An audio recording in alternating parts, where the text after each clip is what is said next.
Welcome back to the Teamfight Tactics Macao Open here in Macau. I can't believe we're already at day 2. Thank you to everyone for joining us. My name is Mix, and I'm here with 3 legends today for our first show.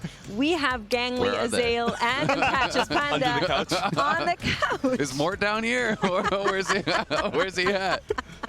Well, I'm glad you are all energized and having fun. We did go quite late yesterday night, so it's been a bunch of hours that some of the competitors got. It's a bunch of hours. It's light work for TFT grinders. You know, some of these people are pumping out 25 games in one stream. That's true. This is light work. Honestly, though, I actually do think if you're a streamer where you're used to these like 16-hour days of just playing TFT nonstop, it actually is kind of primed you. I think the hardest part is probably the wait times. I think what we actually saw from a lot of the players is the players who are able to kind of stay in the zone despite any because downtime. You can't rage queue. That's right. No, you're right. You go 8th and you're forced to think about what you've done. And we actually got to see a bunch of players like VOD reviewing and watching other people during the downtime. So there were ways to optimize the day on the whole. You just have to sit there and fume. Honestly, I think it's been great, despite a little bit of hiccups. Hopefully today will go super smooth.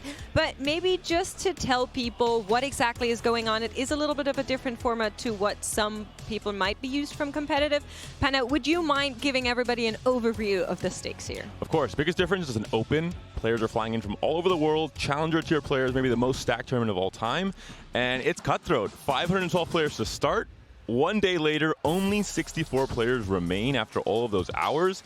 It's a new set, it's a new patch, it's a new meta where there's 6 costs being added in as well. So it really was a day of exploration yesterday. I think today it's going to settle down a little bit more, the meta and the comps that players were playing.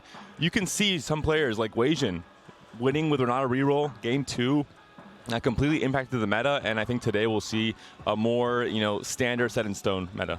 I also think things are settling a little bit, but like Panda is mentioning, we've been seeing a lot of changes, Azael. What have you kind of taken away from day 1? Well, I mean, I think Renata is one of the big things that people were talking about a lot. I would also say, some of the comps that people were talking about that I didn't see as much of was Chem Baron for one, and I'd also say Ziggs reroll. Those are 2 things that people were talking about. Hey, if you have the line for this could actually be really popular. Chem Baron especially, so many players were talking about how this is such a strong line now. It's so overpowered. It's, you hit 500, it's way easier. You're guaranteed first.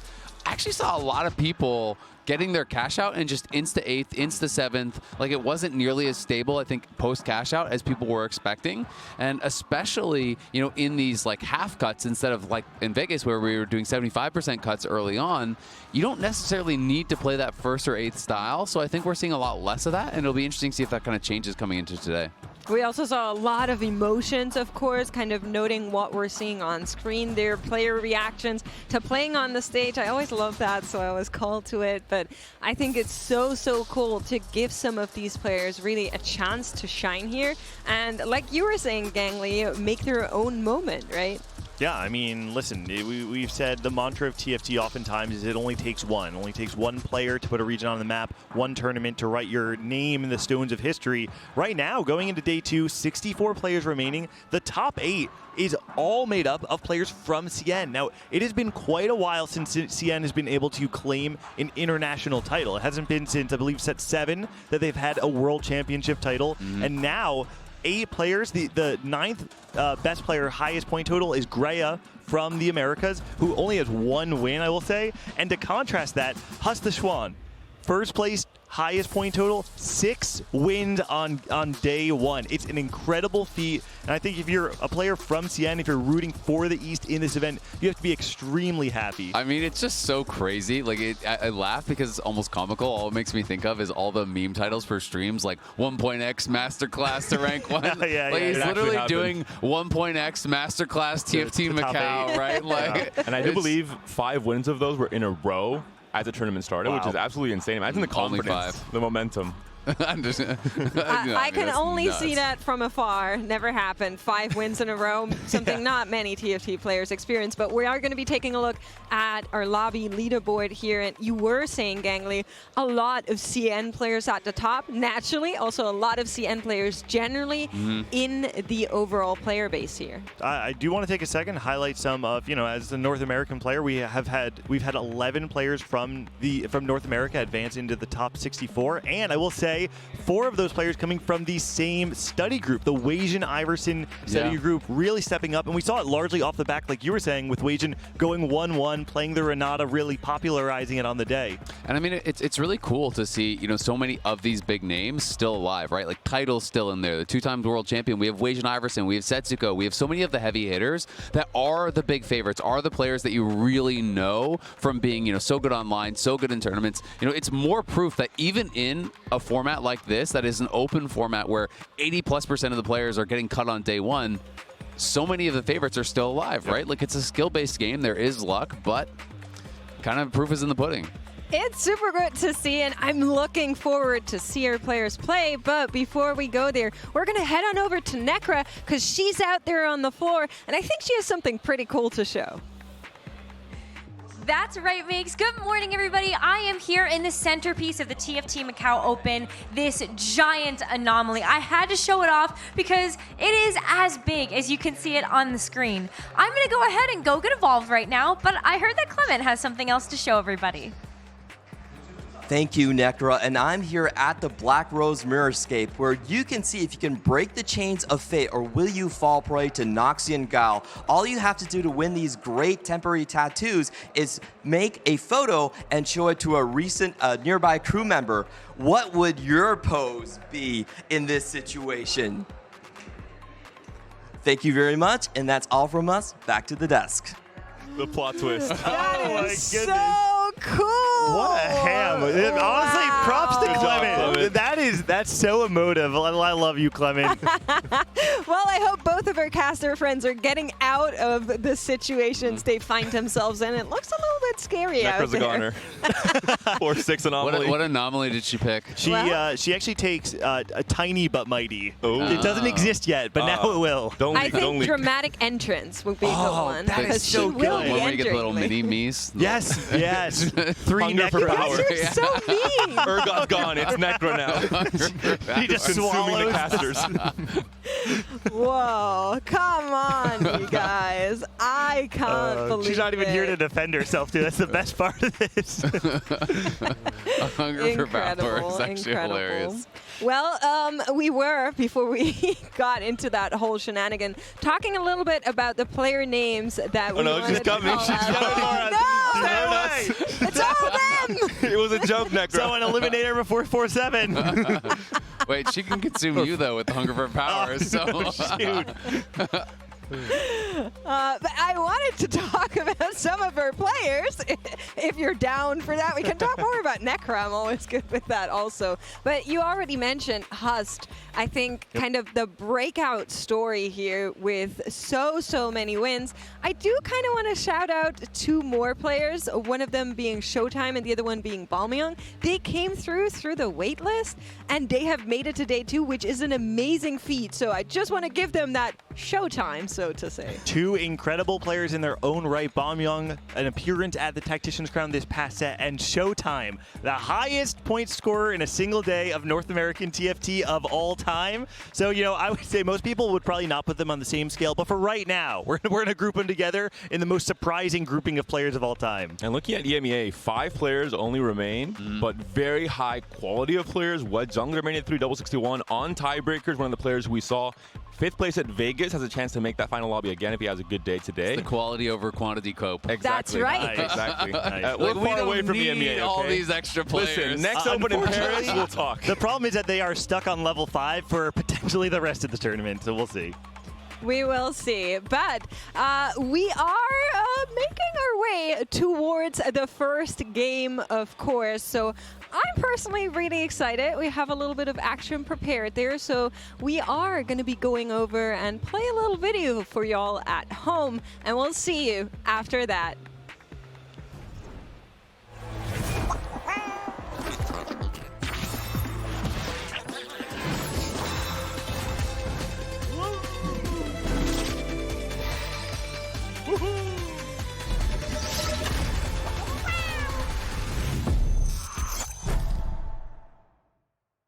What an electric day in TFT Open Macau. 512 competitors down to just 64. This is the most stacked TFT tournament to date. Huge players being eliminated even in just round one. And we saw how cutthroat all of these lobbies were yesterday.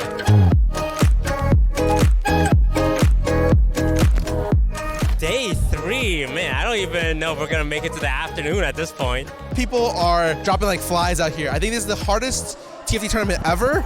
世界中からトップクラスのプレイヤーが集まっていて、もうすごく圧巻です。淘汰率是很高的，有一把打不好就会压力很大，所以说比较紧张也比较刺激。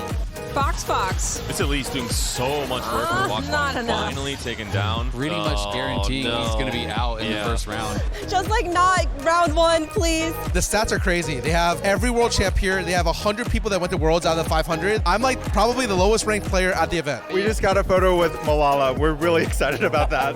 I'm looking to, defend my crown and run it back. We saw some upsets, but we also saw some heroes. Back-to-back first for Bosso skills. Jink throws out an ulti and does so much damage. Just enough to kill him. Perfect lethal. 試合展開が多く、少し困惑しましたが、うまく適応することができました。You gotta believe you're gonna win. I think we got a 10% chance. We don't make any. I think maybe Toast will just sign the whole final 8. The venue has been absolutely insane. So many different side events where you can try out Project K in the venue as well. It's a lot of fun. This place is crazy, way more than I expected. We heard he's Olympian and he's also competing here. Incredible. 感觉这一届西人竞技状态不错。我们的游戏玩家人数占比会比较高。好，大家加油！めちゃくちゃ楽しんでます。There was so much action yesterday, but more's to come. Day 2 starts now. Well, Gangly didn't get anomalized, but he did get exchanged because Christine, you're joining us. Suddenly I'm here out of nowhere. Thank you so much. You're head of events. Would you mind explaining to the viewers at home what exactly that entails? Events in TFT are like anything with set revivals, game modes, like the around game experiences. So basically outside of the main set type of things. The fun stuff. Yeah, it's like the for fun stuff. That's what we try to make. Very cool, very cool. Thank you so much for joining us here. You're going to be here for the entire first game, so I'm really, really curious on what you're thinking of our Day 2 competitors, because we did cut down quite a lot from the previous 500 players down to just the top 64. And now we will see who can move on from there. You can get a little bit of a glimpse of the venue. I'm honestly surprised so many of the players are already awake. It is always a worry in my head. Are players going to wake up on time? Maybe the jet lag helps in that case. At least for me it did. But I think players are locked in. They know what's at stake today. They know, the chance of making Day 3, of making that top 8 is really what everyone flew in here for. It was a long journey. They want to make it worth it. Yeah, absolutely. How's it been for you? Like, obviously, you're organizing a lot of these events. Do you actually get some time to experience it and walk around and have some fun? Or is it just like your head's down working the entire time? No, I get to just like chill. I just went to buy merch right before this. Nice. I get to experience it like a player. It's been awesome. I feel like you said, it's crazy. It was a very grueling day yesterday for the players, the ones who made it here. Luckily, maybe some of our players have like gamer sleep schedules. Like it's like totally fine, Yeah. But waking up, we did whittle it down like a lot. So it's pretty hype. I think it's a very hype Day 2 and going into like a super, super hype Day 3. Everyone watches like the same 8 players. It'll be like a really fun experience, and then we get to experience all of the things that we have to offer around. I think, have y'all been able to go around? A little. Our moments. Yeah. Like our 30-minute windows. Yeah, that's what I'm thinking. I'm like, I just joined here randomly. Well, we are not going to waste any time, and we're going to go into our first game right away. And what a lobby we have here. 60-second godlike title, some very heavy hitter names right out of the gates, and we're going to get an echo encounter. No crab, unfortunately. Unfortunately. Do you have a favorite encounter? I actually think Mbessa is Oh no, very chaotic. you're one of those. Let's go, Mbessa encounter. super chaotic, really good. I mean, the new encounters are a little bit crazy. Like Warwick, I saw a game yesterday when we were watching just like at the player areas. People were like level 10, like 50 gold, stage like 6. I was If you okay. start winning, you start winning a lot. Very snowbally. Yeah, it is crazy. Oh, wow. That was a very heavy Conqueror start. This is going to be interesting. I'm kind of curious to see if we're going to see many changes, from day 1 to day 2. Obviously, a lot of the players we saw, like even in between games, you'd see a player get eliminated and they just open up their phone and they start watching the stream. They'd start scrubbing back and watching VODs and seeing what everyone else was doing. So I'm really curious to see if like players' reads on what comps are good or what they should be playing has actually changed day 1 to day 2 at all. Well, of course, we're currently watching Title's POV. We mentioned him top of show, current global champion, double global champion, only one that we have in TFT. And I was talking to some of the players yesterday that were kind of watching over his shoulder and was asking, do you see anything that he does differently now that you get a glimpse of his POV? And the major thing people seem to kind of take away is that he doesn't make any mistakes. So it's not so much that he plays differently, but it's that in every single minor decision that you can make in TFT, and there's so many of them, he usually goes for the correct one, which is really, really hard to kind of pull off. Yeah, of course. I mean, I would say it's impossible to make every choice perfectly, right? And I think part of the interesting thing about TFT and one of the fun things about having these discussions with players and pros is even two players who can be world champions will tell you that, different lines, different plays were correct, and both of them can kind of be right. So I think that's part of the fun of the game. Living Forge will be the option here for 62nd. Of course, Artifacts so warping the current meta, so many crazy combos like we saw all throughout day 1. And right away, maybe Gambler's Blade is the most oh, wow! With his opener, like it's not the best ones, right? Like he might have been hoping more for kind of some of these AP lines. We're getting 3 Living Forges, 4. Not surprised. Jinkian also Insta-take picking from it up. everyone. Wow. I mean, artifacts are just so insanely strong this set, and like there's so many warping artifacts, right? That it's like you hit X artifact, now all of a sudden you can play this comp. It really enables the champions in a way that I think it hasn't as much previously. He did end up going Gambler's Blade. I think it makes sense, but yeah, probably not what he was hoping for. And I mean, his items are screaming like he has to play an AD line, but he has an AP opener, so he's probably just going to sit on this for now, and I wouldn't be surprised to see him kind of transition out of it as soon as he can. There's also very strong rerolls that become much better with an artifact, and the idea that you can posture for a reroll and say, hey, I have the BIS artifact for Nocturne, for example, with RFC. No one's going to try and step that line, try and contest you, so it's really important in that sense as well. Trenchcoat we saw yesterday on broadcast, there was I think a 10 win streak with that Trenchcoat Sterix combo on Darius, for example, so we could see more of that. A lot of the artifact lobbies that I've seen as well, when we saw artifact encounters, there were so many family rerollers contesting each other, right? Because it's like, I hit Trenchcoat, I'm going to play Violet. Oh, I hit Prowler's Claw, I'm going to play Violet. Oh, I hit Silvermere, I'm going to play Violet. Oh, I hit Spectral Questless, I'm going to play Violet. That's and my so favorite. We had 4 players in one of the lobbies all contesting each other, and it ended up being that they just kind of forced each other to all finish low. Yeah, Trenchcoat, Edge of Night, that's probably definitely Emissary, Besaflex, like leaning towards. It's like pretty BIS for her, so it's a really good spot there. You love to see the Trenchcoat when you get it, a Spectral Cutlass, those types of like AD enabling artifacts. I want all the gold generation ones going fast 10. Reaching level 10 or I'm going 8. Yeah, day 1 we got the message. We know your game plan. Christina, I kind of have to put you in on that because Azael is a player that really likes to go along, go for the high-cost cap-outs, the flex play towards the end. Would you kind of be on that same trend, or are you more of a I'm extremely greedy. I love going fast 9. And then being like, I should have rolled. I should not have gone fast 9 here. No, it's always correct. It's the game that's wrong. If you don't naturally, I mean, with the 6 cost, it's much more rewarding for sure now. Yeah, especially, I mean, if you can hit 10, you get the increased odds, it's fun. I mean, it's just fun seeing if you can get away with it, right? Like, how greedy can I be? Can I get away with spending no gold for a really long time? Yeah. And then you get this super powerful board. We're playing in solo queue. We're not playing in a tournament, so we'll go like full on greed. Exactly. It's about having fun. So it is cool to see it pay off, and we do see it pay off sometimes in tournament play as well. And it's one of the things that I always really enjoy about watching some of the top players is how good they are at crafting boards without spending any gold, right? Like, they don't have to reroll. They're playing unique comps. They're itemizing in a way that maybe I wouldn't have thought of, and they're able to kind of, save health to push levels. Totally. And it's about playing your strongest board at all times, switching your carries like pretty frequently throughout, not just staying on the 2-star 1-cost carry through stage 3. You got to switch out eventually because in higher elo lobbies, like you'll just get completely destroyed.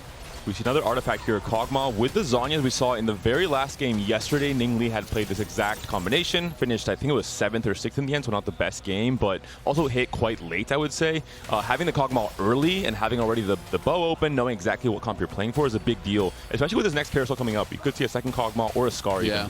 I mean, it's interesting. I think that there are some rounds, especially against some of like the melee carries that can get backline where you're like, oh, thank God I have a Zhonya's. But also your damage output is so much lower. Like it's one of the ones that a lot of pros are going to be really unhappy to have to take, you know, compared to a lot of the gold generation ones or some of these that are higher damage. We saw the similar problems with some of the people that were playing like Heimerdinger with Zhonya's where, yeah, great, you have Heimerdinger with Zhonya's, but then someone with like blue buff, red buff, death cap or whatever is going to do a lot more damage and you know, sometimes kind of outpace you as a result. I would say if you don't find natural copies on stage 3, I'd personally like to see more of a tempo plan where you pivot off of Kog'Maw into Mordekaiser or Silco and you have just a much higher cap if you do hit. Kind of taking stock of the lobby here as we do get a glimpse of the carousel. Shiku's there already with a Rennie and a Smeech on board.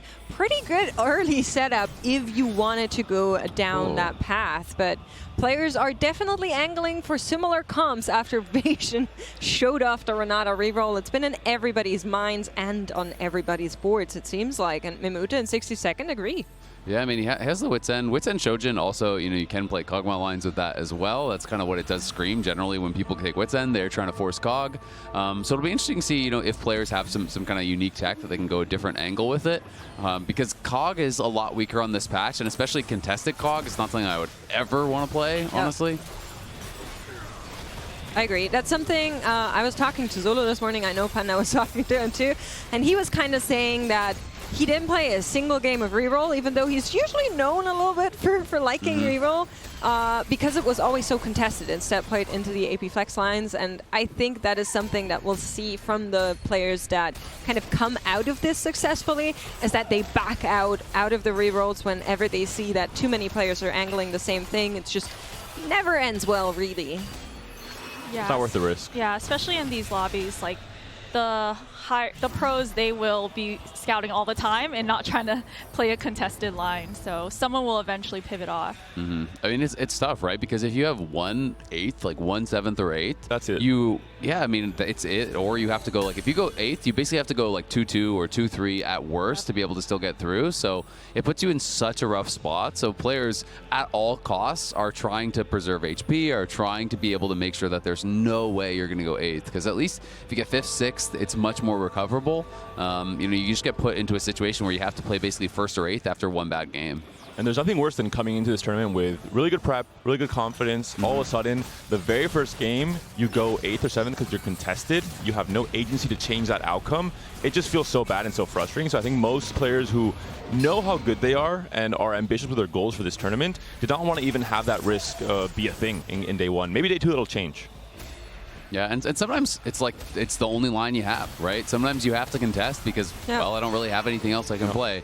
And artifacts can kind of go that way, where sometimes you are pretty heavily committed to one line when you go for a specific artifact. So it'll be interesting to see. You know, so far though, the players are actually doing pretty well. Even with the Wits End just on the Renata, it's actually looking pretty good. Yeah, we'll see whether or not that continues to be the trend or if another lane kind of opens up. I quickly want to mention Mimuta and 60second both finding that 100 HP 5 win streak. We'll see how long that carries on. Sometimes matchmaking can be a bit of a thing, but for now, both of them will get a lot of econ here. And you can see 60second will reach 50. Mimuta a bit behind. Makes me question if maybe there was already a little bit of gold invested. Yeah, I mean, Title's in a great spot right now. He's perfect 5 loss, 50 gold, level 5 at 2-7. This is great. Definitely exactly is. What he wants. The only scary part is, I mean, he did take 30 health damage, right? So he took like bad losses. I know he even full opened on the last round because he was worried about running into the 4 loss player. So, you know, you do have to actually pay for that a bit. I was considering if Title was going to wait to open these anvils after the augment to have much clearer direction and understanding of what his spot would be going to stage 4, but does end up going for it right now. Light shield. One consideration, some contrast. 62nd, maybe the most well-known CN player in this lobby, for obvious reasons, has really smurfed it in the international stage for so long now. Whereas Mamute is the only player who has not even played in a TOC tournament for CN, so more of the wildcard player in this lobby, but still popping off in the very start. I feel like that was actually a really tough anvil for title. You know, like the only kind of specific meta option right now would be like rapid fire and go in towards Nocturne, but he had no AD items, right? Like he had no BF swords, he had nothing to really actually go along with that. So he had to take what is basically the most generic option in the Light Shield crest, but he doesn't really have a tremendous amount of direction just yet. Like it looks like he's going to play some sort of an AP line, and he's just trying to slam items to save health. It's a bit birthday present, it looks like.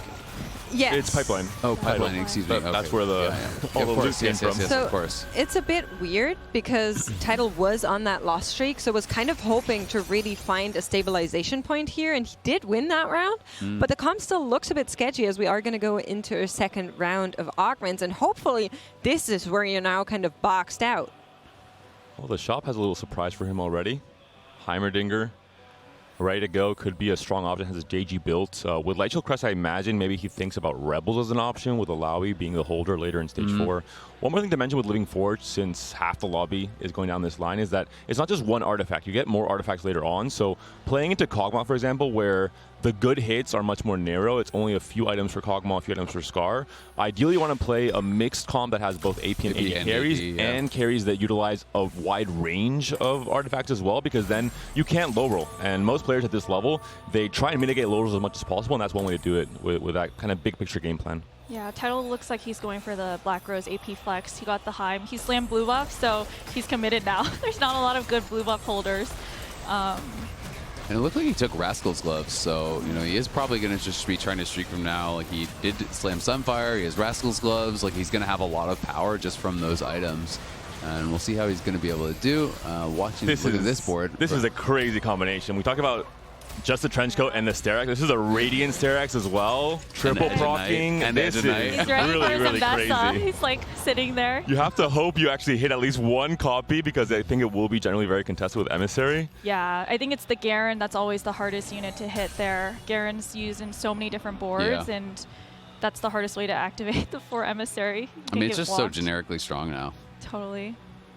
And this looks like it's just trying to play some sort of standard AD line. It's going to be interesting. I mean, Gold Collector, IE, does kind of feel like really good Twitch items, too. It is definitely something that I do like to play when I hit those. Has the BT slammed as well, just kind of using that as a tank item. Pretty much everyone is just slamming items, especially in these prismatic lobbies. The pace of the game can get pushed so fast. If you're not slamming, if you're not conserving HP, you are going to take bad loss after bad loss. And speaking of losses, that was the loss for 62nd. They're breaking that win streak. Quite important. We are getting a little bit of a POV of him right here spectating, trying to see how to position for the next setups to not bleed as much, but will it work out against Mamuta? Yeah, and you can see Mamuta took the Visionary crest, so has Visionary +1. He's just going to use the Wit's End just as like a mana generation item, right? Like you have some attack speed, it's fine. It's not kind of that standard cog thing that you're going for, but he has double Shojin plus Slam GS. He has the Wit's End, so he's going to be able to itemize, you know, multiple Visionary units and push in towards like 6, potentially even look towards 8, but generally people just go 6 because usually going towards 8 you just have way too many weak units and your front line becomes kind of terrible. First carousel here, a few players angling the Rebel comp. There's a Zoe, there's a Mundo as well for the Black Rose players that are playing the Dominator line. And the Twitch that you mentioned, I think 62nd maybe is angling more towards Corki. I think the Corki Emissary flex board has actually been very strong across day 1. So contested. That's the case, but if you roll early, if you have enough gold, and you roll just on creeps even, that's we saw it yesterday a lot. Ning Li, for example. Simple, yeah. If you're there from ahead, I can see it work out as well, but we'll have to see. I'm kind of curious if Qingqian is maybe thinking about the secret Dark Morgana tech. There's definitely an itemized Morgana on that board, as we just saw in the lower third. Giga Rich, by the way. Tiniest Titan and Rich and Hedge Fund, yeah, exactly. And this is where you roll so much earlier. There's a level up player and a hedge fund player. They have the chance to roll. He just hit a Savika, by the way, and he's playing Ken Baron. Yeah. And this is, we saw it yesterday on 7 for the Silco. Now it's like that next level. You're there's the Silco too. Oh my god. I just realized, he's Hedge Fund, Tiniest Titan, Ken Baron. All right, let's go. Is he going to go for the 500? Let's see. I think for sure. Cash. I feel like you have to. Yeah, thumbs up. That's the guaranteed. I mean, when you're playing Econ in a prismatic lobby, like you said, you're playing this style too. You have very got to have scary, a though. Giga board, or Yes. you are screwed. Like with Yes. no combats and augments in a prismatic lobby, it's like if you don't have the most capped board ever, you are going the fastest 8th. The question is, do we see him hold the Kog'Maw 1 on the bench? That is the big question I had after what we saw yesterday, the Exodia combo. Have you seen that combo where you can get the so you can if you get a, but you need a Ken Baron crest. Yes. Yes, So if you you get the do. Ken Baron The crest on a emblem. Kog'Maw, every time it casts, there's one of the perfected items you can get. It shoots out basically this like wave of Pink fog wave. that CCs everything that goes Oh, through. yeah. And because Kog'Maw casts every like 2 seconds, it's perma CC on the entire board essentially. So it's just like Yeah, the I've seen it on the YouTuber Silco, combo. but I never thought about putting that in Cog. That's Without 3 That's stars, great. I would say Yeah. it's by far and away the strongest possible combination Yeah. you can assemble in any game of TFT. You do need the Ken Baron crest because the items can only go on Ken Barons. Yeah. But if you have that plus like a Shojin, it's literal perma CC. They can't even move. there we go. The woke. It's absolutely yeah. It is. It's very is. woke. Super cool tech. Well, maybe it will come online. We don't know. Maybe there's a Ken Baron crest waiting somewhere, and not in the augments necessarily, but maybe on a carousel or something. Yeah, his opponents are hoping that it's not. That it's not Yes. waiting on the carousel. But it's definitely going to be scary because even when you get the 500 cash out, we've seen a lot of players just die off of that, and especially in a prismatic lobby, if it's going to be triple prismatic, it's like people are going to get so strong. Like People are so strong. Like you have to win out because you could always take a random death here and there. Yeah. And if you're 1 life or even 2 lives, 2 lives is better, but 1 life, that's really scary. I mean, you were talking about the Mbessa item setup that we saw, right? Where we have like, a Radiant Sterix, we have Edge of Night, and we have Trenchcoat. If someone hits an early Mbessa 2 and you cash out and you go into that player, like that could just be GG. Yeah. It could. We just saw a Morgana really clutch that's that right. fight, but Okay. hopping over to Godlike, Where's I think the Garen? Oh, There it Garen, is. okay. That's the hardest unit to Warmog hit, setup. basically, so Those are some good that's rolls. better, yeah. Also, the items are just screaming, I need at least 1 Garen here on my board. We did see this next batch of Living Forge artifacts come through. 60-second picked up Anima Visage, so just generic tank. We saw Horizon Focus on an Elise as well, so looking for more of the default options because you're already kind of locked in with your first artifact towards AP or AD. Yeah, 360 stacks already for the Ken Baron player, and he is playing 6 Ken Baron. I think he has everything, right? So he's playing 6. So he is going to be getting, 70 stacks a loss, right? So he only needs 2 more losses, and he's at 500. So he gets 500 easy, I think. And look at the gold. Look at the HP as well. I mean, And he can yeah. go 9 easily. Yeah, I mean, in 2 losses, he has so much money. Hedge fund, yeah. Hedge fund, tiniest Titan, like he's making extra interest. In 2 losses, he'll have 500 cash out. He should be able to go 9 with a significant amount of gold to roll down. I think he has really good chances to stabilize, unless you get a terrible roll down. That's gonna be exciting. Well, we'll get our last augments after this round, so then we will be fully selected for everything, and I'm seeing a lot of players angling for those emissaries. I'm kind of worried for whoever comes out on top. I mean, honestly, all the emissary players can sometimes end up holding hands at the bottom, because Yep. it's like you all have 2, you don't hit. You're all playing for the same exact units. You need all 4 of those emissaries. You can't just play 2 or 3 of them. And usually Corki duo carry, so... And there's a Mbessa pair on either of those boards, and this is not even the Radiant Sterix player who I assume is also looking for Mbessa, Yep. so there could already be 7 or 8 Mbessas out of the pool. Yeah, it's crazy. And neither of those players were the Gambler's Blade player that was also probably playing towards that line, right? Yeah. So it's like we have 4 plus players that are going to play Emissary, and it can be the danger of playing anything that's S tier, right? Like when you go towards these S tier lines, they get so contested that sometimes it can be more powerful just playing towards something a little bit more uncontested. He is making sure he loses this Pops round. off all the items. I'm curious, would he have been able to even win? Like, is there any No. board that weak I think that he's he worried couldn't that just someone's gonna play grief his him. strongest? Yeah.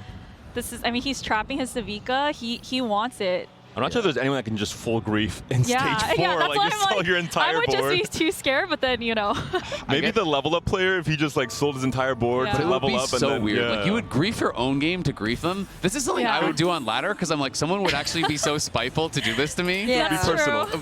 But like in a tournament, I don't think they're gonna do it. Okay, so a little bit of saving grace, sees who he's up against, then starts slamming some of these items again to say, okay, I can try to And get he 1 or killed 2 one. units down. He's got I the don't think Elise. the enemy is that strong. Yeah, he killed 2, and he's gonna still lose. Obviously, there's trench coat and everything still to pop. So he is pretty happy about that. Kill a couple units. He's got his 500 now. He's sitting on 100 gold. Yeah, not a bad loss. So technically he has tiniest Titans. He's one-ish life. Depends We'll on give how him bad of a 1.5. loss. Yeah. Okay, there we go. He's obviously going to take this. If he doesn't, that would be extremely shocking. Okay. I was like, You were like worried for a second. like, Did I whoa, speak is too this soon? me? I'm like, wait a second, 600? I have Listening been to that the player. cast. Instantly die next round. You're like, but what if I go for 600? It's time to send a message. The message is I'm going Yeah. 8th. My And gosh. taking his time equipping these items has not Okay, leveled yeah, I or was gonna rolled say, at all. So he's very normally- dizzy. Wait. Normally Oh, no, we say 'cause- there's an order of actions. The Oh, order he of is actions so is dizzy. leveling, rolling, and then I think he is slamming going, the I think item. he is He'll get going Zephyred 8th. as well. This is one of the worst transitions I've seen. This 17 is rough. still 2 Wow. lives in stage 4, but But he spent 0 gold. does he Yeah, want to so- go 10? I mean, he's trying to go 9 and roll it at 9, I guess. He also wasted his remover because he removered Yeah. before that round to try to make sure he would lose, and then replaced all 3 and didn't leave a slot for his Silco item. So he had to use another remover, so he can't really fix his items. Like, It's a very good Well, loss, but honestly, still very 1 good life. loss. Still, obviously, yeah. at but HP. you don't really want to lose anymore. Yeah, yeah. It's a good loss But if you want to look, lose. perfect interval. He'll be leveling. There he goes. Waste 0 gold. Roll it down at 9. He'll hit Victor too. You know, he'll Very hit based. everything. Very based. Yeah. Find the I'm- Silco makes that at least a guarantee that he will be hitting the Silco 2 at the very least. But it's You really hope. the legendaries. And you mentioned it, Azil, the fact that there could be an Exodia-ish player. It's a prismatic lobby. There's combinations of artifacts and units and 2 stars that no matter how strong you are, we saw it with Michael. Game 1 of the tournament. Yep. I spoke to him after that. He was so sure he was going to, at the very least, top 2 the game, and he 500 loses cash to a out to fairly standard-looking Yep. 6 Dominator board. Yep. Yeah, I saw actually multiple 500 cash outs into 8s yesterday, so it definitely can happen. I feel like, especially in a prismatic lobby, you want to be on 2 lives. He's just going to roll heavy here. He really should roll true 0 unless he gets like a Giga board before that. There's the Silco 2 finally. He's looking for some of these legendary 2 stars, seeing if he can actually beef up the board. He has a pair of the Mordekaisers right now, but still the board isn't like that insane because Yeah, his you were front line is hoping all for 1 more. stars. You have That's- way less time to assemble a board and transition on 4-5 compared to 4-2, for example, and we saw it there. Just not enough time to even roll his gold. Yeah, and he hasn't even slammed all the rest of his items still. Like, he really needs to decide what the last couple items are going to be and just full slam. So we'll see if he can at least win this. Goes Looks up like he will. against Renata 3 player, Mamuta in the backline there. She's kind of hiding behind the overlay. Will not do enough against this board to, well, at least help Shiku's to stay in here for 1 more round. We do get to the anomaly, so good news. Yep. Not eliminated before 4-6. However, I'm still not so sure with kind of taking stake of the rest of the lobby, whether or not Shiku's can hang in there and make it to the top 4. We saw there was a Savika in shop. He obviously doesn't know Ooh. that, so he's going to have a pair of those, and this Come is back story. Okay. really good. Literally lore-appropriate Yes. Anomaly for this That's spot. so true. All right, so he has a pair of Savikas. He hit the Mordekaiser 2. If he Okay. can get the Savika 2, he's And now really the in 6 business. costs are in the shops, so maybe he hits something here as well. Yeah, obviously still really low odds. No items on Mord is a bit sad, considering the 2-star already. Yeah. Yeah, he would probably love to transition out of the Chem Barons. He doesn't need all of them, replace them with higher quality units, but he doesn't have enough gold right now. So Yeah, it's a fine upgraded line to units. walk right now. Some of these other boards are coming around, and of course, everybody got that anomaly, so we'll get a glimpse of what's going on. For Yagai, we have Fortified on the opposite side, so also opting for a little bit of extra beef sustain onto that board. Will not be enough to deal with the upgraded board from Shiku's, though. And a low roll, the roll down was not ideal. It looked like for your guy there had a Heimer on the board, would have liked to have a Jinx, I imagine, with itemization there in the Rebel line. Seeing a Twitch one as well. The Zephyr is Lots also and lots of scary. 1-stars. You have to watch out for the Zephyr, and you have to be scouting all of stage 5. If you're on 1 life especially. Oh. If the Silco Zephyr Ooh. or key unit Zephyr, that could be problematic. So we do have Renata 3. So he's playing Renata 3, but he's actually doing it with like higher cost frontline rerolls. So I have seen some people do this a little bit at 7 and 8, where you try to cap around Heimer and you play for higher cost frontlines. He's one off Nunu 3 as well. The more standard comp that we saw yesterday was playing more around like Singe 3 and Leona 3 and this sort of stuff. But this is going to give him a really beefy frontline. Rennie 3 is actually quite powerful. Even though the artifact is obviously nowhere close to ideal, it's a Silvermere on the Rennie. Still going to be pretty beefy. Not just that, but the potential for a Nunu 3 as well. This is the higher cap version. It's harder to get to. With the Camber and small cash outs off of 100 Shimmer, for example, you have copies of Rennie, for example, that makes it easier to hit a 3-star. Oh, there it is. This is a beefy front line now. Well, who did he put his anomaly on? Able to pop up the TG as well. So he has it on Rennie. It's fortified. Okay. Yeah, so has it on Rennie, and you're going to be really tanky. I mean, you have Visionary Silco 2, plus you have this Renata 3. You have double 3-star front line. He's rearranging some of the items, so he's remaking some of the tank items on that front line now. It's going to be hard to actually punch through that, and if I was that player, I would be holding that extra Mbessa that I picked up, because there's so many emissary players. Yeah. If you can grief someone from getting their Mbessa too, like that could be casual grief. Exactly. It's the best kind. I will say, here's one of my favorite anomalies. However, it's not in a great spot on this board. Scuttle Familiar being picked by Godlike on a Garen 1. Still doesn't really do anything. We saw him die straight away. The crap followed suit. And so that was a very, very quick loss. To make use of this anomaly, really, he needs that Garen 2 so bad. I mean, it's interesting, too, because in these super contested lobbies, you can't even really push levels as the emissary players. Like, unless you super high roll and you hit all your 2-stars right away, you're often stuck at 8. Whereas, you know, our Chem Baron player, you have so much economy now, you're relatively stable, you can start to look to push. Tidal is exploring an alternate win condition here, trying to go for Heimerdinger 3 potentially. He's only on 5 copies now. Very, very fast roll down, trying to see if that would be a possibility. Only on 5 copies, I think now you have to give up on it and just trying to assemble the strongest board possible. Yeah, his 2 Corkies really wanted to get that Corki 2. It is holding the Rascal's gloves. It's not Lucky Gloves, of course, so it is just tank items sitting on it now. So this is what I think was happening. We saw that another player is also on Heimerdinger. I thought Yagai was only on Heimer 1, and Tidal was trying to deny it by buying these extra copies. Yeah, could be. We'll see what exactly is going on here. It's definitely a Heimer 2 on the opposite side now, so probably the point where you then give up, and that's exactly what happens. Yeah, it's looking close, but not enough, unfortunately. You know, pretty bad roll on the Rascal's gloves. It's really going to hurt you. Radiant Warmock's not what you're looking for your Corki. Okay, so we had an experiment player that we just flashed past really quickly, and Zeke's going to be picked up. Is obviously really nice with these sort of emissary lines. Triple Warmogs on the board, but struggling to find that 2-star Garen, and does hit it. Wow, that's huge. And Godlike with level up really wanted to go 9. Was trying to probably, see if he could make it, but without hitting the natural copies, has to roll now here and give up on maybe the higher cap version of this comp. I think, though, like, now that he's hit, he has 2 Vise on bench, so now he's just going to look to level, right? Like, there's nothing really else to roll for, even though you're low health now. He's on 1 life, though. You kind of just pray. Yeah, but, like, what else are you going to roll for? Exactly. There's nothing to upgrade. And he has the upgraded Zeke's augment, which is really strong when you have these multiple carries, because you're getting the additional crit chance as well. He has IE in there, so it's super high DPS. And on top of that, we're also running that belt augment, so a lot of extra sustain. That Garen 2 with the 2 Warmocks will proc that Scuttle I was mentioning earlier, so tons of frontline. Basically, not really that worth when your Mbessa still is going to die, but the Corki can hopefully clutch this one up. Yeah, it's just not ideal that he had to... Cannot. Yeah, he cannot. That he would level up and he didn't get to go 9. That was like, because he was too contested. There's so many emissary Mbessa players. Yeah. It's too much tankiness on the side of that Heimerdinger player. Lightshield Crest, and we also saw the Moonstone Reaver, the shielding on all the units, buying so much time. Even the Rage Blade stacking on the Corki was not enough. Yeah, I'd also be really sad if I was the Twitch player right now, because there was, I think, 3 Corki 2s in the lobby. You're playing uncontested Twitch, and you're stuck on Twitch 1.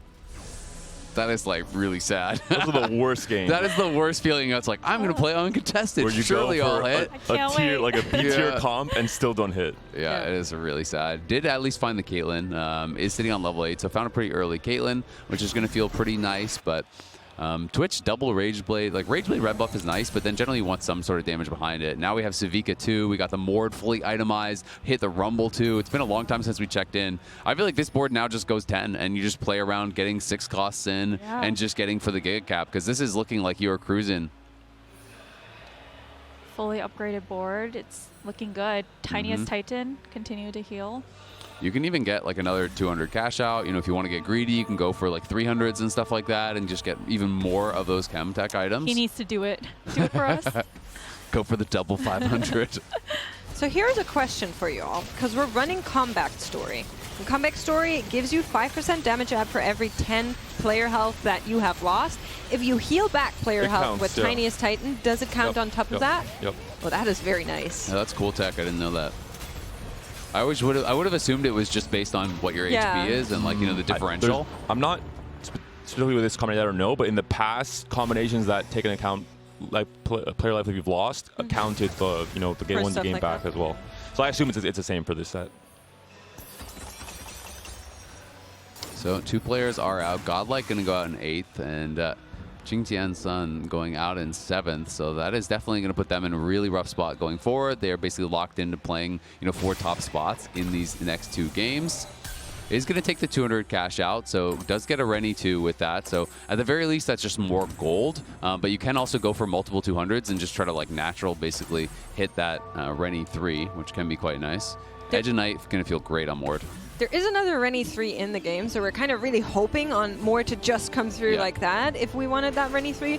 But I would agree, you just hold it and see what happens. Maybe it does come through. The 200 cash Spectral outs can just give Cutlass. it to you. This is huge. Spectral Cutlass with the trench coat, Vi onto the back line. And I believe the copies that popped after trench coat stay on the back line, which is actually really, really cool tech. We see immediately the entire back line destroyed. He's just laughing knowing that he was able to knock out Tidal potentially off of that tech. And Tidal devastated. Well, not the only player that gets eliminated here. The minus HP are going to come into play, and we'll see who actually is the player that comes out on top of the eliminations with side-by-side eliminations on top of that. Just 4 players now remain, I believe. And most of the Living Forge players, I believe, are out. Yeah, so Tidal out in 6th. I'm not going to be too happy about that. Everyone in top 4, you're feeling a lot more comfortable. If you're in top 4, you can kind of just continue to play for these more kind of consistent comps. But the real question to me is just, can anyone take down the Chem Baron player? He's up to 2 lives now. He's up to 24. And he's a couple more rounds. He's actually going to be the leader and does hit the Victor. That is massive. One of the first shops on 10. Victor's so easy to slot in. And just going to continually roll. Is picking up some extra copies here. Maybe seeing if he could luck out and get a Victor 2 eventually that like guarantees the win. But still, I don't think anyone's beating this board unless they hit a 2-star 6 cost. Yeah, the 6 cost have been shown to be quite transformative, I will say. That's kind of the conversation we've been having all day yesterday as well as today. But I'll also say this Victor doesn't have any items, so it could always... So that's the scary thing. That's all we need.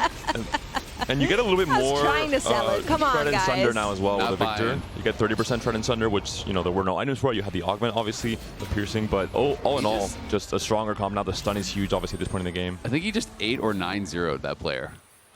Yeah. I wish I could say I'm surprised. It's not very close. It's a perfect Kembaran game into, obviously, finding a 6 cost. You're level 10. I think every player now has to roll down all their gold, knowing that if they face that Exodia Kembaran player, they're going to get knocked out if they're on 1 life. So it's time to try and fight for that 3rd or 2nd place position. Yeah, and he's been able to farm a ton of gold with Savika too, which is like with his hedge fund. We saw her on 3-5, so it's been a lot of Making rounds it for those rain. jackpots. Yeah, exactly. So he's so rich. Yeah, he's living the dream. Ooh, really good hit with the Zephyr. Renata up in the air. Yeah, we'll have to see. There's double itemized Corkis over in the back line. One with the Sniper's Focus and one sitting on that Gambler's Blade here. Does have a lot of damage, but really struggling to actually punch through the Rennie on the other side. The Wit's End, so big here, actually. Yeah, I mean, the Vise, though, are gotten into the back line, and I think that is going to be more than enough. Oof. Really some big threats over on that side. Double Corki 2, a fully itemized. The Vi as well. I mean, there is an angle for a potential Corki 3. Maybe that would be enough to take down the Chem Baron player. But if he's scouting, you just start rolling for Corkis. Because really, like, all you have to do at this point as someone with that kind of a board is just deny your opponent's win conditions. You've already hit all yours. We do also see extra 5 costs being held here. So just in case he has his plan B or plan C ready to go. You got to always be ready. Play to your caps, I feel like it's better. Like, it's better to roll to deny your opponents than to actually go for a three-star because you don't need it at all. He's playing for the fans. Okay, I appreciate it. I think he Respect. might be doing both because there's a Rumble that's not upgraded on the board of 62nd, but we are going to be seeing one more fight here between the two, and that might just be all she wrote as both of them are super, super low here. Question is, can that Mbessa find her way towards the Twitch? And the answer is, well, actually, she finds a Caitlyn first, then makes her way over. And this Twitch is kind of going crazy, but it's actually they're not. The melee units aren't going on the so Twitch. close! No! Wow. The Look at double 60 fist second. bump. He's like, He cannot believe. yeah, he's shook. 92 stacks on the Rage Blade. Wow. That's crazy. Twitch was going Dang. nuts. Rage Blade Red Buff, two of like the best items on Twitch, so paid off there. Yeah, no, absolutely. And that's kind of the like kiss curse of playing melee carries is sometimes they go straight for the back line. Sometimes they get the proper targeting. You know, you're able to get right in. So now many on 5 costs being held. 7 Civikas, That's the 6 second Rumbles. Oh, 2 it. Okay, wait. He had 5 Mbessas. Okay, wait, so he's two. Do we sell board? He's one off Civica. He's one off Civica. Come on, sell board, sell board. Okay. Oh, come on! Doesn't find it, unfortunately. A lot of 6 cost skip there. Not going for the Victor 2. That would be the most Giga chat of all time. You sell your board That you've been winning with Then you 10 miss. rounds. Ken Baron player. yeah. This should be the end, though. I don't think the Twitch board. He was strong. He proved it to his last fight, but it won't be enough to fight off against this Ken Baron player. Well, at that million Civica backline, is though. instantly in Twitch's face, so that is very quick, determined on this side of things. I would have liked to see Civica through, I will say, but Shiku's taking this first game here on day 2 of the Macau Open. Pretty good. Nice casual Ken Baron 500 cash outs at first with Tiniest Titans. Flashes the thumbs up there. And I really like the rolling on 3-5 for the 6th Ken Baron. The same principle we saw yesterday for Silco, but just that next level thanks to the the extra gold you had at the very start with the prismatic start. Yeah. And the moment, there was that one round we all got a little bit nervous because board nervous. 3, he was like removing items. He was like he didn't roll at all. He could have leveled it to 9, didn't do so. Yeah. But then maybe he didn't understood. He had enough gold. Once he would roll down, he would dominate. It's very cool. I wonder if, at that point, you can take 2 losses, and then in the next stage, it's 1 loss. So he might have just said, okay, I'll just take the econ. I'll run it close. I can't die here. Make the most out of my resource of HP. I'm trying to sell it. He was just not moving. I would believe you, but he was like looking at his items, dragging stuff, He dragging put stuff 3 back. items on the Silco, removed them, put the items back on. I think he got really dizzy, but I mean it happens. History right? is in these written by the cash outs. winners. We It's can true, change it. it's We can true. change it. Yeah, so it's good he had at least 2 lives when he cashed. He didn't die from the transition, and he was able to. Maybe also knew that with Tiniest Titans he would heal back up a bit, so he would have that second life again, depending when he got the next loss. Yeah. Yep. Also, I will say, a little bit lucky on the anomaly there, finding that comeback story basically instantly, didn't need to dig any deeper, wasn't a great position for it, had that Tiny Titans on top of it, maybe knew of the interaction, maybe didn't, I won't go that far, but definitely a nice alignment of conditions. Civica, I think he got on 2 rolls on 8 as well, so definitely hit a lot of different things. Oh, it was awesome having you on. Thank you so much for coming and jogging. Thank you. Thanks, y'all. This was fun to watch. Thank you so much. Well, we are getting a little bit of a review here of that game. I think I really love how Shiku played that. I think I'm a little bit sad for title. You always want your current global champion to do really well. And one more thing, I think a big part of that lobby was losing Forge, was artifacts. A lot of players correctly identifying, hey, Vi got buffed, Mbessa got buffed. There are so many artifacts that lean really well into AD carries. There's, I think, maybe 10 total that are a good fit. And we saw it there. So many players angling towards the same comp. Some players hit. Some players had a better combo, like we saw with the Radiant Starax and the Scissors Trenchcoat, the Radiant Edge of Night, and the Trenchcoat as well. Yeah. The Cutlass combo that was so cool to see with Title being eliminated, unfortunately. It was fun seeing the Twitch player actually do well, though, because I do feel like if people are going 4-way contested Emissary, it's not going to be that much better that you should also be in there forcing, right?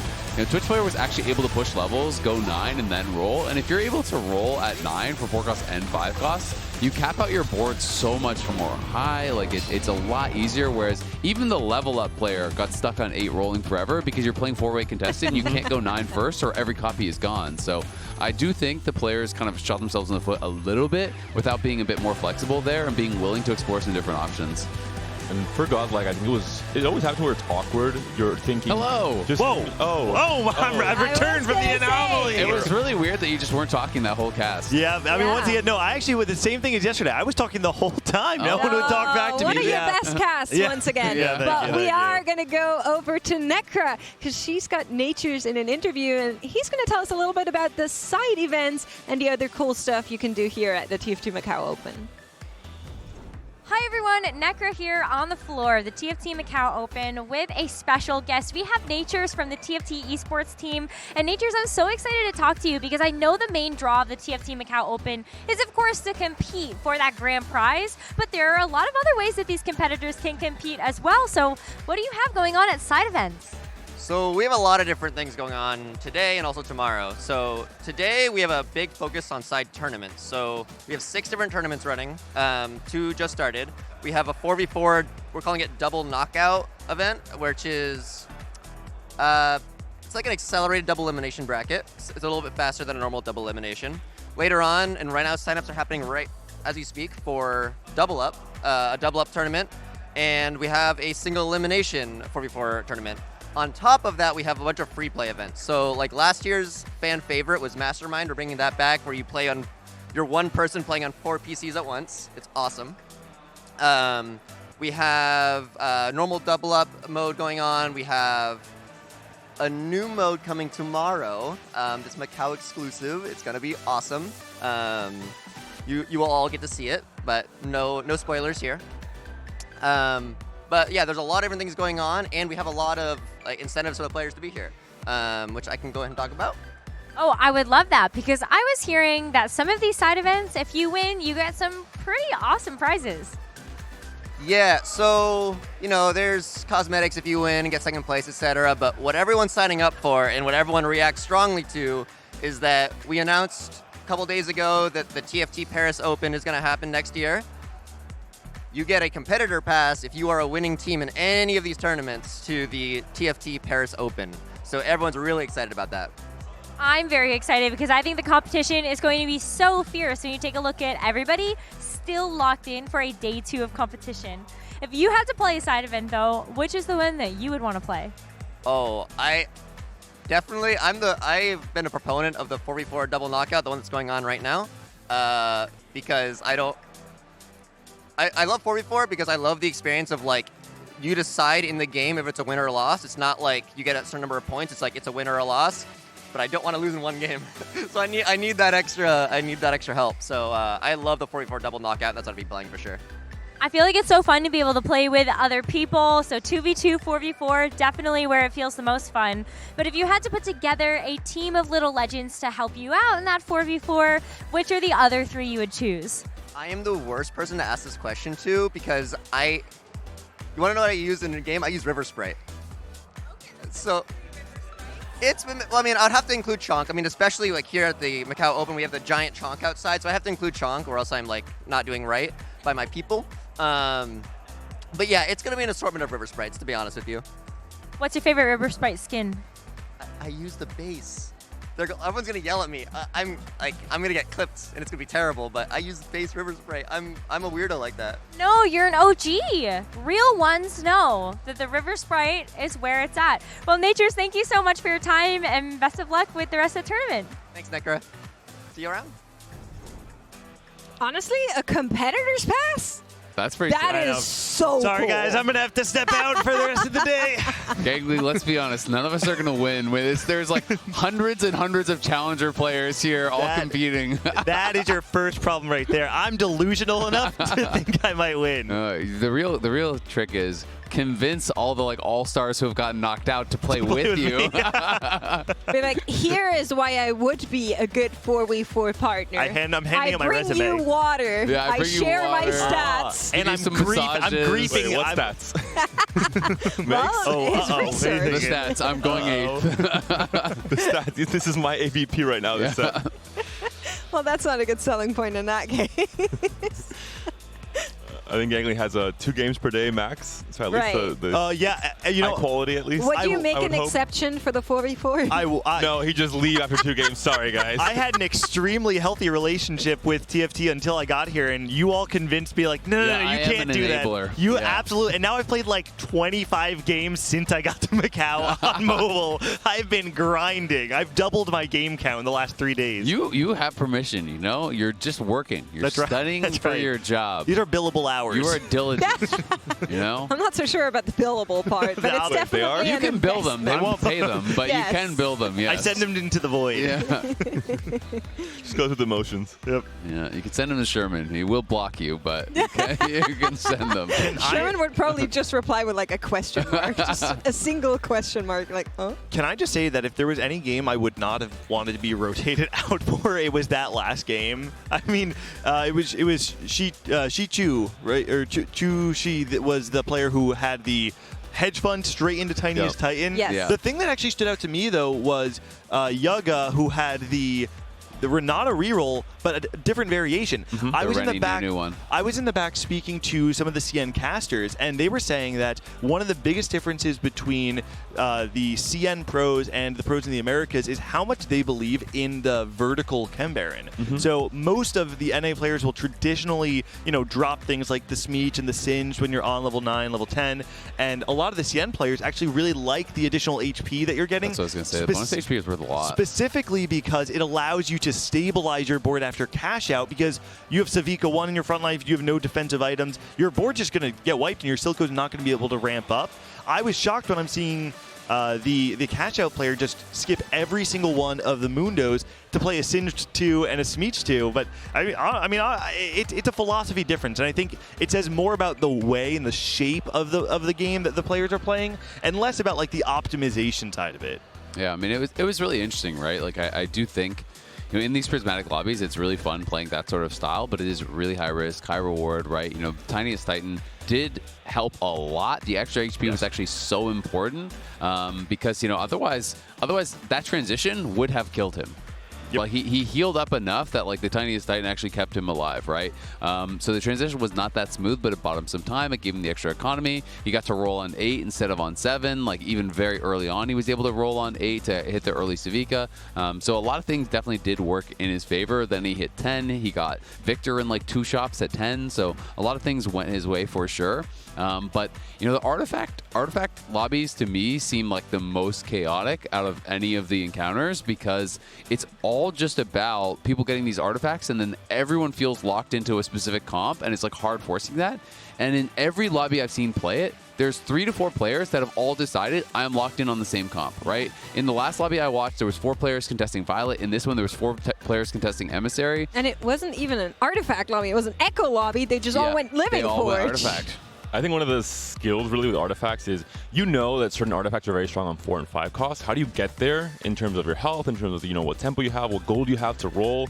That's one of the biggest things, knowing what good early holders there are and what you can really capitalize on, especially with the AP artifacts, because there's like every single AP artifact works really well on Mordekaiser. Making it there is a hard part, but if you can make it, it's one of the highest cap boards you can assemble. I feel like a lot of the AP artifacts though are so hard to take. Like Ludens and stuff, Ludens and Zonias. I've heard whispers in the wind of a Luden even for day 3. Yeah.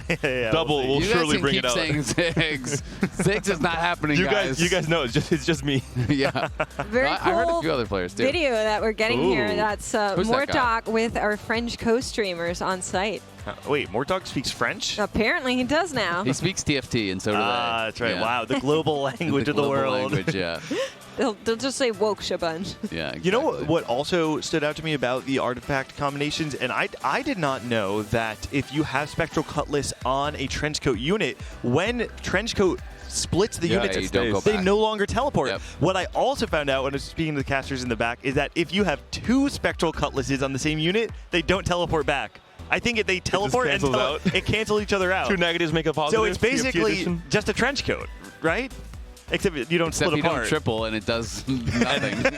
Wait, how is it a triple? We're saying the same thing as Ale. What? A death cap is just an Infinity Edge, except it has no crit and no AD on it. Same thing. You're double thing. spectral. Yeah. A real ghost. And really, a Singe 3 is just a Mel 3. Right. With some If you different close effects. your eyes, everything can be All right, let's go whatever into you game. want it to. But we are going to be Lock it in. going into our second game here. And for some of these players, the lower point players like Xinjiang, they Title, really too. need insanely high finishes. And Title is in that group as well, yeah. Yeah, Title only coming out with 3 points, and he went 6th. Godlike went 8th. So players that have been doing very well so far, and now the pressure really is on. And we did get, I assume it's Vi encounter, right? Because we got the double anvil. So it's going to lead you towards more ideal itemization. People are generally less willing to settle for just like, okay, it's fine to slam. You really have to go for kind of perfect itemization. Very important here with the extra components to look at Academy items. Do you have an open avenue into playing into Academy with something like Archangels, a Shojin, for example, very strong. And really looking at item augments at 2-1, if you can lean more heavily into those, it could be really strong. I feel like it's a philosophy thing as well, right? We talked yesterday about how when the encounter gives you a specific set of resources. For instance, if there's a lot of gold in the game, oftentimes you kind of like to diversify and take augments that enable you in other ways. So I think if you have a 2-1 augment that actually gives you gold, all of a sudden it's like, well, you got the resources of the item from the encounter, and now you can kind of start ramping your economy because other players can't actually ramp their economy from the encounter itself. I think less so with items, though, because sometimes there's augments like Item Collector that reward you for having more components, for example. Yeah. And you can steamroll. It's a lot easier to build tempo off of items than it is off of gold in the early game. All that shimmers with Mogul's Mill, for example, is a similar case. We have 2 tank items on a 2-star tank. It's really, really effective. Yeah, and I mean, it's also just the most meta comp right now is emissaries, and you have so many item holders, right? So I think having a lot of items is less of an issue than it is in some other comps where there's like, 1 or 2 carries, and then the other units are kind of just like supporting cast and trait bots. Emissaries just has so many strong individual units that it makes it kind of easy. All right, we're going to get a set of gold augments here to start us off. Some very quick choices being made. Shiku already on that 2-star Violet. The posturing has been done. The message has been sent. We'll see if other players have received it. We do have a potential family reroll player in this lobby. I want to call it Mammoet taking I believe it's called Thorn Rose Vest? The Bramble Vest augment. The really strong Bramble Vest. Thorn Skin? Yeah, that sounds Rose, right. I think, is his last patch. Oh, yeah, okay. I think this is a super underrated This augment. patch is really good, I think. It is really, really powerful. I was able to play a game not too long ago where I played a round of Bruiser Opener into Rebel. Playing this augment allows you to use something like an early set to get so much value in stage 2. I actually really agree. Last patch, if you got a chain vest, you needed to FF the game because everyone was playing Black Rose. There was 8 Black Rose players. But this patch, it's a lot about AD, and having someone like a really early tank, a 2-star tank early with a Bramble, it is so hard to punch through. One of the units that benefits from the extra components, Tristana, you can build 2 BIS items, have her scale faster, have her stack that extra AD a little bit faster as well.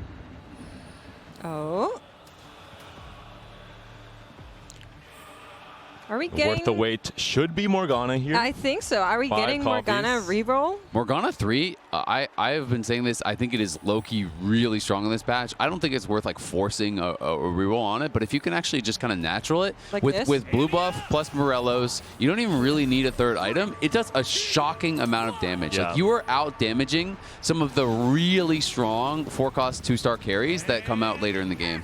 In one of the previous rounds in that game there, we saw Morgana 1 clutch up an insane fight. Yeah. And she had 3 items, I will say, but still, Morgana won. And one of them was Zanya's. So I was trying to ignore that, but still, I am really excited for what we're going to be seeing out of your guy. You do already have the Sunfire built, so you can't maybe go for the more optimal anti-heal onto the Morgana herself with Morello or red buff.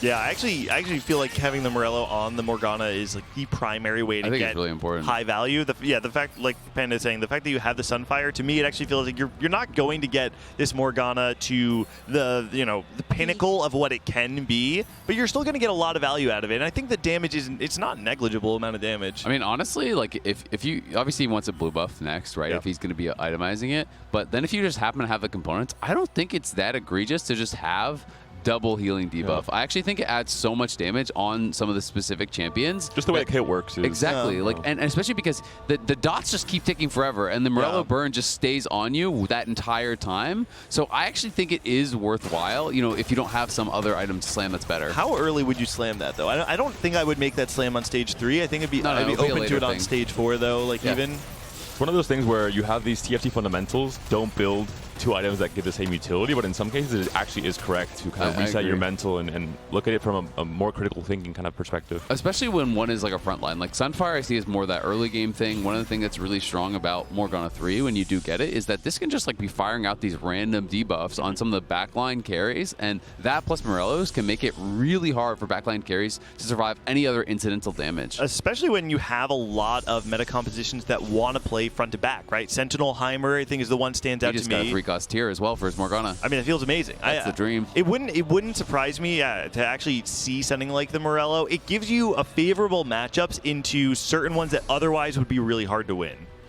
Have some good pickups from this carousel here. We're also going to see that Gargoyles on to Shikush for that Violet reroll. Oh, Titans, I think it will be. Yeah, sorry. I meant the correct item. I set the wrong name. I got you. Your mouth betrayed your brain. It happens. Prize Fighter coming out for Qingtian and Panda. This is kind of what you called out before, right? Players leveraging the tempo that they get off of those additional anvils. And actually, I think this is one of the few times that I actually want to play a Bruiser opener is when you think you can full streak with it. Otherwise, I actually find that That's the only time. No, it is. It's literally the only time I want to play a Bruiser opener. But when you can full streak with it, especially when you can play something with Prize Fighter, it's a strong setup because it falls off drastically after stage 2. But look at this. It's another level 5 player. So he leveled to try to keep this streak going. Does get a good snipe from Maddie. And next one should be able to try to take down this Draven. So I think his positioning is going to get him the win. We'll see. Depends will be good. Oh, wait. Oh, okay. Yeah, it's enough. Yeah. That's enough. Yeah. That's actually a really big win. And with the Bruisers, I think it's really nice when you're naturally playing for them, and at 3-2 you get the +1, and you can play into kind of a better setup or the optimal setup with the Mundo, with the Bruiser emblem and Twitch. Yeah, it has a Shoujin IE slam, so a couple different ways you can go. I mean, I think Corki's pretty reasonable from there. Play something like the Scrap setup is also pretty viable. Huh, there's Morgana 3. That was very fast. 2-6. Even with worth the wait, I would say this is ahead of tempo. This is a very fast cadence to find your 3-star 1 cost. Yeah, it's a perfect way to do it. Which also means it escalates how fast you're able to get the 4-star variation, right? Yeah. So being able to hit that means that I don't know the exact number, but I think it might even mean end of stage 5 or beginning of stage 6 when you get the 4-star version. I will say it looks like maybe there's been some digging. 20 gold on 2-6. 19. Oh, for the Morgana. Is that what you're saying? I think maybe. I think just natural copies. He's 5. Yeah, he's 5, and I think he has a reasonably expensive board. So I do think he just kind of naturaled it. Right. But he has a really strong board now, and there's a couple of players that are trying to play that win streak style. But I don't think you're beating Morgana 3 as long as it has like any sort of reasonable front line, and I think he does. It's also good news for this family reroll player. A lot of extra 1 costs are out of the pool, means that you're going to have a little bit of easier time with Shop Glitch to hit your Draven 3s, your Violet 3s, your Powder 3 as well. We saw players playing for Maddie and Stab and finding upgrades as well, so we'll have slightly better chances here. Not so much gold to roll with, though, but 6 Violets already. I mean, 6 Violets at 2-7, like, you are feeling really good. Oh, wow. This is like kind of dream shops. Honestly, every single shop is having really good buys, so that is not bad at all. He's on 7 Draven, or excuse me, 7 Dariuses, 6 Violets, and 7 Powders, or does he have a Powder in? No, he doesn't have Powder in yet, so he's just on the 4 Powders, but still really good. Yeah. You do want to swap the board a little bit, I have to imagine, to get the potential for family +1 at 3-2, just to tailor for it. I was actually wondering, we've seen players play it differently, where some players, that's what I was about to say, some players actually end up leveling to 5, some players do just play the family variation, and then I have seen some players just play the Conqueror, but I imagine that the optimized version would be that you always want to have family in on just for 3-1, yeah. Just for 1 round, you can swap out the Draven, it's fine. Because it's a really big spike, finally the +1.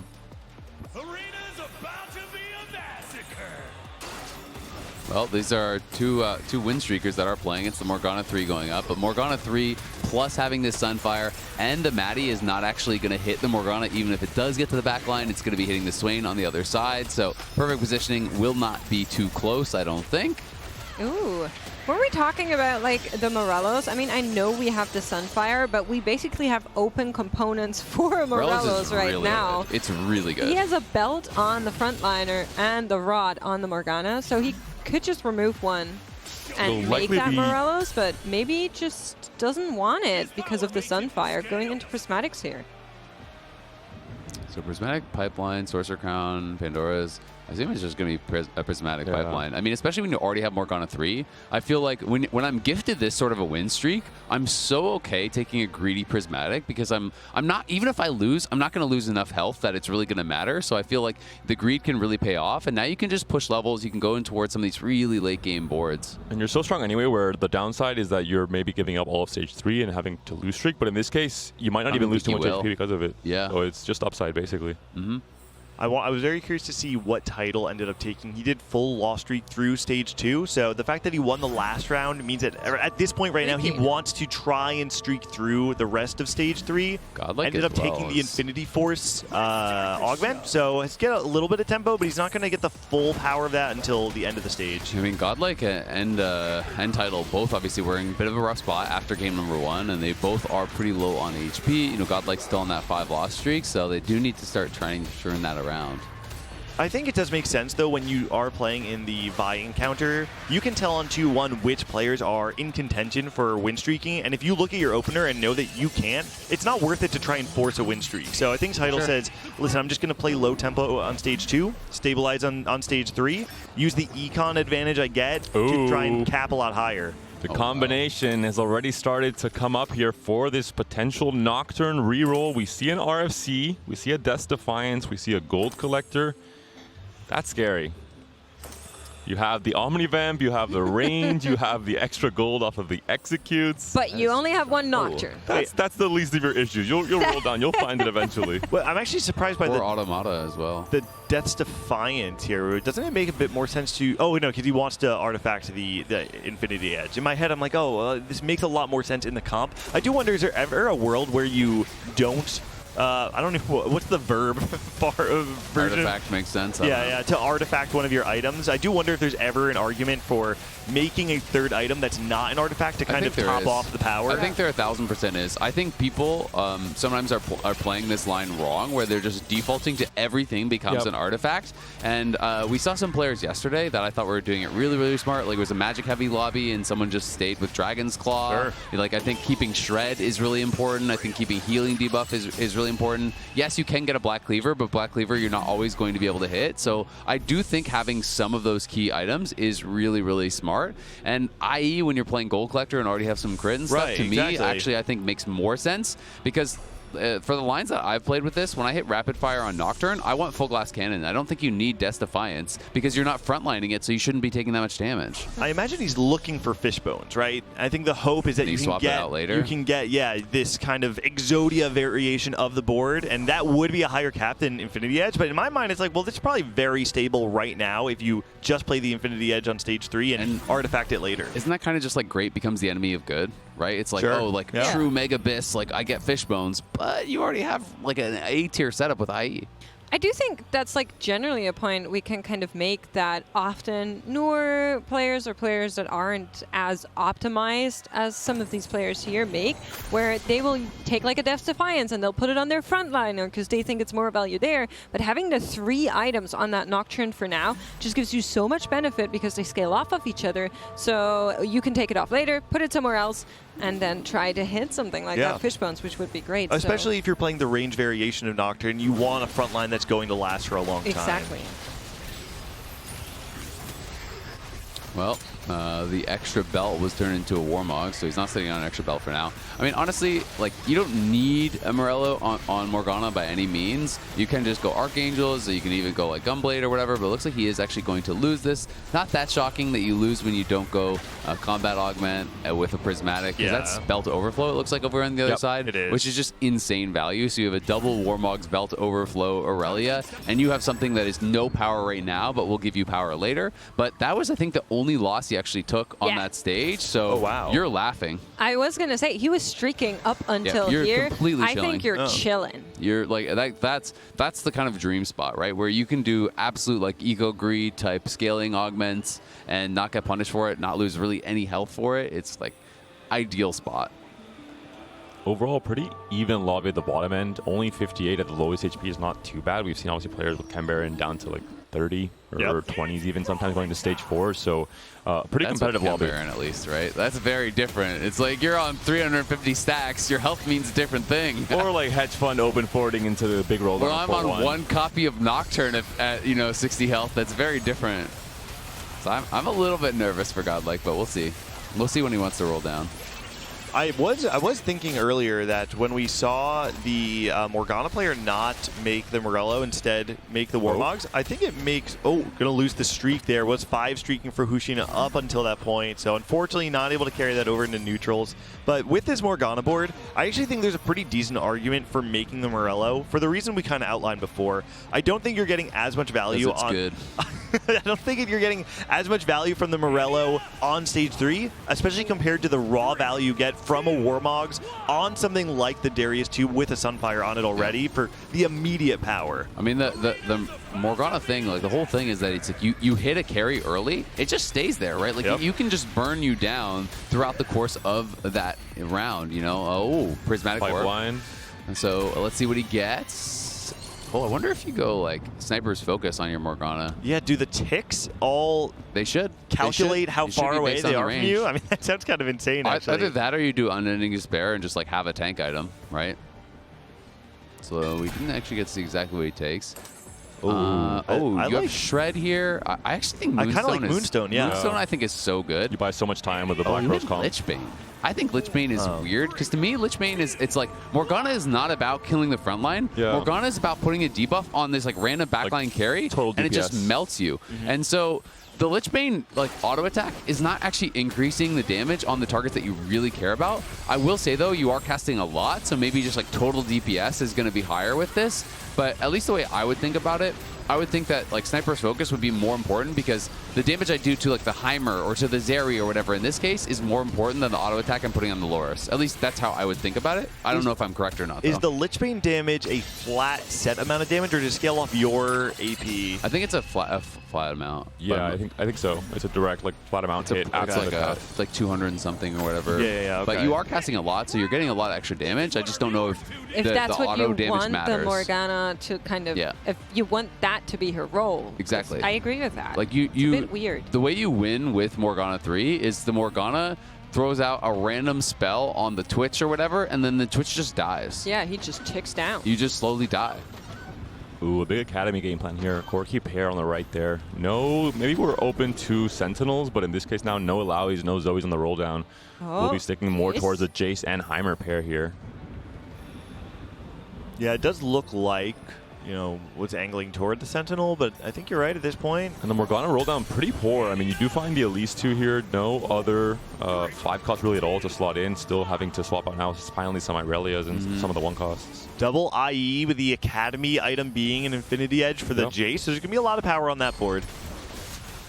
Let's see how this Morgana does now against some of these stronger boards here. We did that Elise 2. It's obviously being played in the backline with the Jace here. They have the Crystal over there, going to give them the additional attack speed. So there's one of those Morgana casts in onto the Elise. Let's see how much work it is able to get done. You can see it rotting down, but yeah, it's just not quite fast enough. Like, I feel like, I don't know if I'm crazy coping, but I feel like if that's a Morello's, doesn't the Elise just die like 1 cast earlier and maybe you win that? I did get pinged. It's 340 flat damage, so we're correct on that. Flat, yeah. But yeah, I'm just not sure you want that to be her role in this fight. I think I agree with you, Azael, that I'd much rather have her spread all of that toxin basically throughout the fight and then have somebody else do the raw DPS. I think we should give credit to the augment choice on 4-2 though, taking the Clockwork Accelerator. It feeds into the shape of the fight, right? What he's saying now is I'm going to transform this Morgana into an auto-attacking beast. We know that Morgana utilizes attack speed well because her cast animation is so short, so it means that we're going to be getting more value of the Lich Bane than you otherwise would. So I think he recognizes what the condition of the fight is now. The question is, do you have a front line that does enough? Nice combo here with the two augments, the Trenchcoat and the Thornskin Bramble, the extra damage coming in after the split. So just a little bit of extra DPS to help out the Tristana and the Heimer. Yeah, you can see Pit Fighter Crest was grabbed for that Darius 3 as well. So pretty beefy here for the family reroll. I will say it's a strong combination, but the Trenchcoat splitting with the Edge of Night just made all three of them aggro drop, and then the Vi just went straight to the backline instead. LeBlanc really big here for the Morgana player. Get the extra Black Rose in. Okay, question. Is there a world where you take some of the Morgana items off and give them to LeBlanc so she will carry the damage? If you 2-star. And then I think if you 2-star LeBlanc, maybe. you give Morgana actually items where she does what we think she should be doing? You might 4-star Morgana before you 2-star LeBlanc though. Yeah, so you just want all items on Morgana anyway. Yeah, I think it's hard, right? Like I think if you randomly 2-star LeBlanc, I think you definitely could swap it around, but I think otherwise, I don't think you have enough item economy, right? Yeah, it's a lack of resources. Yeah. Looking at Title, a player who won 6th in game 1 has to have at least a decent game here in the second game, or he could be, scrap. in contention of being eliminated. Playing for the scrap line now, has an early Jinx. But how many items is even scrapping? He's scrapping 2 items with 6 scrap. Yeah, not ideal. That is very far from ideal. Okay, now he's doing 3, You so do have move things around a little bit. Extra components from the Vi encounters, so going to scrap does make a little bit more sense. And the Infinity Friday. Yeah, Freaky Friday, thank you. The Freaky Friday coming in. There's value there. Do you think of scrap being a pseudo win-out comp? Because I don't, personally. 9 scrap? It's Yes. very hard. We saw it yesterday on day scrap, 1. yes. 6 scrap, I think the nerf to the shield duration from 30 to 20 is a really, really big deal in terms of scrap was very dominant in the very first patch of the set, not so much now. I will say there's a lot of raw power on this board, and it's one of the values you get from playing the scrap board is having things like the GP and the Corki in the backline. And most of the buffs that came this patch did help for Emissary with Mbessa, but also the scrap line in general. I feel like usually when I see scrap win out though on 6 scrap, it's like GP3. You know what I mean? Yeah. It's The not, high it's roll not version. like a GP2, a Corki 1. Like this board does not look like it's going to win out, right? You have Corki 1, Echo 1. You're not anywhere close to GP3. So also not even close to Corki 2, right? Yeah. So visibility, the consideration here for the Vi potentially. You can't get stun locked for too long, and now you have very little time. Going to go for the Echo instead. He's on the pair of Echoes, so now he really needs the Echo. Oh, there it Hit is. it in like 1 roll. That's Whoa, good. say something else. He really you needs also the need Victor the 3 Corki here. He's become too powerful. Whoa, he called it. See what everybody else has picked up from the anomalies. Now- Mimuta actually going for the Tristana as a normalized 6. unit over the Corki. Yeah, only 6 And we're going to Tristanas. stage 5. That's I mean, I was about to say that's a little spooky. That's beyond a a lot little spooky. That's a lot spooky. You can smell the 8th. Yeah. Mimut coming off the top 4 from the last game. And actually, this lobby in particular is full of TOC competitors from CN, except for Mimut. The only player in this lobby to not be a regional finalist from their respective region is a high-level player in the CN ladder, but has yet to actually qualify. And so to see them make it all the way to the top 64 and then go top 4 in a stacked lobby like this, this is a tough game, but it's a player we should have our eyes on. This is kind of Godlike still very far away from the Nocturne 3. Rolling on 7 is a little bit better now for 2 costs because you have higher chances, but... I mean, both. I did say when we slammed those items, there's only a Nocturne 1. Yeah. You told me not to worry. Are we worrying now? I mean, he low rolled with the roll down. That's why you can start worrying now, of course. Yeah, he's on 5 Nocturnes. We're going to stage 5. I mean, both Nocturne and Trick players are looking like they're in a horrible spot. I mean, he's 2 off of Blitz, which is nice. You know, it's something to buy some more time. But like, you need Nocturne 3. The thing is, obviously they have had horrible luck on the roll downs, but they do eco back up a bit. And then you can sometimes it evens out. Sometimes you get lucky on your next roll down. You find a shop with 2 or 3 and you can kind of make things happen. But that's what you're depending on now. You have to. We have to roll a 10 here for sure. Yeah, there's blitz, so he's 1 off blitz, but still, you need 4 nocturnes. Oh. Okay, so 3 nocturnes. We're on 6. Okay, there's blitz. That's good, but he has no items. Like he has legit no tank items, which is tough. I honestly feel like you should move it from all the items. Yeah, it's like move Crusher, Hull Crusher to blitz. The Trickster as well. Yeah.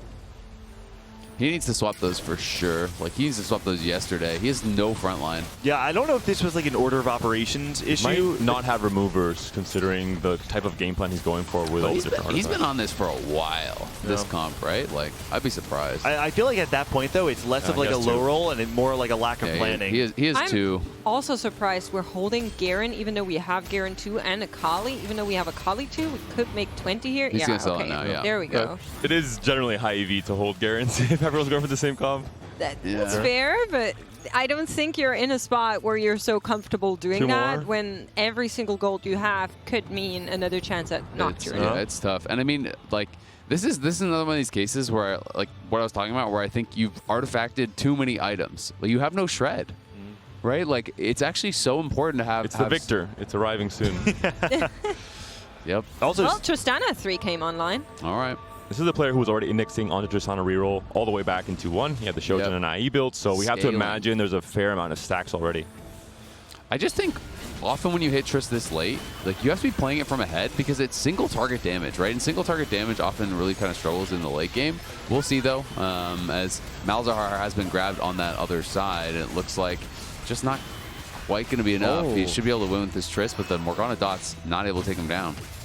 I'm trying to do some math. It looks like we're 4 rounds away from seeing the Morgana 4 come through, if my finger math is correct. I was. So for those of you at home that can't see, Gangli's currently like holding out several fingers and counted them. You would think it's a calculator, a complex equation. No. This is kindergarten. Let's be One very clear. Nocturne.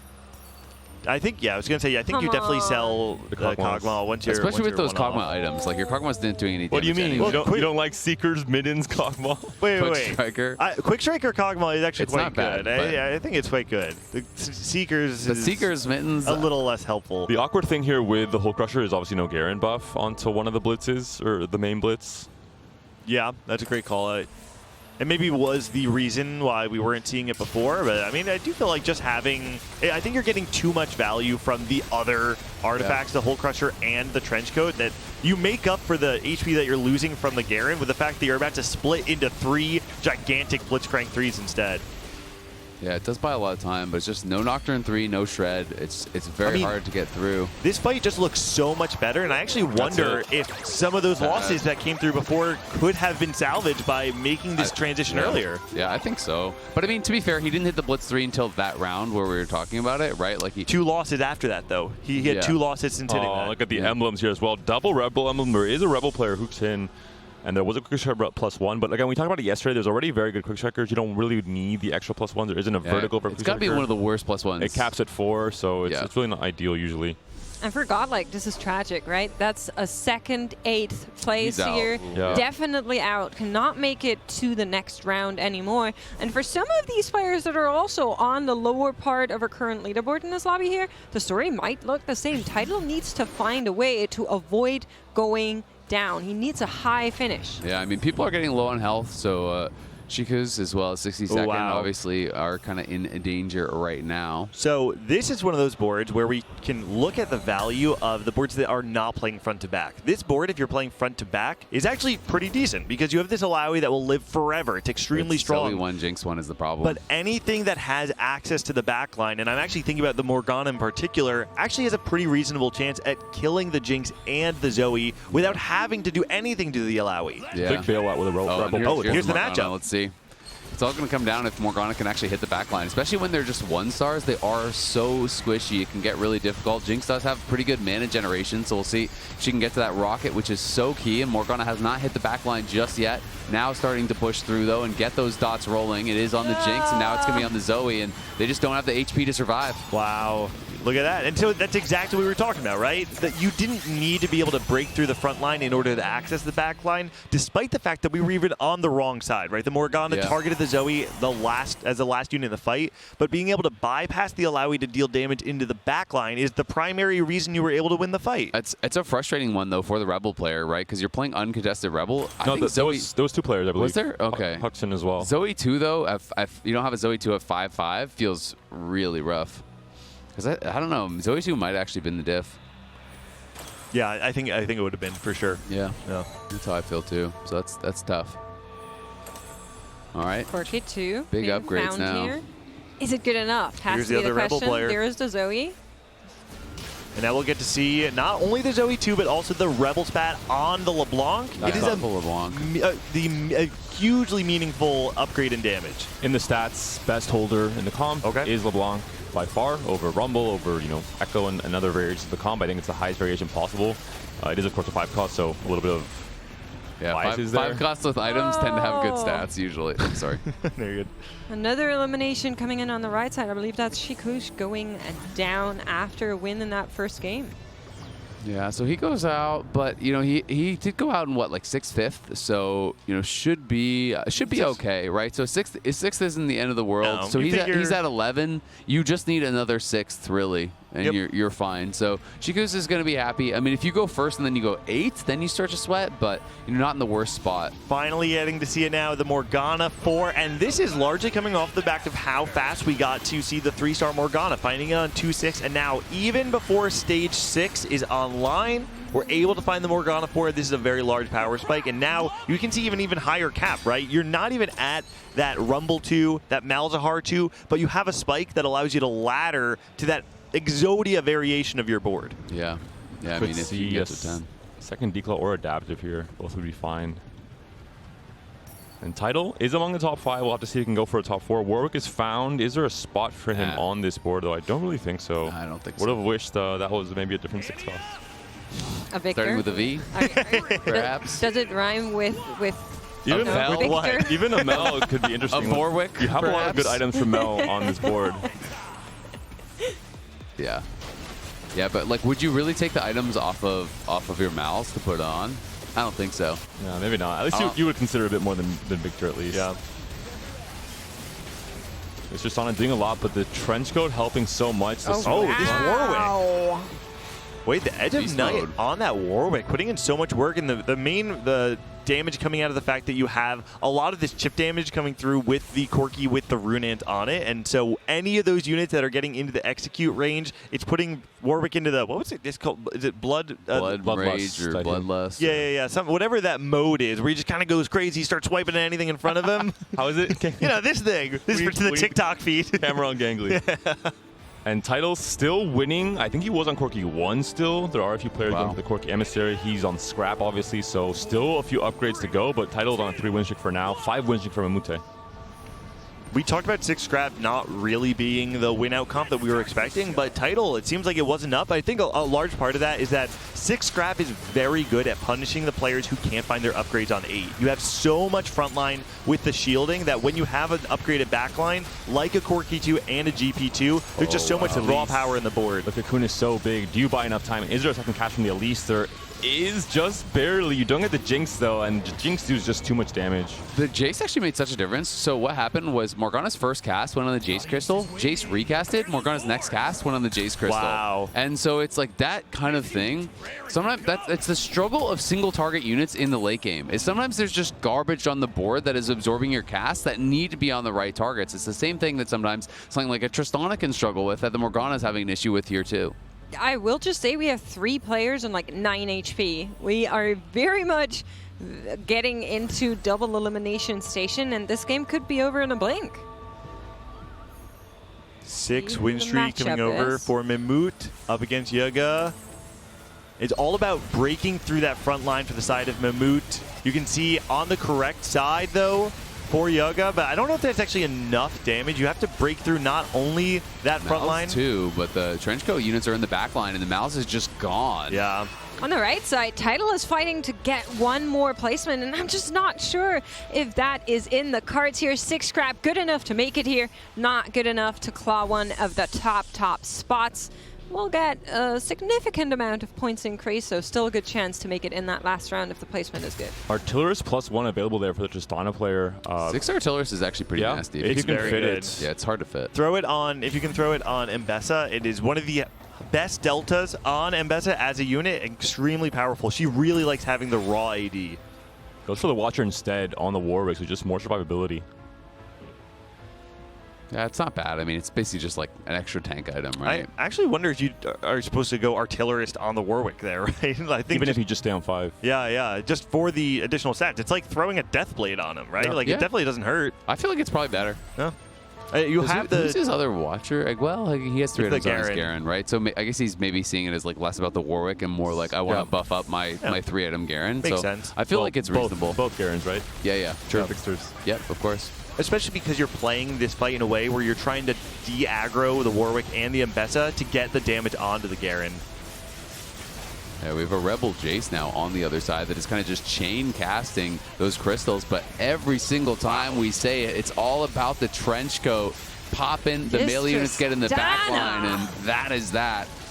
Wow. Winning this game, the one player who has never made it to a TOC regional finals in this hugely stacked lobby is making a statement here. And his first roll down for Triss was super low roll. Terrible. We were actually looking at his board, and he had, what, 5 or something like that? I think like middle of stage 4 had 6 copies still on level 7. Yeah. Was very far away from that. You can roll for Triss on 7 now because of the shot pod changes, so it is a little bit better. But still, like if you pause the game at that point, what would you say his AVP was? 8th. Yeah, well, I wouldn't, because I feel like the Nocturne was even worse. Okay. But like, 7th. But yeah, I would be guessing around there, like, right? Like, you would think he would be bottom 3 for It sure. looks super doomed. I thought he was bottom 3 for sure.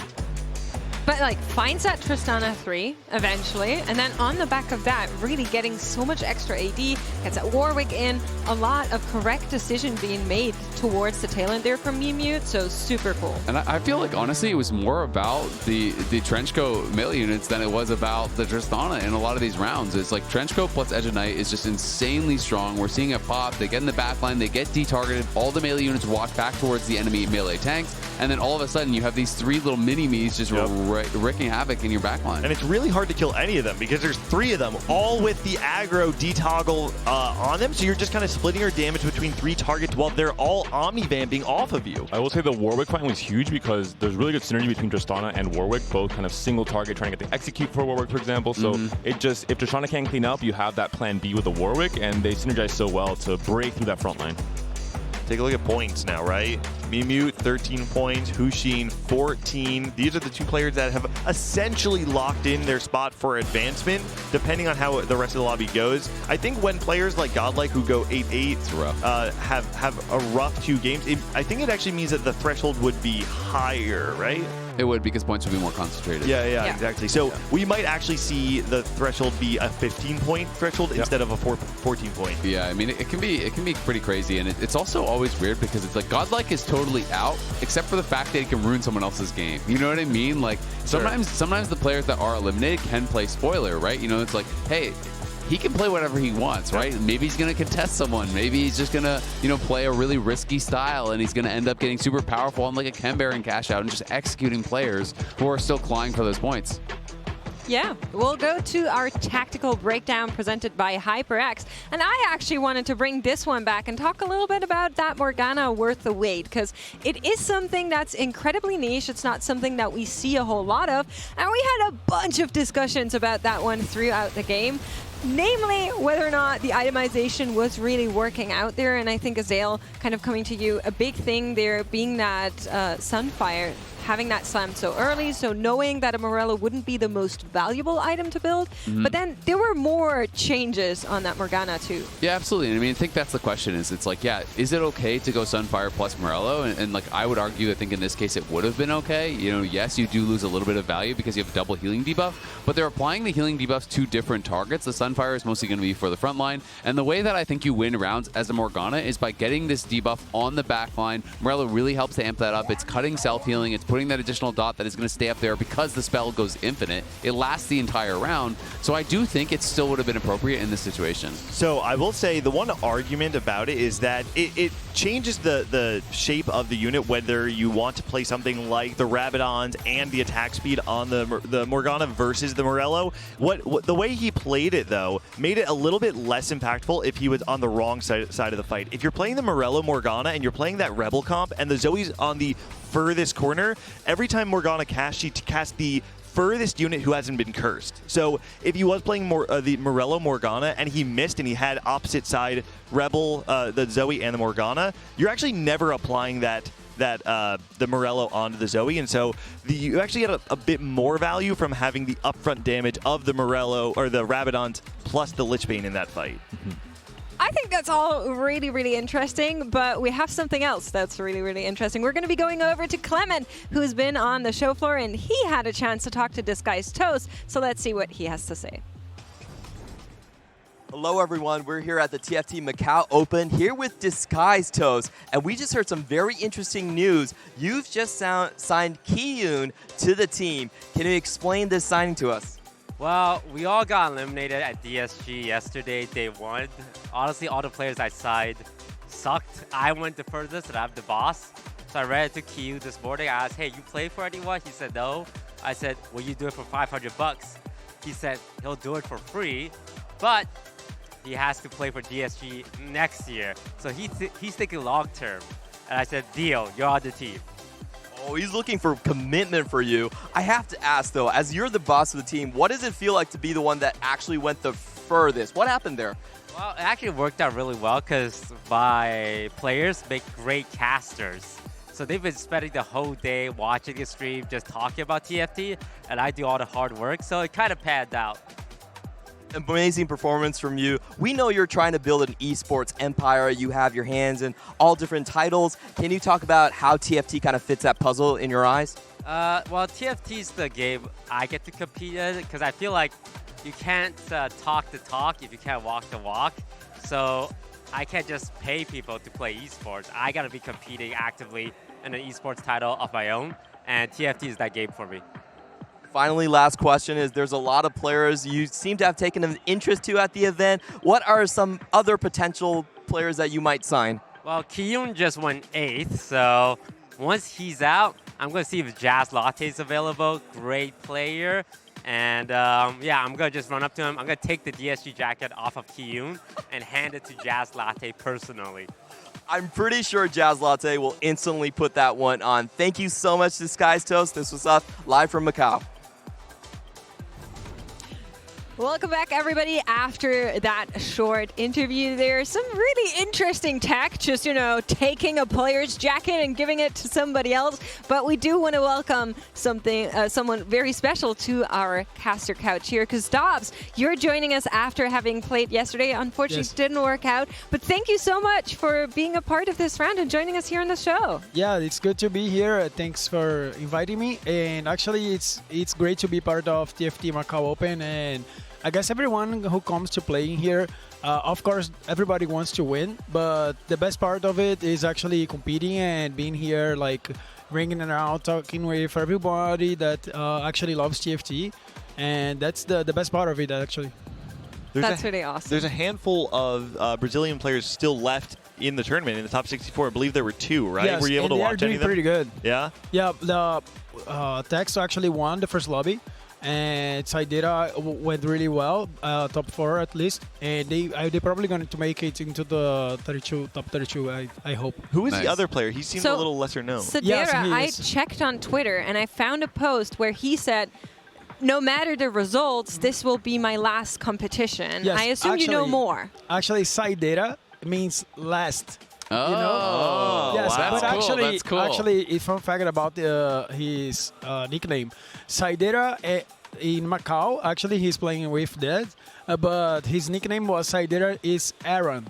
Aaron from the game modding league. Yeah. It means the last game he plays every day. It's an Aaron game. Oh. A fun fact about Saidera. It's something that when you play a Saidera, you never play once. It's just so many Saideras. Oh, it's the one more. It's the one more. Hopefully, that's not his Saidera in here. Hopefully, he'll play So it's even like more. play until you win type thing, and then you're up at 5 a.m. and you're like, one more. Yes, and then you win, and you're like, well, now we have to play until we lose.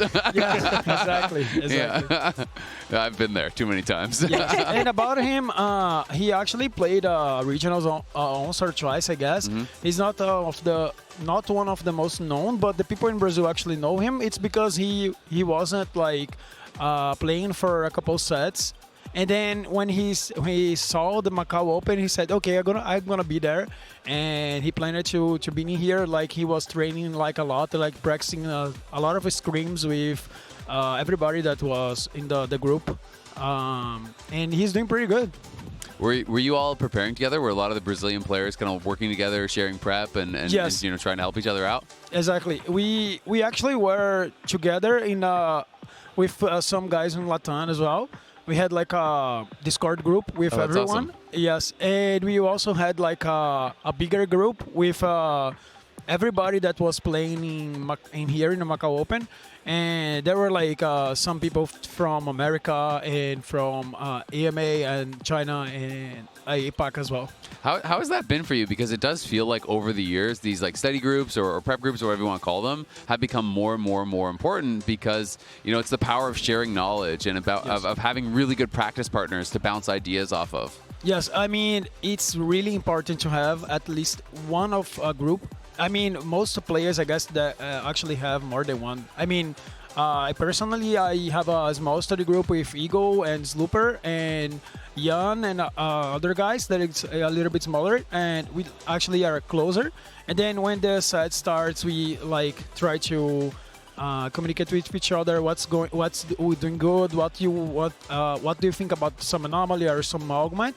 And then we have like a beer group with all the Brazilians or the Brazilians that made it to regionals to try to get more information and more opinion.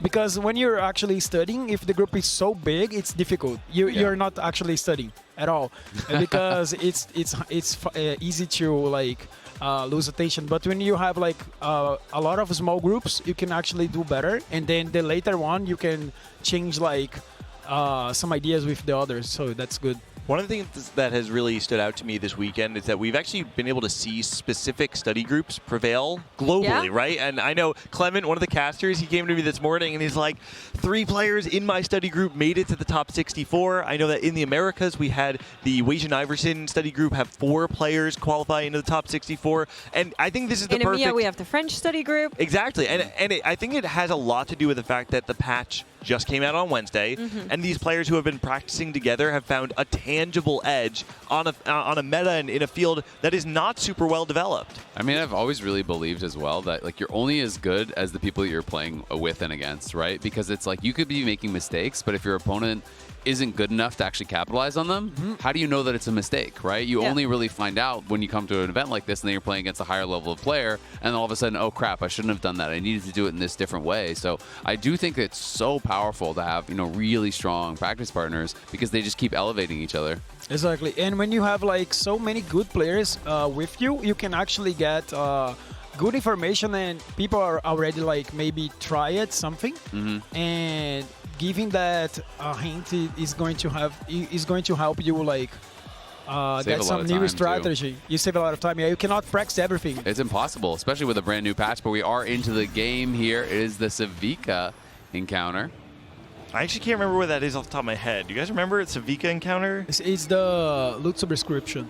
Oh, it's fully random loot, and it can be crazy. I had a game yesterday with this where I want to say I got 20 gold from one of the things. You can get huge amounts of gold. You can get an artifact item. You can get spatulas. Let's hope it's not an artifact item. We've seen a bunch of these. You can get all kinds of stuff, and sometimes it's also not that crazy. I think sometimes you can only get a couple gold and stuff like that, maybe a reforger. A reforger, or a 2-star 2-cost or whatever. Okay, Hushin, I want to call this out. Hushin does this. I do the same exact thing that Hushin just did. I'm going to assume it's the same thought process. Is that when you get dropped 3 2-costs, I spread them out on my bench to separate the different types of lines that they go into. I do that too. And that way you can pick up your 1-cost and put them on your bench in the way that makes sense. You can see the Morgana and the Irelia being held together, and then the Academy units being held together on the right-hand side.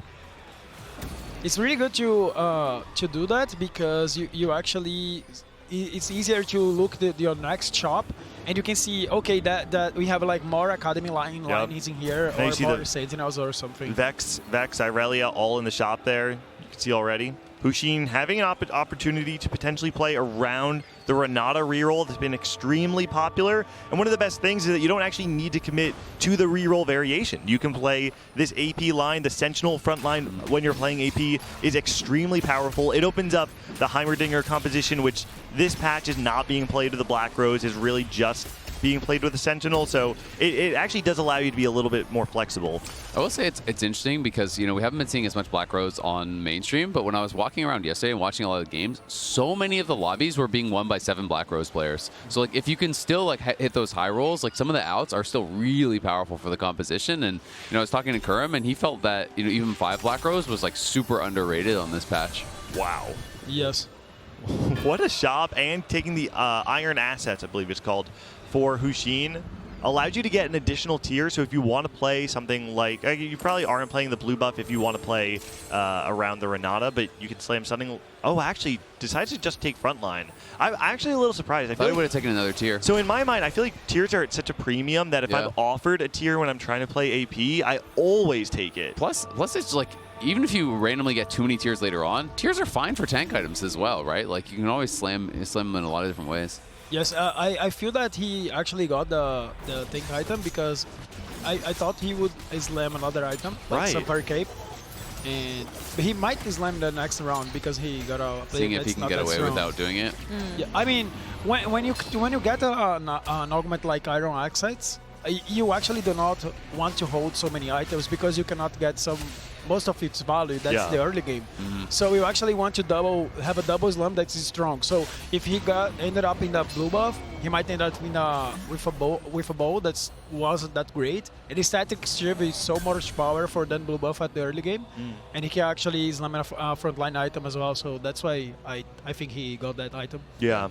I mean, Shiv Sunfire is a crazy strong duo early because it's so much good. It's also shredding for the Sunfire damage, right? So it's definitely one of, if not the most powerful, like 2-item slam that you can have, I think, in stage 2. Yeah, one of the best, and he also had like a bulky front line with like some sentinels, so it's great to slam 2 items. 60 seconds, risky moves, yeah. Into, posturing around this Rebel composition. Curious to see if we'll actually see the Rage Blade being slammed. Man. You play risky moves and you're level 3 and you see a level 5 player, it always feels so bad because you're getting 5-0'd, right? Yep. So it's like, it's always tough, like these extra losses, especially because it is kind of just matchmaking diff, early on. The extra HP that you lose when you're already starting down 20 is tough. Yeah, I'm actually a little surprised to see risky moves being played from behind like that, like not actually super greedy. Yeah, I feel like I only ever take risky moves if I have a strong 2-1 that I think I can contest a 5-win streak. So how many points does 60 second have? Because to me, when you play it this style, you're 1st or 8th. Right, like when you go risky moves lose streak, you get so rich. But if you don't hit immediately when you roll, you're dead. Yes, and also you are in loot subscription. Yeah. It's a Vika encounter that is even wilder. I mean, because you do not know what to expect, so the game can get like really crazy. It could be anything. Yeah. 8 points. So 60 seconds is on 8 points. So he needs a high place. That's why. Makes sense. I think it totally makes sense. This is the risky move. Yeah, I mean, you go risky move and you early level and you try to play for tempo and stuff. I think that's fine, but that's like not usually a first place play. Does go with the Rage Blade Slam too. So this is a tech that we've seen coming through with the Rebel comp. I think the justification people are saying is that it times really well with the Rebel stun that comes in when you have 7 Rebel. So Zoe cast immediately after getting a bunch of AP from the Rebel stun coming down. Exactly. Tex is one of the players that love to go into the stats. And when he studied that, he actually gave us the call, okay, if you have against Rage Blade, play that on Rebel line, because it's really good and match with this stun. So you don't play any other mana generation with it, right? It's just the Rage Blade? I mean, you can actually play the double mana generations because later on you have you can find a Jinx and put the Trojan in her. So that's the way I would play. I mean, you can have like a Rage Blade and Trojan, and then move Trojan to Jinx, and then put another damage item on Zoe. So while we were in that carousel there, we got a glance at the rest of the lobby, and I was really curious what the branching out player Qingqian took. It is actually an Automata emblem that we have. Automata emblem is so powerful. I actually, Clement and I were talking about this in the back before. The one thing about Automata emblem is that I've seen a lot of people play it with Nocturne, and the problem is, in order to actually reach 6 Automata, you need to find Malzahar, right? And so if you're rerolling on 6, then it's most likely you're not finding Malzahar till the very end of the game. There's an argument that you actually could just play it from pure tempo and try and get to a level 8, find a Malzahar, but you can see he's already posturing toward the Nocturne reroll. But look at the Nocturne items. Like, the Nocturne items are not that good. You know, I actually think if you have QSS, Last Whisper, Serix, they may not be the ideal items that you normally think, but they actually achieve all the same goals. You have uptime from QSS, you have damage amplification essentially from the Shred of the Last Whisper, and you have survivability from the Serix. So it still kind of checks the boxes. I guess it just depends how many points he needs, right? Like, I think if you're playing for like 5th or 6th or something, or 4th or whatever, I think it's fine. But to me, it's like, I never see Nocturne win if you don't have artifact items. He's on 6 points. He's on 6 points, so he needs a first or nothing. So I already don't believe you're getting first if those are your Nocturne items. You're playing Nocturne reroll. Yes, I mean the Last Whisper thing I actually enjoy about Nocturne, because when you're not playing out of the artifacts, you will be strictly to the front line, and I don't believe Titan's actually a good item on the Nocturne. It doesn't have like much good stats, and Last Whisper is one of the items that's actually underrated on here. It's pretty good. So I have a theory about this. I think a lot of players see the Quick Striker line, and for some reason they kind of think of, you know, in sets past, you think of the Yone with the Bloodthirster Titans 1v9ing at the end of the fight. My theory is that Quick Strikers actually want to almost always play a front-loaded fight. They want to have the fight end as fast as possible, which is why I always argue for crit Mbessa for the same exact reason. Mbessa is pretty good. Yeah, I mean the best results I got with Mbessa was like super offensive items like QSS and maybe GS. And of course you want a BT because she actually wants to. I mean, IE Hodge is also very good, though. Yes, IE Hodge, yes. Yeah. But when you have, like, Titans and a lot of tanking items, bulky, it's not that good. I mean, I don't think Last Whisper is the problem, though, for me for Nocturne. It's just that if you're going QSS, Sterix, and Last Whisper, I feel like your damage is kind of too low. Because he has to play for first. Okay, here's the copium, right? You don't actually reroll Nocturne. You just go vertical as far as you can, you hit the Malzahar, and you hit a Mel, and Mel becomes your Automata carry. And you go all the way to first place. And that is the cap, though, that we've seen exactly what you're calling out. Yeah. Subscription, by the way. I mean, it's very rare, okay, but it is possible. He just got fish bones. Yep, there you go. That is, from the loot subscription, that is actually pretty crazy. It is. I mean, loot subscription is wild. Well, that can happen. You can also find them now. There you go. Oh my god. So now he can win the game. Yeah, now I think he can actually win the game for sure. I think Fishbones completely solves all your problems because now you just do Last Whisper Fishbones. You can do GS, IE, whatever your last item you want is, something that's high DPS, and you are feeling really good now. But that's actually insane because I feel like this went from he's for sure eliminated to actually has a chance to win the game now. Yes. I will say with how top heavy this lobby has been. We already have Yushin on 14 points, Mimute on 13 points. So there is a world where 14 points would put you on a tiebreaker or even not enough, even if Qiangqian Sun gets a first place here. So he's in with a shot, though. It is a shot, and it's the only shot you can take, so you take it. Oh, wait. That's an Automata crest coming through with the... No way, dude. No way. So this now means you can play 6 Automata without finding Malzahar. This is the best way. I mean, yeah, it's like obviously this the best way. This is high roll. I really like playing Automata by getting 2 Automata crests and then getting a loot subscription into Fishbones. That's my standard style. Can I tell you? That's the build I go for. When I said earlier that I was talking to Clement in the back about playing Nocturne with Automata +1, it's specifically because I played this exact game where I got the +2 Automata last night. He has 6, by the way, on 3-2. Yeah, well, he also rolled rather deep, but... Still pretty good. Very good. And he got his Akali upgrade as well, so he's going to streak. I mean, you're not losing. I'm actually surprised you rolled so deep. You have so many raw stats just from the 6 Automata that I don't imagine you're losing anything anytime soon. I think he's just trying to guarantee win streak, right? Yeah. Yeah, but it's actually, you can actually win every single round here, and his gold will be fine. As he will stay like in the level 7 for so long, as he doesn't need mouse harass. And he has a pair of blitzes. He had a pair of Akalis, so I feel like it's reasonable to roll when you have multiple that you can hit and kind of guarantee your win streak. But this is like a crazy high roll. I was watching a game YBY played last night, and he was playing family reroll. And he skipped past some like really powerful like prismatic augments that he got offered to try to dig for like 5 family, I think.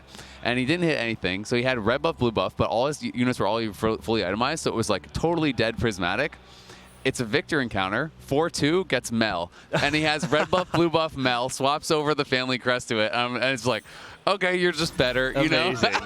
And that's how this feels to me, where you're just like, yeah, you just get a random Automata emblem into Automata +1, hit a Fishbones. You're seeing Rennie hero augment. Oh. I have not seen this in a while, but I've heard it's quite strong. I haven't actually tried it. Yeah, it's pretty strong, but it's not so common. Now, Rennie with the hero augment is actually, when we were talking about, Titans not being super strong when you're playing Nocturne, I think it's very strong when you're playing something like the Rennie. Especially because you are the bruiser, so you get a lot of value out of the raw stats, but I'm pretty sure that I think it's the healing that scales off the AP, right, on the Rennie, so she's able to utilize both the offensive and defensive stats extremely well. So this could get even more wild for someone. Oh. They're both racing for it. 60-second playing Rebel. Who was the other person that was racing for it? Was Yagai. Yagai. Okay, potentially Conqueror Spat or something. Actually looks like might be angling toward Rebel as well. So with those 60-second, I mean, if you're playing Rebel and you get this, again, it's loot subscription. You could just get another Spat, right? And then all of a sudden you have 10 Rebel, and you can just kind of get a guarantee first. Keep in mind, you're not playing it with the Wandering Trainer, right? When you have it on the Golem, it's way better because you can play on 9. But yeah, it is still, I think the value you get is now you don't need to play the Vex, you don't need to play the Akali for 7 Rebel on 9.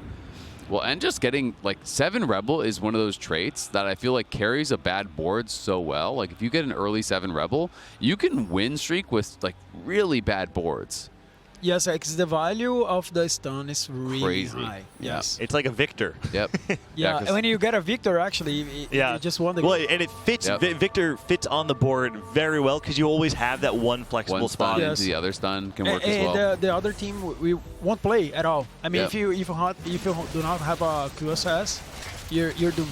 Yep. Yeah. I've had some Rebel games where you get double crest early, you get to 7 Rebel early, and then you don't really have to spend a lot of gold because the trait just kind of wins you rounds. So getting level 10 when you get 2 early Rebel +1s is more achievable than it is in the majority of games, I feel like. Yes, and in the loot subscription, you can always so much gold. Gain a bunch of gold. 20 gold randomly or whatever. Ludens is to me always one of the artifacts that is the hardest to play around. I feel like we were talking about that earlier. I feel like Ludens is really bad. It just doesn't fit on a lot of different units. You know where it does I don't like much in this set actually. In previous sets, Ludens was great, but in this one, I do not feel that it has some unit that uses so well. Yeah, that's how I feel, and it feels extra bad because there's so many artifacts where it's like.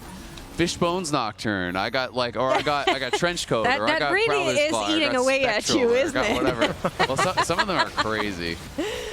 Looting. I mean, you're kind of laughing. Oh, I'm just laughing because of the blasphemy. Panda is rolling in his grave right now, off to the side. As we're all saying that Ludens has nowhere to go, and he's been trying to pitch the Luden Ziggs all weekend long. Oh yes, the secret tech, of course. Yeah. I don't think Yaga is going for that. No, it doesn't look like he has the spot, unfortunately.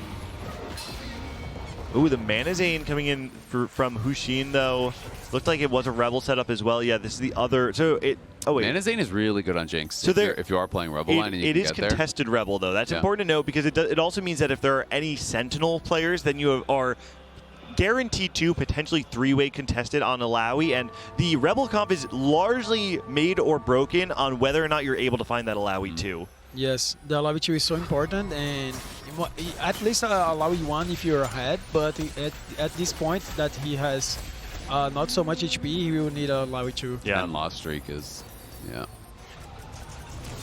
But it is going to be very rich. So 60 gold roll down here at 8. Already found one Alawi right away. We'll see how quickly he's able to pick up some of these other key units that he does need. Obviously, would love to be able to grab a Zoe here. See, on the other side, there's Echo. So we have Echo, and we also hit LeBlanc and Rumble. Wow, those are some good hits for 60-second. I mean, if you're trying to play the Rebel, you kind of hit all the units that you want to tech in after you have Zoe. Just carry those items over to the LeBlanc too. You're apparently going to hit And on he has the 4-2 spat, here. right? So if he could make a Rebel spat, like you can do Rebel LeBlanc and things like that, and I think it can work out quite well. But he has Zeke's plus Chalice, so quite a bit of extra power for that backline as well. I mean, it's like 2 additional items for whatever your carry is going to be in backline. Well, and honestly, because there's so many raw stats given to the Rebels, I think you can't actually underestimate how much value you get out of something like an Ezreal 2. Yeah. He can actually deal a decent amount of damage, especially when you're playing on 8. You can even maybe tech in the Corki or something just temporarily. Prismatics coming on through as well. We're getting a view of Qingtian's son's POV here. I'm so bad with the icons. I know the middle one's Coronation. I cannot remember what the other ones are. Yes. This one is the belts. So that's a Change of Fate on the left side. That's the blue buff one. What does this one do? I honestly can't even remember. Change of Fate gains you a blue buff, and after starting a round with 60 gold and winning a player combat, you get Mel and... He actually is going to be able to play Automata Mel this game. Blue buff. I mean, it's unlosable. This is the most egregious high roll I've seen so far. I mean, there isn't some games that the game just won for you. Yep. This one of these. I mean, even as just playing for him. Yeah. Yes. He has Nocturne 3 before stage 4 as well. I can't believe he's not giggling to himself as he's sitting there. He's so calm. Actually, I'm so glad that you read it, because I feel like we all thought it might have been the Mel augment, but no one wanted to say it in case they were wrong. Yeah, no, I like to be double sure, especially because it's such a fresh patch. So in order to get the Mel, you have to do 2 conditions. The first of which is start a round with 60 gold. The second is win a fight, right? Yes. That's it. So we've already won the fight. All we need to do is wait 2 rounds. He's not going to lose any fights because of his board. So. Right. Exactly. So there's only one condition.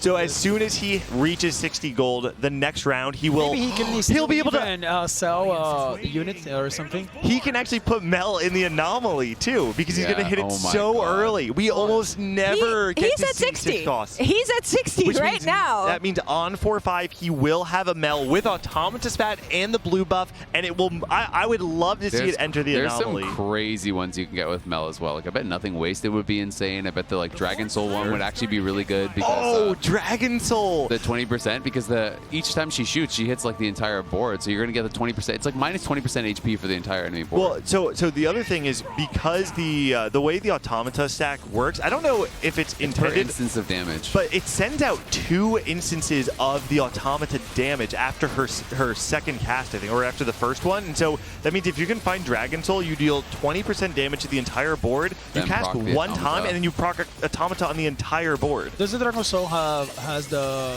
cooldown or not? It's only once per fight. But it's 20% true damage to everything the first time you hit it. But you might just kill the entire board with like one ultimate. Because you'd get Automata proc too, right? I see, So I think it would be pretty insane. I know that one I've tried on Malzahar. It's weird because it doesn't work on some champion spells, so I don't actually know. Because I played it first on Malzahar one time when I high rolled a Malzahar really early, and it procced on Mal's spells, so it would just like bounce around, and then the dot travels and does instant 20% true damage plus all the dots, and they just burn. That's and cool. then I tried it with Heimer and Corki, and it doesn't actually proc on their spells. So Heimer rockets don't trigger, only Heimer autos. And Corki Barrage doesn't proc it either, only Corki autos. So it's horrible on those.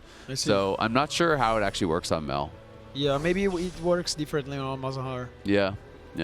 I wasn't sure if it was bugged or if it was like just intended that way, or it's hard to know. Okay, so Qingtian is the player with 8 points, right? Or is that 6 points? So either way, it is the player that needed to go. Look at that orb. Yep, there's the Mel. Okay, so wait, surely we remove her right now, right? You have 2 removers probably? Okay. Oh, maybe you don't have any removers, and so you need to actually wait. No, there it is. So we He still sold had the TF. extra one, yeah. Is he rolling for a replacement cog? To like sell your cog and then if he doesn't have a remover, you just want to sell your cog. I don't think he has. Yeah, then you want to sell your cog and put in a cog 1 and put the blue buff over. Yeah. Yeah, no remover, only a reforger. But we are getting a glimpse of this board, and I hope we stay on this one for the anomaly as well. I really want to see the choices meld online 4-5 on a board that already looked like it was going to go all the way to a first place, as Qingtian Sun fights for every single point here. At first might not even be enough, but it is the shot that he's taken. We haven't really gotten to check in with Tidal. I know we saw him for a second there, but Tidal, another one of those players that was only 6 points after 2 games. No! Come on! Oh my God. Okay, that's awesome. It's so funny that this is the immediate one I thought of as like the most OP possible. You see, the game just played for him. Yeah, I mean, you just have to be there and accept the right This is AI, I'm pretty sure. Yeah, I am so appalled. He's handpicking his shops, handpicking his augments, handpicking his anomaly. I also Why feel like is he not grinning from ear to ear? Oh my goodness. The amount of things that you have manifested in the last hour have been unbelievable. You're in a backseat It after is this. disturbing. It is. This is crazy. It's like he's going first. We'll see if he actually means he's going to get out. I mean, I guess there is a world in which you don't, where like maybe someone gets a spat and gets 10 Rebel or something insane like that, or they get a 2-star Victor. But we're looking for like the insano outs already. So I think what you actually want if you are Qingtian is you want Godlike to go second. Because Godlike being at only 2 points, he went 8-8, is going to inflate that threshold. So if Godlike can go second, it actually gives a higher chance, which means that 14 could be the cutoff. Right now, it's not looking like 14 points will be enough. Yeah, maybe the player that he's in the first as well. Yeah. Is he first? He's good too as well. That would be Hu Xin. 14 points. Yeah, so if Hushin and Godlike both do well this game, then it puts Qingtian in a decent spot to move on. You can see the Rennie rerollers, one-off Rennie, has hit GP3, so is going to be playing that sort of style, but definitely needs to hit that last Rennie and is on 0 gold, so in a tough spot. I just can't. We have our first elimination coming in, as Qingtian Sun barely has lost any HP after a crazy, crazy game of TFT on his side. But we will have Yaga going out in 8th. Okay, so Tidal, 6 points. 11 points is what he's on 11, now. So he had 10, he's at 11 now. Yeah, he's done that, unfortunately for him. That's a tough 8th. Tidal was 6 points going into this game. Right now, sitting 57 HP, 8 points going into this game. So needs to have a very high placement to really have any chance of advancing. He's down the cog. I'm surprised he didn't sell and move blue buff, but sorry, go ahead. Well, I think if you're Tidal right now, the name of the game is actually just HP preservation. Because there's a second mill. Yes. Oh my God. Wait. Incoming duplicator. I actually thought he was about to have a heart attack. I was just waiting for it, man. All right, but I mean, until the end of this game, he'll get a Mirror 2. Oh yeah, I think it's very, very possible. So if you are someone that's at the top of the standings, like Tidal and Mute right now, you actually want to just make your board as strong as possible right now, because you know Qingtian's going to win out. He's going to deal a significant amount of damage to anyone who fights him, and so you just want to make sure you don't lose the other fights before you fight him. Yeah. I'm so shocked.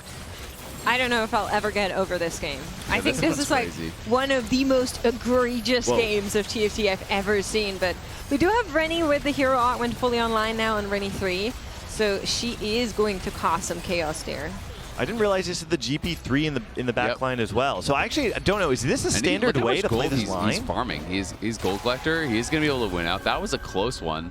As we I saw love them GP with Gold Collector because it reminds the older ones that actually gave gold. Oh yeah. Like all the old like pirate. Yeah, GP. the pirate GP. Yeah, That's so fun. It's so fun. 60 second. I believe the other Rebel player was already eliminated, correct? So 60 second now playing uncontested, able to find. He put the anomaly on his LeBlanc. What anomalies have? Touch of Frost. That is not one that I've really liked. That's the attack speed reduction one on your cast, I believe it is. It's like 20% attack speed reduction on all the units that your spells hit. It's something like that. If this is the one I'm thinking of. I can read it out. It's ability cast 20% chill, reduce attack speed, enemies for 4 seconds. When chilled, enemies die, they stun the nearest enemy for 1 second. Yeah, it's actually pretty good, I guess. Is it? Okay. It's not bad. It doesn't sound bad, I guess. I tried it once or twice, and it felt really bad, and I never I tried it see. ever again. But maybe I just had it on the wrong champions, right? Because there's some of these anomalies that are so powerful, but you need a specific combo. Yeah, sometimes you actually just do not have much gold, so you have to pick anything. Take It it. shows Yeah. that make any sense. So that maybe he wasn't with even Zoe 2, so Yeah. he He's might probably not broke. have a lot of gold. Who do you like it on then? Maybe you know Singed. Oh, So we Signet? have 3 players out, and all 3 of them The will Sentinel not make the walks. point threshold. Oh, Dr. Havoc. I forgot. That's 11 Loris points or on something? Which- No, the Yaga, Singed. I'm not sure.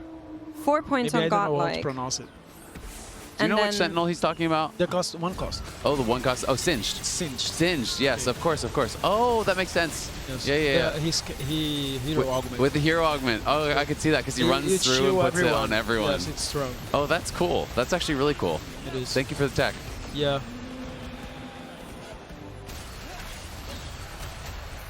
Title doing a really great job staying alive at this point in time, being fully online with 2 different 3-star, Farming 3 gold. costs. He's going to be able to buy a lot of time for Qingtian to clear Hey, out there's the rest an of the lobby. automata emblem, just in case you wanted another one. The secret That's right. 7. Now, with those eliminations coming in over the last couple of rounds, Godlike, 60-second, Yaga, depending on their point total, may be entirely eliminated. All of them it's not are bad. entirely eliminated. Yeah. Neither Godlike nor 60-second nor Yaga can make it. Triple So there is a good shot for Qingtian to claw his way into the top 4 He's got on the triple back of this game. automata emblem now too. He did get the 3rd one, so he's going to be able to drop one of his weaker units. You could drop your Mumu or whatever, and replace it with a legendary later on. So not like needed because he already had 2 and he was already on 6, but still very strong. Did you guys see Nico's post about the family emblem? Yes, I saw. Do you have you? Okay, so for didn't see. context, Yeah, Nico tweeted saying, "Now that we have everyone from the family in the game, so Warwick, Vander, Violet, Vi, Powder Jinx, I wonder what happens when all 6 of them have a family emblem." So I've been like eyeing the PCs walking around trying to see if I can catch that, but I haven't seen it yet. Yeah, I mean, it's so difficult because you need 3 emblems. That is Yeah. really rare. And you still need a Warwick. 5 cost and a 6 Yeah, cost. I yeah. mean, you have to insta-win the game. Yeah, well, it's like, did you see the Warwick 3? The player, so if you have 3 different Tactician's crowns, you have the one with 2 spatulas, one with 2 pans, and one with I one know of each. Yeah, then you get infinite gold. So someone got that and got Warwick 3. So if you can do that, you might be able to get 6 family as Yes. well. We need to take a look at the lobby right now. Qingtian and Title, 2 players with 8 and 6 points, both contesting for that last spot, essentially to qualify, right? So you have a lot of the players who have done well. We know Shichu was the player who went first in the first game. Mimute has been top 4 in the last 2 games, which means it's very hard for both Title and Qingtian to both advance. What Title wants to do is guarantee a 2nd place. The fact that he was able to spike, the HP totals guarantee him essentially. He's also dodged the automata player Yes. 5 rounds in a row. That's right. He is the only able to win streak because he was able to dodge that, right? I mean, he's guaranteed 2nd. All the other players are on 1 life. There's just no way. And they're fighting each other. Yeah. But if he gets 2nd, then it's a tie between Title and Qingtian, right? What's the tiebreaker? No, 6 points versus 8, right? And you would get 8 Oh for yes. first. Okay. Yeah. Yep. So he would be. And the tiebreaker, if there are any ties, the tiebreaker goes to how many points you have in the event. Oh, Right? great. That's at least how it was That's a good tiebreaker, I last think. night for top 128. I'm assuming it carries over Yeah, today. it probably We can wait for official confirmation on that, but I would assume it carries over. Yeah. It makes a lot of sense. Actually. It does. Yeah. Yeah.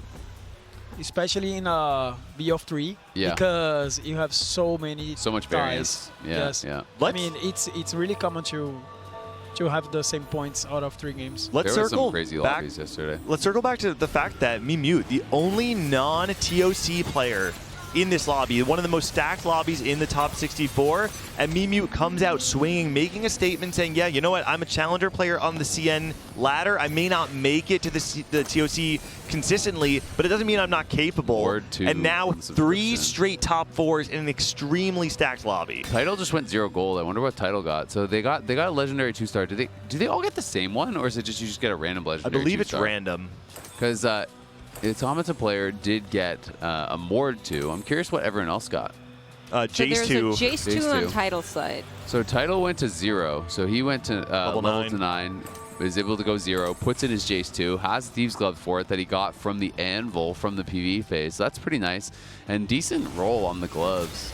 Doesn't go up against the He's still Automata dodging. player, That's I think crazy. is the big He's story. dodged him So 7 good rounds in a row. chance to beat this board. What an absurd turn of events for There's a Title. Victor. Victor is strong, but I feel like there's just so much damage on Title's board that I imagine he actually is going to be able to break through all the defenses of the other he's got side. it, for sure. It's also a ghost board, isn't it? Or no, it's not. No, it's not a ghost No, board. So that's the legit board. yeah, so Title is going to be guaranteed second. I think he pretty much already was anyway with the HP lead. He had been able to dodge this Automata player so many times. That'll be 15 points then. That should be enough, but we have seen other lobbies turn out in a way where it doesn't actually guarantee you, so he I should haven't be in a seen good anyone position. miss at 15 though. Oh, really? I saw someone miss at 14, but I didn't see anyone miss at 15. I guess somebody did. Oh, at Because you had 15? like some lobbies that people went to straight 8s. Oh, yeah. I actually saw when I was looking into the brackets. Someone missed at 15. I did hear that there was like a lobby or two where people like just like rage quit. It's Oh, really? a little bit rare, but Yeah. it actually can happen. There were also... The question is, Title now finally faces Xinjiang. Is there Wait, a world Xinjiang lost? where he beats He this lost board? to who? The ghost copy of one of the other two. I guess he was facing Ghost. Was it Title? Either Ghost, yes. I guess the question is, when you go Can he level get Mel 10, 2? yeah, you go level 10, and can you actually find Mel 2? Because that actually seems kind of reasonable. Well, and does They the both have a bunch lobby of go health. to level like do they get to stage 7? Because if they get to stage 7, then don't think so. I don't think so either. Rennie. But the odds go up like crazy. Oh, I actually didn't know that. The odds go up in stage 7 as well. Oh, okay. As soon as you hit stage 7, the odds like skyrocket for 6 costs. Wow, so he did lose again, so we'll have to see. Maybe he's not going to be able to actually take it down. I mean, I think the issue is, despite the fact that you have this Mel 2, which is extremely strong, you have the Nocturne, which is your only... Mel 1. Sorry, thank you. The Nocturne is your only form of single target damage, which you really want when you're fighting Rennie, except it's Fishbone's Nocturne. So it's not single target damage. He's constantly changing his target, so you have no way to actually focus fire the Rennie down. I mean, the way that he might win this fight, if it's the Nocturne keeps hitting the Gangplank. So if Title doesn't have the GP at the backline, he will lose probably. I'm also surprised he's playing 7 Automata, so he didn't actually swap out any of the units. I'm kind of surprised they didn't swap out a weaker unit. I mean, he's obviously going to try to go get to 10 and roll there, so maybe he'll wait to actually swap it out. But definitely worthwhile to drop some of the weaker units. Yeah, he can actually get another 6 cost. Yeah, exactly. This fight is not even close. This one looks way worse than the fight from before. Yeah, wow. And we're seeing the effect of that, though. This Rennie, it's extremely difficult to actually kill it with the Innervating Locket and the Bloodthirster. She's constantly casting. Oh, there's 6 costs. There's a Victor and a Warwick, so... No, Mel, low roll. Well, for Xinjiang, finally, he finally low finally we get a low roll. I'm surprised he in this didn't game. take Victor. He has no Victor. I mean, Taito was like... On the same side? Yes, he was walking to the Victor, so if Do you think he would deny it? Yes, he would deny it. How many rolls till Mel? Well, he went 10 and he's 0 gold, so we'll see. He did dig pretty deep here. Yeah, I mean, he spent all his gold leveling. Oh! Of course, of course. Now, the base scaling of the 2-star 6 cost is huge. Infinite. Yeah, It's ridiculous. It's so absolutely ridiculous. we are going to see a very large difference between how much output the Mel 1 did versus this Mel 2. Let's watch. All right. The first cast didn't do anything. I will say the board still does have the same problem of spreading out your damage and not really having a great source. Oh, it also, I'm realizing it doesn't actually proc off the cast. The Dragon Soul doesn't proc it off the doesn't. cast. Off the Oh, it doesn't? No, so that's the thing, as I was saying, like on some units, it doesn't work. I think it still might Wait, be good look it enough. out of the way. It's enough. Walks It's enough. out, It's enough. gets at Rennie. Yeah. Dragon Soul has procced on her already, but it will be enough for Changchun to take titles. Yeah. The problem is, I mean, there is a world, though, that Rennie gets to the Mel and is able to ult onto the Mel. But she's just going to ult away. Well, no, but so if the Rennie ults onto the Mel and then a GP cast comes through, she dies. I don't think she lives through that. I don't know. Look at her health. Actually, Look at how has much health she has. the most heart too as well. Yeah, so he's probably stronger now. And I Way mean, stronger. you also have like Autonomous makes you pretty 120, tanky, you know? it's like 120 That's what I was armor gonna say. MR. Yeah, you're right. Actually, Because look at how much health. Exactly. Look how much health it has. I forgot about how much base armor and MR you got from the Automata. Yeah. Yes. I mean, the Mel has more health than the Blitzcrank. Yeah. It's crazy how right? the Like, X6 costs yeah. Look at it. are No, you're so right. strong. Look how much health it has. All Yep. the Oh. If Rennie just turns around, but she does not, and Mel escapes once more. That was We a will cool go stun. Huge to elite stage stun 7, right though. through. But his whole team's alive now. This Yeah. one's not even close. I mean, 'cause, Mordecai's he has- in the back He has line, Mord too. too. He has Mal's too. He's actually upgrading the board now. Yes, and I mean, dropping the some way of the bad that units. Title might turn around is if he gets some Victor 2. Victor or Warwick 2. So we are getting to stage 7. So did Title save gold? So yes, Title's on 40 Jingtian's son gold. did not save gold. Title did. So I don't know how many games you guys have played. If you get 10 and you roll down at 7, you often do hit a 2-star 6 Oh, cost. he's rolling on now. Oh. Well, he doesn't know how it works. That's unfortunate. Also, he is level 9. That's something to keep in mind. So his odds are a lot lower. But he should never roll on 7. It's a big Sure, jump, sure, even sure. regardless. So he doesn't know how it works, unfortunately. Probably he's trying to at least 3. He has 6. Oh yeah, try and hit before you're denied. Yes. By Jingtian. Do you think that would be enough? I'm not sure. I'm I also didn't not see sure. at least 3 at all. So it jumps up. It's like 1%. It's obviously still really That low. is And if you're really at 10, fast. it's doubled. But yeah, he's not going to hit. Holy. No, unfortunately finds no Elises on this roll down. Oh, one. Sitting at 7 right now, but oh man, I just don't think it's going to be enough. No. So if his goal was Elise, maybe he rolled early to not have Yeah, the it's definitely- 6 cost increased? Well, I mean, it's only like a fraction anyway, so I guess it doesn't really matter for that. Yeah. I was thinking he was just going to try to like maybe, I didn't know how much XP he had, so maybe he could have tried to just roll purely after, but at least 3 might have been enough anyway. There's 3 left in the pool, so still a chance to find them. He Yeah. does get eliminated I mean, he's not here. dead. You're right. So 26 HP. I mean, I think he technically could be, right? Yeah. Oh! Wow. Yeah. Wow. And now Jingtian and Title are going to be sitting at what I believe 14, is 15. 14 and So Title's 15 ahead. points. Title's- Title is ahead, and it's possible that they both make it out. I think most realistically is that Title makes it out. Jingtian, it may not be enough. It really just comes down to how the rest of the points of the lobby turned out. I think the latter might be true. I think I have a rule of not doing math on broadcast, but if my math is working out, then it's Title making it through, and Qingchen, after a crazy round, that was a crazy might not game. make it. Yeah, but it was a great wow, what game, a game. Great game to watch, actually. Yeah. Actually, I feel like this entire set has been full of the most insane games. I don't know if you got to see game number 1, though, was a player who played Hedge Fund, Tiniest Titan, Kembaron, and just had, obviously like an insane cash out with like a fast Almost 10. hit Savika 3. Yeah, was one off Savika 3. Really cool games. This game. Yeah, it's definitely interesting. I mean, we'll see exactly who does end up qualifying through. Yeah, we can see that over there Candace is getting ready for an interview, so we'll be going over to that shortly, I believe. But it's just kind of echoing what you guys have been saying. I thought not only just the last game, but also the games prior to that has been so great. So we've actually talked a lot about the players, and I feel like most people who are watching this are probably familiar with Title, but if you're watching this broadcast, you don't know who Title is. This is a man who is known as, by many, the protagonist of Teamfight Tactics, the only player to have ever won 2 global championships, most recently winning the last one in set 12, and is now once again here, round of 64, probably the most esteemed international player in TFT history. I also think it's kind of just a pretty Chad name, your Title, and you're just racking up all the titles. Very true. Yes. I mean, it's funny. I mean, his name is Title, and he's the best player. Yeah. I mean, sometimes you have a nickname that it doesn't match. Why did I choose Gangly? Oh, Here's matches. Here's matches. No, that's player named Diff. That's right. There you go. Yes. But I will say we kind of set this on Tac Crown as well. Title always only plays as high as he needs to, and once again showing it, just kind of casually sliding in there by 1 point, apparently just knows exactly the out, plays to it, seems to work out. Format player, right? Isn't that what Clement always says? Clement He's a says format player. I No always one else say a uses German that term. idiom where we say a good horse only jumps as high as it needs Can to. you please say that for us? Can we hear it? Ein gutes Pferd springt nur so hoch, wie es muss. We say the same thing. There you go. Yeah. Say that all the time. Well, we are going to be going over to Candice with an interview over there. Let's hear what our players have to say.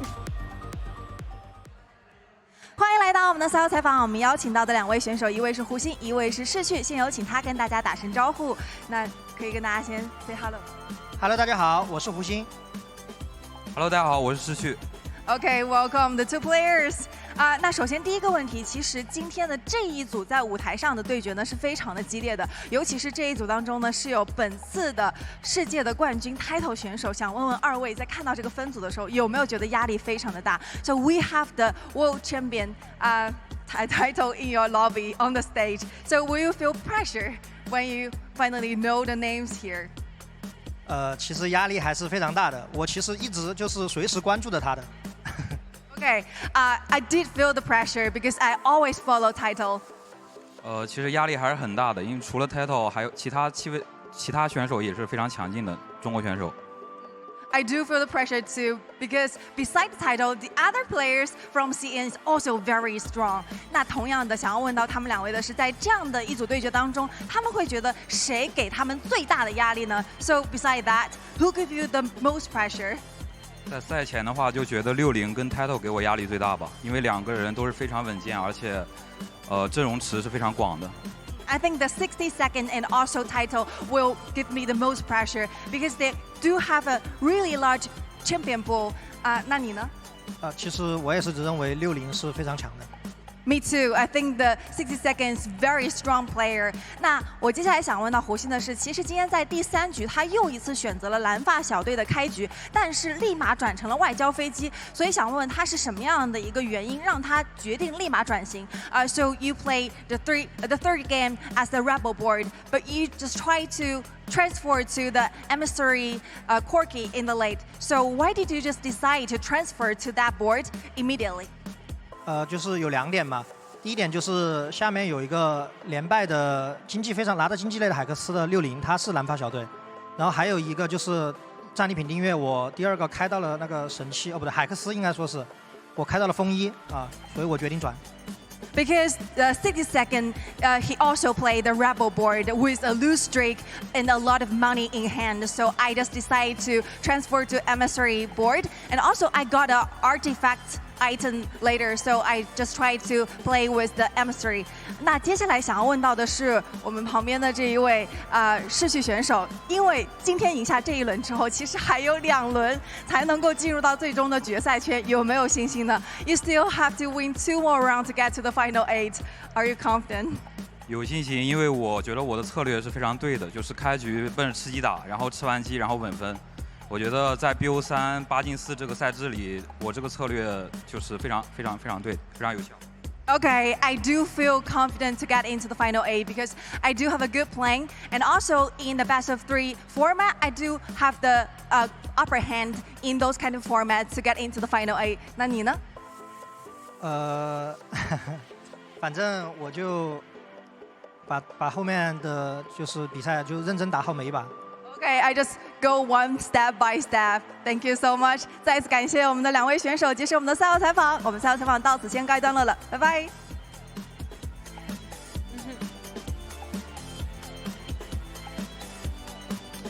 Really great to hear from our players. And in the meantime, we did get an update to our scores. And after that game, unfortunately, Qingqian Sun does not make it, gets 14 points. Shiku's and Title both on 15. Outbid him on the point score, but I think it will be a game that we'll all remember. Oh, the real prize was getting to play that game. I don't think you're ever going to have a game that egregious in TFT for the rest of the set. And then one that everyone sees too. Yes. Yeah, so he was actually in a super bad spot with 6 points, and he actually won the game playing really well. Yep. So when you have this spot that you are with a difficult position, you actually feel kind of you will always be sad because you lost, but you feel kind of good. You did your best. So it's better to be out like this instead of like when winning like every single game 8, I would say. So it's a little better. Yeah, absolutely is. I'm really curious on how all the other lobbies have panned out personally. You know, we always have a little bit of regional biases here on the desk, so I kind of need to check in how the EMEA players are doing. I'm sure you guys want to check in how your players are doing I mean, too. it's just fun to see the international competition, right? You know, because these are one of the opportunities where we have players from all around the world that, you know, have kind of their different study groups and their different approaches to the game. Maybe they have different preferences or different play styles. And so I always think it's really fun to see that clash of people from all around the world. I agree. Well, Dobbs, thank you so much for joining us here on the desk. It's been our pleasure to have you. We're going to be going to a quick break, and then we'll be back with a new set of casters, and we'll see you after the break.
And we're live from the floor at the TFT Macao Open, and what a game that was. You went 8th place in the first one, and then 1st place in the second. The crowd was oohing and aahing. There were so many turning points there. Can you tell us what happened and how you managed to get the 1st place?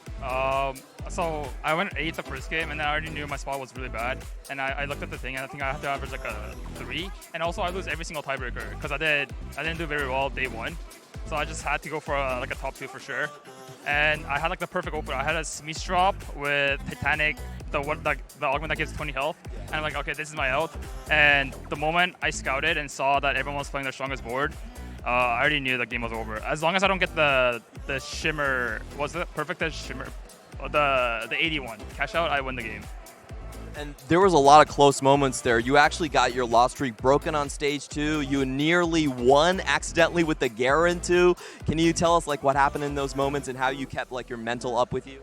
The Garen, I scouted, and there's three players in my rotation. The only guy that was sus, I thought I was gonna win. I ended up facing him, but I knew that if I pushed frontline my circle, I knew I was gonna lose anyway by like 1 or 2 units. So that one was calculated. For the grief one was pretty unlucky because it's a 1 in 3.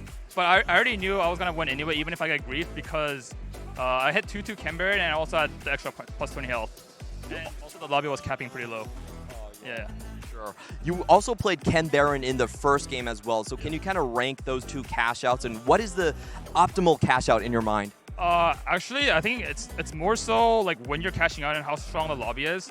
And then the first game, I made a judgment that the other guy that was sitting beside me had a better Kimburn spot, and he had like around the same stack as me with like 30 more HP. And then I knew that even if I cash out a 4, usually 400 cash is like a win, but like in this lobby where someone had like a Jinx 2 on 4-1, I knew that I had to hit 500 cash out, and the only way to get 500 cash out is get if I hit a Silco on my roll down on 3-5. And I missed, and then that's why I was over 8th. Okay, we see what happened right there. You're also rocking the Disguised Toast jersey right now. Can I ask how that has affected your performance? There's like a DSG curse where like they pick up any players, and then they never make it to the next day. And then it's been a thing. It's like a DSG tradition since Vegas. And hopefully I can break this curse this time. All right, we are all hoping for you as well. What a great way to come back in Game 2. Thank you so much, Kiyun, and best of luck on your future games. Back to the desk.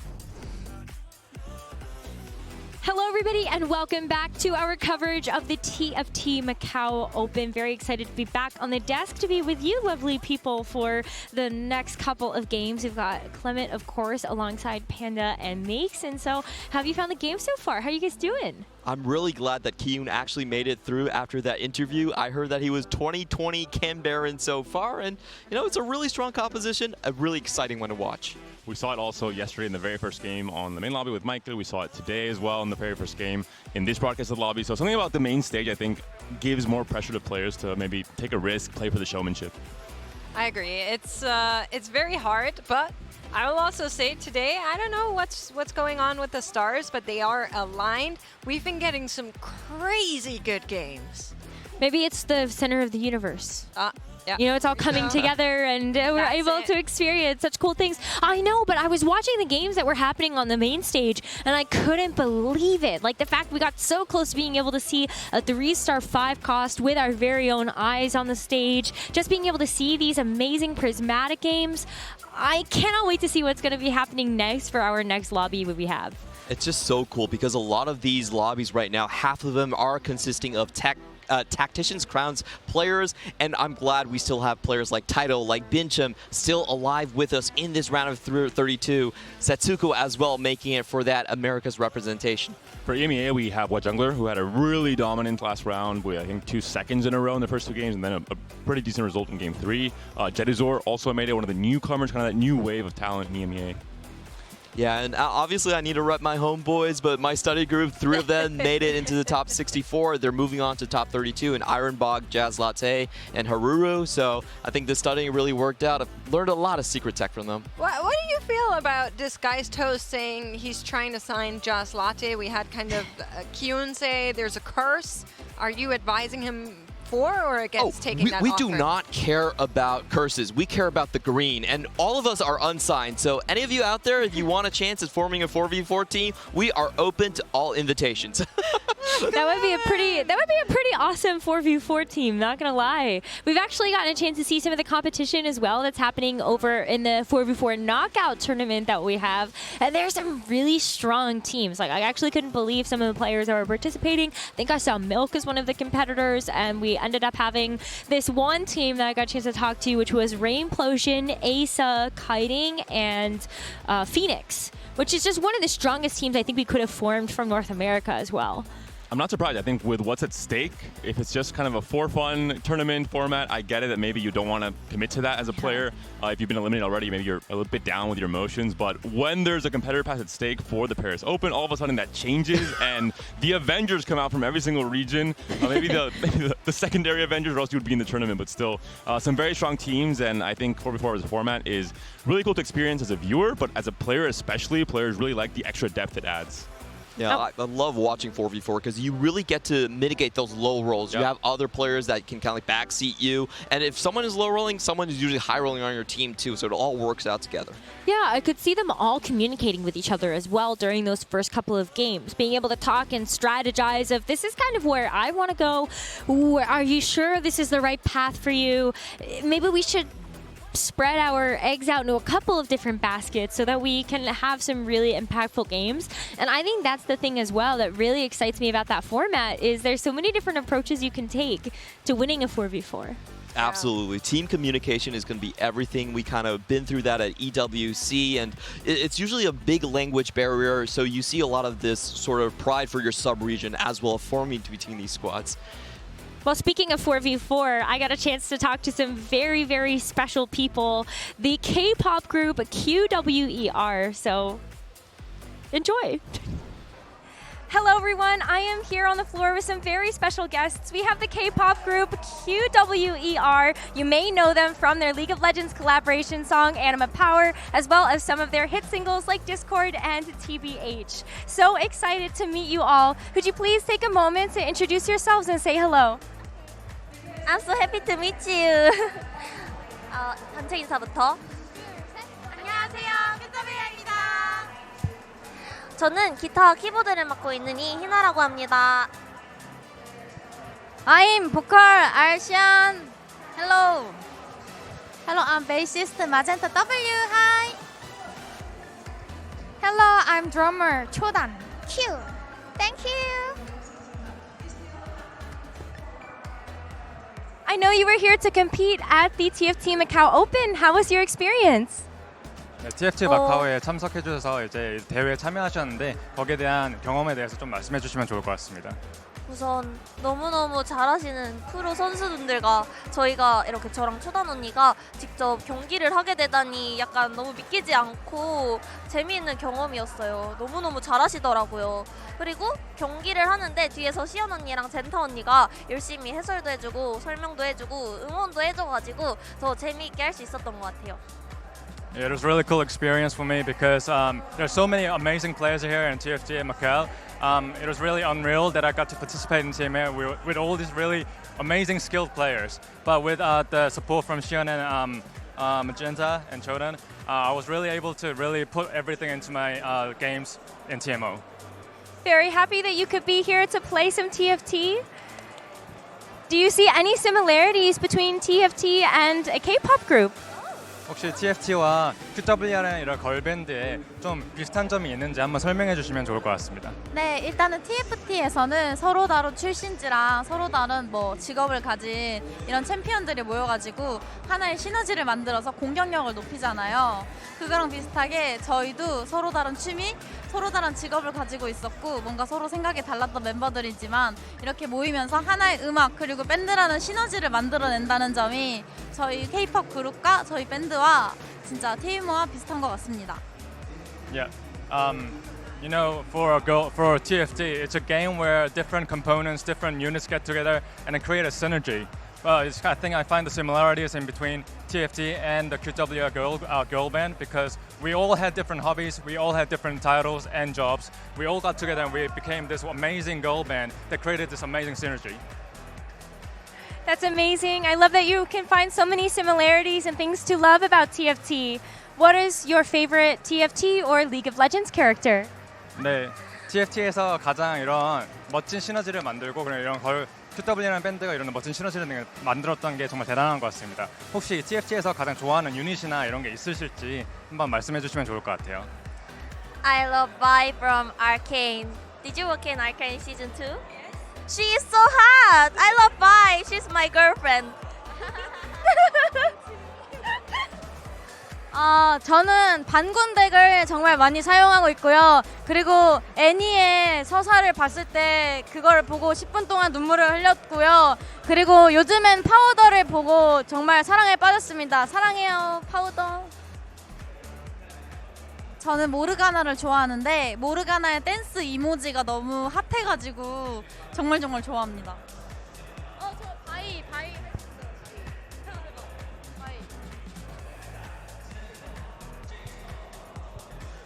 So for Xian, she really loves to play Rebel. She was really thrilled she was really sad when watching Arcane with all the sad stories. So she really loves Annie as well. For Magenta, she loves Morgana, and in the game, I think she's in love with the dance motion that Morgana has. 저는 하이머딩거를 너무 좋아하는데요. 너무 귀엽고 그리고 너무 똑똑한데 또 기타를 엄청 멋지게 치시더라고요. 그래서 제 최애는 하이머딩거입니다. Yeah. For Chodan, our favorite character is Heimerdinger. Heimerdinger, he's so small, he's so fluffy and cute, but he's also so very intelligent, and he's really good at playing the guitar in Arcane. So that's why he's my favorite character. Finally, is there anything that you would like to say to all of your fans out there supporting you? 마지막으로 여기에 와주신 모든 팬분들한테 한번 좋은 말씀 해주시면 감사하겠습니다. 우선 우리 한국에 있는 바이게들도 우리 보려고 이렇게 마카오까지 응원하러 찾아와줘서 너무너무 고맙고요.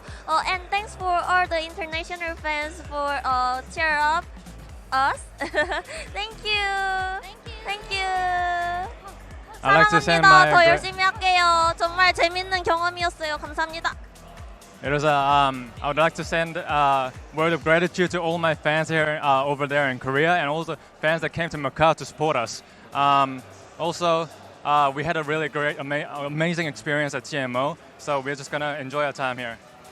Thank you so much for your time and enjoy it. 감사합니다. 감사합니다.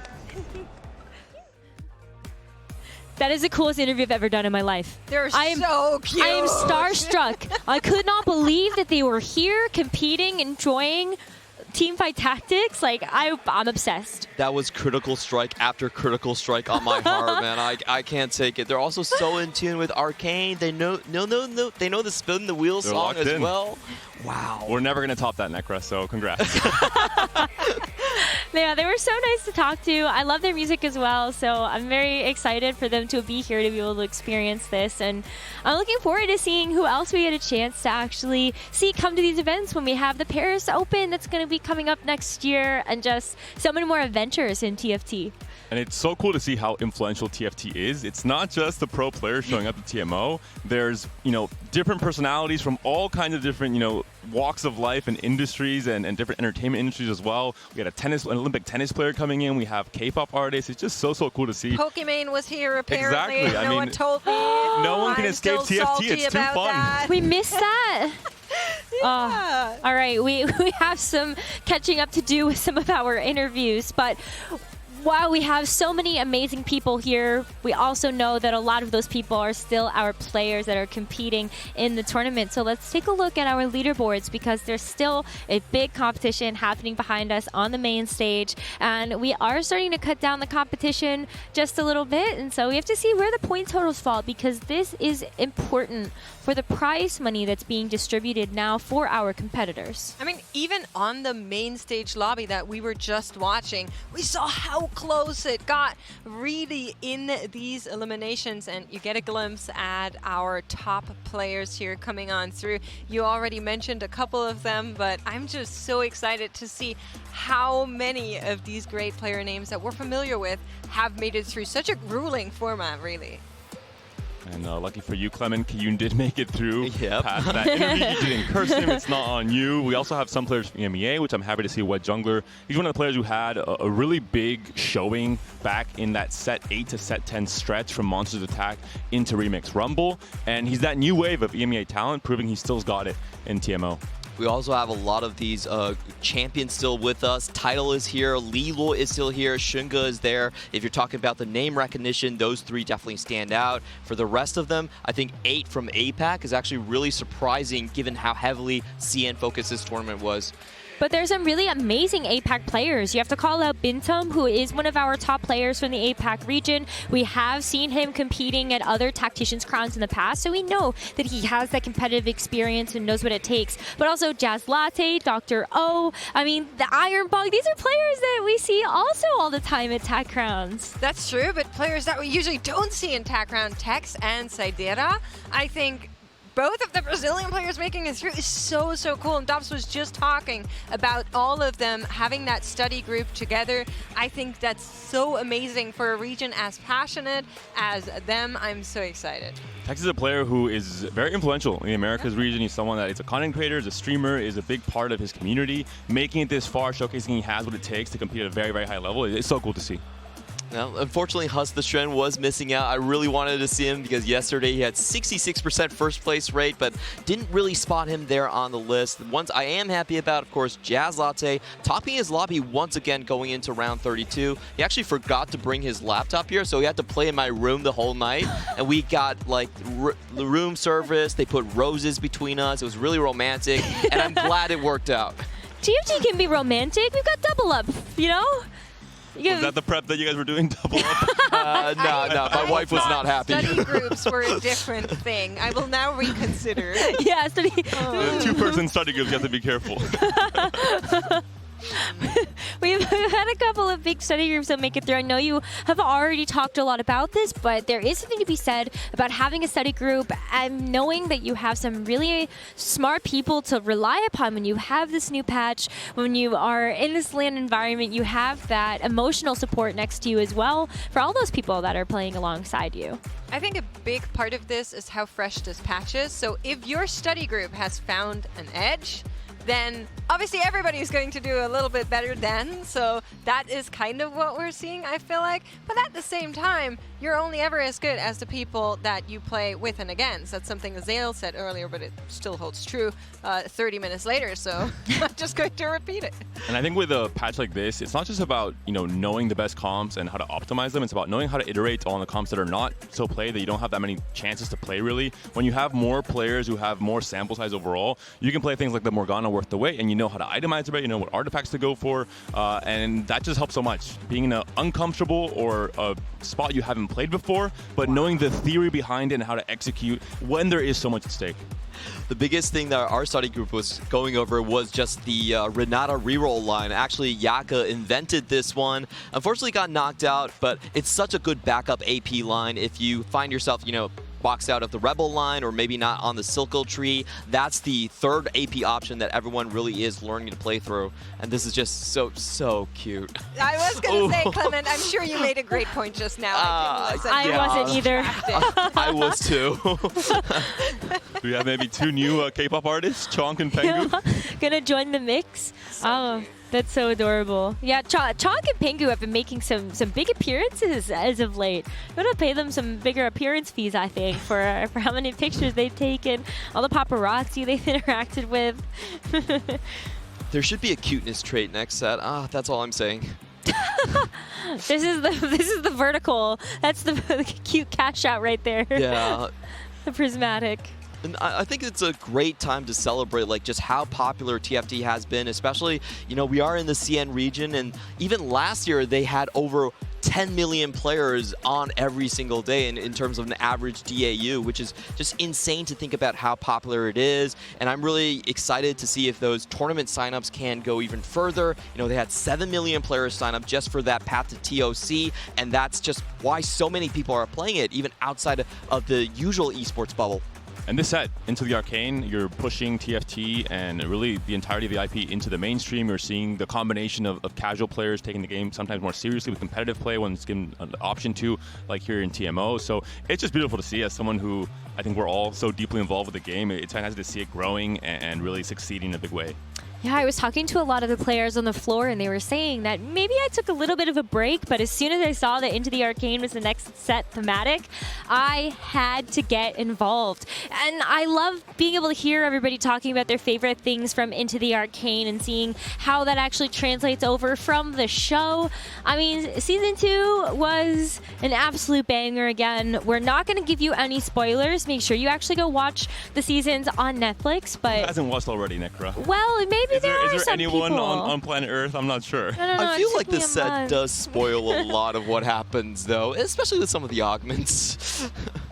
Maybe a little. So too, but Yeah. Yeah. I know there's some people who are playing it and haven't watched, and I'm judging harshly. Okay, well, so maybe this is like a fake fan alert, and I'm outing myself here. But I ended up actually playing the set for Into the Arcane before I actually watched Necra. the rest of the show because I was waiting for all of the show to come out so I could binge watch it and watch every You're one of episode those. at the same time. see. I sure am.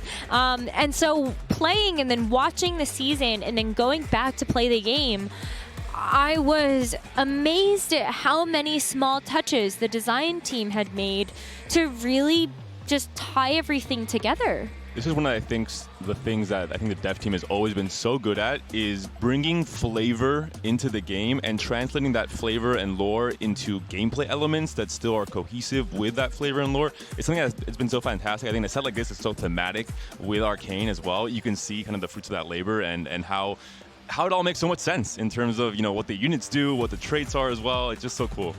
I just hope that if you haven't finished Arcane 2, then I hope you don't see any of the 6 costs, because those might be some giveaways on how where the show is going.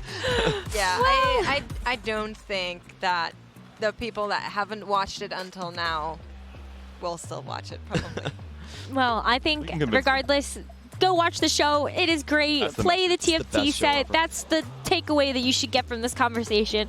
But we got a chance to have an interview from Azael on the floor with somebody, so let's go ahead and hear what they had to say.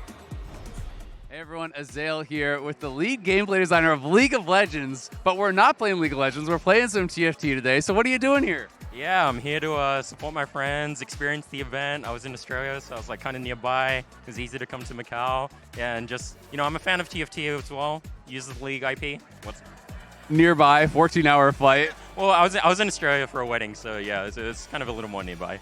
It's a midway point, I guess, a midway point. So how have you found the event so far? I mean, I know I've seen you at a bunch of League events, so you've kind of experienced what those are like. How do you feel about the TFT LAN vibe? I really love the grassroots feeling of it. You can just kind of camp behind people's PCs. Everyone's getting super hype. You can meet your streamers that you watch every day, and you can take pictures with them. It just feels like a really community-focused event. And the competition is nice, of course, but there's just a whole bunch of interaction with fans and competitors and streamers that just feels super organic. And honestly, I would love to have something like this for League, but it's not really like the type of format that really meshes well with it. So yeah, it's a super great celebration of the community and of the game, so it feels great. That's awesome. So how are your friends doing so far?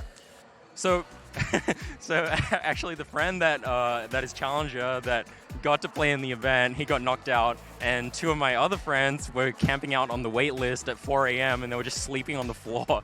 And they got the first 2 positions in the wait list and they got to play, and they made it to the second round. So yeah, the friend that was super good got knocked, and the 2 that weren't as good made it through. So That's really funny. Did any of them get to play against or meet some of the streamers that they like? Well, one of them's in Kurum's in she went 8th and he went 7th. So, yeah.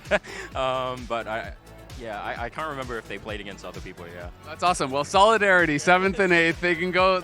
Exactly. Holding hands at the bottom. Well, thank you very much, Matt. I appreciate it. And back to you all. I remember this happening at the Vegas Open as well. We had a bunch of different staff members from Riot actually coming over to experience the event. Not actually as a part of the Riot staff to work it, but to play. I thought that was so cool.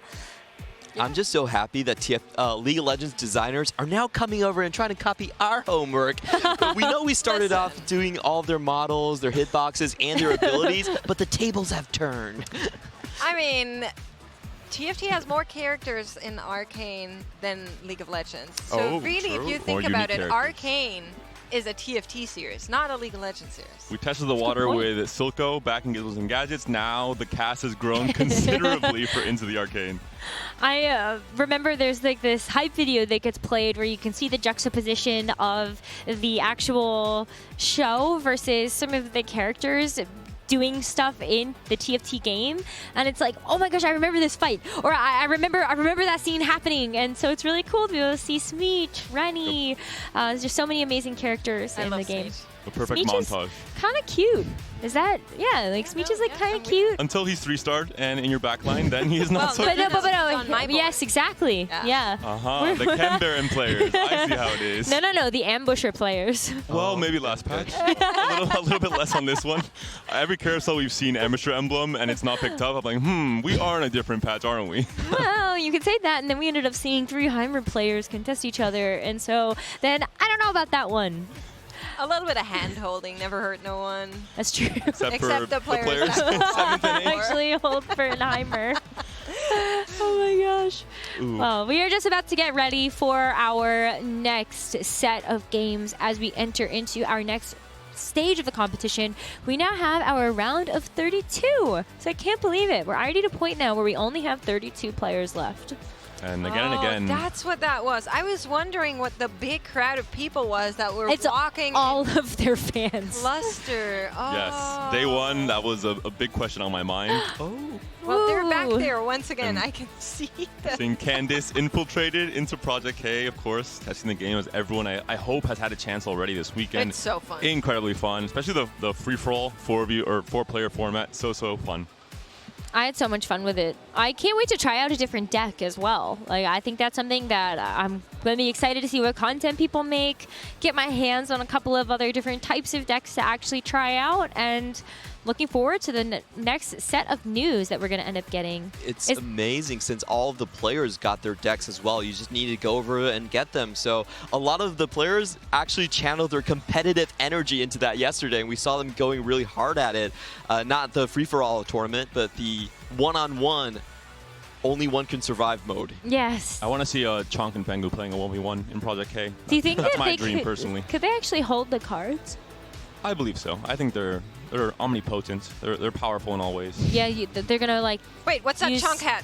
Kinetic powers. We're selling That's chunk new. hats! That's new. That's new. Okay, guys. Yeah, they just started selling I'm them going today. to leave right now. All right. I'm not even kidding. I need what? They're really cute. They're really, really cute. The merch that we've had here is just so cute.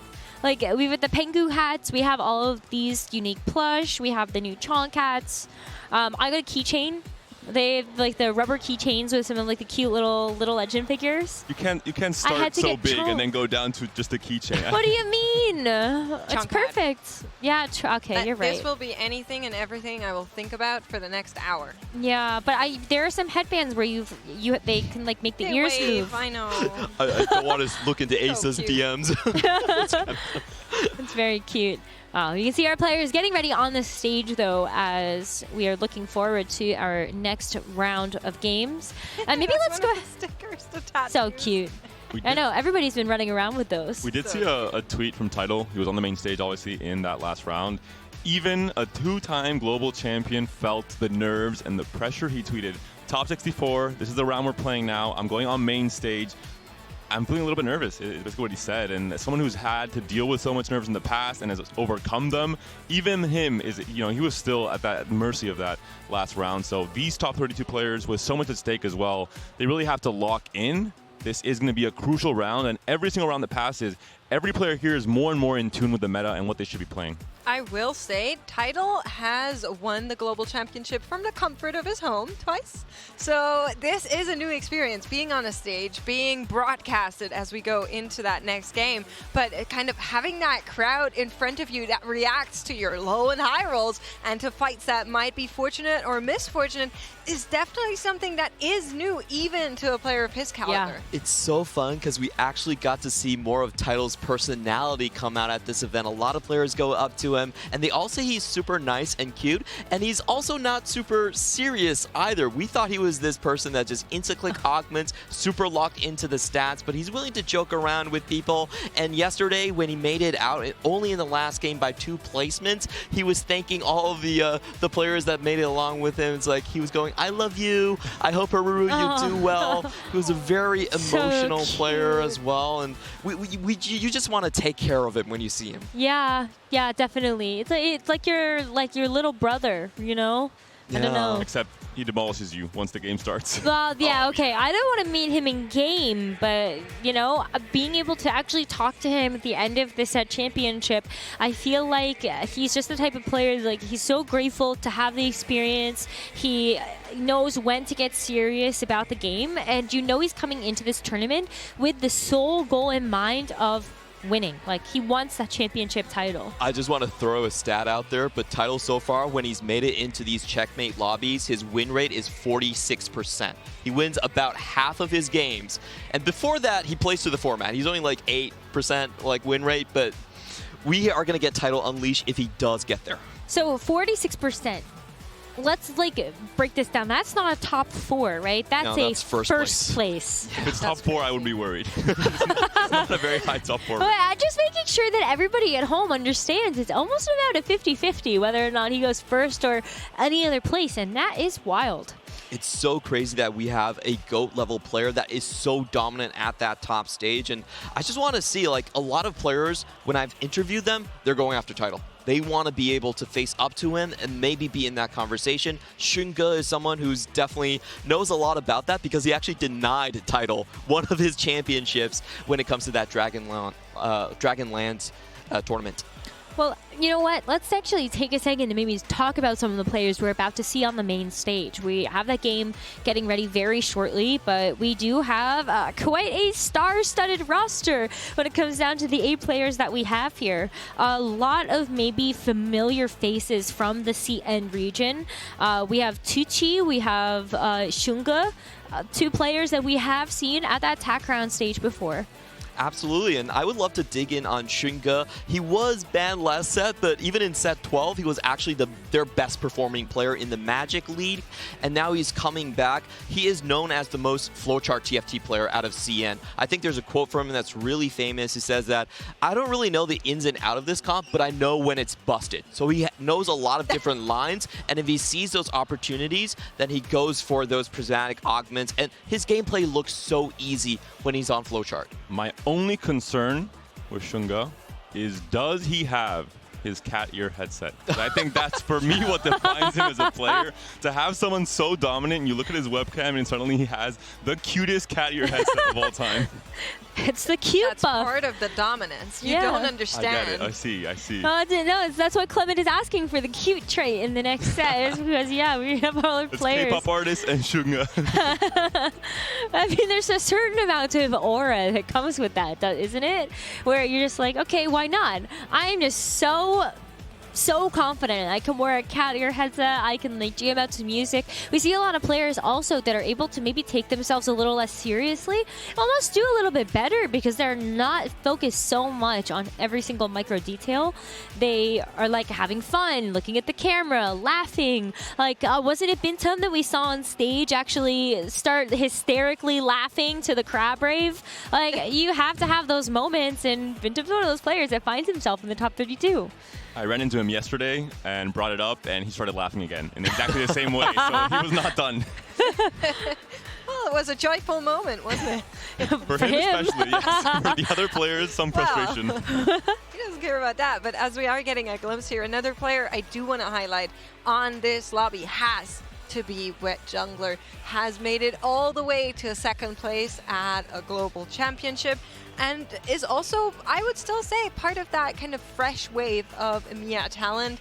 At the same time, is still studying, is also working, and is performing to this extent of professional TFT. That guy is such a beast. And then you talk to him and he's all sweet and he's like, yeah, you know, I'm just making sure I get enough sleep. And we saw the interview on day one where he mentioned he had not played so many games on this patch, he hadn't prepped so much, so you can see kind of the intuitive level of understanding some players have with TFT, where they can just lock in, maybe play a few games, see what the other competitors at a high level are also playing, and then immediately learn from those lessons and translate to really optimized play coming into day two.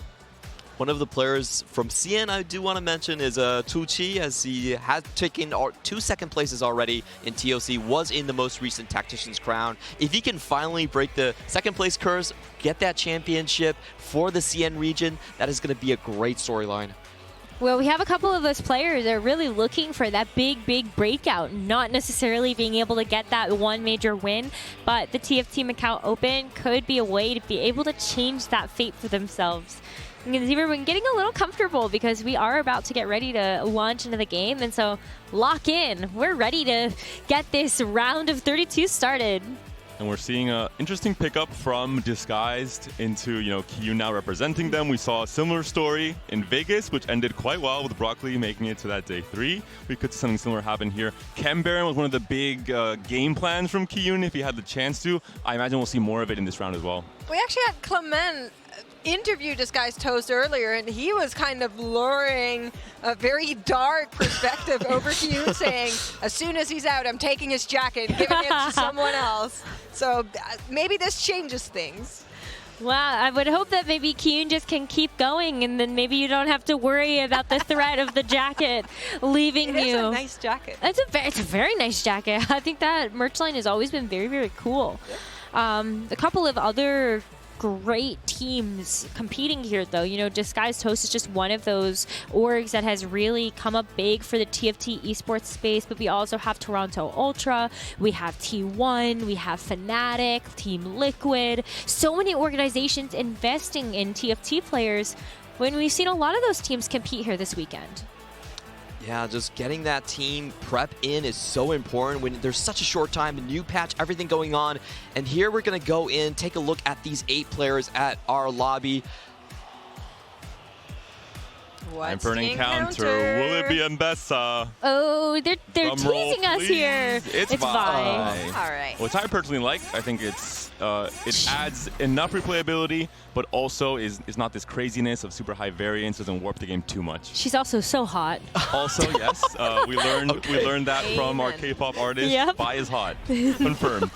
Absolutely. You needed someone to confirm that for you? Not for me, but for maybe our viewers. Okay. This is always my favorite encounter to go through. I know I'm probably a bit of a boring person, but when you play Vi, it means that you can pick up the units and you don't have to worry you're not going to have items for them. So the low roll potential is actually quite low, if that makes sense. Yeah. You can play more against that low roll. And we mentioned it before, there's different augments that gain a little bit more popularity in an encounter like this, where they have a little bit more synergy early on. You have more chances to define a clear direction in terms of what units you're going to try and play in your board in stage 2 and maybe stage 3 when it comes to rerolls especially. Another big thing about this encounter is that it does allow you to get duplicates of the same component. So if you're really looking for a blue buff start, you can actually do it on this with Vi as well. Blue buff, Bramble, Warmogs. There's so many possibilities right now that I feel like are great to have as early slams just from having the same type of component. Red buff even may be something that I would think about. Also the Exodia Lux start. Archangels Yes. Nashers with a Lux 2. We're seeing here the combo. This is, I think, 70% of my openers this set have included Singed and Lux on my board. So I'm personally a big fan of the combo. Just need Luden's Tempest, right? Really make it a super strong composition. We actually had a couple of Luden haters on that previous deck. Well, How Zig, dare which they? I understand. I've been No, telling they them generally hate Really? the artifact. They were saying it's the worst artifact. For me, it's just too fun visually. Already found the Rebel start for Shinga here. He's scouting around to see if anyone is in his lane, so roll for it. Can he actually find it? That would be huge for this start. We're seeing 2 item augment options here as well, with the Thornskin Bramble augment and the Stair Axe as well, which you can play more into thanks to the component anvils. Ooh. I feel like the Thornskin is just so good as just a generic tank item to have. It's even better this patch because they did buff the HP totals on it. And this is Xunge style of TFT. He is known as the win streaker. He's always going to pop all of those component anvils right off the bat and play for that 5 streak. You want to have a triple tank item combo ideally here just to make the best use of this augment and the Irelia 2 upgrade. Couple fun one here, of course. Someone is playing the ambushers. It will be the Stair Axe Trenchcoat combo. We've seen it, I think, in half of the games we've seen on broadcast. It's just so strong in this current meta as well, with both Mbessa and Vi being great carries. And one of the reasons this combo is so good is because the Sterix max HP actually transfers over towards your Trenchcoat minis. Not a lot of things do that in the game, but Sterix is an exception. It was similar to Shapeshifters last set. The same principle applies, and players that know, which I hope is everyone in this round of 32, can really maximize the power they get from the artifact. Oh, I want to know if there's anything else that we could potentially see, though, outside of just... yes, we have had a lot of games already on the main broadcast, but I feel like there's still a couple of things that we're missing.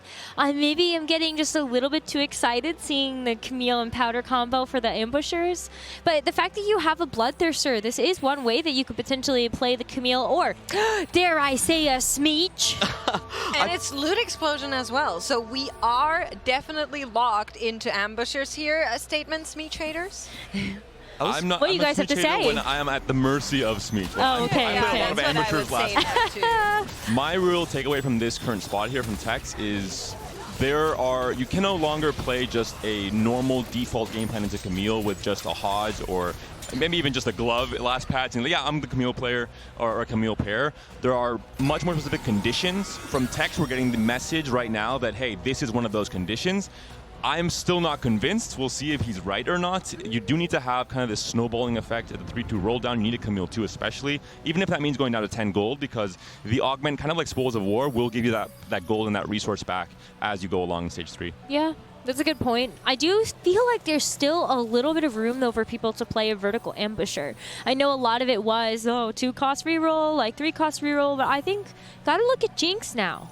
A big way that this line is currently being played is actually re-rolling on 7, because that way you can actually hit the Camille with the increased odd chances and also go for the main carry of the ambusher comp these days, which is the Echo. You get the 10% chance there, and I think that tempo game plan is going to be a lot better than like rolling on 6 and losing a lot of HP with loose. I thought you were going to say the main factor Smeech. Yeah, I actually was super prepared for that. I'm actually not a huge Smeech believer. I'm just putting it out there. Not yet. What? I don't know. Gotta get you some Smeech time. Do you think most likely the game plan will be roll on 3-2 into Camille 2, get that stabilization, start pushing levels as you mentioned. I think Echo's a very uncontested unit for the most part. Scrap is not really the top tier meta comp right now unless you have a specific spot for it. And so many other forecasts are being pulled out of the pool with a lot of flex players. I'm taking a look at what's happening in the lobby. Tucci is locked into family at the moment because you do have that suspicious trench coat on the Violet. We have a couple of similar champions for Jingshou and Wet Jungler, but I feel like you probably can't go the family line as easy. Well, Wet Jungler, if I'm seeing correctly, based on the units there, has worth the wait Darius. He's locked in. So he's locked in. Whoa. He does pick up a BT as well here, so we're going to have a 2-item Darius. And this is one of those things where you posture for a reroll line, but if both players have a really good reason to stay in it, we could see them contest each other. To be fair, though, the bag sizes are better now. So on this patch, you actually could have 2 players that can hit all of their units from family, but it still makes it so much harder to stabilize, actually roll to be able to find your units. And you have to play a lot smarter so you don't just blow all of your gold and not have anything to level up for later when you're looking to round out these comps. That's such a powerful board we're seeing from Kiyun right here. It does find a very good Sentinel emblem, which usually points you into the Academy and Sentinel line. I will say with the worth the wait for Wet Jungler, there is a world in which if he really is able to tempo that Darius 3 very early on and finds a spot to play for Conqueror, he could just go for a vertical Conqueror line instead if he feels he doesn't have a good chance to 3-star and reroll for Violet and Draven and Powder, etc. Big round for Shringa as well. He really wants the tempo. Of course, he's already lost before, but running into this Ki-Yoon board, not something that our win streaker likes to do. Tucci's going to maintain that win streak as well, so still sitting at 100 HP, 4 wins in a row. You can see how much work this comp is really going to put in. Yeah, you need the upgrades a little bit on the Darius and the Vander, but it's the Vi that's really the big star of the show here. And going back to Ki-Yoon's board and the potential he has to play into Academy, the items will be Shiv, Rageblade, Dragon's Claw, which Dragon Claw especially is going to be very, very good on Laui, on possibly a Leona 3 if that comes through later on. Good to know. Checking in here with the board that has been winning. Let's go up against Shelty. Oh, Shelty's like full loss streaking here as well. Like just has the one Vexen. Handshake on both sides. It's like, yep. You can have it. I want my loss streak. Absolutely huge for Tucci because he is playing a win streak 1-cost reroll. So if you don't actually get the 5 win streak, your econ is just boom. I really don't like it when that happens. Like winning with family, like I lose the last round and like I don't have any goal to roll anymore. I know. Well, don't you worry. Tucci is just fine right now. And you're also you're very healthy. Yes, 100 HP is very healthy. Very healthy, you know? No, I'm very healthy, very moisturized. Well, 100's okay. Yeah. if we can get there, we'll take 100. On the flip side, Tex, for now, obviously not really making much use of his augment. We mentioned the 3-2 roll down, that'll be the real decider. If he's able to find a stabilized comp without spending much gold, that's going to be the difference maker for his comp and for his game plan. So I'm just kind of worried between Tucci and Red Jungler both being on that family line. Do you see any world where Red Jungler just goes for Conqueror instead, says, okay, I don't want to deal with any of this? He needs to Swain. He needs to find the 4-conk, ideally, almost without having to roll, obviously, because you want to push levels, find the Mordekaiser later on, find the Mbessa. He can tempo off of this Darius. Darius is one of, we saw inside 11 Inkborn Fables. He's one of those units you can itemize with almost anything, and he can do so much in stage 2 and 3. But I think he has to start winning now, because otherwise you also just aren't healthy enough. And usually when we end up seeing the Conquerors get played from such an early position like this, you have to have 4. Or you have to be win streaking or something to be able to actually work up to the Conqueror loot. I think a really good way to play this line out is just to go with the Emissary line. He kind of fits 2 traits at the same time with Mbessa and the Garen with his Warden trait as well, and you can just fill him in on that Vi spot to kind of play forward. There are a lot of physical melee carries that we're seeing in this lobby, so it's going to be very interesting. Those units are going to be very contested between Ambusher, Family, and also this Darius. Even Shelty had the Mace's Will, could be leading into Corki, which obviously we've seen fit most likely with the Emissary and Mbessa board as well. Well, next set of augments is coming on through, so could be a big determinant factor, getting another set of gold. It's a very good combo with Mace's Will, especially when you like the crit chance. And looking at those items, yes, this is definitely Echo Carry. Oh, found one. Very early Echo. Wow. On 6. I think that wasn't really the idea behind the roll down. It was a Camille too, but he'll take it. Wow, that's Double wild. Laui as well. This is a pretty crazy level 6 roll down. Look, has a Zoe as well. Oh, okay. Thought Same about one, keep it, yeah, but fortune favors the bold. There you go. Playing Camille Sure does. is definitely bold. I think it works out. But yeah, she can hold the items until you want to actually put them on something better, but... A small point about this positioning is that since Camille's damage is adaptive, you want to put her next to the Ionic Spark on the Echo, and she can use that magic penetration to go through targets. There's even the idea of playing high voltage Camille last patch was actually okay, which is, it sounds weird to say. I believe it though. High voltage could probably be used with almost anything. It was super strong. We've seen the Lux. We'll see if her shielding isn't able to do enough already. The Violet has split. The Lux has to shield herself, but not able to do it. A big win here. I mean, that's just like the Mace's Will really coming in clutch, I feel like. For a couple of our players being able to have that increased crit. Look at that, the Jewel Gauntlet now for the Lux. For physical attackers, it definitely feels really nice. You don't need that ability crit to access the augment. So a big part of that win there. And for Shelty, with this board, I have to imagine the Portable Forge did not quite go in the way he was hoping for. I think it's really important to open yourself up to high rolls, and that was maybe the idea there with Portable Forge, where you know if you hit RFC, if you hit Fishbones, this could be a very, very strong spot. Goes for a generically good artifact instead. Anima Visage works on pretty much any single frontline tank in the game, but especially Garen. Yep. I think that's where he has to pivot for. If you build an IE on your Nocturne, you really need that +1 range to play this line. And if it didn't materialize, I'm pretty sure Shelty does have to pivot. But now you can put it on Corki. Yep. You know, put it on Corki. You can put the Hodge onto Ambessa.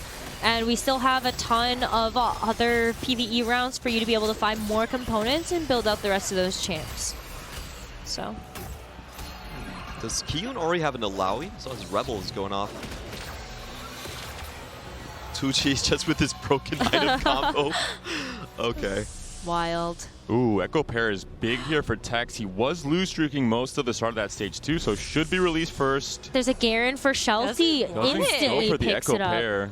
Oh. Wants the BIS items instead, not leaving things to chance, understanding he will be potentially hitting an Echo 2 regardless because it is an uncontested 4 cost for the most part. And if you like Echoes, you can play 2 of them. That's actually how the line works on 8 these days. Very fun way to play. And the magic reduction from both of them, it does stack until the end of the game. So you're shredding 10 magic resist off with every cast. One key thing for the Echo line that a lot of players maybe don't notice right away, it's not maybe as intuitive, is that a lot of tank anomalies are actually very good on Echo because he has the healing from Firelight, because he already has a lot of damage from ambushers. You really just want him to survive and create this kind of unbeatable cycle where he just keeps healing and damaging and healing and damaging. I feel like actually I've loved experimenting with tank anomalies on basically any of the melee carries. So like I've even put a couple on Violet if I haven't been able to find like the big 4-star wonder, and it ends up working out really, really well.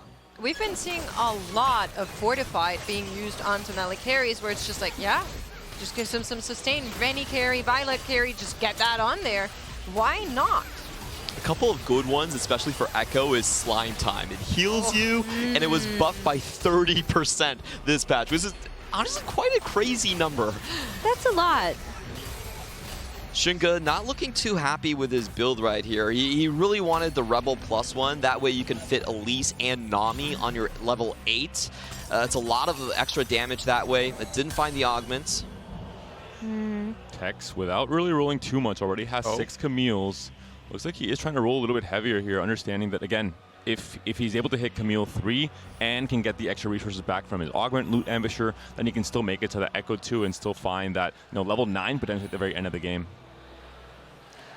Oh, Tucci also finally took a loss, so still healthy, but is at 92 HP now. And win I want to go gone. back to the pickup from Tex on the Rod instead of the Echo Pair. I think it's actually very smart because it's very unlikely you hit an Echo 2 on 6, so you're not getting immediate power from the Echo Pair, whereas snowballing with Loot Ambusher is actually so important. So really smart little optimization from Tex there. Yeah, I agree. I think that is kind of the stuff you have to go for. Knows already that you kind of locked out and got that first Echo there, but we're seeing a battle of some bulwarks on our screen. This is pretty funny between the two players because they're staring at each other and trying to figure out who's going to go for the Emissary Corki line. They both have the Tristanas on board, and the other side you see the Corki items. The one side has the Garen and the Vi already in hand. Well, Shelty was able to pick that up from the carousel, and so maybe is going to have a little bit of a leg up because Garen is one of those harder units to find for the composition. But Shelty is also still losing. That's 9 losses in a row and very much struggling to turn this around with all 1-star units. Yeah. I'm impressed how lean back he is considering his HP total right now. Hopefully he locks in for the big roll downs in stage 4. I gotta be comfortable about playing the game. Although, actually, to be fair, I think if my back is against the wall, I'm at the edge of my seat, like full leaning in. There's a roll That's down. the He just hit 2 Corki Corkis. pair. Another Garen is He's crazy. so close to massive spikes. Finds the Ambessa, which is key for the Emissary. He's missing the Nami, though, which is usually the easiest one to hit. So I will say, great finds, There it is. but not Nice. the final peak just yet. So Garen pair, Corky pair, you really would have A liked Jace. if you invest that much to get the full upgrade. But I think still You can't pretty complain. good. Yeah. No, This it's is a so chef kiss. good. This is 100% a chef kiss. He also finds the potential transformer lines if he wants to go for it, and he has the pair of Corky, which means that Tucci is most likely forced onto the Twitch line, which is considered the much weaker line. And not just that, he's going to have priority for most likely on this next carousel as well, so a very high chance he'll hit one of these pairs off of that 4-cost slot. Panna, I'm seeing a Zix with 3 items. Don't get too excited just yet. So it's a He's Zix popping one, off. but we're holding one, so there's a chance. Makes, you're baiting me. There's no loot-ins, and it's a Ziggs 1. What kind of hope are you trying to give me? Who needs a loot-in? I think that's the closest you'll get this weekend. And he'll most likely be sold off on 4-2 after the roll down comes through. Final augment for this game is gold. A little bit more combat being added to some of these boards. I like mentor. This was a mentorship pickup for Wet Jungler, right? So a little bit of attack speed. A really cool fact about mentorship, I didn't know that, but I ran into Dobbs and he said it actually worked on 6 costs. So you can now buff your 5 costs up, which was not supposed to be in the power level realm of this game. If you get that lucky shot, then it's amazing on your board. Good call out. I'm about to go try that. Yeah, just find a 6 cost. Yeah, oh, It's that exactly. easy. You know, on 4-6. Right. Yeah. Wet Take a look at Jungler other augments here. rolled down heavily, did not find a Mordekaiser. Unfortunately, we do see a Camille 3 from Tex. Big spike. Has rolled down heavily, though, down to 3 gold, still on level 6. Did hit an Echo 2 as well while on 6. He's really going to have to work on his matchups and cash outs. Even with Camille 3 on stage 4-2 after the nerfs without artifacts, it's not really that guarantee of a win anymore. Even Sterax is not really as front-loaded as Camille would like in terms of just having raw damage right at the beginning of the fight. But he's still going to push through a very good wraparound on his board. And Tucci, he's also locked into the Emissary line. So 3 players going for Emissary. We'll see who ends up with as the victor right here. Very contested AD line. Oh, as Victor. With Victor, you meant. Yes. I see. Yeah, Oh. that makes sense. Well, I had a Twitch pair. So maybe a little bit closer to being Looking at able to other get that options. 4 cost. But yeah, you have to do that. You just don't want to be so contested that you can't hit. 5 crucial pairs here for Shelty. Surely this next carousel will give him at least one. Oh, that's Corky too. And Corky is a big one, especially when so many players are racing for the same exact units. And other players may be benefiting from that. We're seeing Kyun very healthy with the early Alawi, with obviously the tower defense, Sentinel +1 coming through, and the Zoe. Able to mix and match his board there with the Nami in, so still using Sorks and Zoe. This is one of the reasons I really like the Sentinel line. A lot of the AP flexes do go well, but of course going up against a Corky 2 that just hit most of the units early on, not going to make it through. And for Tucci, we talked about it, he has to take the lower hand here. Just goes on to the Twitch. Mordekaiser for Wet Jungler is really big if you can pick this up. Shelty bypasses it, so it is available. It's going to be 3rd pick, though. Does anyone else want to steal this 5 cost? And looks like Tucci does. Wet Jungler cannot make it in time. Is on the wrong side, unfortunately. And what I'm looking Zoe. on picked up is as well. Shinga's board, because he is contested on the Zoe, and however high roll you are on that Rebel line, if you can't 2-star your Zoe or Alawi, you're still going to fall off very hard. Yeah, it's pretty bad. So I've been staring at the augment, trying to decipher it. It's unlikely duo, is it? Yep. Oh yeah, there we see it in the traits. This, to be honest, I talked to Aruru a lot. He's kind of the Rebel master in our region, and he doesn't really advise taking this one. Sorry, that was a cute tech. It was just a cute tech that he made a completed item on the Zoe, then combined it, and it popped everything else off. And I So think you for- can do it without Reforger. That's right. And I think for Kyun, it was just a temporary Zoe, so it's not going to be a full contest regardless. He wants to play into Academy line most likely with a Heimerdinger. So let me dig in a little bit more, Clement. What's the reasoning for disliking the unlikely duo trait?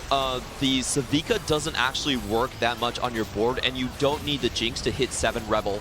So for those reasons, it's usually seen as more of a desperation play or more of like you're angling too much for tempo. But, you know, Shinga does know in and out of his lines. He's played it a lot. I'm sure he has his reasons. We'll see if it works out. So my thought was you get it before the anomaly, so you now have a guaranteed Savika and a Jinx on your board that you could anomalize, but goes for the Zoe instead. No, I like that thought. Less consistent to have a Jinx 1 where you might never hit a Jinx 2, which has happened to me. I think he's many so games. healthy. I would hope he hits it, but You got to play for the high roll. I think it's a similar case with Unlikely Duo, at least from in my experience with the Camille. There's people that, myself included, got baited, like, oh, I hit an early Jinx, I have 5 Ambusher, but the augment gives too much power to Savika and not enough to everything else in the comp. If you're playing a comp that is not really as selfish as you would think, with just Jinx being the main carry, it's not going to be as good. With Rebels, you want to buff the entirety of the Rebel comp. It's a vertical comp, Zoe, Alawi especially as well. Just want to call out that we're having a small technical delay on the stage, so we're going to have our game paused for just a short bit while we get that sorted out.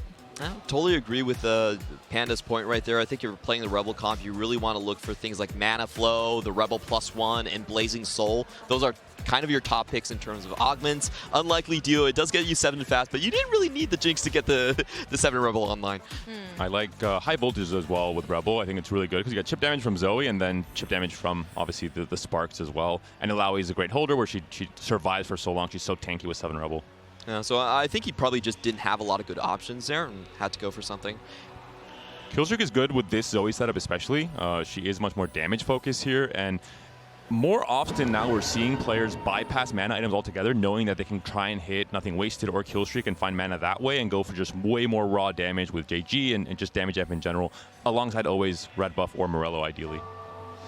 You get a lot of extra attack speed already from the trade, also AP, so you're looking for damage and critical strike. Those are, I think, the 2 most important components on Zoe. So we are getting another view at Wet Jungler's board here, and we kind of had the question in the air whether or not he would be going down. The Conqueror line being contested on the Violets, and also having the Darius more as a main carry, and that's exactly what's happening here, is building towards the Darius 4, of course. But 117, how are we feeling about that? It's not too No bad. Mordekaiser is how I'm feeling. Level 8, roll down heavily. Ideally with Conquerors, it's this comp where you snowball and you you become so strong off of having these high rolls. It has not been the case here. He's lost a lot of steam in stage 4. His roll down was not this roll down where you roll 4 or 5 times. You find an Mbessa, you find a Mordekaiser. Mbessa is very contested as well, so it hasn't translated into a big snowball effect in stage 4, which means that you're not going to cap as high as you would like with Conquerors. I mean, like, a lot of the Mbessas are already out of the pool. Most of our emissary players already have a 2-star. That's a huge thing to point out. Like, Shelty actually rolled down on 4-1, took a lot of the emissary lines away. You could see that Wet Jungler was angling for it because he has been holding onto the Garen and also the Nami's there.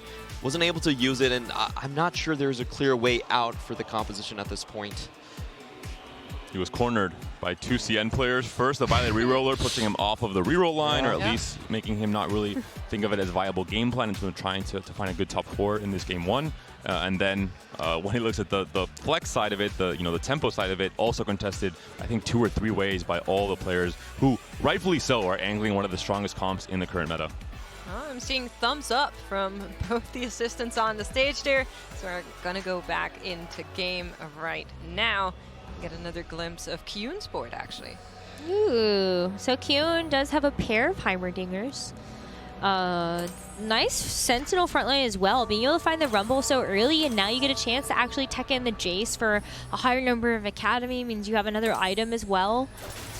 So honestly, the board looks pretty good. You just need an Alawi 2, which is a hot commodity as well.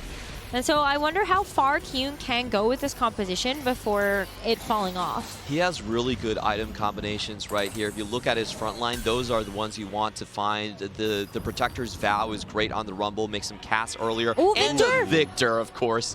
Has to find the Heimer 2, and with that, he could go 9, but has rolling heavily for a unit that's And going to a be Mel. contested. Finds a Mel, though. There we go. What? There it is. That'll stop the roll down. Is there a spot for Mel on this board, or is Victor just too important? I think Victor is the most important.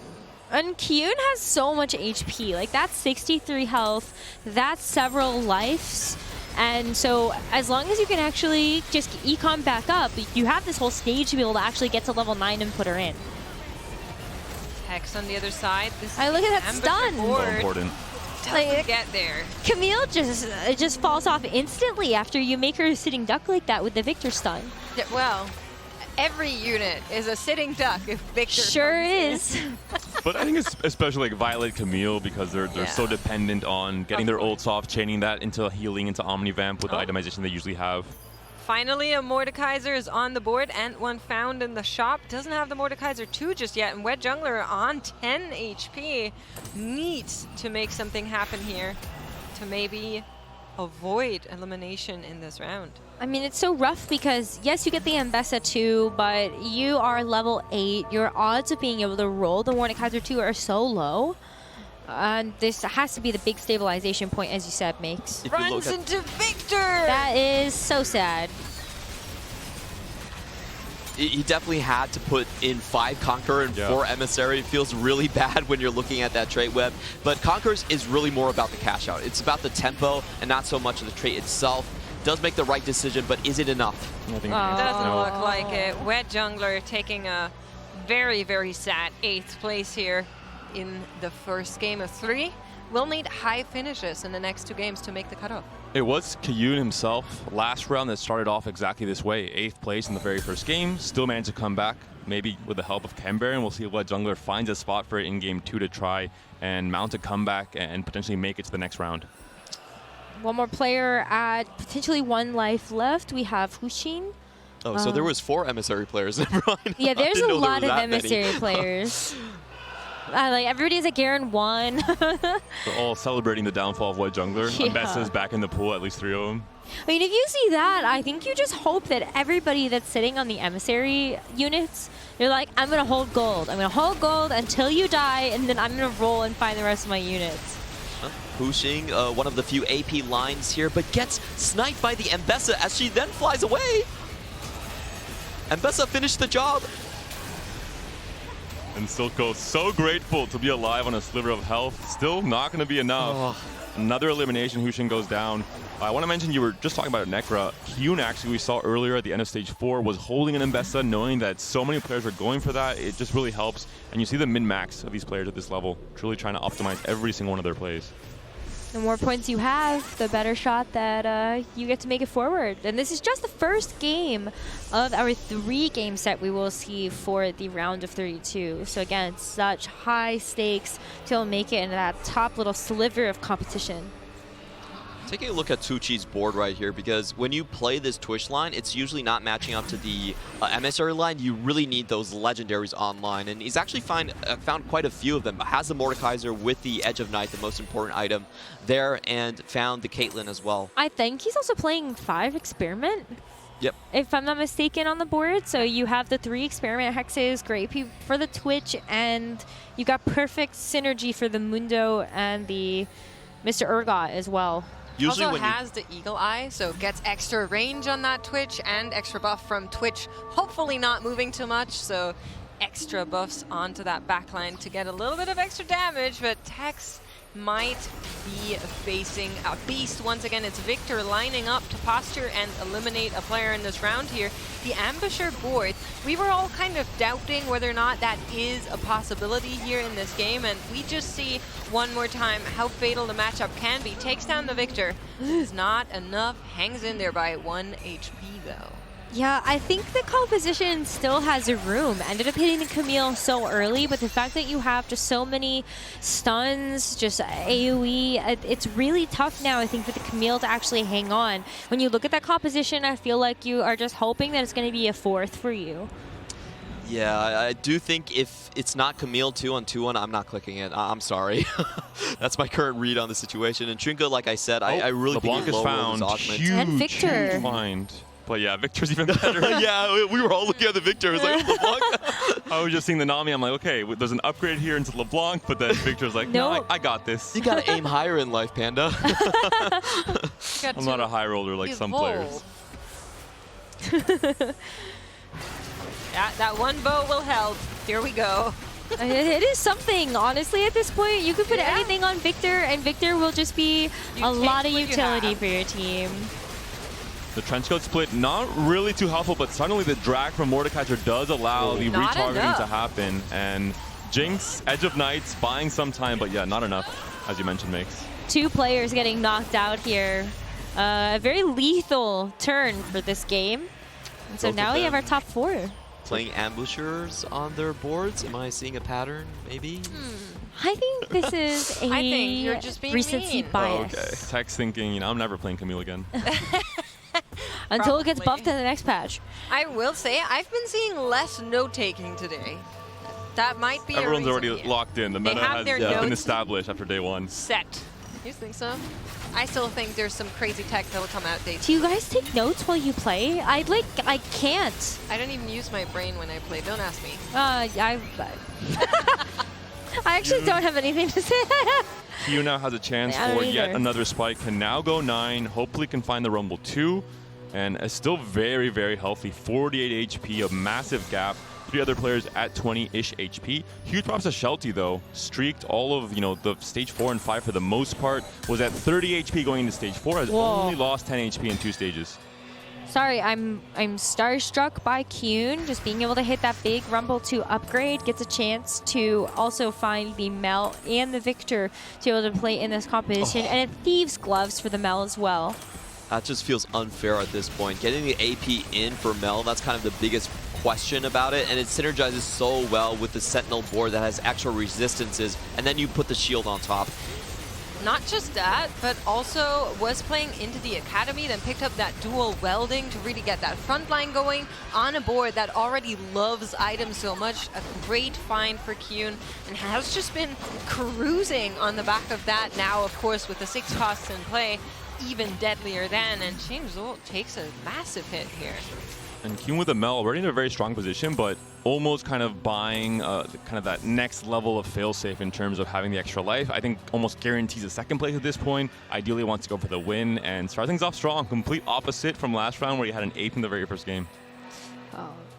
2 players on 1 health. Jingso and Shelty. Shelty taking a loss in that last one means that... I jinxed him. Yeah, Panda is just not allowed to be on this broadcast anymore. You can't blame him. That Kyun board was kind of ridiculous. No, I know. Yeah. I think anybody facing up against the Mel and Victor is unfortunate, but yeah. Chingzhou and Shelty, both of them walking towards each other, flashing those thumbs up, saying, okay, whoever takes it, takes it. Well, let's see who that is as the Victor stun does come out. Oh, the Victor stun. Is it a Victor diff? I think it is. Corky taken down. Such a valiant effort, though, I feel like, because we ended up seeing Jingso having to hold on for a while. Shelty now actually being able to secure a top 3 is honestly kind of wild to me.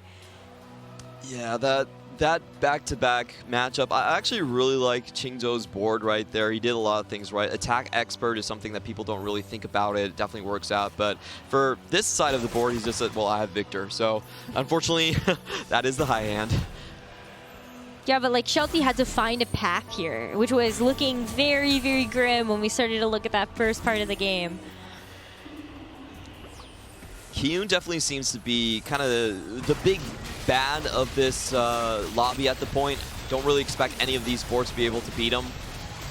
I think Chi-Chi is going to get eliminated here as well. Oh, perfect timing from the Victor stun after the trench coat breaks, where these units are a little bit more vulnerable. Edge of Night does help a tiny bit, but it's just too much. The Rumble upgrade comes in clutch as well. Another KO. Very good game from Tucci, to be honest.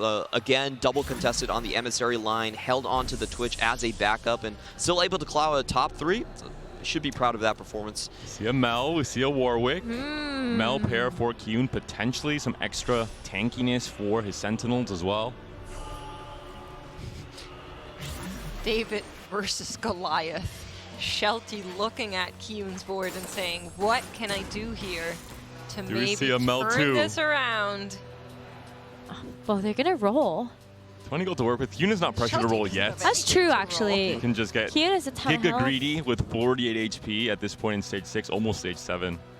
And we did hear Mortdog talk about this a lot, is that your chances for hitting those 6 costs goes up exponentially when it comes to level 7. So I do think he's going to be in holding pattern for now. There's a good chance he just wins off this. Stage 7. Oh, stage 7, yeah. Level 7. We made no, sorry. Stage 7. Stage 7. So we're close. We're close to stage 7. Making sure our viewers are not rolling down heavily on 7. Please don't. Please don't. Clement, I think you're right, though, that we might not even get to that stage 7, even though it feels like it is so close. There's so many Victor stuns getting traded here, but maybe I'm wrong. This Shelf people are just holding on until it's just not enough. Kiyun had a dominant game for this first game of top 32 and gets a chance to finish it out with a win. Hit a very good tower defense and really staked out his position in the game. There were no contests from any other players, and just getting that extra Sentinel 1 allows you to tech in a lot more of the 6 costs and the academies. I think the bigger story for me is you were saying he's 2020 Chem Baron. He just showed that he's got more than that. So that to me is great news. I'm looking forward to see what he presents to us in the next round. But for now, a great game with the Academy start there. Like you're saying, finding that niche, saying nobody else is contesting me here. Who was that? What was happening there? Now we're going to see 3 Heimer players in our next lobby. Because as is tradition, I was contested on Family. I guess I'm going to... notes. There you go. Yeah. I will say Kieran, I think, really played well to his high roll early in terms of Lux item carrier, dominated stage 2 and 3, then did not really have this super high roll game. You might think, oh, he won with 48 HP, he high rolled the entire game. It's not true. He had to roll very heavily for the Heimer 2. He was on Zoe most of stage 4, didn't find a single Heimer until the end of stage 4, but the Sentinel front line, yes, he did find the Victor in the Mel later on. There was a high roll there to capitalize and finish off the game, but all in all, as you mentioned, Clement, I think uncontested line, a very strong conditional line when you have these augments that make it that much better. Shield Bash at the end as well. Yeah, and I feel like Shelty had a really good game too as well coming in here. He was on a 9-loss streak, knew that he had to roll down on 4-1 before anyone else did, and did manage to hit the Corki pair, which just forced a lot of players off. Wet Jungler doomed by that. Qingzhou also heavily impacted by that big roll down. And we're seeing now some of the replays there. And as you mentioned, I think some players had a harder game and some players had a more straightforward game in terms of how to execute. I think Tucci with the Twitch game, that was actually something that surprised me a lot, where I thought he was locked in Violet reroll. I think Wet Jungler did as well, which is why he didn't even try and roll down there. But then we saw the pivot into more of a 4-cost flex game plan with Vi slotted in, which is something we didn't see much of last patch. There's a natural combination of Vi moving in as an enforcer alongside Caitlyn, for example, alongside Stab even in the Bruiser line. But we saw this new iteration of Twitch thanks to the buff to Vi, which I think is great. I think when units that didn't have that much spotlight last patch get a buff, they open up so many different new variations that could be played. It's so important that he actually hit his 5 costs in Mordekaiser or Caitlyn, because otherwise you're playing Blitzcrank in Kog'Maw. So that's a huge step up in that experiment line. Glad he found that and took a 3rd. Tex, to be honest, even though he ended up in 5th place, given his spot, I'm actually feeling kind of okay with that. I commend the bravery. Yes. Committing to Camille. There was, we mentioned kind of the test of, is Loot Ambusher good enough? He did find an early Echo. He did find, I think, a fairly early Camille 3. It was in stage 4 still, which is, usually better than you can expect. But in the end there, I think there was the Victor was the main problem. We saw back-to-back fights where he lost to Kiyun, where the moment Camille needed to really get going, Victor's stun comes in, and she gets locked down by the Heimer. Very cool to be able to see just a couple of other replays as we finish out some highlights of this game. But I would love to welcome a special guest to our broadcast. Mix is going to go take a break for a minute, but we get a chance to welcome Tanner. Welcome to the broadcast. It's so good to have you. Hi, everyone. I'm Tanner, and I'm so great to be here and also at the Macau event. It's so great. Like, this is the biggest TFT event in the past 2 years. China has some regionals, but it's not like this big.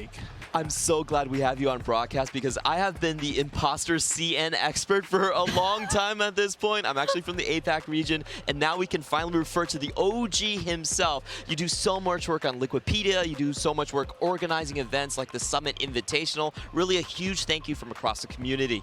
Yeah, I also very grateful for the things you've done. You have collected so many data right from APAC regions and many other people from other regions, and that's so grateful.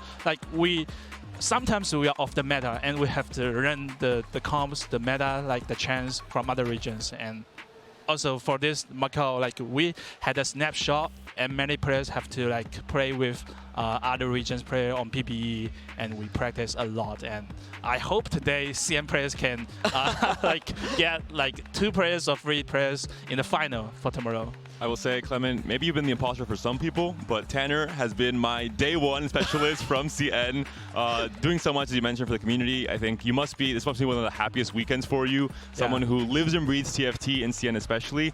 Having an event here in Macau, having a huge turnout from so many CN players, having top dogs like Shunga in the main stage doing so well. What have been your kind of highlights up until now in Macau? So my highlight would be like just to meet people, because this is my first like a global event to meet. I've met so many players like 61, like from EMEA, Pastibo. Like we have been contact each other for like 4 years, but this is actually our first time meet each other. So that's so great. And also, I met Kent yesterday and I talked to him about like what Chinese player like and don't like about TFT, like the system change. I can't believe you did that, Tanner. Yeah, like we talked about like the level 7 change. Maybe for now, like level 7 is like a level you will skip, but like maybe we can improve that later. But I haven't met Mort in person, so you'll have your chance, I'm sure. You can keep writing your list. I know it's probably getting longer and longer. 7th page. Well, Tanner, it's so good to be able to have you here. We can't wait to jump into the next game with you on commentary. But before we do that, we do have an interview that, Clement, I think you did with Setsuko. So let's go ahead and check that out. Hello, everyone. We're live on the floor in Macau with Setsuko that just advanced out of a super tough group. Setsuko, can you tell us how you managed to get those 2 first place and move on to the round of 32? Okay, so both of the games I hit bronze for life, which I think is probably the best like combat prismatic in the game right now. And then I just like hit Silco early as well. I think I hit Silco on like level 6 in both games. And then I just played, I went 8 and 4-2 or 4-1. I rolled for like a non-standard Silco board, because the usual Silco board you play like 4 Dominator, right? So I don't play that many traits from Bonds for Life. So I opted to play 2 Dominator, and it was really strong. And yeah. I saw your game. You capped out at level 10, and you're known for reaching those high caps. Can you give us players any tips on that? Oh, so that game, I saw it was gold subscription, and it was also gold opener, and then I got offered upward mobility, which is really strong if you have gold, because it scales off gold, because it makes your gold more valuable. So that game, I was able to reach level 8 and 9 really fast, and then like I went 10 because I hard rolled on 9. Final question before I let you go. Are there any names you want to take moving forward into the tournament? Yeah, I'm excited to play for his title. I mean, obviously he's like the GOAT of TFT. He's won 2 Worlds, and he's won 2nd in other Worlds. And I'm always excited to play versus any players because there's a rivalry. It's the same region, so yeah. Thank you so much for the interview, Setsuko. Best of luck on your future rounds. Back to you on the desk.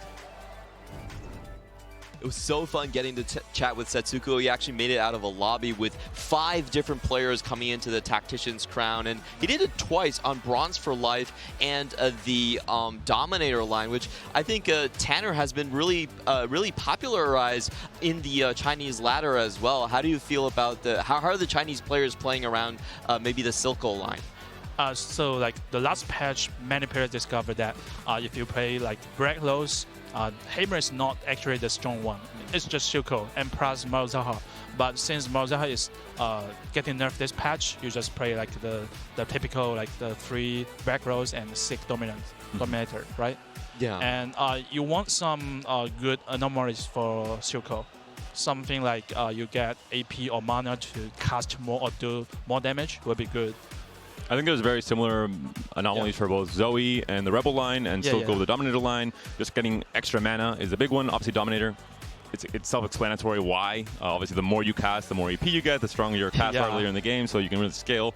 And with Black Rose and Vertical Dominator, you have a very strong front line, even with some nerfs to Scion, to the big buff homie that was always stunning everyone last patch. You still buy so much time with the comp. No, that was the thing that I think a lot of players from the West were saying Black Rose is not really playable. When I look at the CN line where they're putting in an extra Dominator, going to 6 Dominator, it really started to pop off with more damage. Another AP line I really want to ask you about, which kind of came from China as well, is kind of the Renata reroll with Ken Baron. That was such a fun line. What do you think about the line so far? So actually there are two variations, and the one is that you talked about is with Cameron. And actually we have some discussion like yesterday, and some people think that the Cameron line is not very well in this meta, right? And some people think you reroll Singe, you reroll like Morgana, the one cost line, and Rail will be better. So I can see that Singe being very good because he has that damage reduction and that attack speed buff for Renata to cast more. And I can see both line do well, but yesterday in my lobby, Renata just get a second place, and that's very well against a legendary board. So I would say Renata can do well in a good sport. As a general question, can I ask you, Tanner, what's the best way to follow secret Chinese tech? I would say just like maybe watch some CN streamers or like some CN forum. Yeah. We are going into game number 2. We'll see how the players feel after the results in game 1, what players maybe adjust their game plans as well. Kyun, I think he wants to just keep doing what he did last game, finish first place, dominate the lobby. Players like Wet Jungler, one of the last few hopes from EMEA, has to turn things around, has to hope he has an easier game to play. Last game was tough, stuck between a rock and a hard place in terms of what line to play. If the reroll, if the vertical conquer, didn't really do well either way. Yeah, only 2 EMEA players left in this tournament so far. And this encounter, it could be Prismatic Prelude or Prismatic Finale. You're going to have to find out a little bit later. I do like the Preludes a lot better. What's your favorite Prismatic to start with? Last patch, Hedge Fund, because I liked rolling on creep round for my Black Rose units so I can hit on time. This patch, I'm not too sure yet, actually. I think maybe Living Forge. I just love artifacts and how they open a very unique line, sometimes unique rerolls, like Nocturne, for example. But we'll see if our players agree. Into the big meat of the game, I think Makes may have accidentally left something on her chair, if you would not mind looking behind you. Okay. Yes, that would be great. Thank you so much. No problem. Who do you have as a favorite in this lobby? Who have been the players that you've been excited about? Oh, so I was the analyst for JDG, and Shinga is one of the member, and he's the only last one in my team that's still playing. Oh. So Archen and Ahao and Francie all were out, so Shinga is the one I root for. And the other Chinese players like Chu Qi and Hu Xin, they're also good players. Yeah, we have seen them in Worlds before. We did see Shinga go for his usual style, try to win streak with the Rebel line as well. That's what he's so well known for. I watch a ton of Shinga, learned so much from him. Whoa. Taking a look at the first artifact, Shelty here. Zanya definitely one of, most flexible one, I would say, out of the options he was given. But having Living Forge is just amazing, though, to be able to have so many artifact choices throughout the game. Where do you feel like are some of the best high cap compositions when it comes to having a lot of artifacts? I saw Shendu actually have a game where he had rapid fire cannon into Fishbones, and he had Nocturne 2-1-2-1. So I was like, okay, that's a free game. That's a good combo. Taking a look at the combinations here, we have quality over quantity from Shinga, again going for that win streak style that we love from him, and 2 artifact players, I believe, from Shelty and someone else. Oh, and it's Kyun right here. Let's see what he got. This one is a little bit harder to use. It does mean your units are anti-chill and a lot of attack speed. I think the best holder is probably something like the Mordekaiser. So, but no immediate users that give you a huge boost of power. Oh, actually, I checked like the data for Barret, and this one is actually like the minus 0.6. It's not bad actually. Ooh, and I was surprised. So I want to see how it does this game. What if you got Mittens and Mittens. Suspicious Trenchcoat? What if you got both of them and then you put Mittens, Suspicious Trenchcoat on Violet? That would be a lot higher than a negative 0.6. Look at Clement's eyes go really wide at my suggestion. It'd be like, yes, please. Yeah. A lot of these interesting prismatic choices there. We also saw someone get a Remble prismatic start. So one of the best tempo starts. You know, you only need 2 costs, 2 costs, and then you can play 5 Rebel. A very strong opener. For Qingzhou here, He's going in with the Blazing Soul, which is, oh no, is an Exalted Adventure, excuse me. This is very interesting because you do have to cap your board around the 2 costs that you get, and sometimes they don't always fit. So explain a little bit more about the best ways to navigate Exalted Adventure as an augment, because I feel like this one is tough to take.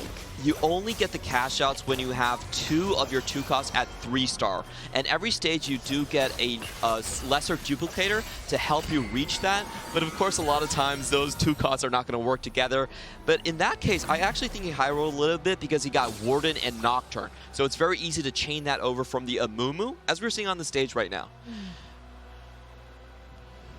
Do you worry a little bit about the players that do have the artifacts, though? Because when we see maybe some of the extra choices, you know that the Nocturne can have a really big power when it comes to having those artifacts available. In terms of contests, I think it's not going to be an issue because this is one augment that fully locks you into the comp. Anyone that wants to try and top 4 this game, if they see someone has Exalted Adventure Nocturne, they're not going to try and contest no matter what artifact they get. Freaky Friday, or if it's an RFC. I was like, are you sure? I'm pretty sure. I think this will be a tempo option. Unless, I mean, we saw Tucci last game. He was actually very smart in signaling he's playing Violet reroll, pushes Wet Jungler off of it, and then tempos into Twitch instead. So maybe it's the same game plan here, the mind games. I think what Panda is saying is absolutely right, is that, well, unfortunately, I am locked in place. I've already taken Exalted Adventure. I can only cap out on these 2 costs, so you can contest me, but I'm not going to budge. And this is the idea, Tanner, I'm not sure if you agree, where at very high level play, I think reroll is much stronger because players respect spots much more. Whereas if you're playing, in Emerald, in Platinum, sometimes players do not read the message, the signals that you're sending. They just contest you regardless. Yeah, like my game 1, like yesterday, round 1. I got kicked out at round 1, but I have to say that in my lobby, a player, he came to my board, and so I picked Fishbone as the first item, and then he went back and took like the quick striker augment. I forgot the name, but he just came to my board and then picked that augment. So I was talking about Emerald players, but you've just thrown a player in your lobby under the bus. That's so unlucky. I thought I was told it was only Challenger tier players playing in this tournament. He didn't name names, so I think it's totally okay, totally legit. No, that's a mood, though. I feel like sometimes I'll see 3 or 4 players playing Black Rose, all going for the Heimer. At least that was last patch. And it could never be me. I was like, I want to play Ari reroll. Well, there's 3 other players that are definitely contesting. But yeah, Clement, I see you pointing potentially at Tex's board. It's such a beautiful transition. I haven't seen this, but Renata actually with the Guinsu's Rage Blade is a good item for her as well. And she gets the extra attack speed to just power through that. Gets the perfect positioning here to shield multiple units early on. I think it's a very unorthodox but beautiful type of transition. And it's the importance of a new patch where Renata, let's be honest, last patch a lot of players were not considering her to be a unit. No one was trying to itemize her or play her on her board. I never bought her. You have to reset your mental of how to play a Rebel opener, and suddenly, hey, Vex is a visionary, Renata's a visionary, she's a good item holder now, and we're going to see probably Tex having an easier start to the game compared to the Ambusher game last game where he lost streaked most of that stage 2. Yeah, really good start, and no other big win streakers to contest him right here. Honestly, this board is so hard to break on that stage 2. Shelty and Shringa are the 2 ones that still have their big win streaks intact, so maybe those are the 2 players we should check out if they have a chance to beat them. What would beat this board, though? Shringa does have quality over quantity, so the Radiant items could be a big one. He's on that 3 win streak, but hey, doesn't meet him. That's good for good news for Tex. White Jungler on the upward mobility here has also a Rebel-ish board for now, but we'll see what angle he wants to commit to later on in stage 3. What's the general consensus, Tanner, with the Rebel line in CN? Is it a default game plan for many players? Is it more specific around specific, augments or openers? Oh, I think if you have like Aerial 2 or Vex 2, then you can play that line with some APIs. Okay. And you can build Green Soul. So we know that Green Soul for this patch, for this, I would say for this set, there are not many for cost users. But Twitch is the one, and people figure out that Green Soul is good, it's useful on Zoe. So you can build like a Green Soul at 2-1 and to boost up that win streak for you. And correct me if I'm wrong, but I think the idea behind that discovery is the fact that the Rebel stun and the attack speed comes in with a slower cast from Zoe, so the benefit, the timing is almost perfect there. Where I think at the beginning of the set, players were thinking, hey, I'm going to build Shojin, Nashor's red buff, but then there's not really enough damage, especially if you're going for nothing wasted or kill streak as an anomaly, for example. So I love how Rebel has changed a lot in the 3 first weeks of this set. A lot of innovations being held. Taking a look at the board situation, Shunga and Tex on the top side, and then 2 5-loss streakers on the bottom. It's going to be very uncomfortable for people in the middle of this set. Relatively high caps for both the top and the bottom end. Everyone's very rich, though, for the most part. Kiyun trying to go for a big roll down here. Let's see if he wants to take a stake. I do want to mention for the family line that Vander is going to be heavily contested, as it was part of an Exalted adventure. Can you get away with using the family trait, though, to not have the 3-star Vander? Because even what Kiyun is rolling for, you're not actually buying all of the family units. You've got a Morgana 2, you've actually taken, you now have a Powder, but you also have a Zyra and a Steb sitting on your bench. Yeah, that's a great point. I think a lot of players have different reads there, but the most common one is if you have Violet 3 and Darius 3, you can stop rolling. Just get the pit fighters in. Okay. Maybe Draven as well, I think, has some upside, Draven, especially considering what items you have, what artifacts you have. Playing Living Forge, you're thinking, hey, it's pretty unlikely that I get blessed by exactly AD melee items from my next artifact choice as well. Maybe you want to have the chance for something like a Fishbones to be relevant, so Draven 3 helps with that. Oh, Ziggs. There's a Ziggs too. What are we thinking? He's not playing it. There's no Mana Zane. He has upward mobility, so he's definitely not going to stay and reroll that.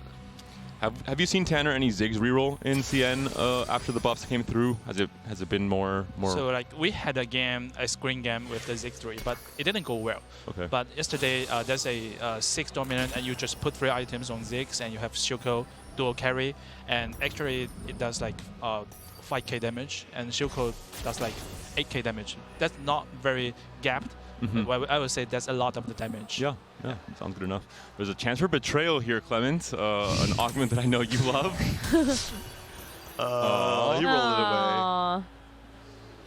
Takes all that shimmers. All that shimmers is still been really popular.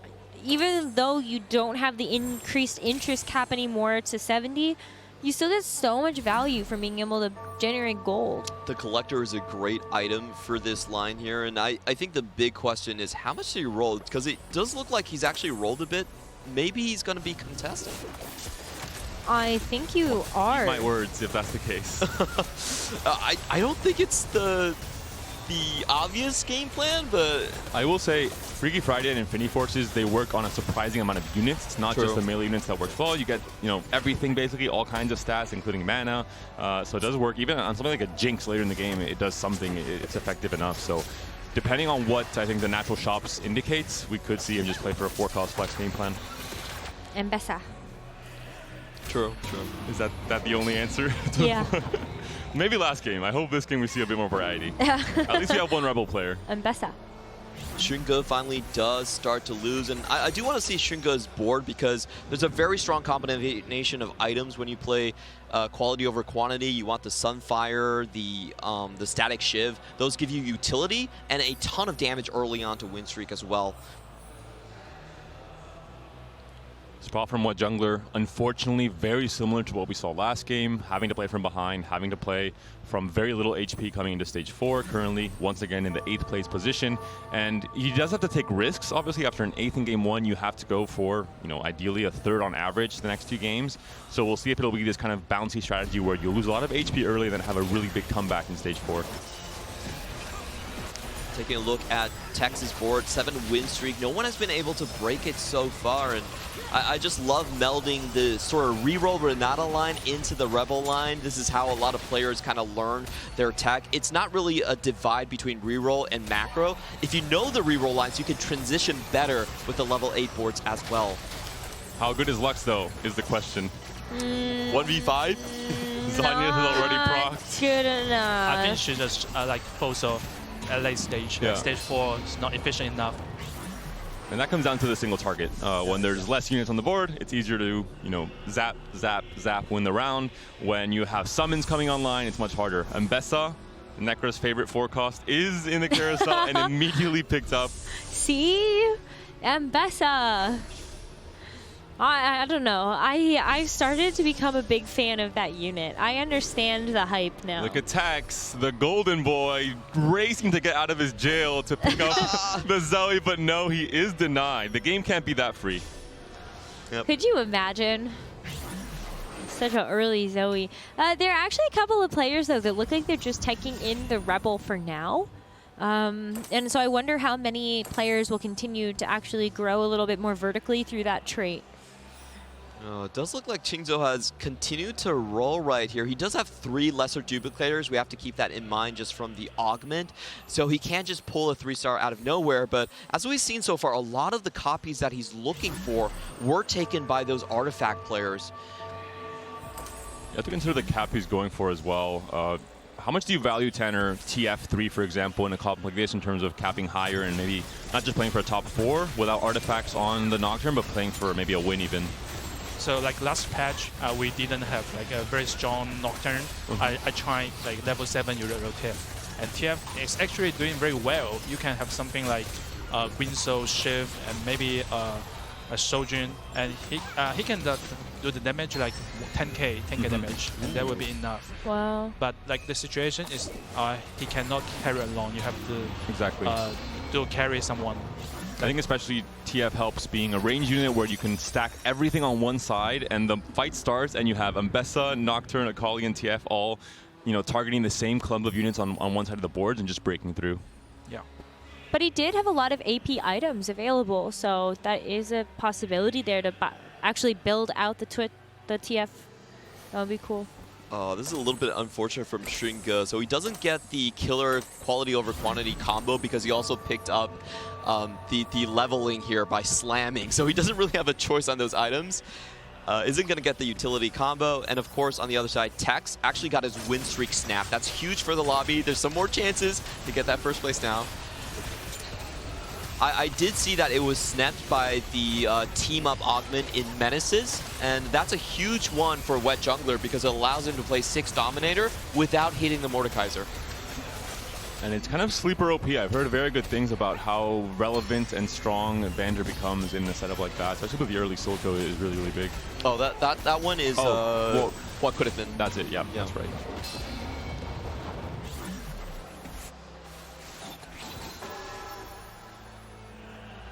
Couple copies away here for Kyun to be able to find these big 3-star upgrades. Still missing 2 copies of Violet. Doesn't want to roll any further though because you know that you need the econ, but look at the artifact anvil. I want to mention the reason he's waiting to pop this is because in stage 4, the gold generating anvils are removed from the pool. So if you don't need to win, if you're not very low HP already, you can wait one more round and guarantee you're removing things like Mogul's Mail and Gambler's Blade, which are not really as effective in stage 4 onwards. And you reduce the pool of artifacts you want for something like a Violet reroll, for example. Kyun really wants to hit. Okay, there it is. Which one do you want? It's good enough. I wanted the trench coat, but these are good enough. These are good enough. They're so good. A unique artifact? I want, 1 midden for each hand. Ooh, get the Darius upgrade as well. I think Mittens one more? Oh, yeah. Is... You probably pick the Cutlass, no? I would assume so. Yeah, because you don't want the extra attack speed to go to waste on Mittens. No. Oh, he picked double Mittens. So not each hand on each team member. They can hold hands. If a blizzard comes through, the comp is ready. Well, it's just like destroying things. That's crazy. They're so fast. That is a Caitlyn for Shunka. That's so early. But I don't know about which comps fit with Caitlyn. I only know the Twitch composition, so I feel like it's more of a holdover for now. Vertical Enforcers, baby. There was, I believe, a small buff to Caitlyn this patch. Yes, there was a small one. Small AD buff, I believe it was. Yeah, it was the bombing damage and attack damage buff. Final one is going to be a gold augment here. Huxing playing for the... I'm sorry, it wasn't wet jungler. It was Huxing playing for the Dominator line. And Huxing, with only 2 points in game 1, has to make a big comeback. Tanner, what can you tell us about this player in terms of his experience in competitive TFT and CN the past few sets? So Huxing was like an OG. He started playing in set 1, and he made worlds like once or twice. I can't remember. Okay. But he was like the 23rd place at the Dragonlance Championship. Okay. Yeah. So he's definitely like a good player, and he's like coming back in the recent sets, and I love to see him. His play style is very unique. Okay. Very unique. Yeah. In what way? He like discussed TFT a lot with Chitu, one of the good CM players, and I have to see that in both. But Chitu, I'm not sure if Chitu is still playing. Wait, what do you mean one of the good CM players? I thought all the CM players were good. He's trying to be humble. Chitu is still in. We've confirmed Chitu's that. still in. Yep. He did make it out with Setsuko. What do you feel like makes Huxing's playstyle like so fun and so special? Sorry, Huxing or Chuchi? Huxing. Huxing. Oh, so he's like always trying to play different lines, not just the meta comps, and he like it's more like a comp inventor. Okay.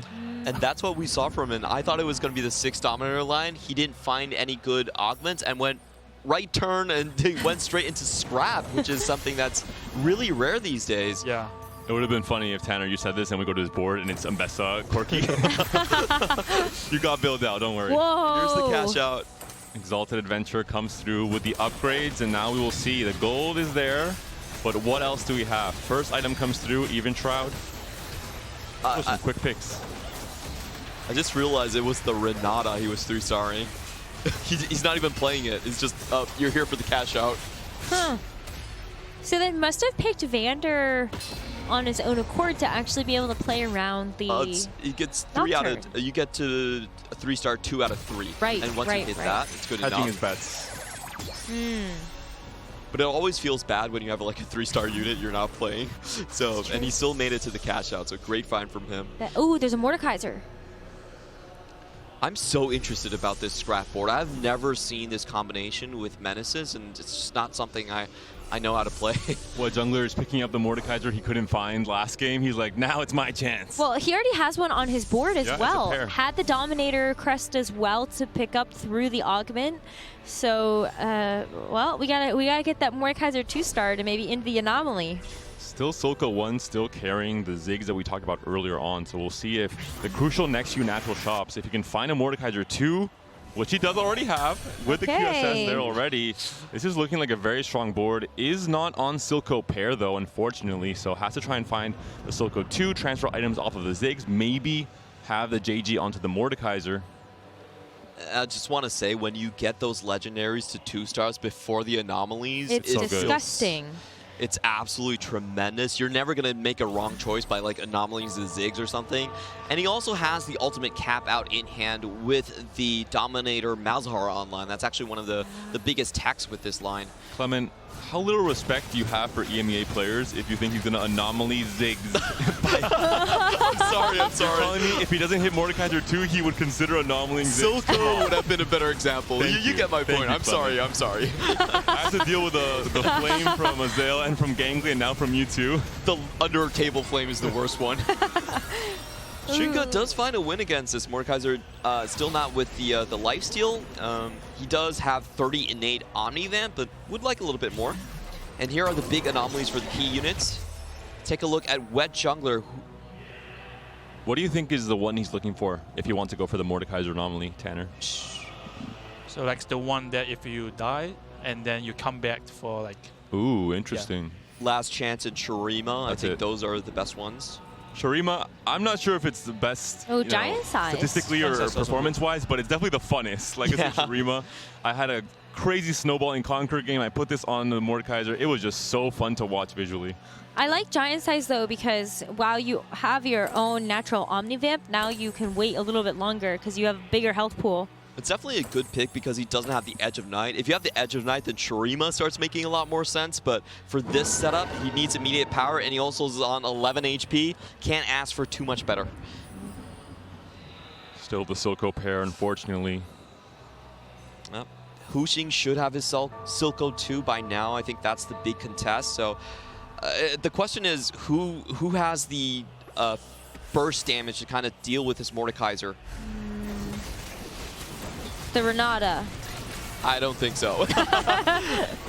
I'm rooting for Wet Jungler. I'm pretty sure. No, I am too.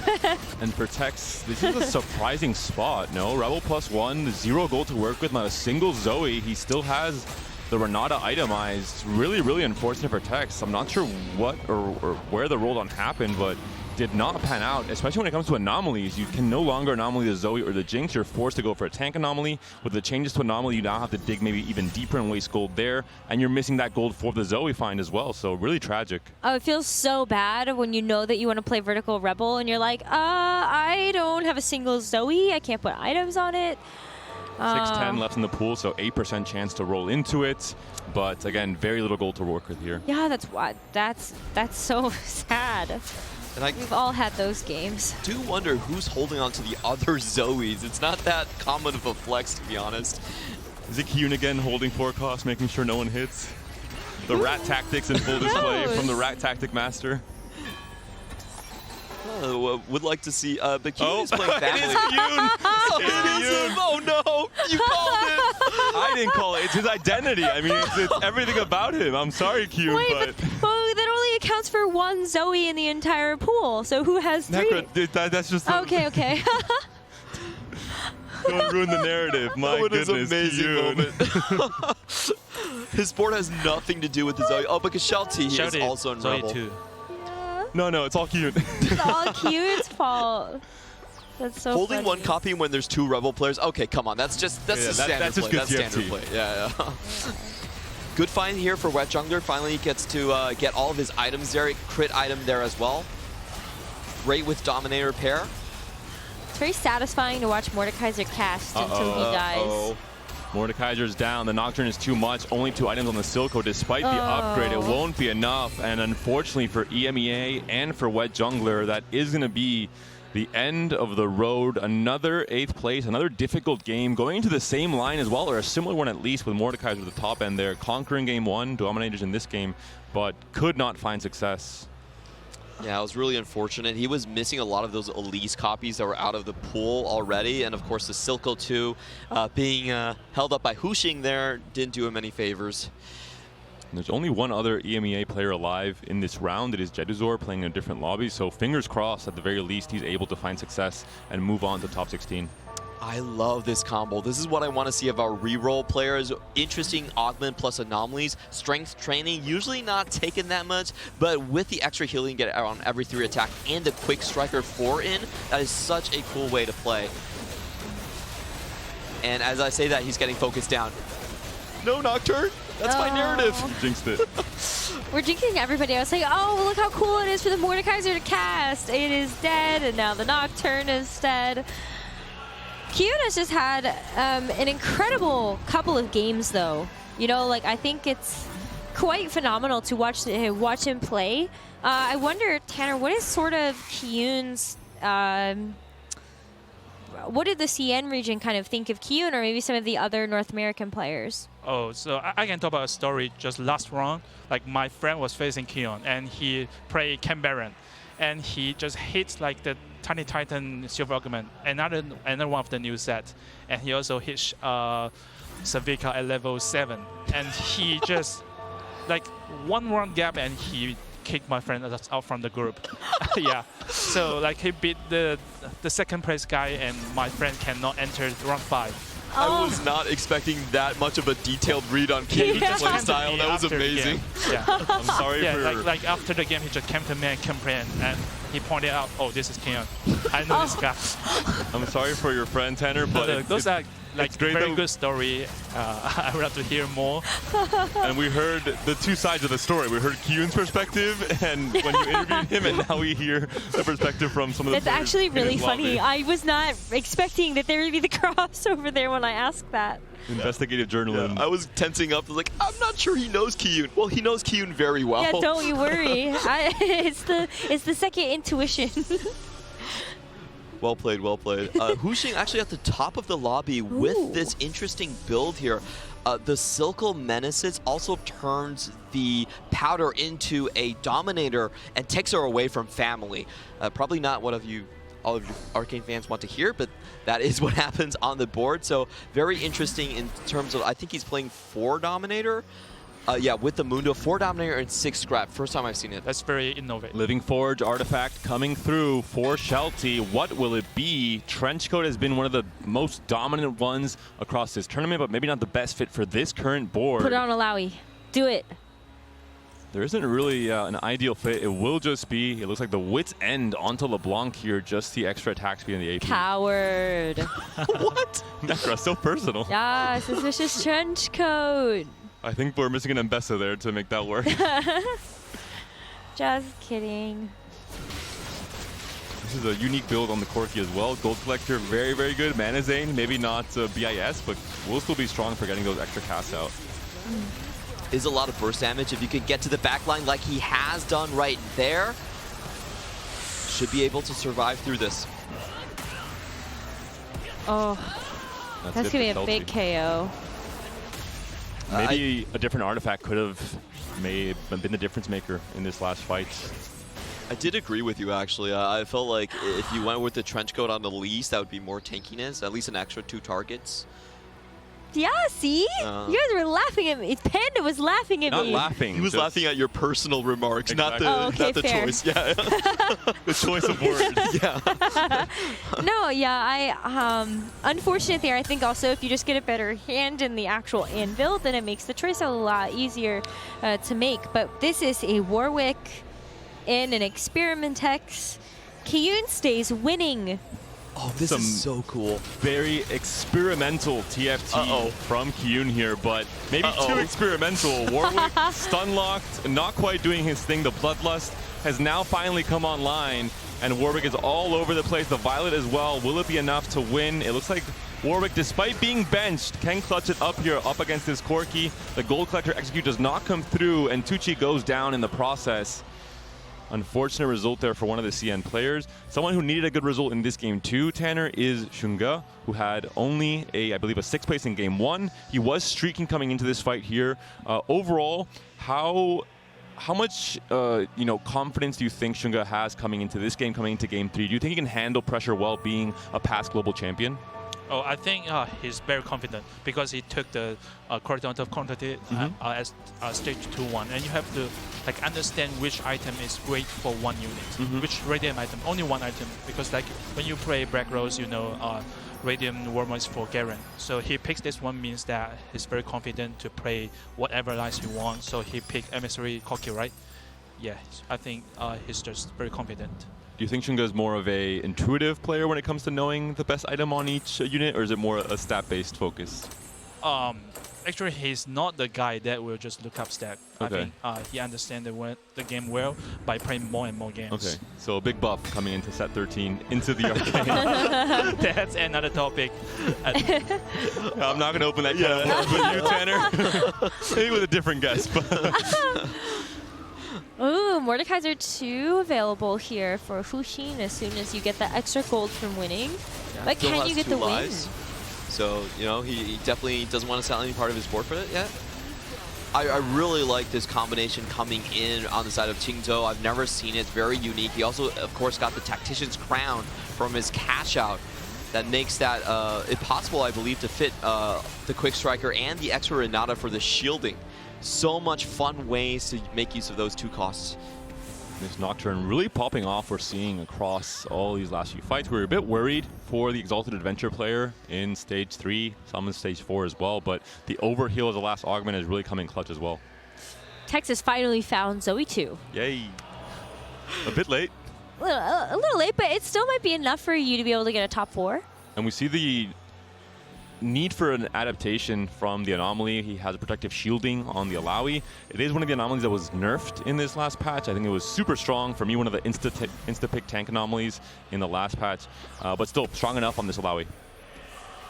It's all going to be about the wrap here in the direction. A very well placed on the Elise is going to get the Nocturne, at least bring him backwards, which is a huge find for the fight. Ooh, second Elise cast. The Cocoon does come through, just barely it looked like. Nocturne doesn't find the wrap, but still has enough damage to just simply power through at this point. I think Tex getting a top 4 in this spot is already worth a celebration. He was stuck on level 8, rolling for so long, all the way to 6-2, no level 9 in sight. But I think there was another elimination that happened as well, so it's going to come down to how much damage both of those players took to see if Tex can actually sneak into that top 4, because I think we only have 3 players left now, as we'll get a chance to look at that lobby. And Tex does get that top 4, so that's a big deal. Ashunga, unfortunately, is going to be the one that takes the 5th. Does mean that Tex ends up with 9 points in the first 2 games, so he doesn't have to put too much pressure on himself. The top 3 should see him through. In the meantime, for Shunga, well, his analyst is right here. What should Shunga do next game? I think he has to play for like top 3, top 2, right? Yeah. Yeah. A bit sad this game. Knowing Shunga as a player, what do you think is going through his mind in terms of what his game plan will be? Obviously, in an ideal world, you can play Chem Baron and have a crazy cash out and win the game off of that. But what is a more realistic game plan for a player like him when he needs a result like the one he needs? I think he will just play like still for fast 8 and fast 9 and play those 4 cost line. He's not a fan of the Chem Baron. Okay. Okay. Interesting. Play in a more safer way. Okay. So Kyun just got knocked out. We saw the Warwick tech from him. Ended up actually getting eliminated, even though that Warwick was fully itemized. Had Hand of Justice, the Mittens, as well as an Infinity Edge. Tanner, I'm curious. I know that we have all these 6 costs in the game now, but Warwick seems to be one of the ones that people have viewed on the weaker side. Where do you feel like it fits into the meta? You mean Warwick, right? Yes. So I think Warwick, you have to play a few units that with very much high DPS, like Jinx 2 or some other units, or like you have Caitlyn 2, and that will be enough because Warwick is aiming for help you to kill more units. It's not a main carry. Execute. And not too many utilities like Victor or like Mel. Yeah, Warwick is more of a cleanup unit. You want to have a lot of damage, and Warwick can it's then... like a Rumble, but not very efficient. Inefficient Rumble. You heard it here first. Inefficient Rumble, got it. Well, there's a big Victor stun coming through here for Jinxo. And it looks like... down the last life. Yeah, I mean, is this just Kushin getting knocked out? Could be a big enough loss. Minus 17. We are in stage 6, and what a game. What an adventure, really an exalted one, if I may say so myself. From this Nocturne, we were worried in stage 3. It looked like maybe someone would be contesting him. Thankfully, that was not the case, and even without artifacts, the Nocturne was able to do enough. The first 2 players were so creative in this lobby. I love to watch that coming out from the 6 scrap, buying enough time against Kiyun's board for the Dominators to ramp up and then take the board. I feel like Hushin really amazed us, and of course Chingzo as well. I'm surprised he was able to get through the early game so well. He was contested, and he was not playing a Renata 3 on his board. Still made it through. Yeah, I think if you are a smart player, you won't contest in such a BO3 format. And not just the top 2 you mentioned were so creative, I think also Kyun. The way he pivoted his game plan into the Warwick line, it didn't maybe quite work out as he would have liked, but he had a very good result in game 1. He just needed a nice top 3 in this game. And I do want to point out his experiment tech. He found an additional experiment emblem. He put it on the Violet, which gave him an extra copy. And then that Violet got the group stun coming in from the Warwick. That was really fun to see. Outside of the box tech worked very well for him. Unfortunately, all top 3 were just amazing boards, so he wasn't able to punch even higher. Tanner, what has been one of the most exciting things that you have seen in the competition? Maybe something that surprised you? A player, a comp? Oh, so was the player called Tactician. So yesterday, for the first 2 rounds, he got 5 first in 6 games, and so surprised. But unlucky, he was eliminated last round. Like last hour. Did you see what he was playing in those 5 wins? Is there any game plan you think he had an edge? Was it just capitalizing on high roll starts? He was playing 1 game for Sentinel frontline and Elise carry, and that's very creative. Yeah. Wow. Interesting. So a flex player. I did want to ask you, it's been a while since CN has took a global championship title. Who do you think is the next player that you think is going to take one home for China?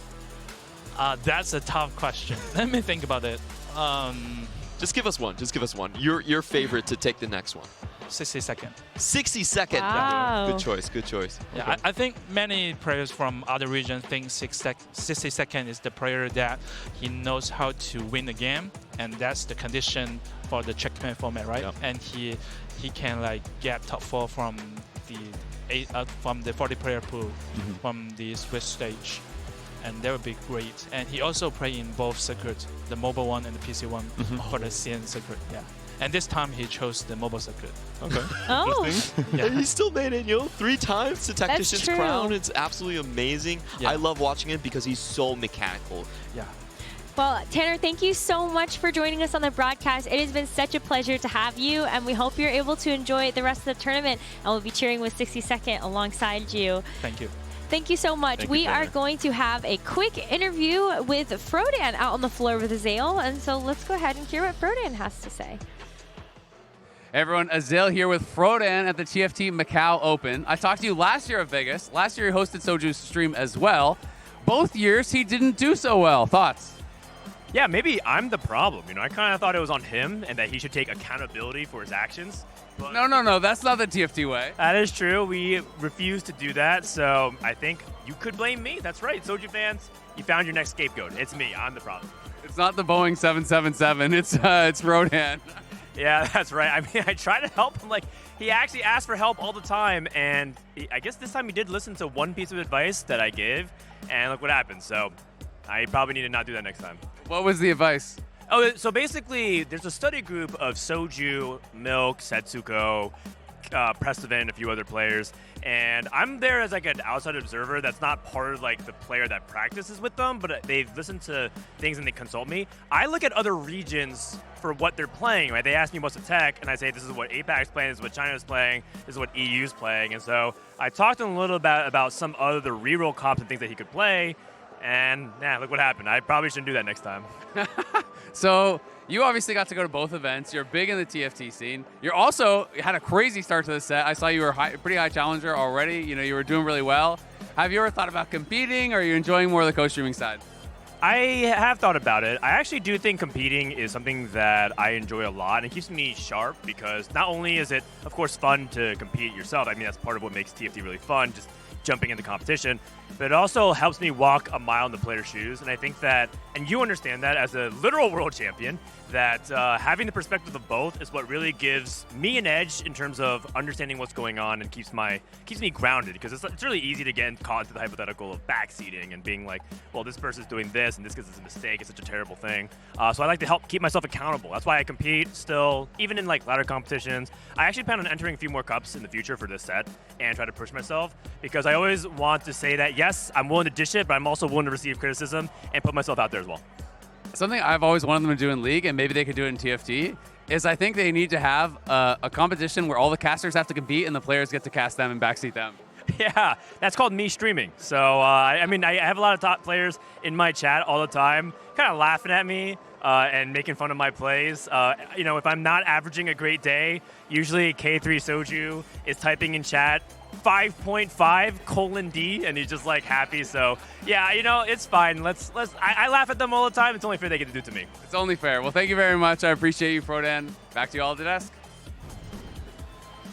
Love being able to hear from Frodan. He's one of my absolute favorite co-streamers and casters that we have here in TFT. But we also have another one that's joining us on the broadcast. It's also one of my favorite players and casters. We've got Tamura joining us. So excited to have you. I'm glad that you could join us after we got you to have that short guest spot at our Tactician's Crown as well. How are you doing? Yeah, I'm doing well. I mean, the events have been really fun and, knocked out, but I got to play and everything's bigger and better than Vegas, and it's exactly what it was before. And I've been having. I'm super happy to be here as well.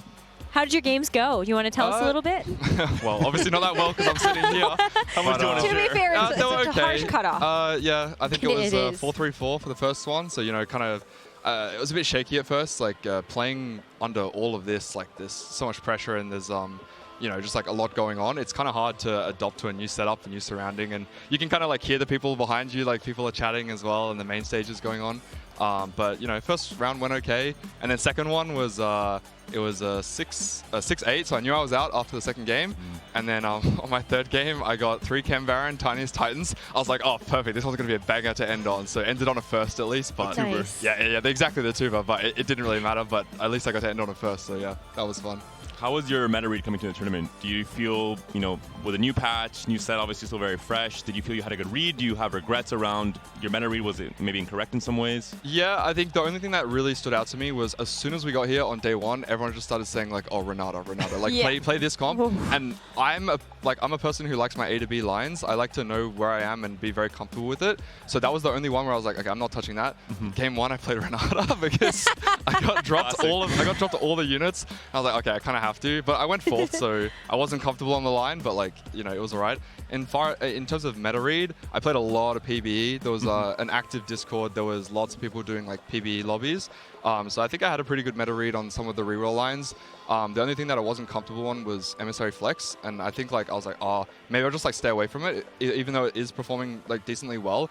But to be honest, I saw a lot of people like bomb out with that comp because it's kind of a hit or miss, and if you can snowball and tempo, you can push levels and cap out really insanely at level 9. But if you slam the melee items and you don't get the upgrades, you don't get the Conqueror stacks early, then sometimes you can just bomb out. So I stayed away from that line, and I think it worked out well for me for those games. We've definitely also seen a lot of players contest each other, so even if you don't hit all the Conqueror stacks, maybe you're not even hitting your units, so can definitely be a big problem there. But have you been able to check out anything else around the venue, any of the other games, players, activations? Yeah, I got to play some of the TFT Mobile, like on China's version, and that was super fun. Like the animations just like amazing. Me and my cousin Boogie Zone were having so much fun, like 1v1ing on that as well. And I went around to took photos with all the cosplayers and all the art. I was blown away by like Jinx's room and all the the attention to detail is incredible.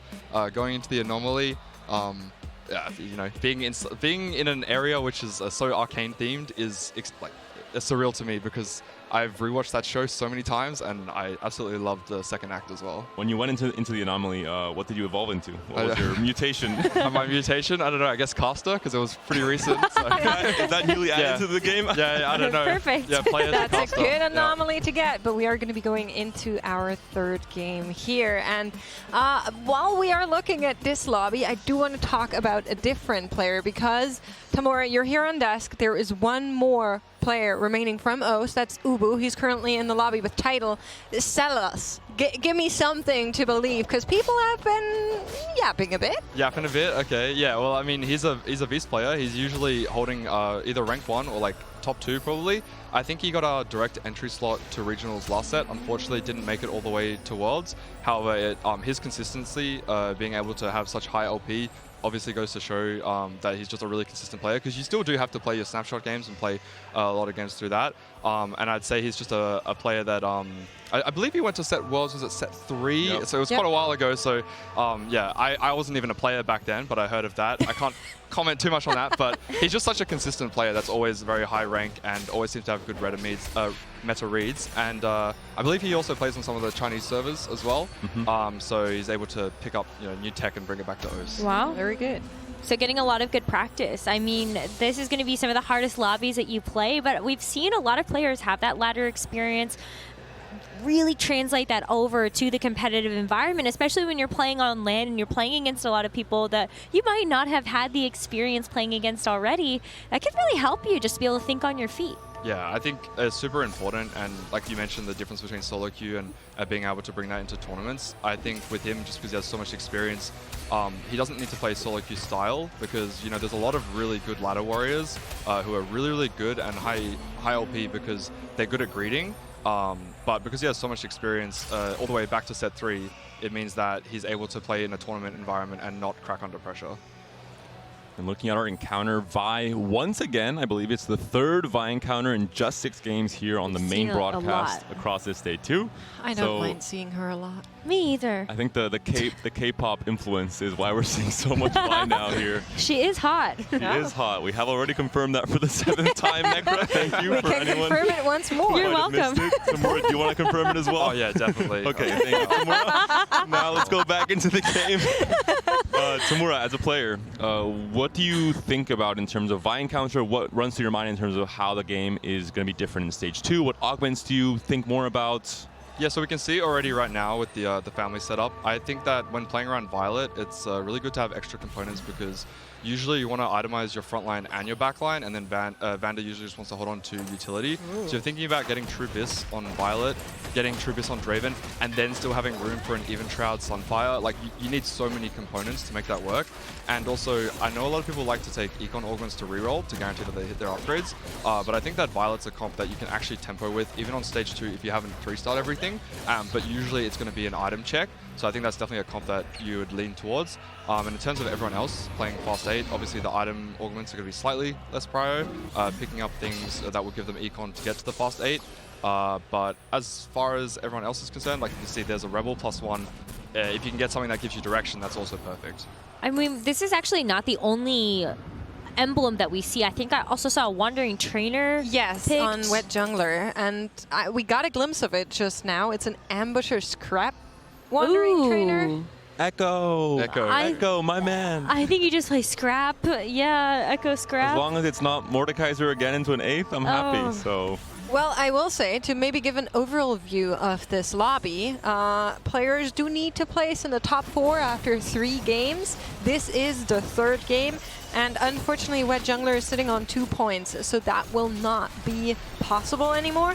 However, between Hyushin, Shelty, Shuchi, Tex, and Shungu, it is a very narrow field who is going to make it into the top 4, so lots of stuff to look forward to.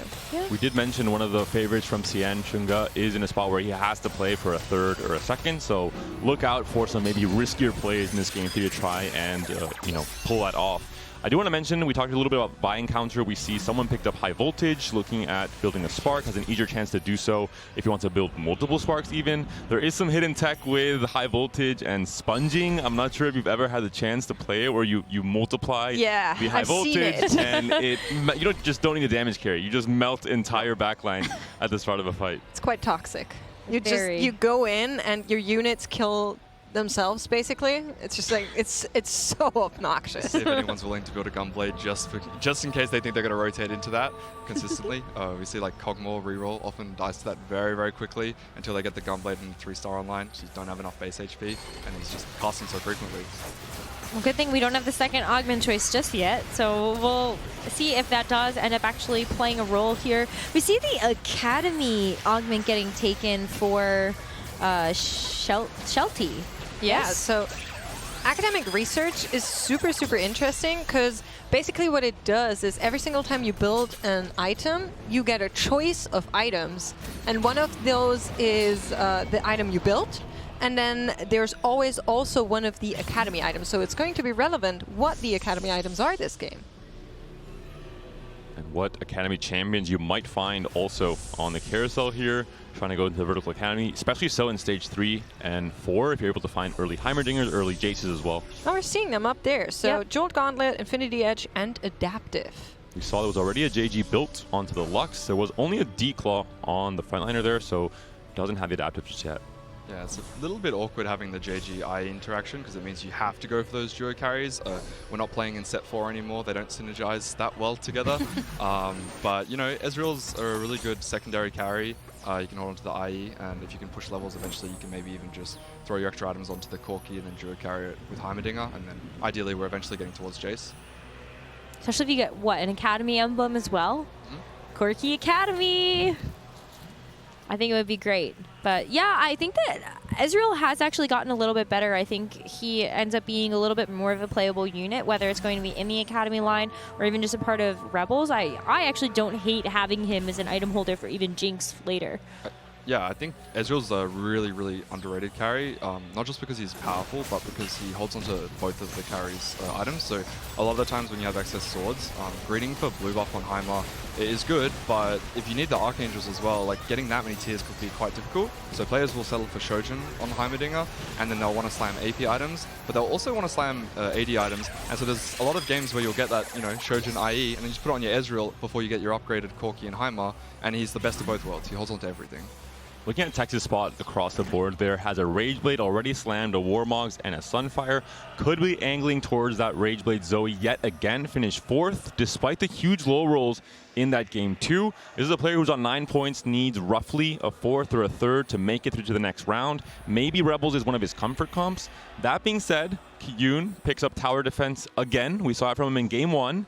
And I'm sorry, Kyun, but you're a bit of a high roller because he picks up another good emblem. It was Sentinel in game 1. It's Rebel in this game. So at the very least, I think there'll be 2 Rebel players, which makes that roll down a little bit harder in terms of finding the almost free Alawi 2 and Zoe 2. It's so scary when it's on the dummy as well, because then it's so much easier to get to that 10 Rebel, because you can actually hit it on 9 without needing to actually play the 10 units if you can manage to get a hold of a spout on the carousel. But his spot's looking really, really strong. So sometimes, you know, if you're playing Rebel from ahead in the tempo, you won't be very likely to pick up the spout from the carousel. But who knows? Maybe the other players might let it through if they're playing for their best interest and don't really need it. Kyun's been kind of the lobby slayer, though. I think if anybody has been paying attention to how Kyun has been treating the rest of the lobby, I think you look at that and go, maybe we should make sure that Kyun does not get these giga big spots. He's been holding a lot of units that have made it really difficult for other people to hit. Yeah, and I mean, we saw that in the previous games as well, where he's just run away with it in the first one. Yeah. Here's the extra items, making good use of the Violet comp. I told you that we need both items on the Violet and the Draven, and really like the fact that the LW is on the front line, even though it's most likely eventually going to get moved back to the Draven, just because you want to triple item stack someone to get as many kills as possible. And, you know, with access to the well, near infinite removers, I'm sure they'll be able to get a lot better items later. And this is, I think, something that you really have to understand when you have one main item carry. Even if an item doesn't make that much sense on the unit, it's not the BIS, you have the chance to be flexible. You want to put all the items onto that unit at the beginning and then eventually move it off. I think it's even more apparent with units like Darius, for example, which he can hold so many different items. I've had the weirdest combinations in Stage 2. I've seen a lot of AP items on Darius. Yeah, just Darii. I'm not really sure what the plural is there, but definitely a unit that likes to hold a lot of different items. But we are already getting the next set of augments after this round, and I'm curious on what beholds after that round. Sterix augment, potentially. I can see the double Sterix on Yeah, that would be pretty good. Be pretty careful with that. I've seen a caster on this desk today say stuff like that and then have it happen, so you hold power here, Tamora. I do hold power. Usually it's the other way around. From my experience casting, oh, this is a guaranteed first. Uh-oh, the other person hits us Never with mind. cost. Well, I think it happens to all of us.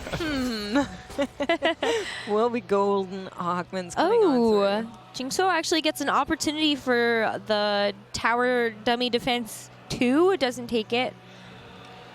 A little bit risky. Already locked into the line, so just doesn't want to take that. And You don't want to gamble? not at this point. If I'd made it this far, I'd be very, very scared to be gambling. And you know, the Runins is pretty good on Draven, but already has access to the double Rage Blade.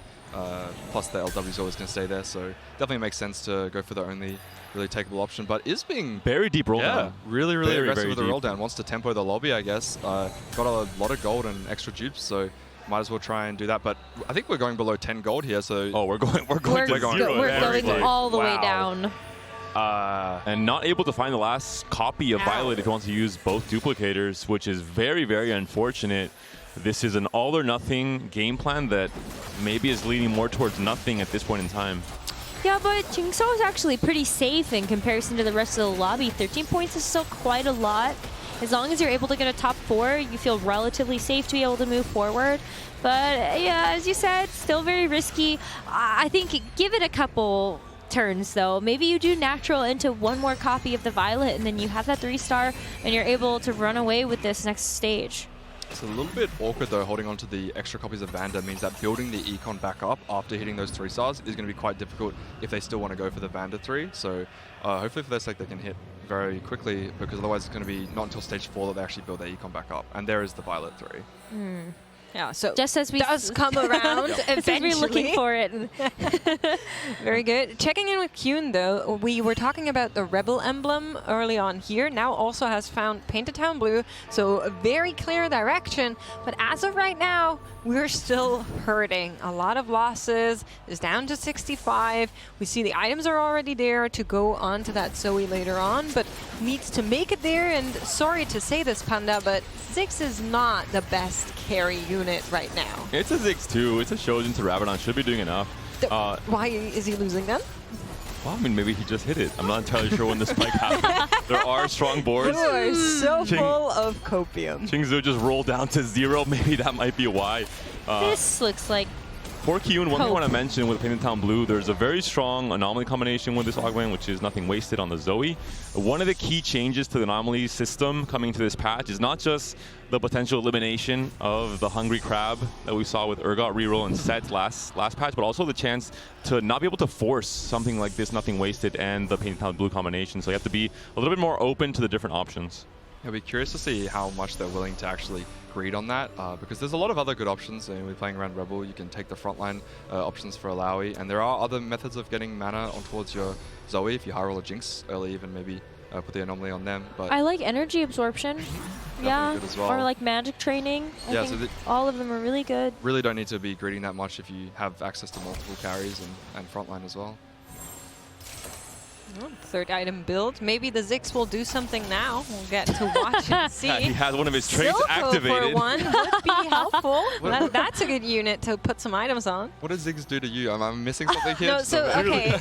I'm glad you're asking, Tamura. Let me elaborate. Elaborate, See, okay. Panda here has been trying to sell us on a Ziggs reroll being good line. Ah, the reroll So tech. I need to kind of rub it in just a little bit. I will say I heard very bad things about people who tried Ziggs reroll. I think Ziggs was one of the first units that in PBE when we first started playing, everyone was like, oh, this unit's broken, you know, fast 8, Ziggs 2, Ziggs reroll, like this unit's broken.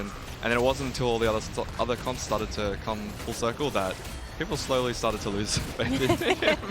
There's a key detail that's missing. Mana Zane Ziggs reroll. Ah, yeah. Or Ludens. Mana Zane and Luden. Ziggs 3 on stage 3. Now we're talking. Okay. So Some just comps are a little high bit roll. conditional in TFT. It happens just a little Think? bit. Just a little bit. And you were flaming Ziggs when you had no traits activated, Make, which I think is a little bit unfair. I just don't think he should be your choice of item holder right now. But hey, what do I know? I do want to talk about a different board because we did get glimpses of it. Shunge picked up that Automata crest really early on, and we already saw an Automata board go haywire in the first couple of rounds today, where we saw the full Unleash Automata Mel. Now, we're far from that for now, but I would love a repeat. I thought that was great. Well, you know, as our players have been saying, they have to play towards the end game. At some point, if you hope to make it to stage 5 or 6, you should be hoping that you're going to get that 5 or 6 cost that you need. And Shunge is a player that needs that high finish, just like Xinjiang did, who played that comp. So I'm just lining out. There is a parallel world where this works out. Oh, you're setting him up to knock him down later, Makes. I just know it. Laying out the breadcrumbs now. Or absolutely caster cursing this game. Well, one for of the him. two, you decide. Moving to stage 4, not really any player too low in HP. Tex now at 48 is in that 8th place position right now, hoping to roll down on 4-2 and hit a stable board. We'll see if he's going to lock himself into that Rebel line or not, knowing that Kyun will be contesting. For White Jungler, finally not in that low position coming into stage 4. The first two games, it was looking really, really dire. What do you think Hushin is trying to play for? I look at those items and I look at Ziggs? Sorry. So no, blue buff to Heimer me is question mark? Heimerdinger. Sorry, I was the Basically, other small one that explodes things. The little professor. But I think speaking there's of not Heimerdinger. very many good blue buff holders, and Heimerdinger is one of them. We did just sell both of the Heimerdingers, though, so Hushin seems to disagree with me. He's looking for Mel. Oh, true. Of course. My favorite Con, I comp. guess. The Mel. 0.0 chance on Mel. How could I forget? The Mel Right 4-1 now. carry. The blue buff is a little bit confusing though after selling the Heimerdinger pair. I was thinking, you know, you could just move the Shojin to someone else and then play around blue buff Heimer, but with the Morello Slam as well, definitely lacking that scaling. The rod item much rather be like Archangel's Gunblade, so definitely see something that I don't because it's not a very comfortable A to B line that I'd be used to there. Okay, I think maybe Nami. Nami, okay. With Corki being held and being kind of held onto the way it is, I think maybe there's a chance of Nami. Oh, and she's sitting in the back line. Yeah. I think you could be right though. Like that Nami Swain Emissary board. Prismatics. Very important augment choice for so many players. Potentially a crucial one in terms of staying alive in this tournament. Kiyun immediately goes for Coronation. Did not have much gold to roll with.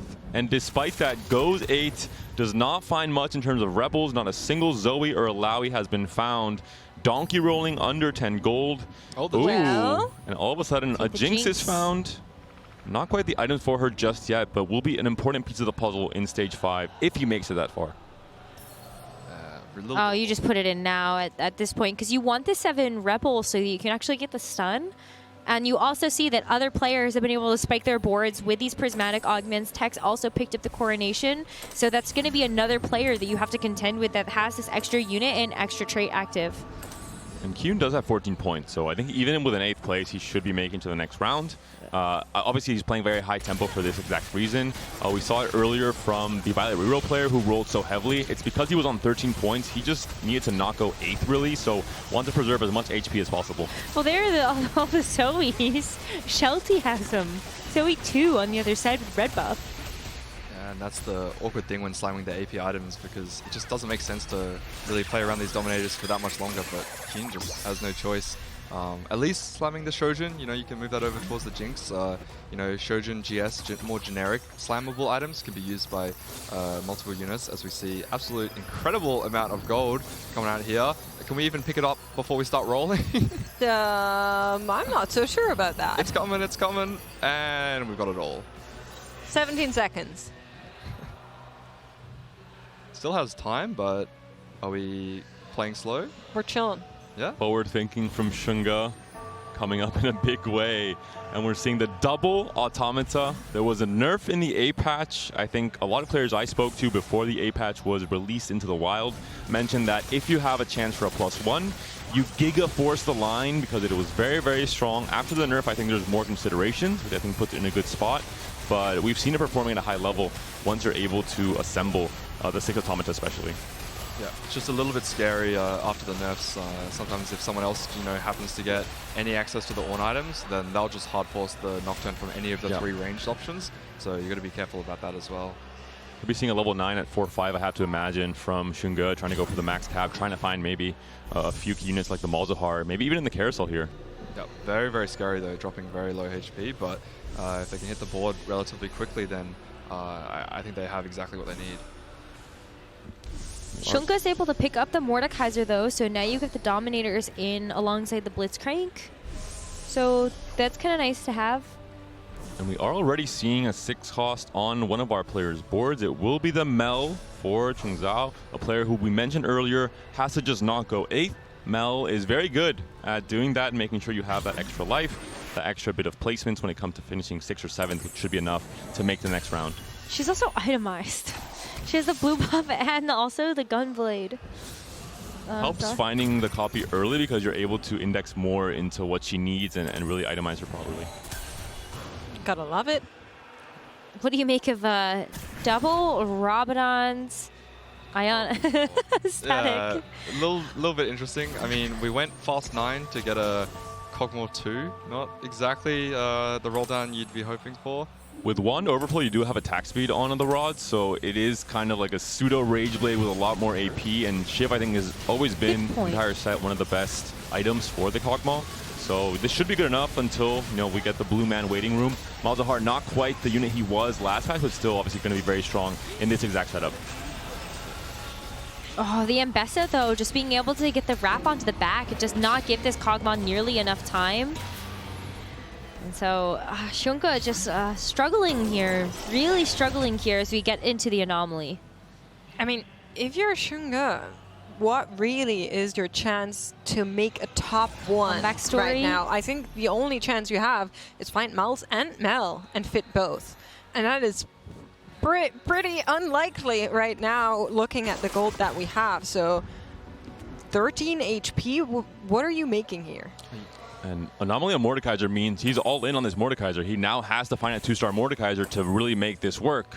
And items. Like, just the Crown Guard here is not really enough in order to make this Mordekaiser super strong.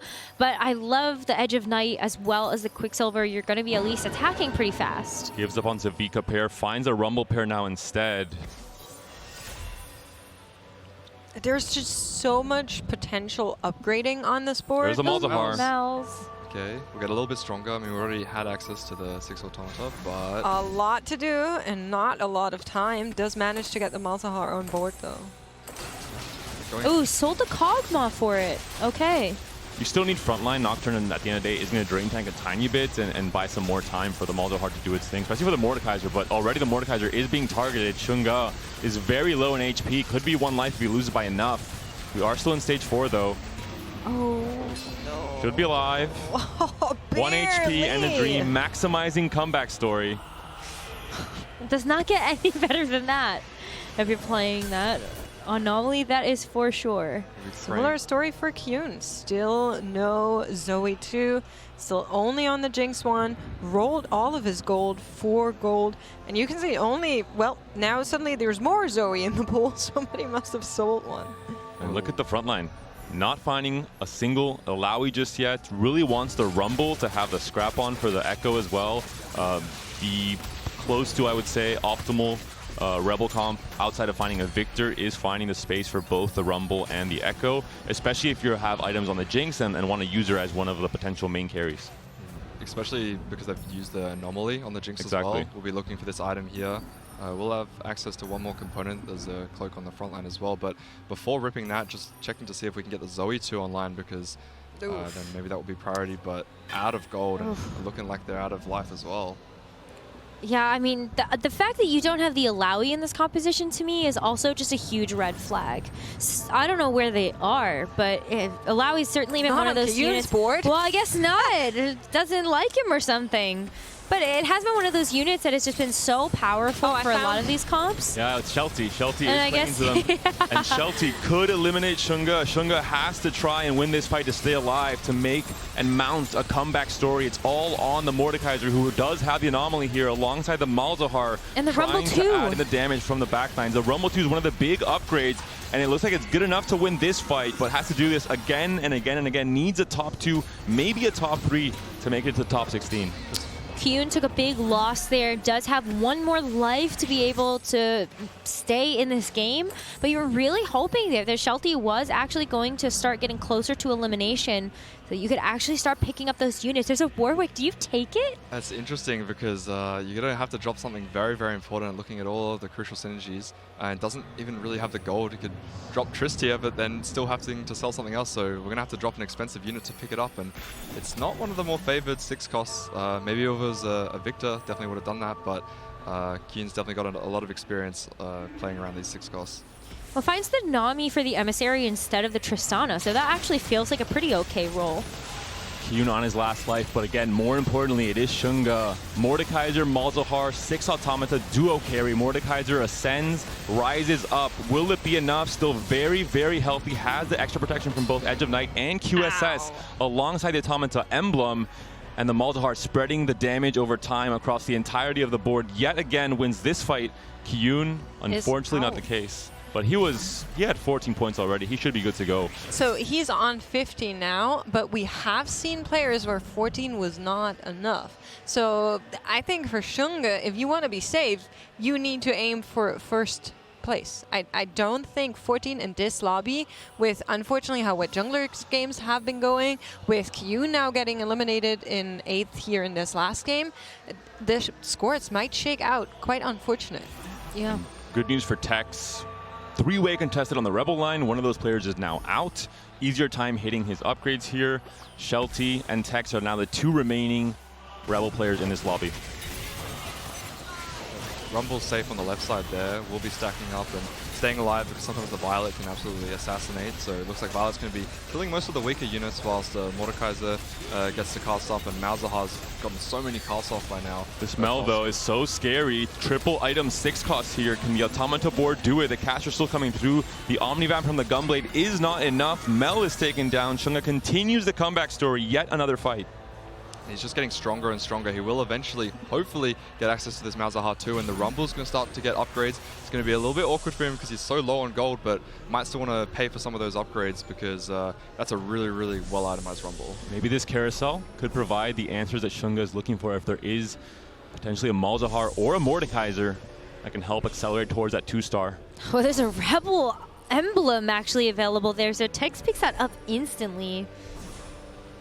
Reginald going for the Firelights. Now, of course, he is already eliminated to the next round, but I am quite impressed with hanging in there on this line that we, you know, have discredited a little bit. And there the it Echo is. carry. There was a Malzahar picked up on the carousel. A last copy was found in these last few rolls, and now Shunga has a much higher chance of potentially winning out, or at the very least finishing second in this lobby. He's on 7 points now, needs the maximum possible in this final game. But there is one player that has been win streaking for 10 rounds in a row now. That is Kushin. So does he actually have a board that if Shunga runs into, the Shunga just dies? Well, it's Tex on the other side, not Hushin, so that is good news. But is it good news enough? The Rebel player has found the upgrades. The Zoe is there, the Jinx is there, and notably, the Victor is there as well. Massive stun coming on in against Shunga's Automatas. I'm not so sure it will be enough here, and we'll see the clutch up from Shunga. One more round against Tex as well. It was a really cool interaction, though, because I think people finally get a chance to see that come together. The 7 Rebel stun as well as the Victor stun gets to stack on top of each other. So basically, your enemy board is always going to be stunned. Didn't work out this time, though. Do we find the Mordekaiser upgrade that would really seal the deal potentially on this win-out moment from Shunga? The huge comeback story is still going to be sitting on Mordekaiser pair, especially with the anomaly Tamura on the Mordekaiser. It's going to be so important to find the upgrade here. Most definitely. I mean, he has really, really good items. I love the QSS on Mordekaiser. This unit can be so, so powerful, but every single time I don't have a QSS on it, it just feels like it's such a hit or miss whether or not you're rotating into CC. And we see access to like 3 5 costs. If we can 2-star all of them, then this board, I don't see anything else in the horizon that's going to be able to take it down. Shunga flashes the thumbs up as he sees Chuchi roll around, and Chuchi also on that lost streaks trajectory. I don't think this board is good enough to stop the coronation of Shunga on his way. He will finish off the front line and then also find the back line, eliminate yet another player in round 3 here. Ooh. Jinxo actually stays alive, though. One by one, the players are falling. Yeah, but just some of them hanging on by a thread when you look at some of these fights. It was actually Jinxo that ended up dealing a blow to Hushin, so no longer is Hushin on that gigantic win streak throughout stage 4 and 5. I will say Shuchi and Shelty with these placements, unfortunately, will be out overall. They cannot make it further after this round. They were both sitting on 9 points, and that is not going to be enough here, most likely. Still great to see them show up, performing even if it doesn't matter. This is a big roll down here. We're now in stage 6, better chances at finding, but potential Mel 2 could be absolutely crazy there as one big massive spike. I wonder if you hold gold, though, and then go to level 10. Yep. Right? Increase your odds even more for Tex. Depending how strong you are, that could be the option. Mordekaiser 2 has now been found. The comeback story is maybe coming to fruition from Shunga. What a crazy game. We saw him putting the anomaly on a Mordekaiser 1 with a single item in stage 4, knowing that he had to risk it all if he wants to become the win-out player in this game 3. High risk, high reward, and certainly feels like it's going to pay off. That Mordekaiser is just absolutely blasting through that front line, gets the access to that Quirky in the back, and Wet Jungler takes a huge hit. I don't think knocked out quite yet, but everybody is just in striking distance of each other, so this game's going to end very quickly. It is. A look at the player totals. 1 HP on Xunga, 1 HP on Wet Jungler, 9 on Tex. And then Hushin, on the back of that massive win streak that we saw earlier, is still pretty healthy with 30, but has been losing the last 2 rounds as well. Yeah, just holding on to that HP advantage, super crucial, making it all the way to stage 6. I mean, going out, you know, at least making it to the top 4 is feeling good, but now everyone's just trying to dodge Xunga. Like, it's just so many upgrades and has access to the Warwick as well with the Titans, so if anyone thought they were going to be able to survive on a little bit of HP, Warwick's coming to execute. Uh-oh, it's Tex versus Xunga. Xunga should win. Tex needs to maybe aim for a third to make it through. Wet Jungler on 1 HP could be eliminated before him. Tex comes out as the winning Rebel player with Shelty going out in 7th place, with Kiyun going out in 8th. Xunga seems to be just too strong. Does Tex finish in 3rd though? That's the key answer here. Yushin does win. Wet Jungler taken down as well. Yeah, I mean, Xunga was already winning versus Tex. Even with that Mordekaiser 1, that QSS was so important, as you were saying. And the double stuns from the Rebel 7 and the Victor, just not enough to save Tex. Very unfortunate matchmaking for him. So we do see our final 2 players as Tex does secure that 3rd place. And I believe Tex went 5-4-3. Should be enough to make it through. We'll see once the math is added in if there's any tiebreakers as well potentially in this lobby. I think Hushin, though, like going up against Xunga, I just think Xunga is on a victory lap at this point. What a appropriate anomaly to pick up in this final game. Really saying, you know what? I'm going to do it for the fans. I'm going to do it for the CN community. We're playing from Macau. This is one of the players who has been a global champion all the way back in Dragonlance, that knows what it feels like to play on a main stage, to feel the pressure, to have to make these crazy plays, risky plays, and they come with just huge success that we're seeing here. And it looked so scary for a moment there when he was just rolling down, had to sell the Savika pair and just, you know, really lock into what he was able to do. But it was very well played to recognize that with all of that extra gold, we can go fast 9 and cap out for a first, potentially. Xunga just walking around waiting to see what his opponent wants, and the one step ahead of him blinks it. And has the Rumble 2 as well, which is making it very hard because there's not many other Rumbles left in the pool, but it looks like all the gold's gone anyway, so not able to afford it anyway. Maybe just looking for a 6 cost to potentially change the board, but already has access to that meld, but doesn't look like it's been enough, and those 5 costs really need to be upgraded if there's going to be any chance of beating Xunga. And both players looking for the same last upgrade, the Jace 2. Neither find it, contesting each other on that final unit. All right, Hushin against Xunga one more time. The comeback story off Xunga needed that high finish, that first place to really solidify advancement in these rounds here. And you can just see this massive Mordekaiser as he stomps through this entire board, and Xunga claiming his throne in this 3rd round. And what a well-executed game. We saw the graph there in terms of HP total, really showcasing what using HP as a buffer, as a resource means in TFT. You're able to greed, you're able to push 9, play for the highest cap possible, identify what exactly you need to have happen. A Mordekaiser 2, so you put the anomaly on the Mordekaiser knowing that if I have any chance of winning this game from the spot he was in, that's exactly it. And everything works out in his favor. Finds a Malzahar 2 off of 1 copy on the carousel as well. So really identified how to capitalize on a potential high roll. Yeah, it was really, really scary because like when you're playing around the anomalies, so many of these players, when they're playing their fast 9 or even fast 8, they usually like to lock in the 4 cost. They can just upgrade the 4 cost, get that safety, and lock in the anomaly on it. But he actually went for the risk, went for the first place. I'm going to put the anomaly on a 5 cost, and hopefully I can hit it. But he didn't even hit the Mordekaiser first, but was able to stabilize with the Rumble 2 and had access to the Malzahar 6 Automata. That's enough to just, you know, win a few more rounds, and then eventually we can get the Mordekaiser 2 online. I love it. It's been so much fun to be able to see all of our players, especially when we were taking a look at this being our round of 32. I mean, to find yourself in this stage of competition, knowing like you've got to sweat it out for this final game of the day, and he was so stone cold, just sitting there, understanding the assignment and being able to navigate that. That's so impressive.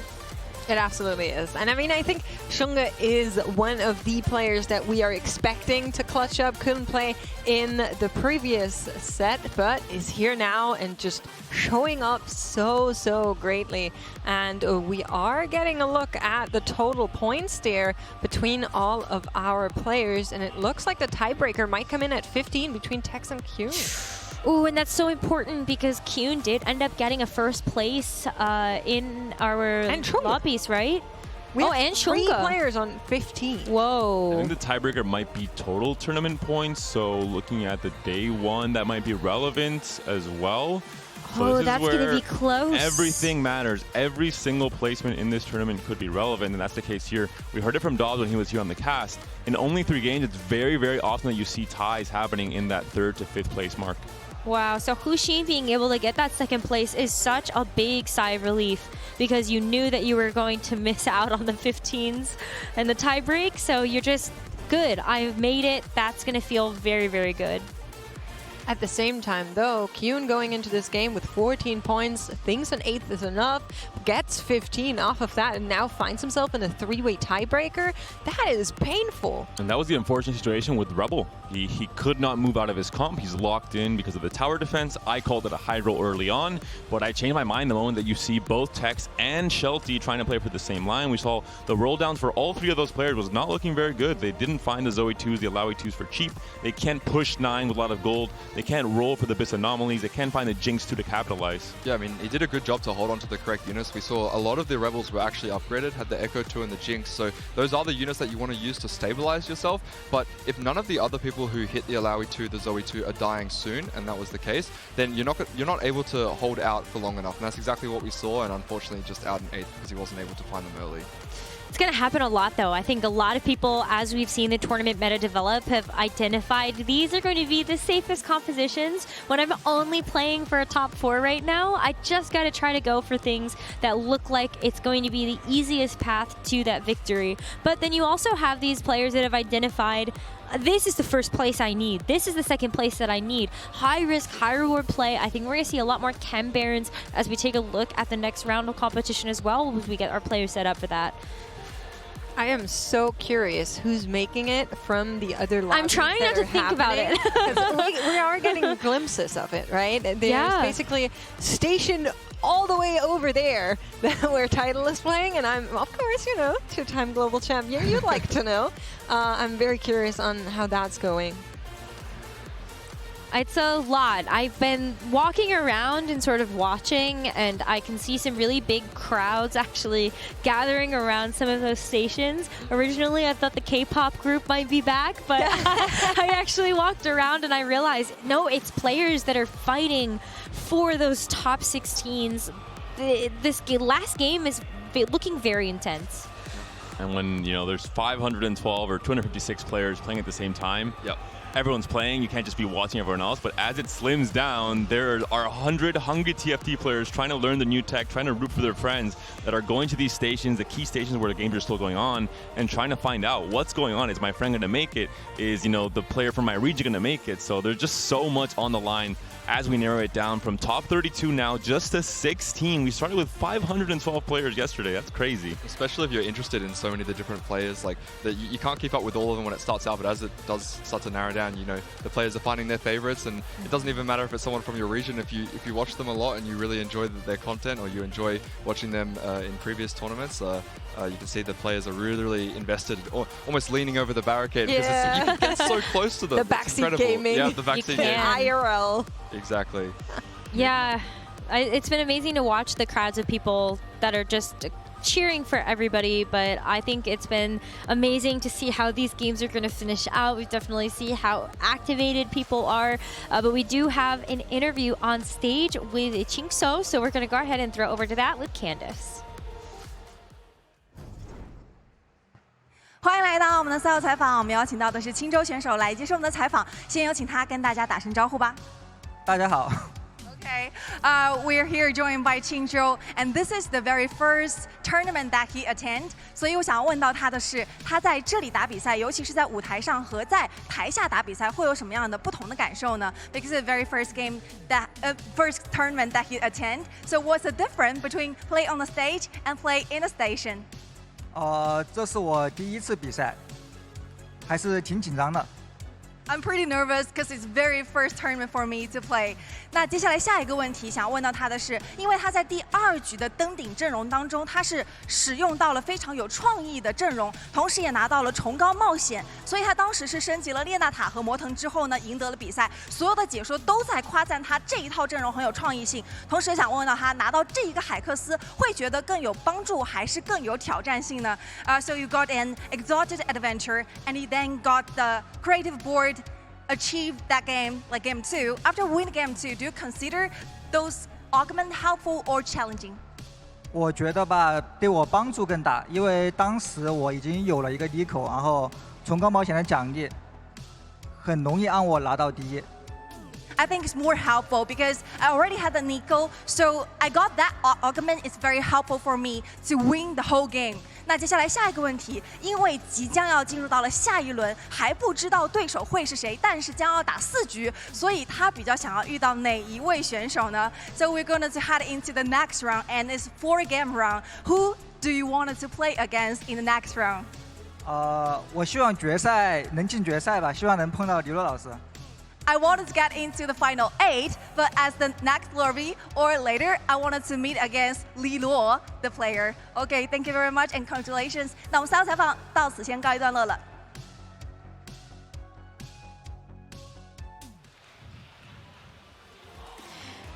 Very nice to hear from Jingso and just kind of how the nerves can really get to you. I mean, Tora, how many times have you been able to play in an environment like this? And does it ever get better, like the nerves or the anxiety? It definitely gets better like on the day, like after the first couple games, definitely gets better. But in terms of like every next tournament, like a couple months later, a year later, I feel like every time you come back to this environment, the pressure's higher because now you're a returning player and the expectations are higher and the pressure gets higher. So some people deal with it well. Everyone has their own little secrets, but definitely for a first time in a LAN environment, it's got to feel really rough. It's tough. We can hear all of the players kind of like cheering for their favorites, I think, and so that's been very exciting. But the crowd as well, we've definitely had some big moments where people are cheering and supporting everybody. But we do have a couple of other interviews with some of our other players on the Never mind. We will hear from them in just a little bit. I was getting ahead of myself here. I will say, from everything I'm hearing, there's a lot of tiebreakers that are coming in this round. And I kept laughing earlier when you guys were talking because he was standing right behind of the cameras. And I read it and I was like, serious. Yes, very serious. Well, if you're looking, you know. Again, that's what Double Up is for. Oh my God. So I actually had somebody in one of my games recently using the lobby chat and they're like, I am looking for girlfriend. Like, what am I missing? Bold? What am I missing though? Like, is that a thing? Is that normal? Does that happen in your games? I think it depends how you define normal, but by it's a strategy. TFT players' standards, I've read this a couple of times. I've read worse things in the chat, so it's chat or in game. They play a lot of double up. You know, it's efficient. They play 10 games a day. Well, then that's 10 chances times 8. Well, 7. Playing the numbers game. So they always say you should look where you naturally go, right? Yeah. Like look within your hobby circles. I think it just makes sense. It does make sense. Yeah, I don't know. I think that's a good strategy. I don't know if I would recommend continuing to do that in your games, but you know what? You do you. It gives us a good smile every now and again. But now we actually do have that interview with Stellar Minhee and Asail. So let's go ahead and hear what they have to say. Hello, everybody. Welcome to the TFT Macao Open. I'm here with Stellar Minhee, one of only a few North Americans remaining in the TFT Macao Open. Now, in this last game, Minhee, you just went first. All right, so why don't you talk a little bit about the game you just played? I took the Augment, an Exalted Adventure, and I got really lucky with the 3 options it gave me. It gave me Nocturne, Akali, and Set. So I had, basically, I was going to play all 3 of them on my board anyways. But I didn't find any Nocturnes, so I just hit Set and Akali, so it was fine. But it gave me a lot of options because last time I played this, I had Tristana Urgot, but I didn't hit Urgot, and I just died and bled out. So this time, because I had like 3 options in my comp, it was all good because like even if I missed one, then like I hit the other ones. Now, the lobby you're in, it's round of 32 now, so it's completely stacked top to bottom. What's it like to be playing alongside some of the highest level of international players? I mean, throughout this tournament, we've basically been playing like roughly the same lobbies. Like, I've played with Bintum and Ironbog at the end of yesterday. So it's basically like we ran back the same lobby essentially. So I mean, like as of now, it's like not that big of a deal because like I already did that yesterday, you know. Now, there's only a handful of North Americans remaining in the tournament. What is it like for you to be representing your region in an international field like this? It means a lot. Like, I wish my friends could have made it through because 4 of us came in today. Me, Showtime, Bosso Skills, and Weijin. It sucks that all 3 of them got eliminated, but to be the last one, like one of the few ones remaining, I'll try to do my best to represent NA well. Now you're getting close to the finish line, right? Top 8 is within your sights. What would it mean for you to make it into the top 8 and play on day 3 of the Macao Open? It actually mean a lot because I haven't made a final lobby in anything, not even in NA. The furthest I've been in NA is the penultimate lobby, so top 16 in like a Tactician's Cup. So being able to make top 8 would really I guess it would give me more motivation to grind again because I was considering taking this set off. I mean, last set I also took off the first 2 Tactician Cups and only played in the last one because I was just busy with real life stuff. So maybe if this goes well, I'll put more time into the game as well. All right, well, it's within your sights, but the job's not done yet. So good luck on the rest of the tournament. Casters, I'll send it back to you. Great to hear from Stellar Minhee and also about just like the tournament experience at the Macao Open. I think we also experienced this at Vegas. Tamara, you're out on the floor. You've casted a lot of these players. You've also played alongside them before. So like what from your perspective does it feel like to be amongst so much international talent? Oh, it's surreal. It's just, it's so weird walking. Like you see someone, you're like, oh my God, it's them. And then five you meters didn't react that way when you saw us though. No, but the first time, no? Oh, I'm getting caught out. I was ecstatic to see. I remember the first time we met you in Vegas, and then I got my interview, and I was very, very happy. I had a big smile on my face. Okay, it's enough. I said hi to Tamura, and he said, wait, who are you? I'm getting gaslit. Well, before you get too gaslit, we do have another interview we can throw to. So let's actually hear from Azael this time. Sorry, Gangly, and also the Soju. Hey everyone, Azael here with Soju at the Macao TFT Open. We are here on day 2. I know you went out earlier than you wanted, but how have you been enjoying the event? It's fun. It's my first time in Hong Kong or Macau. I've been having a good time. Are you going to take any opportunity to like tour around Asia at all? You know, I know a lot of people try to go to Japan or try to go to Korea, try to go somewhere else in China. Yeah, I mean, a bunch of my friends they set up a trip to go to Japan after, but I'm kind of excited to just go home and stream some more TFT. So I kind of declined on the Japan trip. But I'll be flying home right after, so. Going straight home, back to the grind, back on the stream. You're co-streaming here as well throughout the event. How has that been? Like, do you enjoy co-streaming more? Do you enjoy when you're just like grinding solo queue and streaming normally? Like, what kind do you like? I mean, I think an event like once a year. I mean, I don't mind just sitting here co-streaming. And it's kind of cool like watching friends play. Just watching impressive players. I don't know. It's nice to chill. And I mean, I am kind of rooting for my friends, but I'm also like sometimes rooting for my friends to do poorly. Yeah. You don't want your friends to do better than you did? I mean, everyone did better than me, but I mean, like now, like Setsuko's in the top 16. I think Kyun's still playing as well. I actually don't know how Kyun's doing right now, but either way, I'm so excited to see who wins, and I hope NA wins, but there's only like 2 players left, so.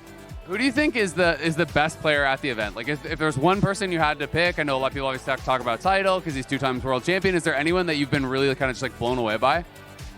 I think there's this one Chinese player like Xuan. He got eliminated because he went I think he had like 5 firsts in his first 6 games. But I mean, it's a sample size of 3 and it eliminates top 4. So he got out, but I think he was really good. So I was talking to Frodan earlier. Frodan was on your coach stream last year. He's on your coach stream this year. Both times you didn't do so well. Could it be Frodan? Oh, I mean, last event I feel like I did okay, no cope. I think I was 50th out of 500, which is pretty okay. I mean, this time I'm the only people I beat were the people that didn't show up. Yeah. But, I mean, it's not Dan. I mean, I kind of came in just trying to have fun. I mean, I wanted to win, but I guess I'm not like too bummed out. But it's not Dan. Don't worry about it.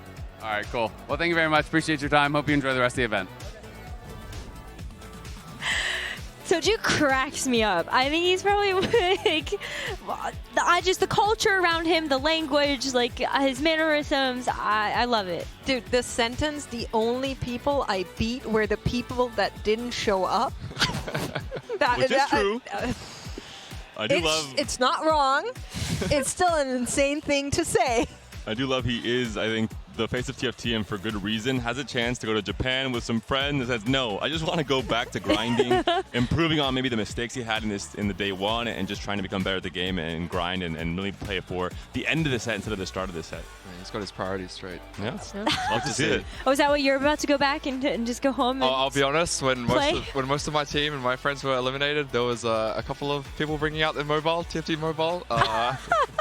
The best part is you could just log into your PC account, mobile account, same thing. Log straight back in. We're close enough to host. We can just queue it up again. I mean, you guys are used to playing on strange ping anyway, so it doesn't really matter. I'm playing on an A ping right now. Yeah. It's actually not that bad, I gotta say. But yeah, Soju, just the co-streamers, it's been really amazing to be able to see their setups. Soju and all the other co-streamers actually do have their own cosmetics. I believe they all actually got their own emotes made specifically for the TFT Macao Open. So very cool to be able to see what everybody got designed for them. The bird's nest. And yes, and you can collect them as drops if you watch their co-stream. So pretty cool tech there.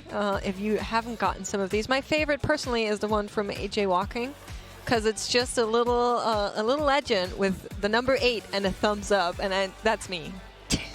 I love have to it. go with Soloka-sang. I think it's the most appropriate. The moment I saw it, I Yeah, immediately like, knew it Solo? was Soloka-sang. I think it's just very, flavor correct, I would say. I mean, the bird's nest is good too for Soju. That's true. That's It's true. very Perfect. good. Lots of bird's nest memes. Love it. Well, make sure you go check out all of our amazing co-streamers throughout the rest of the weekend. They will still be following along the action that we have here on the main stage. But we have another set of correspondents out there on the floor. So what do you got for us? Hey everyone, Azel here with this random guy that seems to have eluded security. He has no badge, very clearly. Not quite sure how he got into the venue. Who are you and what are you doing here? They thought they could get rid of me. Well, joke's on you, broadcast. You can't swap me out for this one. It's me, Gangly, back again on the desk here with Azel. How's the Tri-State doing so far, Gangly? I know you're a big Tri-State propagandist, for lack of a better term. Yes, all my friends are dead. They're all gone. There is nobody around. That got dark. Yes, unfortunately, not a great day for in-game. They're very healthy, actually exceptionally healthy, but not strangely healthy. Strangely, surprisingly, shockingly healthy. Is it the water in the Tri-State? What is it? We have fantastic water. It is full of minerals and who else knows what. Great water, great pizza. But yes, all my friends are dead in game. Well, thank you very much, Gangly. Back to you all. This is like the New Jersey brain rot for Gangly. Something in the air or I don't know what, but every single time he comes out here, it's... You guys don't see this at home, but Gangly is standing right there, and he was watching himself do that interview, grinning like From crazy. ear to ear. So proud. He's standing there, but not for long. Security are on their way, and thankfully the pest will be removed finally from the broadcast. Well, we got a chance to talk to one of our other big co-streamers that's at this event, so let's go ahead and hear another interview. Hey everyone, Azel here with Doki at TFT Macao Open. We are on day 2. Tell us a little bit about what you're doing here. I played firstly, and I'm on the French co-streaming with Sean, and you need to follow our French fellas. So you said you competed at Vegas last year. You competed as well here. How has the experience kind of differed from Vegas to here? Here, it's so difficult to pass round because all the 8 players in the lobby are at least challengers, so it was really, really insane since the first game. I mean, it seems like year over year, it's just going to get harder and harder and harder, as the event grows. This year we had every single set world champion, all these, Tactician's crown competitors. Everyone seems to be challenger. So does that make you excited or nervous maybe for Paris next year, where maybe it's going to be even harder? Makes me excited because we have pre-sales every time, like the Tactician Grand first, then Challengers, then Grandmasters, and all the tickets when the pre-sales for Challenger are sold in like 10 seconds. So I'm really, really excited for Paris, and of course, because we have some French players that can't be here. I'm thinking Voltariux, who made it to World 5 times and can't be to events like this, so I'm really, really excited for next year. I mean, it seems like there's a really strong group of French players and French community around TFT. Do you think that maybe we'd be able to discover like some unknown French players, next year at the Paris event? Because that was something that was really cool last year at Vegas, was we had players, like Humbug coming up and like Ashamu and stuff that people hadn't really heard of. So do you think maybe we'll see that in Paris next year? I think, yeah, because study groups are emerging in France, and people like Tom Jedusor, who is actually top 32, weren't even playing competitively since I think set 8. So I think there will be some new upcomers here. That's awesome. Well, thank you so much for your time. I'm really excited to see how it is in Paris next year, and hopefully I'll see you there. And maybe going further too. Yeah, I will compete, of course. Okay, awesome. Well, thank you. We'll see y'all later. I love that Doki is here. I love the emergence of these big study groups. Doki was saying still they're rooting for the French players that are left, so hoping that Jedusor Wright is going to be able to make it through. He is the last remaining hope for EMEA, especially. We saw White Jungler back-to-back 8ths in the first 2 games in this very, very competitive main stage lobby. Could not make it. It's really up to Jedusor, a player that we saw make a resurgence around the same time as White Jungler, one of these new wave players, young players, really hungry to prove themselves on the international stage especially. So I will say it is a player that has a little bit of an evil name, so to say, because it's a play on the French name for Tom Riddle. So maybe there's some secret tech, who knows? I was thinking if there's any snake comps in this set, but I don't. No, but I was going to say it must have really paid off in Magic and Mayhem last set. Yeah. See? Oh. Big celebrations on stream. Cassiopeia, yeah, reroll. It's time, baby. There you go. Surely that's what he's going to use to make it through to the top 16. I mean, if this happens, I don't know. I would love to see it. I feel like that's like a comp that I've never seen a Casio 3. Like now that I'm thinking back, I've seen it on PBE. PBE, yeah. Okay, goodbye, Ziggs. Cassiopeia is my new best friend. Yep. Wow. Well, it's been amazing. We're still waiting for the final couple of games to finish out there on the floor. But I want to go back to a point that Doki was making about study groups, though. I mean, Tamura, how has it been for you all to prep for this event, and kind of what did that look like? How much of the community was coming together? Yeah, definitely. I mean, because I'm a part of a team, so it's everyone in the team, but people don't hide tech. Like in OS, if you're all a part of OS and you want to study together. Shout out to Team Juno. Team Juno, yes. It just makes sense to communicate with everyone who's willing to listen and talk, and it usually just involves a lot of VOD reviews. Looking at someone else's games to figure out their mistakes. It's a lot easier to spot someone else's mistakes than spot your own. And so, you scratch someone's back, they'll scratch yours, and you just have a group setting, watch lots of VODs. And then a lot of times when people are bored, they'll just be in queue. Queue times in OS sometimes get up to like 30 minutes, so it can be quite bad. So whilst you're doing that, then you might as well just watch someone else in Discord. So I'm usually always in call with someone, and I'll be watching their stream, and then they'll watch mine. Mm-hmm. Do you think there's a problem with study groups becoming too big and there being too much noise, for example? Where do you draw the line in terms of quality over quantity? Yeah, definitely. A lot of people like to study. They'll have like 3 people, not study, not super sweat, but they'll have like 3 people streaming, 8 people in the call, and they'll all just be kind of bouncing ideas off of each other. I can't play under that environment. If I'm in a call, it has to be like 3, maybe 4 max if like the 4 people are relatively quiet, and it's usually just one person playing at a time. I think anything over 5 is ridiculous, and it's really hard to get everyone's thoughts because there's just too many cooks in the kitchen. That makes a lot of sense, though, because it's also still a solo game at the end of the day, so you need to make sure that your head is clear enough for your own thoughts, while also making sure that you figure out what the best techs are going to be. Tamura, thank you so much for your time. I'm so glad we got a chance to have you on the desk. How have you been enjoying Macau? I've been enjoying it a lot. I've been having so much fun at the event, and I'm still looking forward to traveling around more of Macau, and I'll be going off to Hong Kong as well. Ooh, what's your favorite part that you're looking forward to for the rest of your trip? Oh, don't ask. Don't ask. I was gonna say the food for sure. Like, I've already eaten a lot of food here, and yeah, love it. The local cuisine is amazing. I love pretty much all Asian cuisines, I feel like, and yeah, I've been having a lot of fun there. And there's a unique mix in Macau as well with the Portuguese cuisine as well, so it's really interesting. Yeah. All right, well, Tamara, thank you so much. I hope you enjoy all of the food. I hope we get a chance to also see you again soon. And thank you. Thank you. Thank you, Tamara. All right, everybody, we're going to be taking a short break. And when we come back, we will hopefully have that next game ready for you very shortly.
Hello, everybody. Welcome back to the TFT Macao Open. We've been playing all weekend long, and now we have cut down to 16 players. It is the final set of games on the day. I am Gangly, joined by Julian, Mortdog, Clement. Now, before we get into the meat and potatoes of the day, we're going to introduce our lobby in just a little bit. I think we could kind of zoom out. So, Julian, new patch, new meta, new units introduced this patch. I want to kind of hear your expectations going into the weekend. Did it match up what's actually happened, or have your expectations maybe shifted a bit throughout the weekend? We definitely expected 6 costs to shake things up a lot, especially the late game. Previously, in the first patch, post-Anomaly, a lot of times you kind of had your game plan. You were just finalizing it, 2-star on your 5 cost. Now, all of a sudden, we've seen players, they're playing family, and they go, oh, well, I have a Warwick. Time to make this work. And I've really appreciated the skill expression that's come from that. Biggest surprise, Nocturne without bonus range has been working surprisingly well. I've seen him actually do pretty okay. I kind of wasn't a believer in Nocturne without bonus range, but yeah. I feel like sometimes in TFT it's very easy to kind of simplify the things that are strong as like, oh, they're broken, right? And more, something you talked about yesterday that I loved was there is a puzzle with 6 costs where, yes, they can be warping. There can be times where people are bailed out by 6 costs, but there also are some times where people are maybe baited a little bit, thinking that it's going to just auto win them the game. Yeah, for sure. There's definitely been situations where it's like, I have a Victor, but, you know, do I give up my 4 Sentinel, 4 Academy for that Victor? It's like right on the line, and they think it's initially worth it, but all of a sudden, without the lack of Sentinel, their front line gets mowed down. And so, like, that's kind of what we were looking for, is like, we wanted you to be tempted by them a lot, but they're not always the right answer. And I think Victor's probably the furthest down the line. But, you know, something like Mel, I think, is like right in the sweet spot where it's like she's good. There's a couple situations we've seen her be really good with like an Automata emblem, but it's not necessarily 100% a guarantee. Yeah. Well, and with the point system, getting 1 extra fight with Mel can often be the difference. We've seen a lot of players just say, hey, I will find space for this. Yep. Yeah, I love 6 costs because you have that utility aspect where if you can reach the backline, Warwick might be really good. Yep. Or if you're playing Sentinel, then the Mel's obviously great because of the shielding and resistance. They kind of multiply off of each other. Yep. It's a whole new vector to think about the game, what traits you want to take out, what you want to put in, and how the synergies actually work through it. So I think it's going to be, you know, even more skill testing with the 6 costs in the game. 2 of the major skills in TFT I always come back to are line recognition and spot recognition. The difference between them being when you're talking about spot recognition, it's from this spot right now, how strong am I? What kind of tempo can I play? Can I afford to greed my items? Can I afford to slam? And then line recognition, how do I actually play this out? The 6 cost that comes to mind when you're talking about these types of skills is Warwick. This is the one that we haven't actually gotten to see personally, and maybe this is a hot take. I actually don't think it's a reflection of Warwick's strength. I think it's more a reflection of players being less willing to invest in him because they're not sure if it's actually going to make them stronger or not. So a big part of Warwick is that a lot of people, when they first are looking at the set, it's like, how much damage did he do? That's what matters to me. How much damage did he do? That's not really what Warwick's that great at. He doesn't output that much damage. Instead, what's interesting is every time he's getting that execute, he's also healing for a large amount. So he ends up being actually a pretty high amount of effective health. And combined with the execute, again, that's not that much damage, but like being able to finish somebody off quick, that matters a lot. One of the things is if you watch a Warwick fight, you look at the meters and it's like, okay, 2,000 damage, whatever. But healing 4,000, 5,000, it's like, wow, that's a lot. And that's with like 0 items. So as people figure out different builds with him, you know, you mentioned Family. Family gives him that DR. That's even more effective health from that healing. So that's been the thing that I think a lot of people haven't quite realized and figured out, but we're seeing it a lot more. I'm seeing, as the tournament has gone on, Warwick is getting played a bit more than I think you might expect of like literally yesterday. On the Warwick thing, something I think a lot of people don't realize is that most of the damage is ability damage. So we saw a Chinese player go with the IE Hodge build with the Prowlers, and that really made a huge difference. Most of it is coming from your Bloodthirst, and then you constantly do the 500. You don't get the 40% unless you actually build the IE on it. So that was a really cool tech we saw. I am so glad you said Bloodthirst, and then we can go with you. I just want to say, we spent so much time on the couch earlier trying to figure out what the name of it, or like Blood Frenzy, Thirsty. Okay. I've seen a lot of players put tank items on him as well. Just survive long enough to get the executes. Don't worry about how much damage he's going to do until the execute starts. And that's been pretty effective. He comes in with, what, like 1,800 base health? 2,100. Wow. 2,100. So much. Wow. And that's, yeah, so I'm agreeing. Like, early on in development, one of our better players in the finalization pod, he used to just say, like, 3 items on him. I don't even care what they are. It's just like he scales so well with all that healing that's a lot of the power. And so, yeah, you could put, like, Warmogs, Sterix, Titans, whatever, and it's just like, he's hard to kill. So when I hear you talking about effective HP and execute, the line that I actually think it might fit into that I haven't really seen people splash it into is actually Emissary. And the reason I think that is because a lot of people, when you're playing the frontline variation of the Mbessa, you put your Mbessa in the top right-hand corner and your Garen right next to her. The reason is because once you drop aggro with an Edge of Night on the Mbessa, all the aggro goes onto the Garen instead.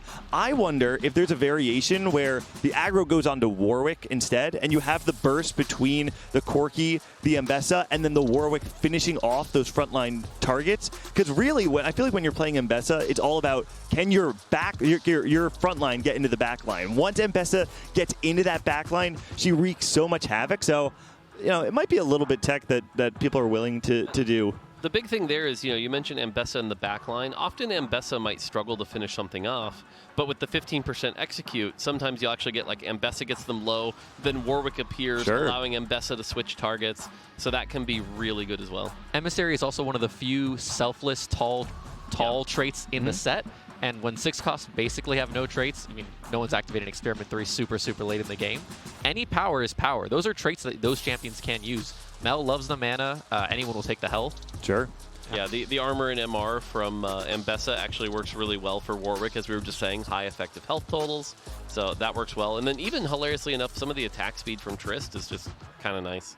Yeah. When we're talking about these kind of like selfless or tall traits, to me, that speaks a lot to the flexibility that we're seeing in this set in particular. I remember, Clement, we were watching, I think it was Bintum play yesterday, who just had this kind of textbook play of going level 8, building a board that was clearly not like a standard optimized board, but recognized that he could play around things like the Form Swapper to ladder to 9. To me, it speaks to the, I guess, like the small optimizations that if you do enough of them, it oftentimes makes a difference between you advancing and not. Yeah, and a big player about the Form Swappers is a player we're going to see on stage just in a little bit. Iron Bog has already played 4 games of Form Swapper. He was Form Swapper only yesterday and played it again today. I watched one of his games. A really fun thing he did was with Form Swappers, you actually get extra AP. So he built a backline Hex Core on the Jace, stuffed the Morellos on him, and that was enough for 42% extra attack speed on his Gangplank. I was really surprised about that, and the tech won him the game. Man, Iron Bog, one of those players that last set kind of felt like came out of the woodwork. The first time I had ever heard of him was when everybody in North America was scrimming with the APAC players, and everyone starts hyping up Iron Bog. I know another player that we're going to be seeing in this next lobby is North America's very own Setsuko, a player who, I don't know if you remember last at the Vegas Open, we're all talking about how amazing Setsuko is. He comes to LAN, and I remember him saying, I can't focus. Yep. Everyone is behind me backseating. They're talking about my spots. And then I know he got day 1. I think he might have gone out in the second round of play. Yeah, he was one of the players when I was talking about like that comfort of playing in your home. He wasn't used to it. But clearly, this time, it hasn't been as much of an issue. He's also had some just insane games. I happened to be on the Soju co-stream earlier, and the game we were watching, Setsuko hit Garen 3, which that's hard enough by itself because Garen's so contested. Sure. Hit Elise 3, again, another one that, like, how are you hitting this? And was one off Silco 3. It was like, okay, cool, we'll just, take that first. And so I think he's had quite a few games that have gone his way this time. Yeah, it's kind of the nature, like when there are this many games played, we get to see some of the most egregious high rolls like you've ever seen in your life. And that is the value of having, 512 players all competing on the same weekend. Julian, was there like a favorite high roll moment, high roll game you got to see? I mean, we were talking about the 3-star Mel with 1,000 gold. Oh yeah, or it was Warwick. 3-star Warwick. 3-star Warwick. Yes. Sure, man. Go for your 3-star 6 cost tournament. The Mel encounter that we left in 3 Tacticians crowd. Yes. I didn't even know about that like I feel like it's kind of disrespectful to call it an Easter egg, because normally Easter eggs are like cute and fun. This is like an Easter egg that the game just ends basically instantly. Has that always been in the set? So yeah, in this set, yes. It was actually introduced last set when we added the frying pan. Oh, okay. So if you have all 3 versions of the Tactician's crown, the crown, cape, and shield.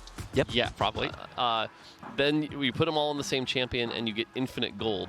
And so what happens is, and like I said, I'm probably going to fix this next week, but the melon counter, the Radiant Blessing, there's a 1% chance you get 3 Tactician's crowns.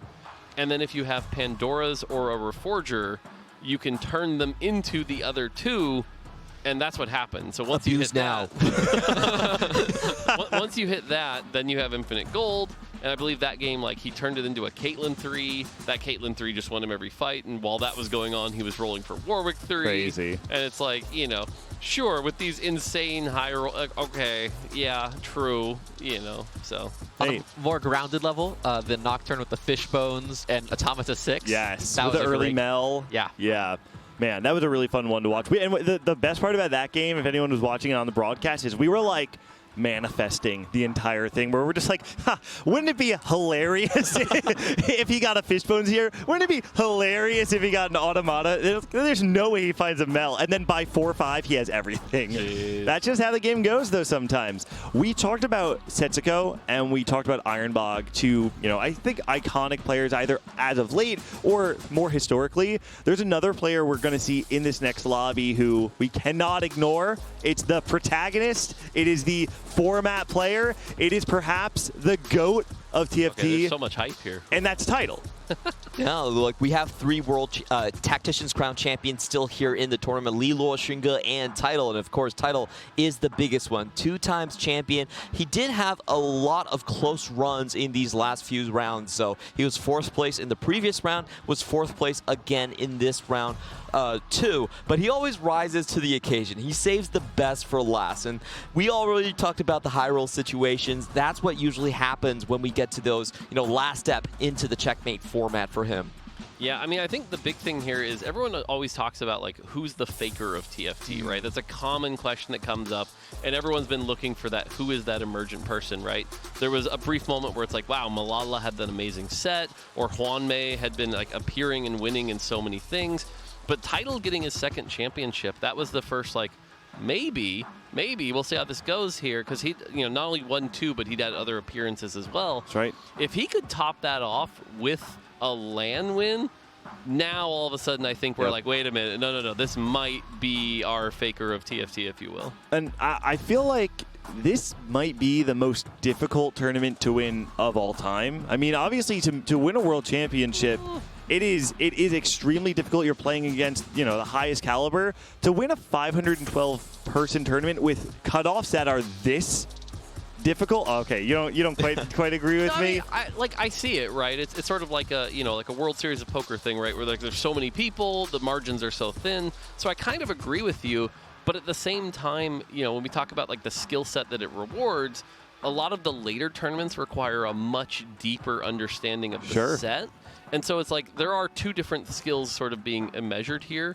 And that's why I think if Tidal wins this, it kind of highlights the fact that he's got both skills, right? We know he can do the tournaments where he's played a bunch and learned it and mastered it, but being able to do this here would show that, no, also when it's a brand new set, I'm still pretty adaptable. I understand that.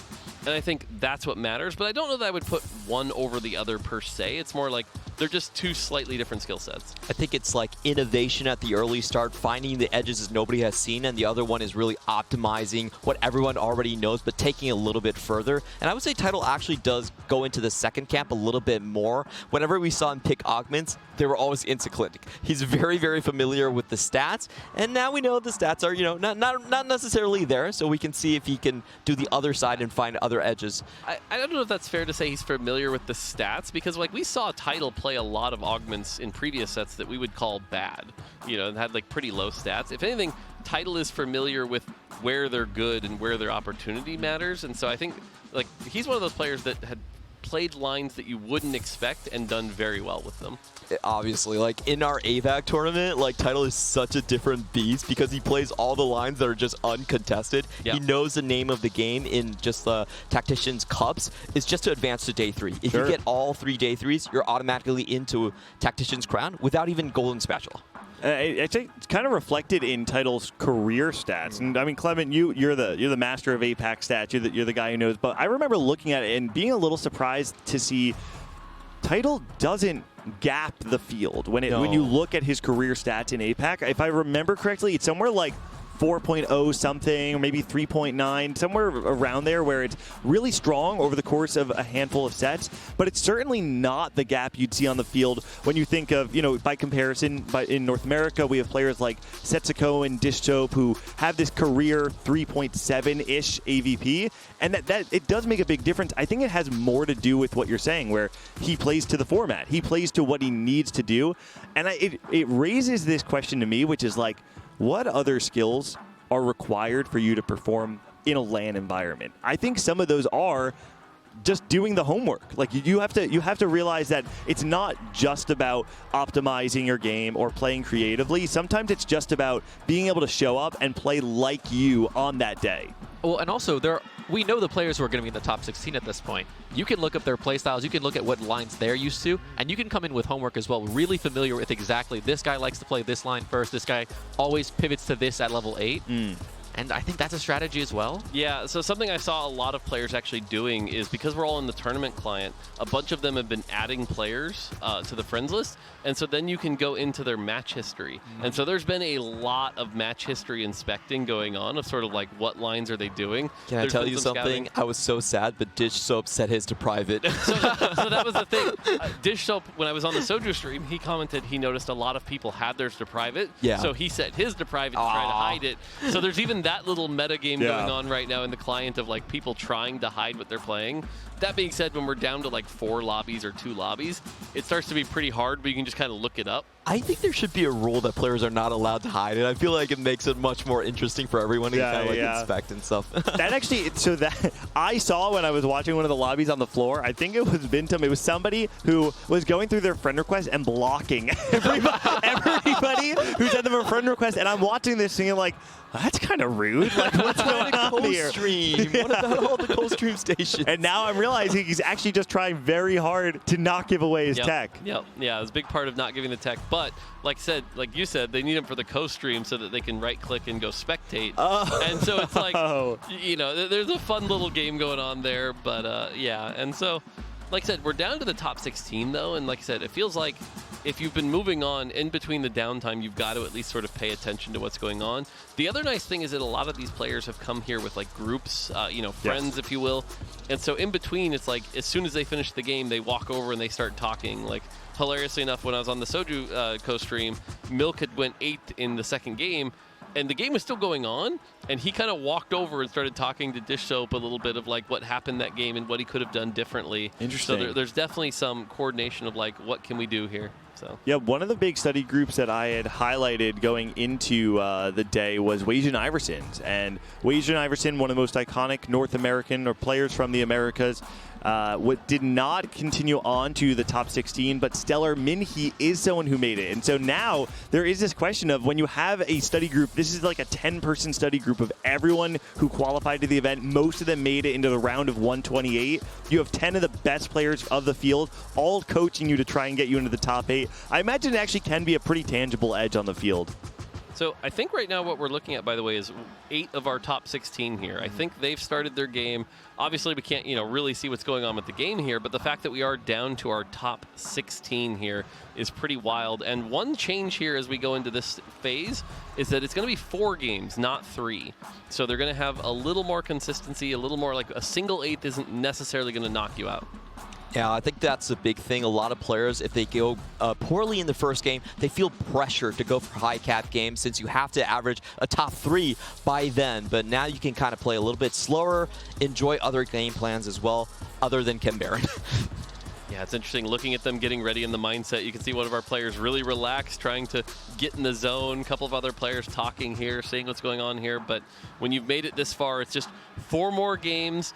get in that top 4 and you've made it to the finals. And making it to the finals is so fun. We saw last time at the Vegas Open where everyone was like watching you, and it was just so hype with players like Ashmu, for example. So, I love it. Let's go. Nice. Crossed off Setsuko. Awesome. I love it. I love it. The tournament truly does transform after day number 2. For days 1 and 2, everything's happening on the floor. People are scouting around. It's very fun. It's very lighthearted. The pressure is there, but it certainly feels, generally speaking, like a happy, very fun, kind of silly event. Day 3, the switch flips, and all of a sudden the pressure is mounting. You're in this dark room with everybody watching a single screen. I think all these players, I'm sure they're happy to make top 16. I don't think any of them are satisfied with it though. At the end of the day, people only remember who won the event. After a little while, the second to third place goes away, so you feel the expectation kind of mounting in. I'm not saying it's right, but it is what happens for sure. And of course, the prize pool is also mounting for all of our players who remain. See, I mostly agree with you. I will say I think there's still moments like, we talk about like Ashmu or like Kevin Parker. There's still some memories that happen from that final lobby. But certainly if you don't make final lobby, nobody remembers who went 9th. Yeah. And so like that's why like right here, going 9th here would feel so one step bad. away. If you've gotten this far, getting into that final lobby is just such a big boost. I think that matters so much. Something that always stands out to me in TFT players is the ability to take a low roll game and ignore the variant part of it and just look at your agency in the game. I was speaking to an Americas player earlier who had a really hard game, and immediately after coming out of it, despite the fact that I thought it was pretty low roll, the only thing they wanted to talk about was how they can improve, what they could have done better. When you're playing in the top 16, I think that's kind of what you need to do. You have to take it one game at a time, and you can only focus on your agency. I think at this point, it's pretty fair to say any of these players are capable of winning the tournament. The only way that you can put yourself in a position to win is by playing at 100%. But it's so hard to play at 100% in a game like TFT. Well, and not just that, but we talked about the LAN. Yesterday was a brutally long day. I was talking to a few of the players who were like, I was here till like 1 a.m., 2 a.m., went back, tried to eat something, sleep, wake up, and then came back because they were immediately wanting to study, right? And so a lot of these players, they started their day today at noon, but may have been studying beforehand. And so that energy is starting to run out a little bit here as we, hit at the evening part of the night. Are you tired? Are you starting to get exhausted? Typical tournaments are like, what, 6 games a day? Normally, yeah. And so right now, this is game 7 already, but as you and we're just getting 4 started. You got 4 more to go, so 10 games can be pretty brutal in a single day. And plus travel, and it can be a real endurance test for anyone involved. And every game becomes even more important, right? It's not like you can have your most important games at the beginning of the day and then it's okay if you calm down. Every single game will become even more mountingly important. We can see right now the players are loading in, though, getting ready to get into game number 1 of the top 16 of the TFT Macao Open. Here's our lobby. Setsuko, Zhao Qi. Oh, we have the Jinx encounter starting off game number 1. Cuddles. That's going to be Crab. That's going to be a lot of extra resources. We've seen throughout the tournament that usually means some pretty capped boards here. Combine that with whatever augments we get. This is where we see some of the really powerful boards come together. Now, I feel like Setsuko must be smiling a little bit because both of his high roll games where he did take first places in the previous 2 rounds were with these scuttle starts. He was able to get powered up, able to get upward mobility, and have those really, really high moments like you talked about. Yeah, we'll have to see what happens here. Generally, the openers seem pretty chill, right? Everyone's sort of getting their gold, likely probably getting to 10 so they can start building economy. The thing to watch out for is there any interesting drops, right? Do we see like a 5-item start? Do we see possibly a high econ start? Any of those things that can be slightly off the norm. And so that's the thing you'll see probably right about here, which orbs come out. But if it's pretty standard, then like I said, we're usually just waiting for the augments before we start really seeing what direction we're going here. The other thing that is very interesting, because this is a Crab Ray variation, right? This isn't Scuttle Puddle, right? I think they were dancing, right? So I don't think so. Wait, is it? If they're dancing, it's Crab Rave, right? If they're dancing, it's Crab Rave. Yeah. So I actually missed it there. If it is Crab Rave, then one thing we saw yesterday is players are a bit more likely to posture into the melee bruiser lines because you need to have carries with Omnivamp that can survive against the Crab. We saw a game on day one where, what was it, three players eliminated. You're right, it is Crab Rave here. So Crab Rave, stage 5-7. Like you said, 3 players were eliminated one day, so definitely something to be looking at here. And it looks like it is a standard opener, just going to be the 3-item, typical economy as we head into the augment. Figure out, it's just going to be a silver, actually. So this is where, when you have a Scuttle Crab into silver, it actually sort of generalizes back to a pretty standard game. The big difference, though, is you do have that initial economy, and that's going to allow you to build up to that 50 gold a little quicker. But it's not going to be quite as inflated as even a gold or a prismatic game, obviously. Are going to see Lee Luo, one of our world champions here, starting off directly on, Crab Rave map with the melee opening already. Titan slammed. And there is a Caretaker's ally, so it's going to be interesting to see which 2-cost is going to come up here. There was definitely another family or another player holding family units, and that's expected. I think on 2-1, lots of people want to be open to the idea of playing around family, whether it is for reroll or even just for tempo. Yeah, you can see, by the way, and you have to forgive me, I forget the name of it, but 3 players taking the augment that ends up giving you 4 item components as your champion starts. Eye for an eye? Yeah, that sounds about right. But that augment considered to be pretty powerful, considering for a silver augment over the course of the game, you're getting +4 components. If you think about like the grab bag, the gold augment, that's +3. So getting 4 from a silver, very good here. That's going to put their end game board at a pretty strong state. And it is going to be titled with the Camille out from the Caretaker's ally. Not the strongest one in the current patch. If this were last patch, I think you'd be thrilled. This patch, I think it actually, interestingly enough, I think you're immediately going to be tested in one of those things we've been talking about, which is that you have to be able to play creatively. You can't just kind of default to like a standard line. And so now Title kind of is his back up against a wall to see what kind of line he can play with the Camille, because he can't just rely on the 3-star Camille carrying him to the end game.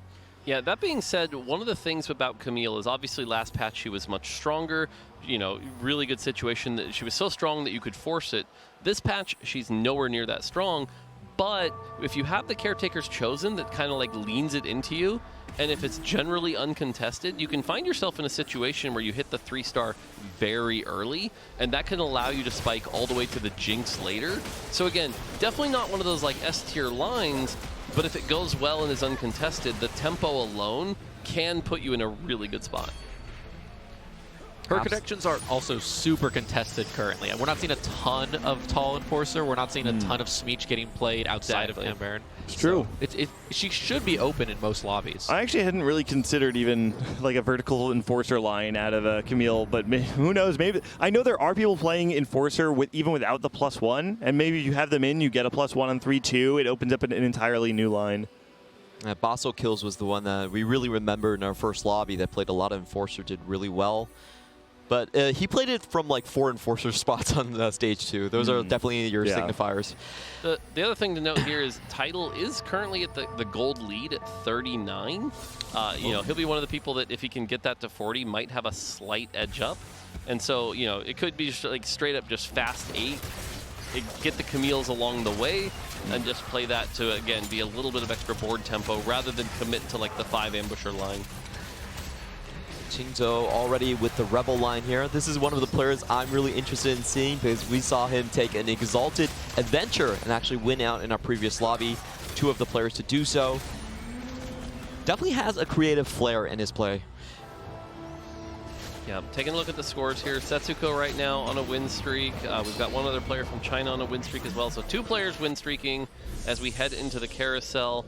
And now's a chance where we get to look at all the different boards. It looks like we have 2 family players. Title, you can see here, literally just fielding 2 Camilles, using that to try to get full loss streak, get as much gold as possible. We'll have to see how he transitions that on 3-1. You mentioned we have a Rebel player. Okay, so 3 family players actually at the start, which you talked about Crab Rave. That makes sense. Setsuko playing around the Sorcerers actually a little bit here. Sorcerer and Sentinel just playing a really strong board, using that item advantage to maybe push ahead here. So, and now we're getting a look at our 2 win streakers here. The power of that early Lux, by the way. I think Lux was a champion that at the start of the set people thought was pretty bad, but a lot of our high skill players quickly realized just how good she was in the early game. That shielding combined with that guaranteed one hit that would, even if they lost, would usually get some kills. And then combined with the fact that you have the Nami early, that emissary bonus, it's going to allow for extra mana generation. So this spot with Setsuko, if these 2 boards were to match though, the one thing is the Dragon Claw Darius is going to be so hard to get through. Also did pick up the upgraded Urgot as well, so there's a lot of immediate power. This is one of those really fun spots with Conqueror where you can get a very quick 35 cash out, and if that 2 cost fits your board, then suddenly you're off to the races. Yeah, the big thing is you do need that Swain to hit the 4 Conqueror, so it can take a while. Both players going to win here, so the big thing in the next round, will they match up? And again, right now, if I had to look at these 2 boards, I feel like Setsuko is not the favorite here. That Dragon Claw Darius is just going to be so hard for the Lux to get through. Even with the Ionic Spark, it's just not really enough. Compare that to the Urgot 2, I think will pretty much mow through quickly. The Last Whisper, not a lot of armor on the Setsuko side. So right now, Setsuko is really praying for that 2 out of 3 chance that he doesn't match up against the other win streaker. It's so hard to kill early Dariuses if you don't have anti-heal. I think that's why it makes it one of the best stage 2 units here. Also has the Warden in as well, so a lot of resistances. Watcher, sorry. A lot of good catch, good catch. I wonder if there's an argument ever to actually use your remover and put it on Urgot if you're really concerned about maintaining your 5 streak. Obviously, you don't. You don't think so? Okay, here we go. The healing is really valuable. And like I said, my money would definitely be on the Darius player here. The Last Whisper being applied for the Urgot here. Aurelia trying to stay alive, but the Darius doesn't quite get the healing. They've gotten through, though. Both main tanks down, but it's that Urgot has now. so much health. Yeah, the Urgot's doing a lot of work here. Lux is not on the right target. It's 3-2, and as soon as Lux dies here, that's going to do it. And yeah, sure enough, you can see just the power. Setsuko losing his win streak here, and so there's only going to be one person getting that extra win streak gold. That Setsuko spot is clearly set up for him, right? I mean, he has a very clear direction. You could see him, he was holding the Academy units on the bench, wants to try and play around the Sentinel, the Academy. I'm not exactly sure what the Academy items are, but I imagine if Setsuko's angling toward it, that it's probably something that feels pretty reasonable for the line. Yeah, we've seen a couple players. I was talking to Solo Gasong, and he felt like the way he made it to top 64 was just playing around Sentinel and AP Flex. Generally because a lot of people are sort of underestimating it right now, and so if Setsuko's looking down that line, we have seen Setsuko kind of lean towards Silco a lot. That's been another line he's been playing quite a bit, so I could easily see that being the direction more he's leaning towards.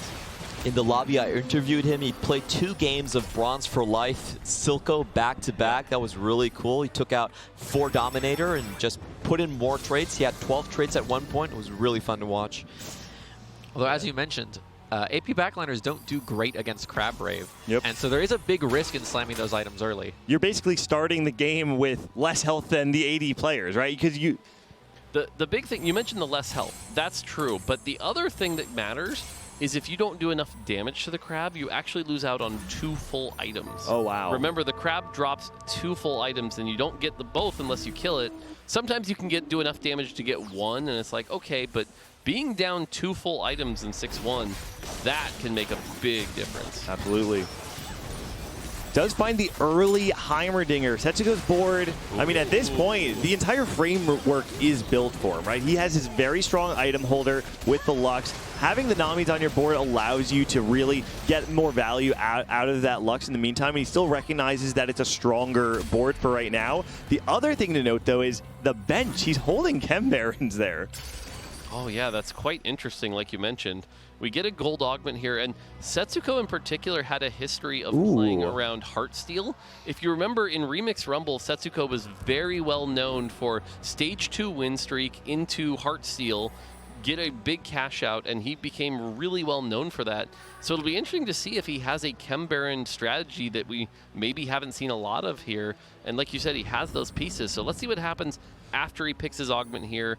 You like the Sentinel +1 here, or you prefer Void Caller? I think the Sentinel +1 here is a little bit more flexible, but the problem is it's a lower cap. So, you know, you probably end up in like the 4 Sentinel, 4 Academy line that can become one or the other. But again, if he goes that route, it kind of forces his hand, and we know he's been leaning towards the Silco. Now, that being said, you look at the setup, the other avenue he could go is the, you know, Sentinel with the Renata. But putting the Sentinel emblem on the Renata for now, I don't think that's necessarily where he's going, but it is an option for sure here.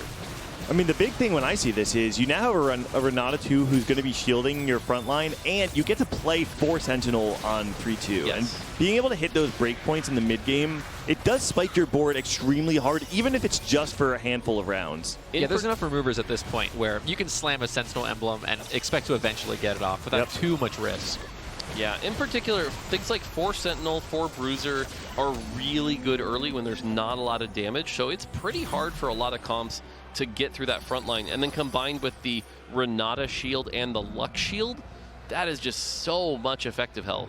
And I do want to point out something pretty cool here. We have Category 5, and the first sponsored item coming out from Academy is also a Runon's Hurricane. So those two things can chain together.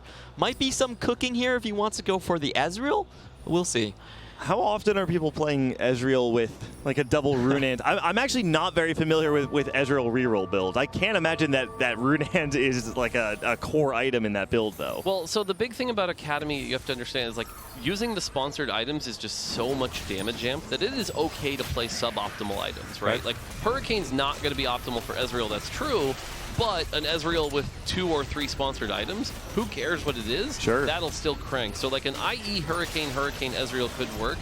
That being said, looking at where he's going here, this feels like a Twitch game. Yep. Another thing Runon's provides is some level of range for Ezreal. Ezreal's mostly single target, and so if he does play double Runon's Gwynsu's Ezreal, it could mean he gets some free kills he otherwise wouldn't have gotten. Although I do agree with you, this does look like a Twitch game to me. Yeah, I mean, the fact that he's like holding the Nunus, these are pretty good standard Twitch items. So. Ooh, wow. Some real premium 4 costs off the carousel here. Mbessa, Garen, and Corki, all of which are core units to multiple meta boards. Yeah, we see Ironbog take the Mbessa here. This is also a chance where we get to look at our augments, see if anything jumps out here. Nothing really jumping off the page is amazing. The thing to note, by the way, I wanted to call out Tidal is at 6 Camille's right now, is at level 7. Not a lot else really strong there, but has been able to win a few rounds here, and so has got to be pretty close. Yeah, we can see here, as at 7 Camille's, really needs 1 more Camille to guarantee this to be the 3-star Camille. Is able to find the Garen, so that's going to be a little bit of a bump here. Playing around the double Camille, I like this. Also, take a look. Okay, first thing, I love Tidal has slammed every single item that he has gotten all game. Really heads-up play in the way that he's planned out the items he's gotten. The other thing is he streaked the first 3 rounds of this stage, and I love that. I love when players are able to say, hey, I'm going to lost streak all of stage 2, but I recognize once I win, I need to do anything I can to continue the win streak. This is where it lives on a knife's edge, though. Tidal opts to not roll on 3-5 to say, I think I'm still strong enough to continue my win streak, and we're seeing it come to fruition right now, able to take out Lilu's family board. If we're gassing up Tidal, I also want to mention the Ionic Spark Slam. I love that slam here. For those who don't know, Camille will do magic or physical damage depending on which the opponent resists less, and Echo reduces magic resist by a flat amount. So you can get the enemy's magic resist to like 4, 0, and Camille will just tear through them. I really love the Ionic Spark Slam here. Yeah, the Ionic Spark Slam definitely, like you said, makes her adaptive damage do magic, which is pretty cool.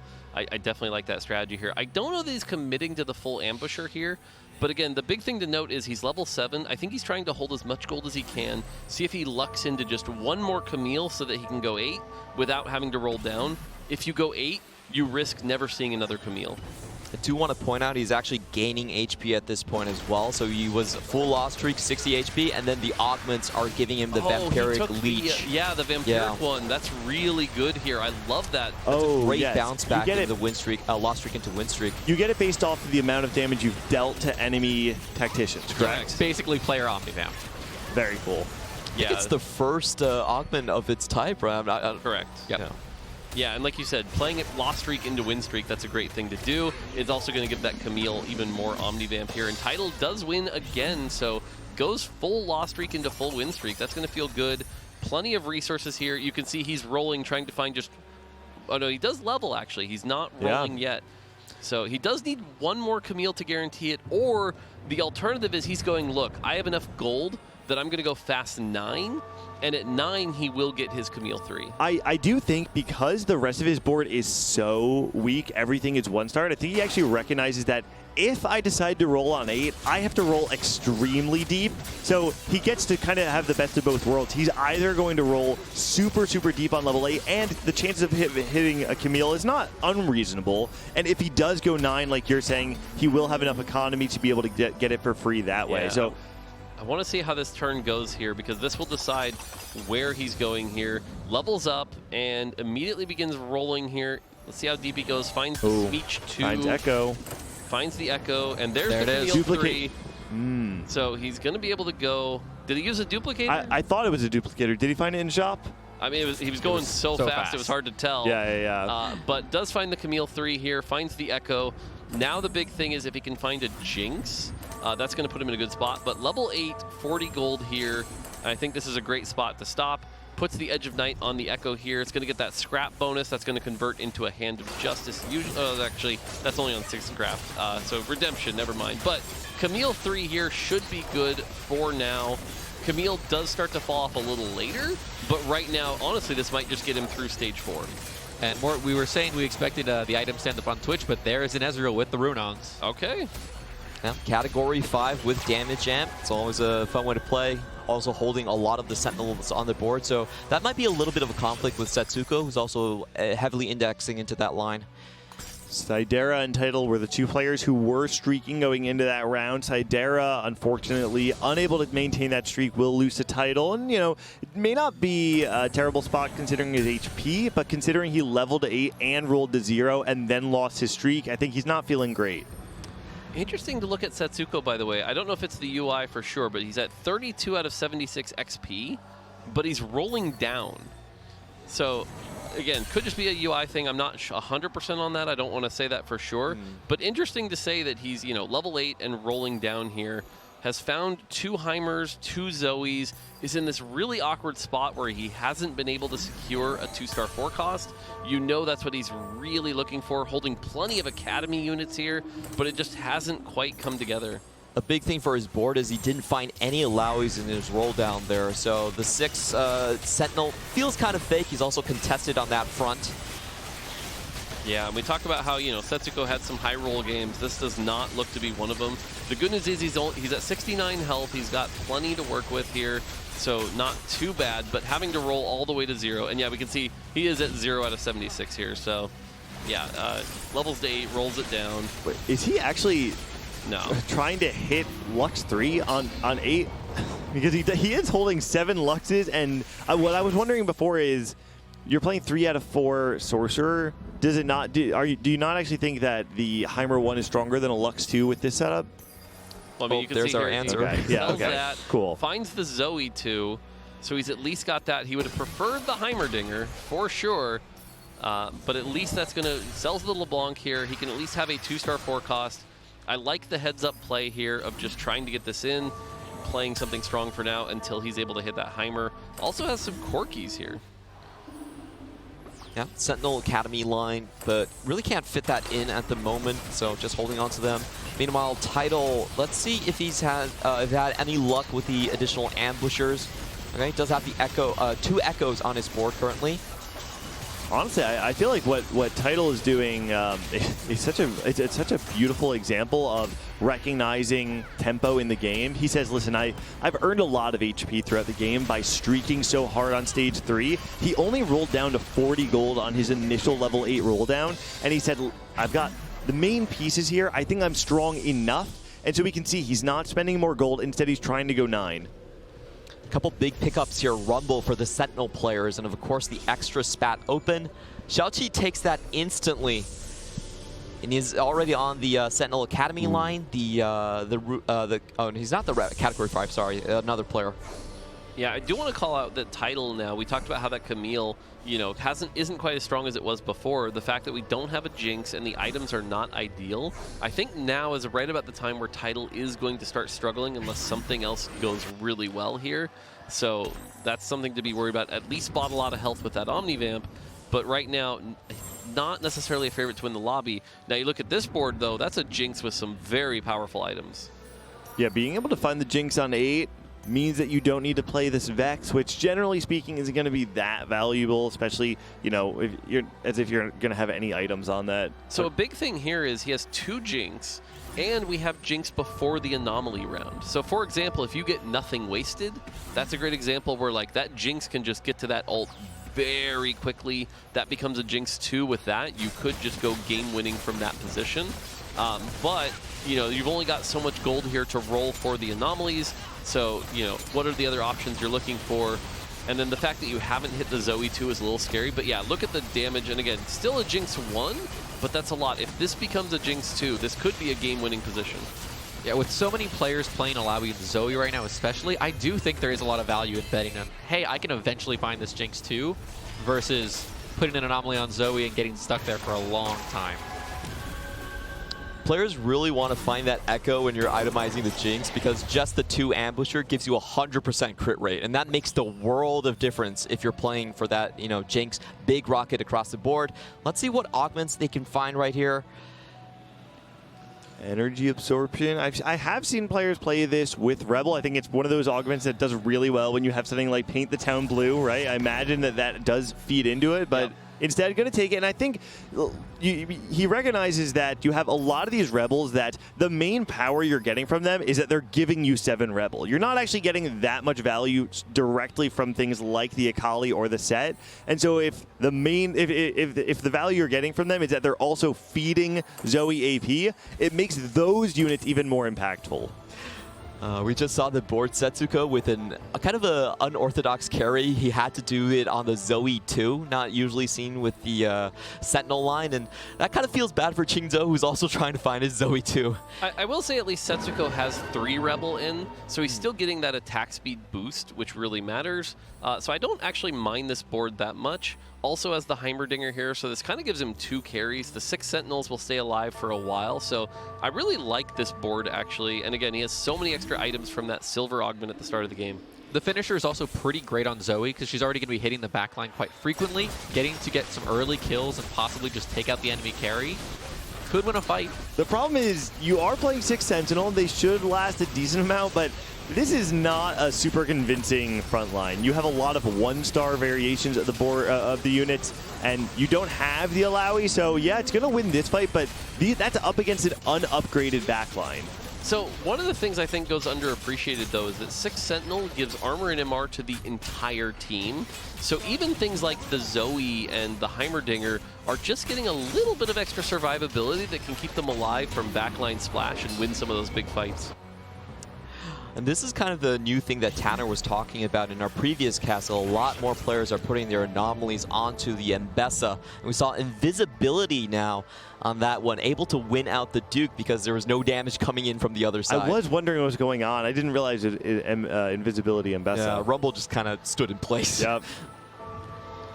Yeah, interesting. Iron Bog, I got to give credit here, playing around this backline gangplank. Definitely a champion we haven't seen a ton of this set.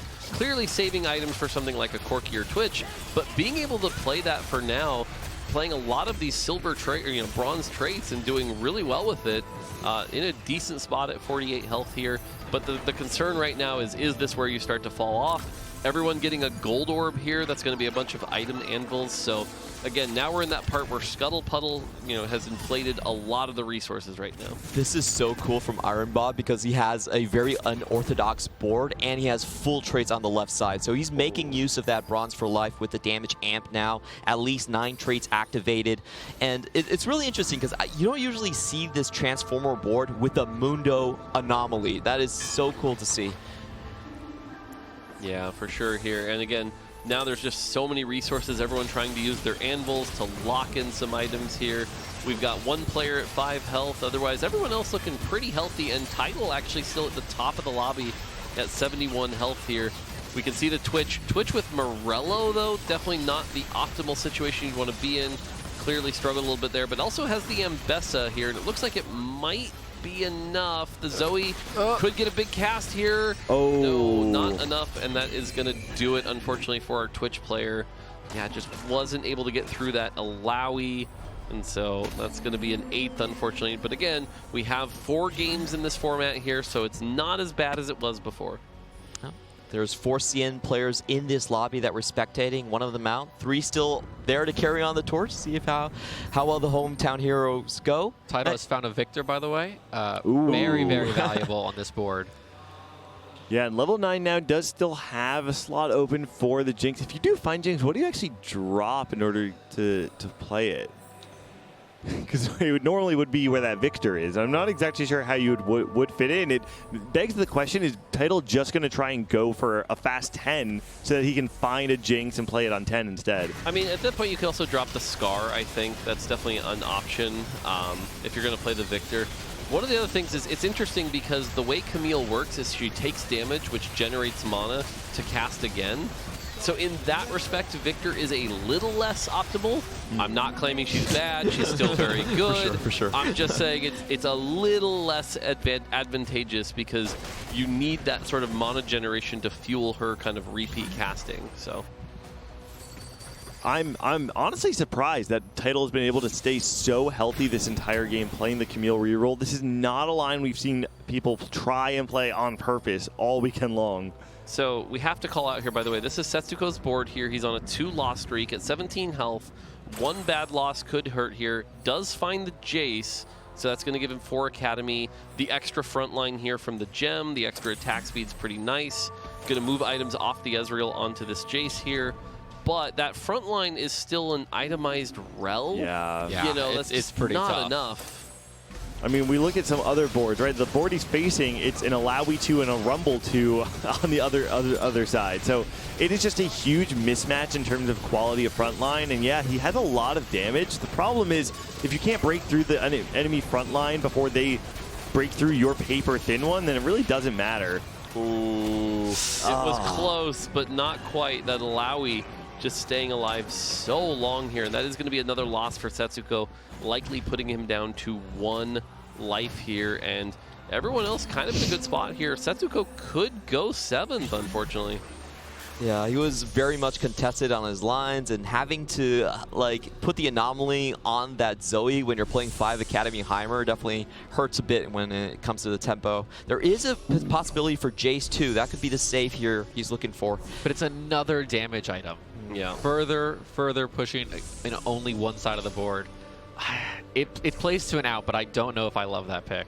I mean, the best off defense is a good offense. Sure, yeah. Sure. Killing a unit is CC. I mean, all things considered, the last fight we just saw, which had a massive front line, he still almost broke through it because of how much damage he has in his back line. Yeah, he's only got a little bit of gold here. Oh, if he's somehow here the Miracle Jace, sure. But again, the odds are pretty against it here, and so such a hard game. I wonder if you ever frontline this Jace just to get some more value out of the Sentinel emblem. I can't imagine it's worth it. I mean, there's an argument, I think, for putting the Runans and the red buff both on the Ezreal instead and going frontline Jace just for the disruption. It can buy your team a little bit more time. It's so Leona 1, Loris 1.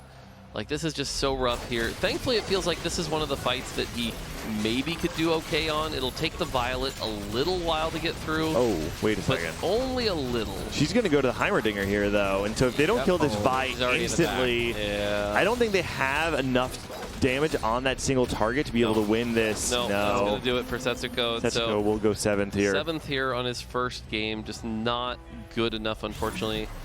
2 eliminations. Chingzo on the other side also taken out by Titles and Ambusher board. I was just scared by that zoom in. So it's very Wes Anderson-y. I like that. Yeah, so 2 eliminations does bring us down to 5 players. I think anybody starting off round of 16 with the top 4 is going to have a huge confidence boost, but it's going to come down also to the players who go bot 4 and allow it to not affect their mental, because if you can bounce back, go top 4, it basically resets the points. This is a combination I've never seen before. Slow cooker Alawi. It was nerfed on the previous patch, and usually you see it with bruisers, but maybe it's a tempo slam here. We'll see how it does.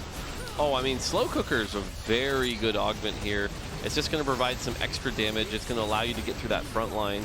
And you can see here, that combined with everything else is just a lot of damage here. And she jumps up. Doesn't matter.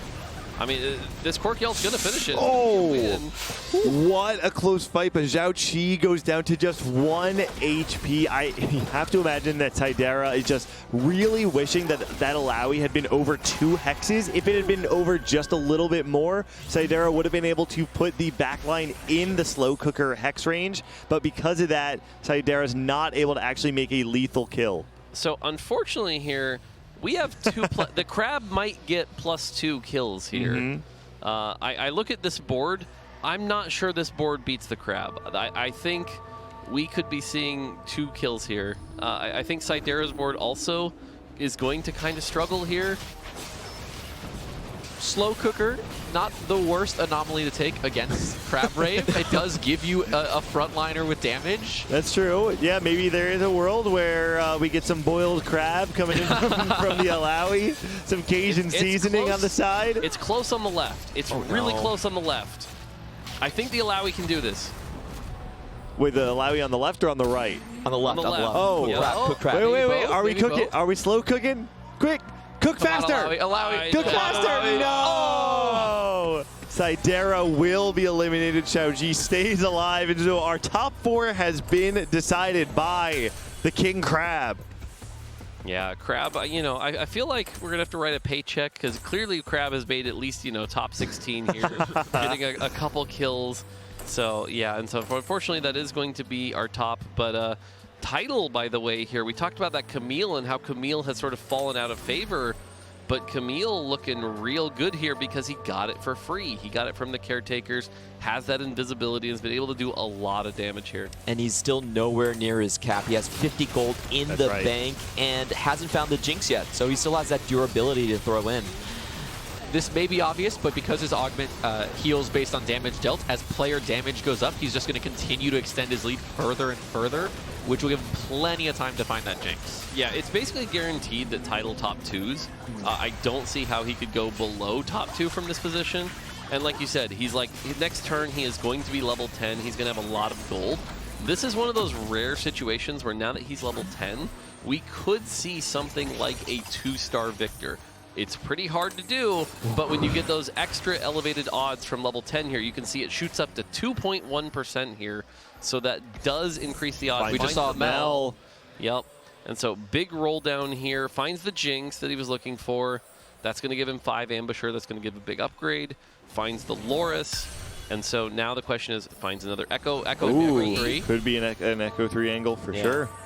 I don't think you actually play the Mel here. There's just not enough items to really support it. I do like the double Echo here, though. Double Echo over Rumble, really taking advantage of that 5 Ambusher, the damage reduction, the high damage, and the items you had on the Rumble weren't that bad. Like, that's just so much extra damage here. Oh, wow. Ton of value out of the Victor stun there, actually. The Echo getting an additional ult. Zhao Qi will fall because of that, minus 17. I mean, one of the biggest losses you can actually take at this stage in the game.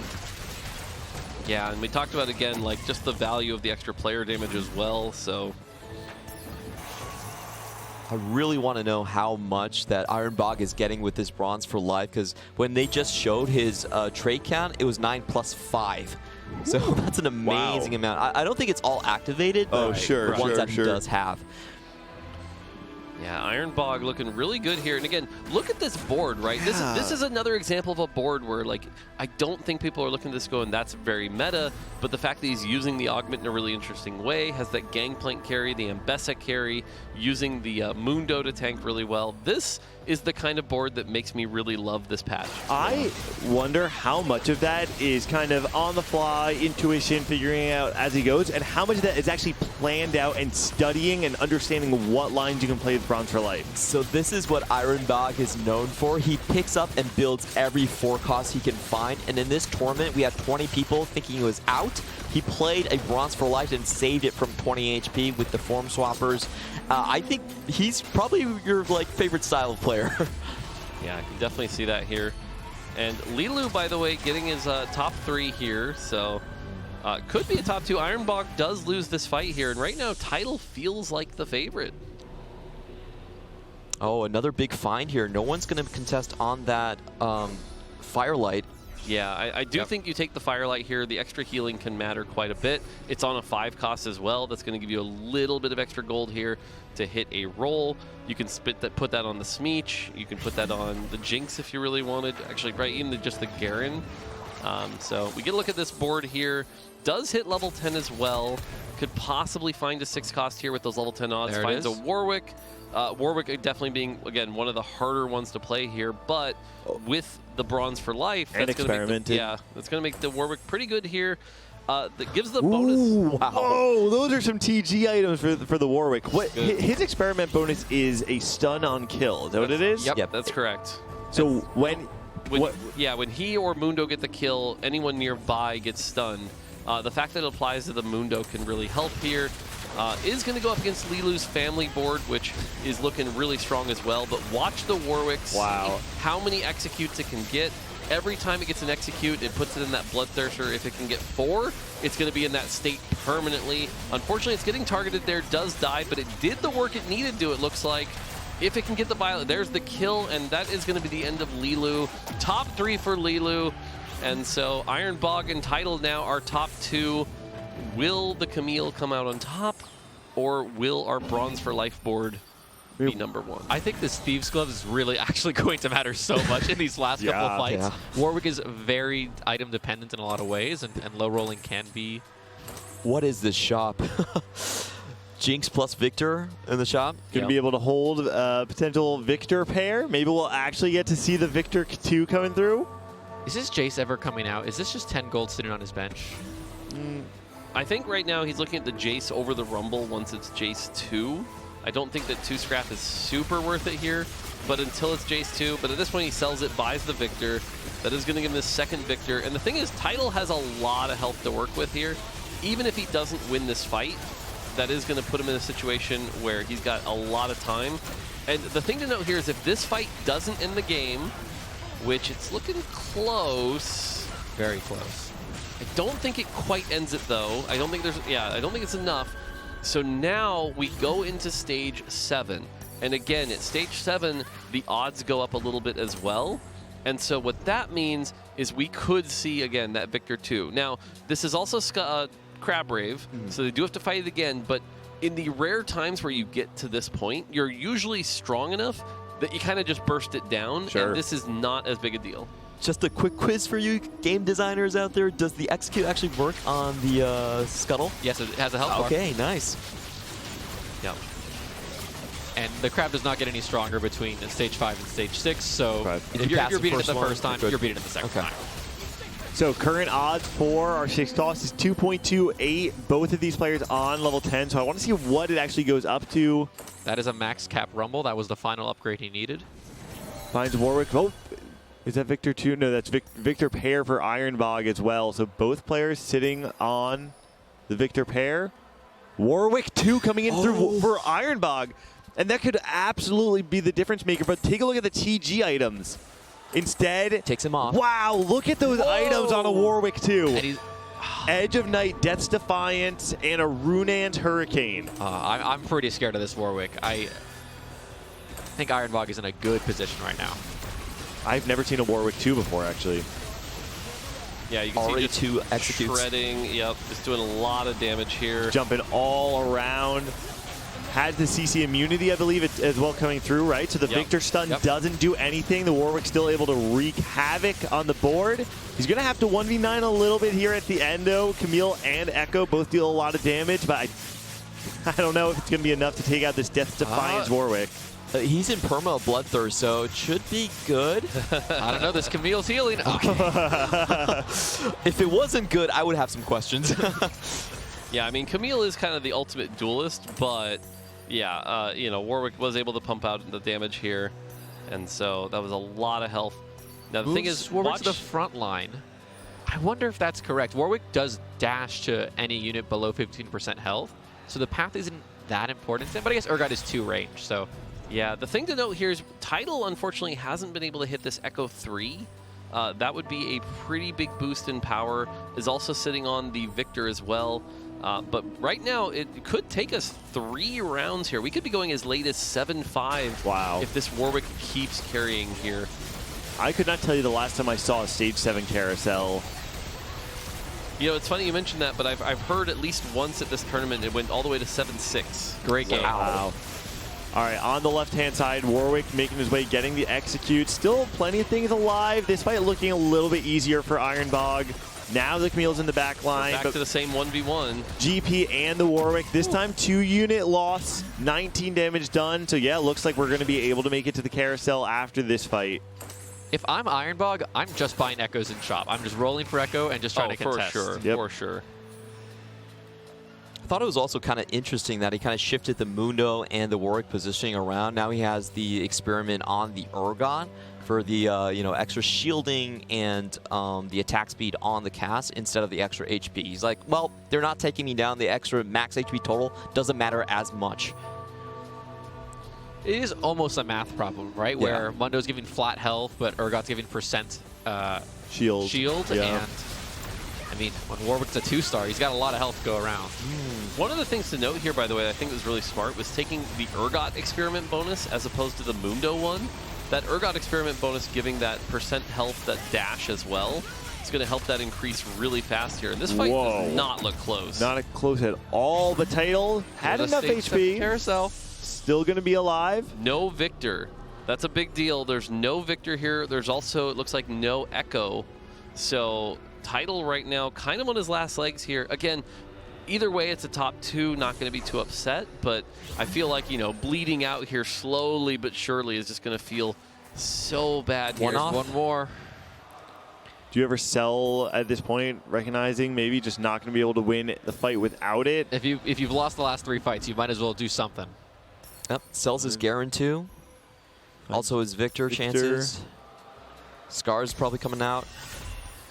At this point, I think you just got to start selling. But yeah, I mean, even if you sell too much and don't hit, it's Good plays from both of them. This was still a great game. For sure. I mean, we got to see some expertly played TFT from Ironbog, really showing that you don't need to just have a rigid composition that you're playing on level 8 and 9 to succeed. He played something that I would consider some of the hardest variations of TFT, and in the end, he was rewarded for it and was able to play this very, very high cap Warwick. Expertly played game by Ironbog. I'm really happy. He is kind of the hometown favorite here. It does reside in Macau for the most part, so it does have that sort of resting advantage coming in today. But for him to be able to play his style and win against Tidal, one of the most sought-after players here, I think it's a huge confidence boost for someone that just started competing in the previous set. Oh, last set was his first set actually competing. He's competed in set 11, but it was kind of on and off. Set 12 is when he went all in, and he made it to Tactician's crown that one. There's that phrase, if you want to be the best, you have to beat the best. And I actually feel like if you're someone like Ironbog and you want to kind of write your name in the history books of TFT, there's no better person to take the first game of this round off of than Tidal. And I think he's showing here he didn't just beat Tidal. The way he did it was such a creative and difficult to execute composition, and it shows that this is why he's made it to the round of 16 to begin with. And it's a really cool playstyle. The way he does it is he takes any forecast, but then you have to out-level your opponents. That's the big critical thing. And Bronze for Life in this set is basically tailor-made for his playstyle. You get a lot of additional units in. We also saw the mentorship, which is why I think the Warwick went into the front line, gave that boost to the Rumble. Very nice touches. Does take the win. Yeah, so looking at the replays here, we got Setsuko unfortunately getting knocked out here by that Violet, ended up on the back line. Zooming in here, at least he's taking it in strides. Does get 7th here. Moving on, we've got, some of the quirky mirror matches here, and we saw the power of that slow cooker Alawi just providing a little bit of extra damage, allowing them to get to the back line sooner. That final cast here, that quirky cast, knocking them out and getting the kill. Just not quite there by 1, but again, those quirky mirror matches looking really strong here. And unfortunately, our Crab, our star MVP, of the show, gets another kill. I think that's like his 4th on stage so far. So it does get knocked out. It was really, really close. Doesn't get a double kill though, so makes it through. And then we see here, you know, the Victor doing really well, stunning, and then the Camille. The Camille just being able to slowly chop through with that Ionic Spark, walking up to the back line here, and just gets through, going to be knocking that out, getting us, you know, unfortunately knocked out. And again, Camille, one of those champions that we thought had kind of fallen out of the meta, but was able to play that really well. And now you can see her Lilu, you know, trying to stay alive here, trying to do well with that Violet, but unfortunately the Warwick and, you know, the Mbessa here doing a lot of work, is able to get the kills here, and so Powder not able to take down that Mbessa, so knocking out Lilu, our previous champion. Again, really strong lobby, 2 previous champions. That's right. And then we get down to our final 2, and the big thing here is we reached stage 7, those inflated odds, finds the Warwick 2, and before he slams it, doesn't get too excited, keeps a cool head, moves the items over, gets the really good items on the Warwick 2, and that was the difference. That Warwick just carrying every fight, so much damage, those giant executes, and unfortunately wasn't able to hit the Echo 3, and giving him the win over Title. We said at the beginning of the segment that the 1-6 cost we haven't really gotten to see his time in the sun was Warwick, and this is it. It is conditional, but what better way to play it than something that's giving so much damage amplification, playing around multiple melee bruisers, being able to move the items on. It's situational, but when it works really well. And we talked about how valuable it is to just keep Warwick alive. Edge of Night and Death's Defiance are pretty good items to keep a champion alive. That's right. Now, Julian, thank you so much for joining us for game number 1 of the round of 16. We're going to let you go in just a second, but for now, we're going to let you guys watch a quick little interview with Philip and Jukyu. A wise man would ask, why are you on the ground? But a wiser man would ask, who is on the ground with him? I'm here on the ground in the Double Up tournament of the TFT Macao Open with 2 of my homeboys, Philip and Jukyu. Jukyu, the retired rank 1 of North American Double Up, and Philip, his friend who's playing with him. Philip, Double Up, not your common ground. How you feeling going into the tournament? I'm just privileged. I got to play with Jukyu, the GOAT of Double Up. This is a real Bronny James Jr. and LeBron James moment, so I'm just happy to be here. Jukyu, talk to me. What does it feel like to be playing with Philip in a tournament like this? I mean, it's a great privilege. Philip is a great player, and, you know, I always think, like, solo players make great double players, so I'm just here to play the best double we can. Okay, can you actually tell me what skills go into Double Up that are a bit different than solo play? I think for Double Up, you really have to be looking at your win conditions. There's less of a gradient in the outcomes, so you just have to know what your target placement is, first or fourth. Just take your pick. Like, don't try to play first when you're not strong enough to go for first. All right, Philip, I won't keep it too much longer. Break down. How's your spot looking right now? You feeling like a first place? I just got ganked twice in a row. I am not happy. I'm sure we can pull it through though, but like, as a solo player that's getting ganked mechanic, I'm hella mad. It feels like I'm playing League again. All right, what are the actual prizing for the winner of the Double Up tournament? I think you get some like chibis and then tickets to the Paris Open next year. All right, so players competing for a spot to get a ticket for the Paris Open next year. So a lot on the line. They're having fun, but they're playing for real stakes. That'll do it for now. We'll send it back to you guys. Wow, thanks so much, Kingly. Of course, anything for the show. Wow, it's great to be back on the desk with all of you. Aces, welcome to our broadcast. It's so good to have you. How have you been enjoying the TFT Macao Open so far? Apart from the time I got eliminated from the tournament, everything else has been great. Wait, you played in the 4v4 event, didn't you? I did. We're in the grand finals for that. We're playing that tomorrow morning. Wow, that's awesome. Amazing. I remember getting a chance to talk to you before you actually started the tournament. And so can you tell us a little bit about who you're playing with and maybe how some of your games have gone? Yeah, we all got day 1, so we're playing with the 4vs4 side events. It gives you a ticket to the next Open in Paris, so we're trying really hard to win. I'm playing with Rainplosion, Phoenixa, and Kenny is hard, some NA legends. Oh, that's a good group. Yeah. We had another group from North America with Degree, Ripple Overdrive, Replay, and Clear, and they got disqualified by not showing up because they went to eat, which is just the most like tournament competitor thing. Like they don't tell the tournament organizer that they're leaving, and then they just get disqualified. Classic. So yeah, you know, you're representing us, Asa. Okay. It's all on you. I do like that the prize is actually an entry into the Paris Open. That's a cool prize and kind of keeps you interested. And like, cool, like, I can't wait to go. So I'm kind of hoping you win that. And, yeah, thank you. We'll see you there. Us too. Was that certainly something that you were more invested in participating in the 4v4s, knowing that those tickets were on the line? Oh yeah, for sure. I think if it was just like, you know, if it was like 25 RP bucks or like a plushie, I probably wouldn't have played. Okay, well, high stakes tomorrow. It's going to be very fun to watch you and your team finish it out. But we are so happy to have you here on the desk, especially with your expertise as one of the top players in North America. So can't wait to be able to dive into this next game with you. Asa, for those people that are watching that maybe don't know who you are as a competitor, could you introduce yourself a little bit? Maybe explain how long you've been playing competitive TFT and, what you've liked about it. Hi, I'm Asa. Back in set 6, when they first introduced augments, I got coached by Robin Songs and won my first tournament. Ever since then, I've been competing in TFT, and now I coach TFT full-time. That's right. On my own site. How many players have you worked with at this point for coaching? Hundreds, probably like maybe 1,000 at this point.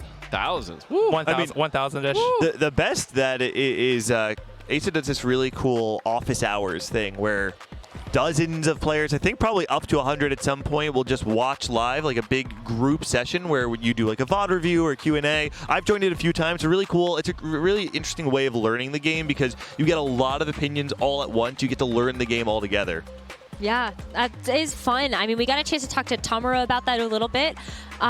When you do those sessions, I think something that is sometimes really important for players is knowing how do you actually listen to the right things. So like if you have a lot of people talking, how do you actually figure out the best strategies? And so when you actually do study groups with other people, what is it that you think about and look forward to when trying to figure out like best techs or best players or strategies like that?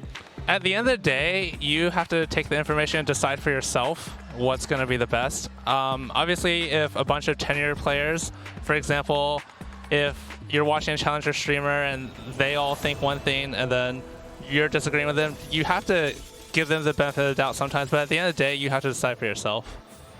All right, jumping into game 2 here, we have the Vi encounter that's going to give everybody 2 component anvils. And again, we've seen that allows you to really kind of handcraft the items you're looking for.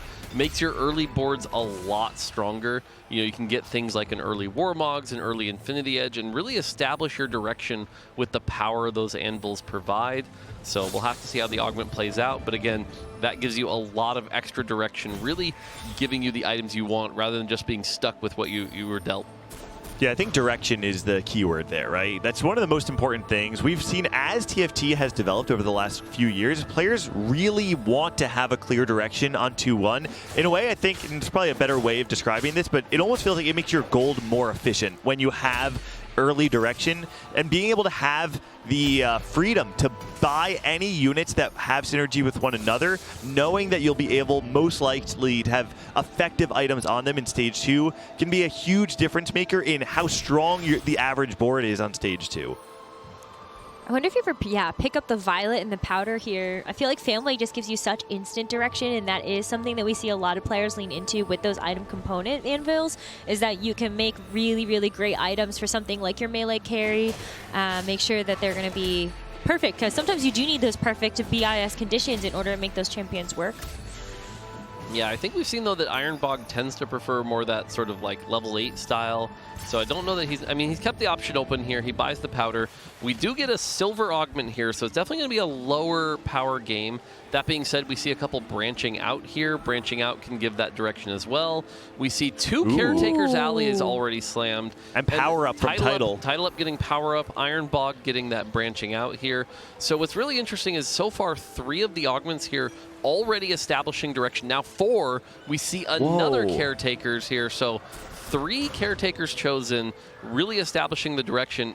and we'll have to see which champions every caretaker got here. We see a Renata, it looks like, on this board, I believe. I want to call out Setsuko taking iron assets. So when you look at everybody else's augments that they chose, all of the value you're getting is kind of a drip value, right? But Setsuko gets all of the value right now, and between the additional component anvil you get from Vi and one more from iron assets, to me that says Setsuko is probably angling to try and win streak on stage 2. So we get another caretaker view here. This is clearly a Tristana hit. We've got a Tristana going here. So that, again, very locked into that decision. Tristana is something we haven't seen a ton of, but when it works well, it's been working very well here. Is going to lose this fight, though. The Tristana one's not being able to do enough damage. Yeah, being able to hit your main carry like Tristana is really nice. And it looks like Renata over there, so really good caretakers for both of them. And for the final one, we've got Urgot for Liluo. Ooh.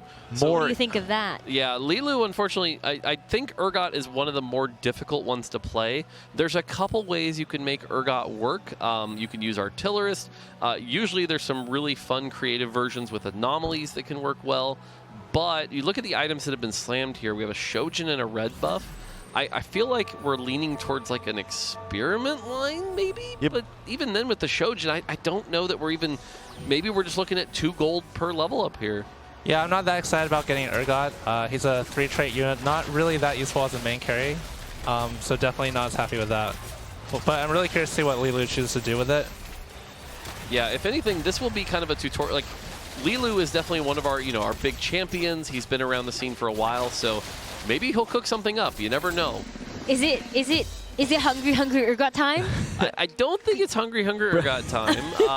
I think that's going to be pretty hard to force from this situation. Yeah, especially with the item slammed already. So I wish sad. we can dream, but not today, unfortunately. Aww. All right, so this is the spot I wanted to talk about. So Setsuko takes the iron assets, and because of that, and if I think, has been able to slam all components that he had off the start. And so because nobody else is going to be able to utilize 3 full items on the beginning of stage 2, he will most likely have an uncontested win streak, at least for the front half of the stage.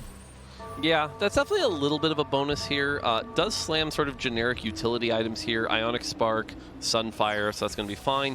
Look like it has a Rebel line. That being said, he's not committed to the Rebel line, and we've seen actually if some players get overly committed to this Rebel line, that what happens is they find out they can't hit the Zoe, they can't hit the Alawi, and they end up crashing and burning pretty hard here. I believe we saw that to Kyun earlier, but if it goes well, this is definitely a situation where, like you said, win streak into those strong carries into really good here. Unfortunately, the Ginsu's doing a lot of work here. Wow. And you talk about win streaking, but unfortunately, that didn't really pay off here. No, definitely didn't. I'm actually very surprised by that. I'm wondering if positioning had anything to do with that. If you were able to use your Sentinels to kind of target a single frontliner instead of the damage being spread out. It felt like maybe a small misplay in mispositioning coming in from Setsuko's board. The big part of it is Vex just really doesn't have the damage to cut through that front line, and that gave the time for the Ginsu's to ramp up, and Ginsu's just really good in the early game once you can get up to like 15 or 20 stacks and just was too much damage to deal with. One other thing to note here, Iron Bog, we talked about branching out, got Scrap Emblem. This is a trait that hasn't seen a ton of success this tournament. It's been okay. So definitely not a high roll out of that branching out augment. I think it's really good in this portal because it's a component anvil. So you get an extra 50 shield per component, so it's 100 shield on your entire board, which is almost like half a silver augment in itself. Okay. I like that. And we also did get a chance to see a player, I hit Scrap 9 on the main broadcast and actually felt like it did a lot of work. Yeah, Scrap is actually one of the only ones where you can get a +2 to get the prismatic trait, and once you get from branching out, you still have the option to hit Scrap +1 on 3-2 and on 4-2. Yeah, and the fact that, that you can get that early at level 9, pretty good. You just have to find the Rumble. That's kind of the challenge here. Now, one other thing to note here is that because Tidal has power-up, we know the next augment is not prismatic, right? It's either going to be a silver or a gold for every one of our players. And what's interesting about power up is that generally if the next augment is gold, that means Tidal gets a prismatic, and we've seen that be very powerful. But if the next augment is silver, that means Tidal only gets a gold, and generally that means that ends up being not really that big a boost. So Tidal kind of at risk here to be almost down on augment, essentially. I was going to ask if you knew odds of what the potential for a gold, silver versus a gold was when seeing it on Okay, 2-1. so don't quote me on this. Please don't at me later and be like, you were wrong. But I believe on a silver start, it's close to 25-75. Oh, okay. 25 silver, 75 gold. Okay. Again, I might be off. Please don't quote me on that. But I know it's not 50-50. It's not like that because gold is usually just so much higher generically. So generally, it should work out for title. But there's a chance that it doesn't, and I think we've all had those games where you start silver, and it's like, aw. So. Especially on a no portal. Yep. No portal, no encounter. Into silver, it's like this game's little basic. We have talked a lot all weekend long about the value of posturing. When you load into a game and you have a clear opener and you're trying to say to other people, like Setsuko, for instance, has this very clear Rebel line, not only does it make you stronger, but it encourages other people to not contest you, which is super valuable, especially when you're trying to play any sort of level 8 comp. Yeah, I think Setsuko is also very open to Black Rose as well. He does have the Rebel units right now, but he was holding Morgana on bench as well. We know he's been leaning very heavily into a lot of those Silco, Black Rose lines. Yep. They use a lot of the same items. They both want Spark, Sunfire, and Shojin, so it's kind of just whatever 4 costs you hit. Maybe you hit Elise and Garen, or Silco, of course, you go towards Black Rose. And if you hit Alawi or Zoe, you go towards Rebel. Yep. One other thing to call out, by the way, and we don't see this too often, but nobody was 100 health going into 2-7, so no one full win streaking. We do have Tidal full loss streaking again. He full loss streaked last game, turned that into a second, so kind of in his comfort zone right now. Yeah, Tidal taking power up, so no power from his augment compared to some of the other players who got units or items. So you tend to loss streak when you don't have anything from your 2-1 augment a lot of times. Yeah, turns out having no power causes you to lose sometimes. That's I like weird. that. Yeah. Oh, no wonder why Golden Egg is so bad. Wait, Golden Egg is bad? Wait, maybe it's a skill issue for me. Something I really love watching when it comes to top players in TFT is their ability to recognize whether you're actually able to, when you lose your lose streak, actually hard force a win streak from the position. And if it's not possible, figuring out how to salvage that spot. I think usually the best spot, we see it a lot when people are playing 2-cost reroll, where on 3-2 you tend to snap the loss streak, you stabilize really hard, you roll deep, you try to streak through the rest of the stage, make up the econ, and pressure the lobby. But when you're trying to play something around level 8 comp, personally, I find it really hard to actually force a win streak on stage 3 once you've snapped your loss streak. Yeah, there's a couple of things you can do. You can either just try to take your econ advantage and then go 8, like 4-1. Okay, this helps too. Being able to get a prismatic augment when everyone else has gold, That right? makes up a lot of the difference there for losing out on that first augment. Yeah, it goes with coordination here, which I think is a nice, safe pick. Wow. It's pretty solid here. It's just going to get +1 to his army size, as well as that Tactician crown, which now provides, I believe it was a bunch of attacks, 30% attack speed, 30% AD, and 40% AP. So pretty good generic item that you can slam on someone like, say, a Vi later or something like that. That works pretty well. Yep. It's going to be able to carry around this Vex too, and so now kind of up a little bit of prismatic power, but overall this board does not look particularly threatening. I'm not looking at this going, okay, he's about to win streak. It's like, it's an okay board.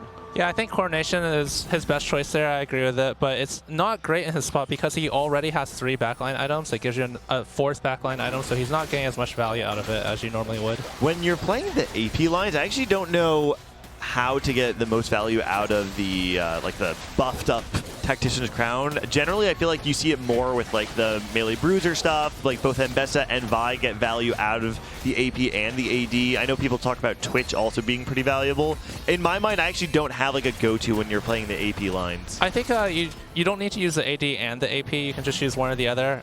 Really what you want is another good carry that can use those items. So for example, if you're playing the Rebel line and you can put this on a Jinx and a Zoe, you want to itemize 2 of those units. If you're playing Black Rose and you have like Silco and LeBlanc or something. Maybe Mordekaiser even or something like that too. So I mostly agree, but what's interesting is if you think about it, like, let's say you're only using the AD, right? It's 30% attack speed and 30% AD. When it comes to like item stats, like that's just okay to bad. That's about a craftable, yeah. It's like IE without the crit part. It's like it's kind of bad. It's not a ton. That's why I think if you can end up with someone like a Vi, right, that can also use the AP for like the shields, that's where you get a lot of really good power from that. I personally think it's better on backline just because the melee items want some defensives in their items. Yeah, could see that too. Yeah, a lot of different ways you can use it for sure. Yep. So Jing Zhao is playing the long distance pals, and this is an augment I felt like used to be super popular back in the day and kind of fell off for a while. This set in particular, though, I feel like has kind of come more into the spotlight. It does tend to present some like positioning tricks, though, that can oftentimes make late games fight a little bit harder to play. I find this augment really annoying to use, but it's definitely very powerful when you have all your... When you're playing a comp that's investing a ton of resources into 1 or 2 units, such as Violet, you're investing a ton of resources into Violet, so long distance is really efficient for that comp. Yeah, big thing to call out here, by the way, is we have 6 Tristanas already. The sooner you can get that Tristana 3 to start building stacks, the higher the cap you can reach here. And really good items on this Tristana. I love the IE Collector. That's going to give a bunch of extra crit. That's going to be really powerful here. We finally get our artifact, by the way, from our silver augment here. Prowler's Claw, Rapid Fire Cannon, Trickster's Glass, Ludens. Not a lot of really amazing choices here, unfortunately, and it feels like we're either going to see Rapid Fire Cannon or Trickster's Glass. Wait, hear me out. Prowler's Urgot. I was going to say. Prowler's IE Urgot. We could. All right, never mind. I was with you. I was like, same brain cell. We could have I'm curious what they go for there. I think Trickster's was buffed this patch. I think it's really good now. It's only a 10% mana increase from 30% from the previous patch. Yeah. Fortunately, it's the rapid fire cannon, though, onto the Ezreal. Yeah, the Rapid Fire Cannon is an interesting choice here. There aren't really a ton of great users in the early game that aren't really melee here. And so right now, sort of playing around this like Scrap and Artillerist is at least going to get the win, but you know, the nice thing is it's only a silver augment, so worst case, your silver augment being a high attack speed item, that's not that bad. Yeah, they already have the Infinity Edge, so synergizing it with the attack speed, the AD from the Infinity Edge, and the attack speed from the Rapid Fire Cannon is pretty good. Yeah. So looking at our health here, we have a win streak at 8 win streak here, so looking really good with this Tristana. 1 Tristana off, but the nice thing here is you have caretakers, so you're not actually 1 Tristana off. You are 46 XP off. So that Tristana 3 going to get locked in pretty quick here, running 3 Conqueror, and I feel like this might just be, we're kind of going for the Emissary line. This spot is looking amazing. Tristana is, I think, the only infinite scaling unit in this set that I can think of right now. So when you can really win streak and you get that scaling, you just keep on snowballing out of control. The rich get richer. Zhao went 4th in the last game, so top 4 in the game 1 of the round, and already very clearly in a position to try and secure top 4. I mean, like Ace is saying, it's looking like a top 1 to me. Yeah. You're scaling infinitely, and you're streaking for the entirety of the game except for the first round with a unit that is extremely selfish in the way she wants to play the game, right? Tristana doesn't actually need to have a lot of kill threats. She kind of just wants things to damage but not actually kill. And look at the board. How many other things on this board are actually getting kills? I think it's probably not many at all. Yeah, this Tristana is going to have a humongous cannonball at the end. I really love how the design team made the cannonball bigger every time she gets a kill. It's really fun at the end of the game. How big can it get? We might see a very big ball. That's very cool. I've definitely seen it very big here. And so, yeah, it's going to have Tristana 3 next turn. Did end up losing, by the way, to Tidal Silco. And so that actually might spell a little bit of trouble for Setsuko, who we know was leaning possibly towards that line. Setsuko, by the way, though, is at like 85 health here, so he's feeling good. We get some big roll downs here. We see the Renata comp on the right side. Yeah, we do find the Rumble. The Renata on the right side, still not 3-star here, so kind of struggling with that a bit. 4 Emissary now for Zhao Qi. Finds the Mbessa, has the rest of those units there. Just needs to get the Nami in. Everything else coming together now. Able to play the Artillerist, 2 Artillerists, 4 Emissary, and then still has a couple flexible spots left on this, which is great because you have a stable board now. You have your core for your level 8 board, and it's probably stable enough that you can kind of chill here because of the Tristana. Yeah. And I think maybe it depends on if you natural any more impactful pairs. I imagine maybe if you find like a Garen pair, you feel more inclined to roll, but you're winning all of these fights, and this feels like Zhao Qi's just going straight to 9. Hitting this Rumble is also a huge high roll here. Having no anti-heal gets provided with that Rumble. It's also just a really strong unit, does a bunch of damage. I normally don't like being like, oh, it's totally a first from this spot and whatever, but like this Tristana board situation is really good. This is like I would say they might average in the ones from this spot. I mean, let's agree like 1.5. You know, like, in the ones. Yeah. So like it's either the ones or the twos. Yes, very good spot though here. We see Setsuko right now still in that Rebel board, hits the Heimerdinger here, so could go the Sentinel line. Definitely kind of playing that AP flex that I had talked to Solo Gasong about. Gets the Heimer in here, doesn't find the Zoe. Yeah, it looks like Setsuko really wanted to play Soko with his items, but he's flexing Rebels as well as Heimerdinger, so he's just, trying to take all the outs he has because, of course, obviously he doesn't have Soko, so you gotta take what you can get. Yep, and on the flip side, Tidal able to find a pair of Silcos, and so now Setsuko kind of has to decide how he wants to play out the rest of this game. This looks awfully similar to what we actually saw him play in the first game, although this time he actually has the Rebel +1. So this does change it. Last time we saw him playing around the Zoe and Heimer duo carry with a Sentinel frontline. This time around, though, he can actually just pivot straight into the vertical Rebel and utilize 2 different AP threats in the backline. I have to laugh a little bit because we couldn't quite see the view, so we're like, I don't know what he's playing. By the way, he took 4-2 Rebel, so I wonder what he's playing. It might not be the Silco. A lot of times you want Silco with 2 Shoujins, but it's actually good in Rebels as well because you can put one on Zoe and one on Jinx eventually. Yep. So definitely the Rebel line here. Lilu kind of playing. That's a Mordekaiser too. Yeah. That is insane. Wow. Oh, wow. That is, Mord 2. And no Silco. Yeah, I mean, it's still a Mord 2. It has the death cap on it. That's something you just put in the anomaly and say, okay, cool, great. Sure. Yeah, happy. for sure. Yeah, it's interesting though, Mord right now kind of struggling. We haven't really seen a lot of Mord 2s do a lot of great work. Ranged Mord can do really, really well, but because Conqueror's not really something you're seeing a lot of people play like 6 Conqueror, Mordekaiser only does well in like the Dominator lines, but that's where Silco's more the big star and he kind of ends up tanking. So there's just not a lot of damage here, and so if anything, Ziggs might be doing a lot of the big work here.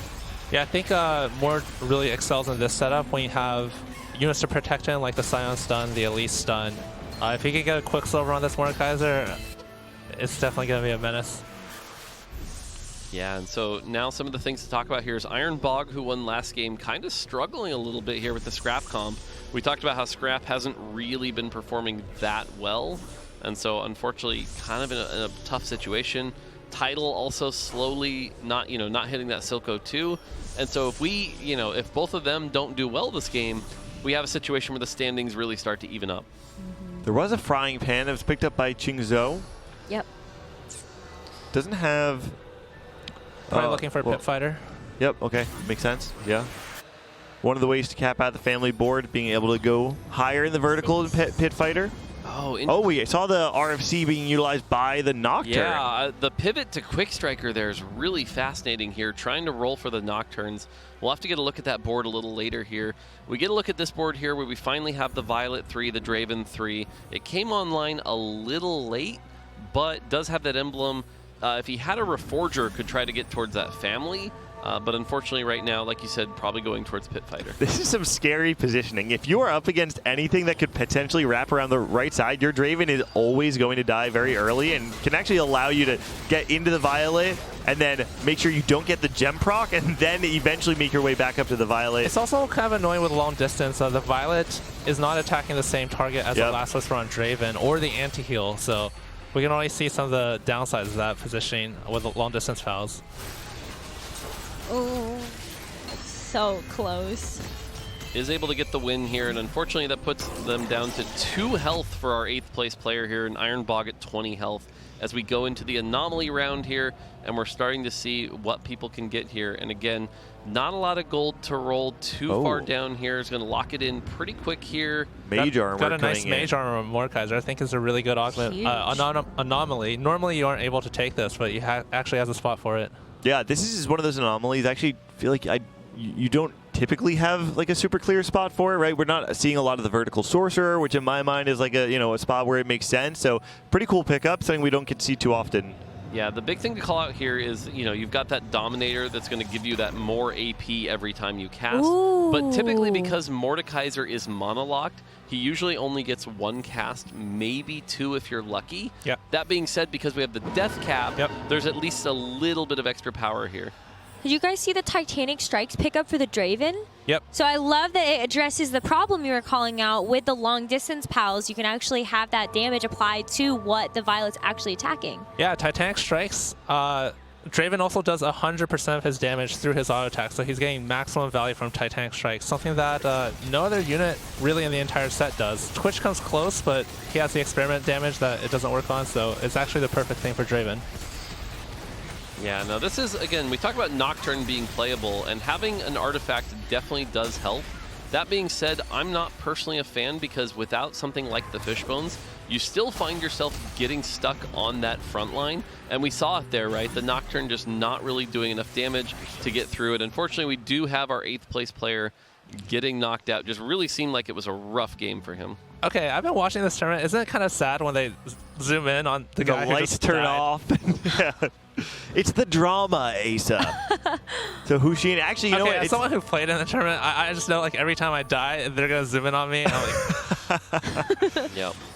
Important to note. So Ironbog was able to stay alive, one of the other players who's getting down there, but Hushin does fall, like you said, Mort Dog. And taking stock of the lobby, we can see this very clear disparity between the Tristana reroller, who at this point, I mean, is certainly clearly locked for like a top 3, but most likely at this point, like we said, it feels like a spot where you can, expect yourself in the top 2, top 1 in this lobby. I think our top 2 players are gonna top 2.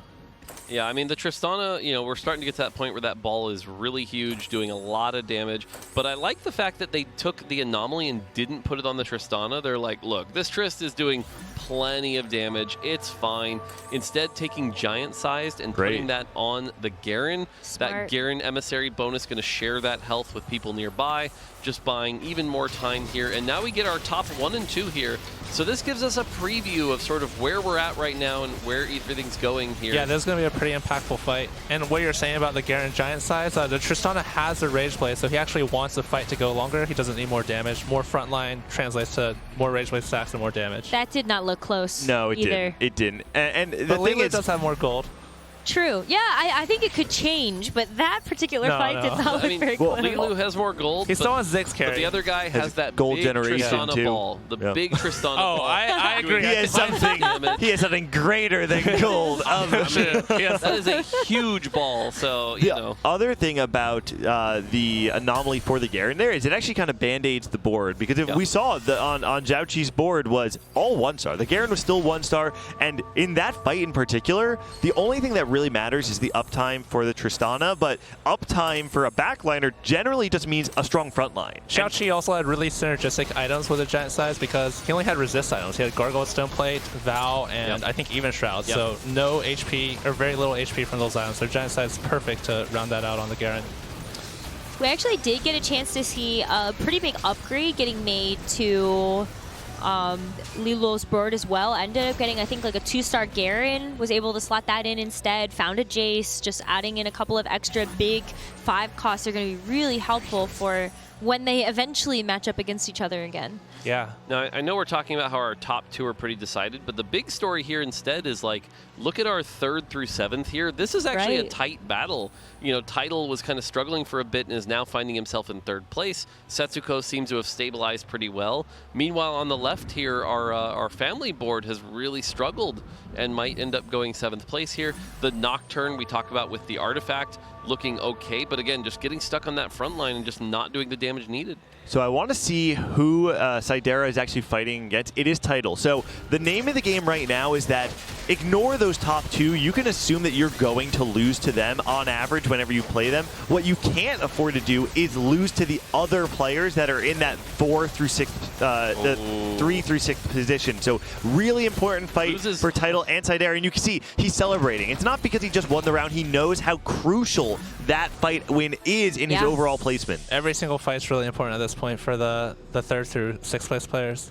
So unfortunately, by the way, on the left side, we saw they're losing to the Ghost Nocturne. The Nocturne got on the Draven, knocking out our player here. So we do have our 7th place, unfortunately. Yeah, that was a downside. You called it with the long distance pals where the Nocturne killed the Draven while the Violet was still healthy. Yep, that's how it goes. I mean, so much of the game, it's not just about having the power. It's about setting up your board in a way that the power can actually be effective. And when you have a weak side of your board, there are so many threats in this game that can take advantage of a weak side of your front line. So it doesn't really surprise me. So again, we were talking about the stories here. Both Tidal and Setsuko lost. So now if we go, if you look at those health totals, it's like everyone's in that like 12 to 15 range here. So again, the battle of 3rd through 6th here, incredibly tight now. You have to hope you don't hit anybody in 1st or 2nd. Like, Yeah, if matchmaking has to go your way. Everyone's just praying for matchmaking. Setsuko, you can see still on the Zoe 1, never able to upgrade that. Despite the fact that you have this Heimerdinger, there's just so many damage threats on the other side, and you don't have that raw power that comes from having the upgraded Zoe. Well, good for Setsuko, though. I think this is a Ghost board, so maybe this is going to be a little bit of breathing room I don't know for if him. it matters, but though. This is looking like a scary board on the other side. I was hopeful. Let me have my hopium. Actually, no, it wasn't. It was a real board. That was Ironbog's board. He was sitting there. Yeah, he was unfortunately, just it looked like 2 players out here, and it looks like Setsuko is going to get 6th place here. And so now 2 bot 4 finishes for Setsuko. This might be the end of our NA hope. He's going to have to really turn around. The good news is he has 2 more games, but those 2 games need to be like 1st and 2nds. They need to be really good performances here. And so we do have our top 4 here.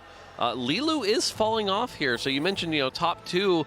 Lilu kind of struggling a bit here, and Ironbog on the up here with this 6 Scrap comp. Again, Scrap not something we normally see a lot of, but Scrap doing okay. Yeah, Lilu didn't have the Soko 2 last time. Oh, he's on Malzahar 1. That's actually... Yeah, he can't find his backline carry.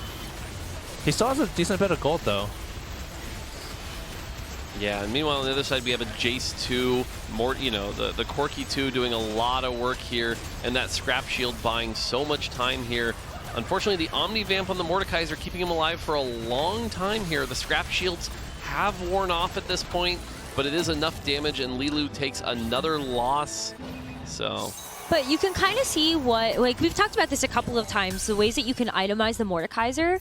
Gnasher's Tooth maybe not necessarily being one of the most impactful I like it a lot, actually, you can though. put on it. Right, I don't like it as much as being able to have some type of Omni Vamp on top of what Mordekaiser already gives you, and you could see the Mordekaiser's really struggling from that.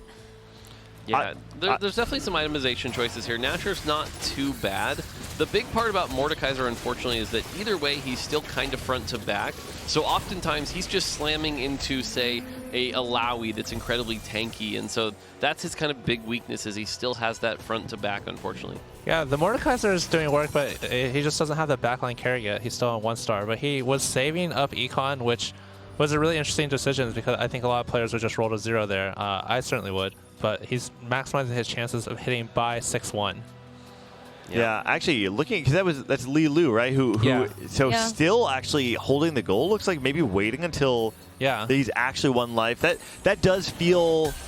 Okay, here's the concern, right? Is that if you sack this round and then you play Zhao Qi after, there's a high chance even with the Malzahar 2, you still lose the fight. Yeah. It actually might have been a more crucial fight. My guess is that he might have known because of the matchmaking that he's playing against Zhao Qi right now and says, if I roll down, even if I hit, I'm probably not going to win. I need to win the next fight, so I'm going to get the 3 gold interest right now, give myself 1 additional roll to try and find Malzahar 2. Anytime you break your econ, you make yourself stronger for that round, but you're weaker for the rest of the game. Yep. A lot of times in the end game, you actually are just doing that a lot because every single fight matters.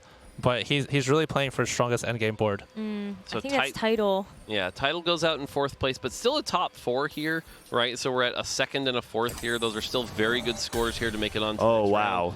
Lilu does finally hit the Malzahar 2 and the LeBlanc 2 here, so has some damage. Again, Malzahar much weaker than he was last patch, but also has the Mordekaiser 2, the Garen 2, and so this is sort of that Black Rose comp that was really strong last set.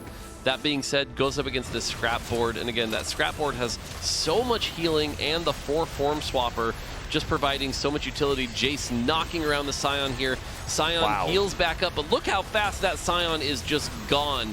Deleted, and so Now, unfortunately, it doesn't really give Malzahar much time to get those dots going. That's just so much survivability. Things are on the Malzahar. Mordekaiser are going to go down here, and that is going to be it for Lilu here, going in 3rd place. I did want to ask, how important is it to actually have your LeBlanc on the same side as a lot of your damage, I right? think it's actually really important because she only hits 4 closest targets. And it's basically like 20% or so damage amp effectively on that target. So it's really important to have the LeBlanc hit the same target your Mordekaiser and your Malzahar is saying. So a little bit of a mistake by Lilo is kind of unfortunate, but I mean, TFT is a hard game, so.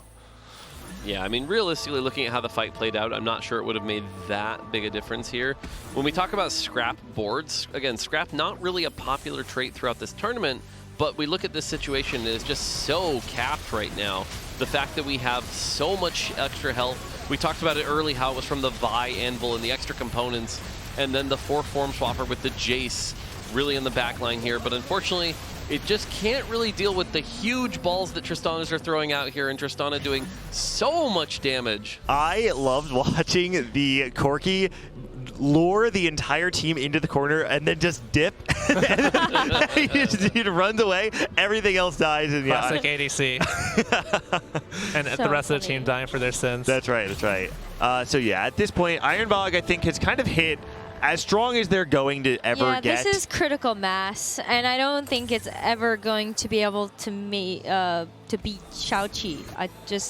I mean, the Tristana is just doing so much damage at this point, so. The Garen is huge. Like, there's so much time. Everything on this board is huge. The Garen, the Tristana Poro. shots, yeah, the Poro. And if you can somehow win a handful of fights, you also have the out on the other side of him having 6 Mbessas. Oh, did he just sell one? He just sold another Well, he Mbessa got too, Mel. right?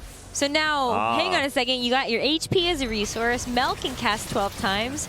And so you still couldn't beat it. There you go. I mean, we called it earlier, right? That Tristana 3 with really good items coming online so early, the Garen, so seems pretty unlikely here.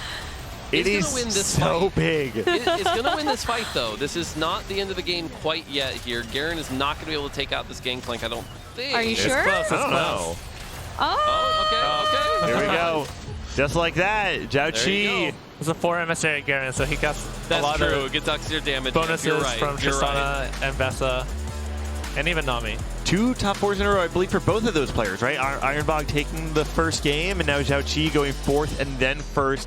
Both of these players putting themselves in a great position to make it into that top 8. Remember, 4 games in this final round. It's not the 3-game cutoff that we've seen. And so those players that are at the bottom, it's not over for them yet. No. They still have a chance to come back. No, but it does put us in the situation where, because it feels like it's very split right now, the top doing well, the bottom doing well, Game 3 is the kind of situation where if you're on the bottom and you, like, then you're out. And we end up in this situation where, like, going into Game 4, there might only be, like, 5 people still in contention, which then creates a really awkward lobby where, like, people are playing spoiler, and it's a very odd situation here. Well, Hu Xin is like out, I think, at this point. That was 2 8s back-to-back. Yeah, you see I the think- point totals 2-5-5. So having someone like Ironbog go 1-2 and someone like Hu Xin go 1-1 means that, generally speaking, the threshold's going to be inflated, right? Is it that what that? Oh, actually, Other no. way around, other way around. It'll be lower, Yeah. because the points are going to be there'll be more points at the top, meaning that The rich 4th get place richer. spot is going to be the spot up for grabs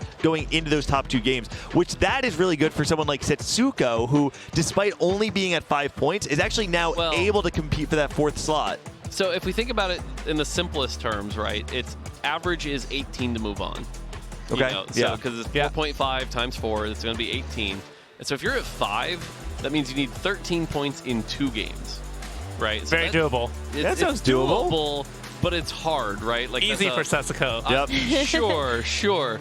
And again, very top heavy, very bottom heavy. So right now it feels like if you're someone at like that 15, that 13 already. Now that being said, how many times today have we already been like, just don't go 8, just don't go 8. And if you're at 13, an 8 is 14, and all of a sudden you're 4 points away, you can throw away this lead pretty quick. That's like the curse of TFT, right? The second you think to yourself, like, oh, I have to play for X placement, like, it's just impossible to ever actually get the placement that you need. Very true. Well, Asa, thank you so much for your time on the broadcast. We were so happy to have you.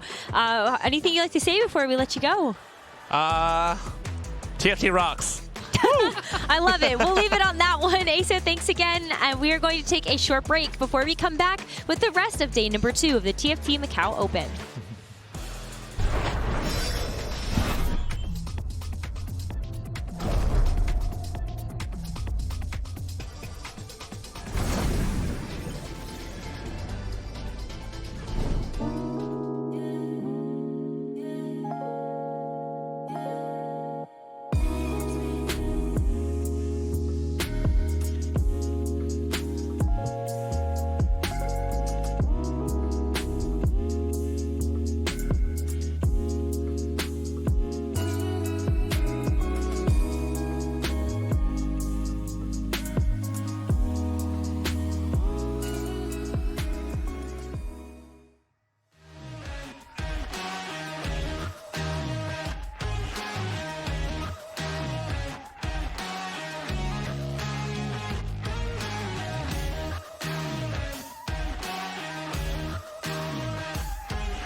Hello, everybody, and welcome back to our coverage of the TFT Macao Open. We've got a special guest on our broadcast. We've got Mismatched Socks and your baby. Who is this? So this is Alyssa. She is about she's 1 year and about 2 months, I think, maybe 3. Actually, I'm not sure.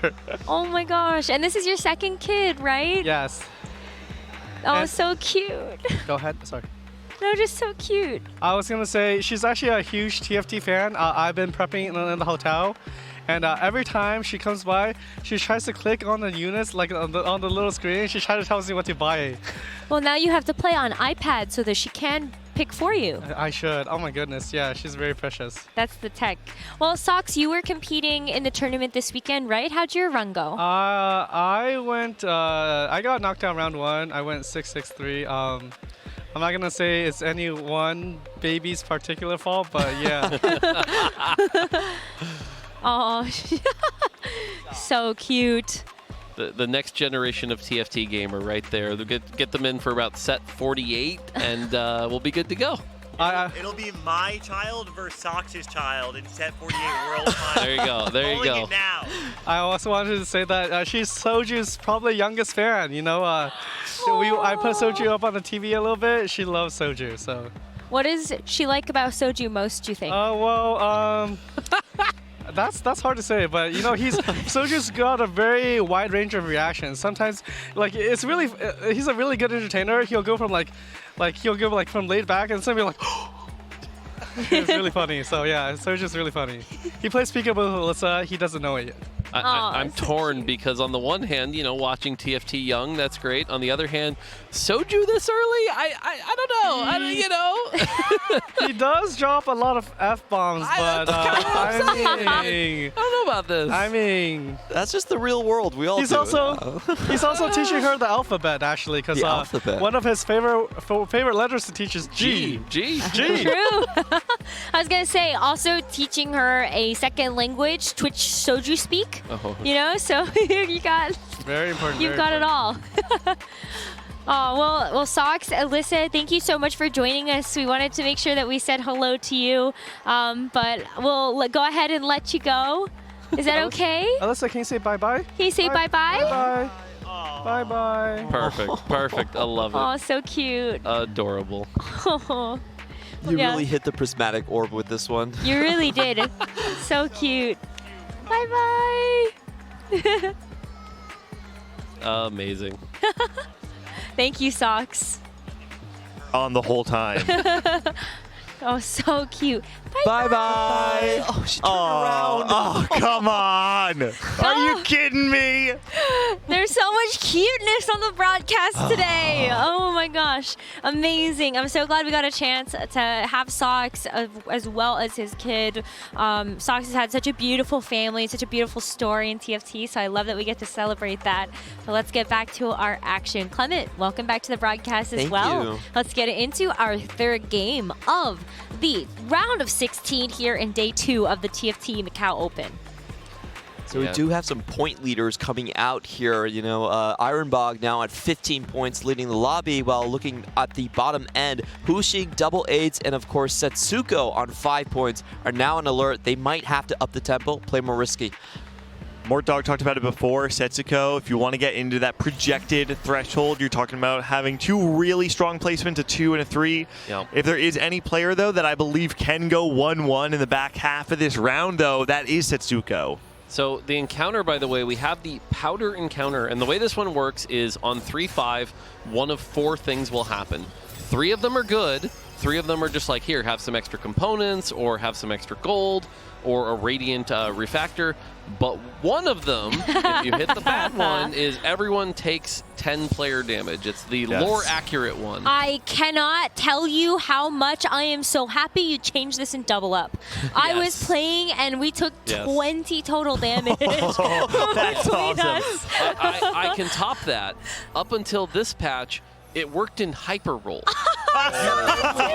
20 health. That's awesome. Because you have like almost a sensual Kane encounter as well. Yes. Okay, so... Oh, okay. Big economy start, by the way. A lot of gold here. Whoa. This is 4 rebels or 5 rebels? We have 4. 4 rebels, I right? can't count, sorry. 4. Yeah. You just, Clement baited me. He's like over here. He's putting 5 up. Wait. No, That's 4. Yeah, 4 coming through, including the Ezreal, though, right? So you not only have multiple rebels, you have the ones that are a little bit harder to hit, and so Title has an opportunity to get a lot of raw power on stage, too. I have to comment, Gangly, this kind of shows the difference in play style here, because you're over here like, rebel, completely ignoring the Chem Baron start. The Rennie drop. I think that's for good reason here, though, because it is the powder and Yes. counter, and some players are not willing to play with the 25% chance here. Oh, I feel like if Tidal has that Rennie already, and like I feel like he's going to go that route Is if it he can. actually 25% chance though? Because I feel like more. It is. I have played like maybe 12 games of powder, and I only found out just recently that you can get items from the monkey. You got more dogged. I'm going to save the audience from another lecture on how statistics and random distribution work. But the point is, yes, it is 25% chance. I will say it's Good to know. 100% to get the 10 damage whenever I'm lost streaking. though. Yes, it Okay, is. Looking at the Chem Baron. scouting, by the way, I think Tidal is in the Chem Baron line. So looking at Ironbog, by the way, he does take BRB. Sedera also has Chem Baron here, actually. So the big story here, if that's true, we want to see how Tidal's board is doing. If we have 2 Chem Baron players, that gets a lot more complicated and a lot trickier. Going back to Ironborg's Bog, he did take BRB. That's going to give him extra items on 2-5 here, so pretty good extra value there. Is able to win the stage as well here. That's a big deal. Okay, we look at Tidal's board here, and Tidal is in Rebel, so he did not go Chem Baron. Is going to have that Spatula as well to make a big champion here. Right now is feeding the Rennie, which is interesting. I probably would have fed the set if you're going to stick with Rebel as opposed to the Rennie, because you end up selling the Rennie later.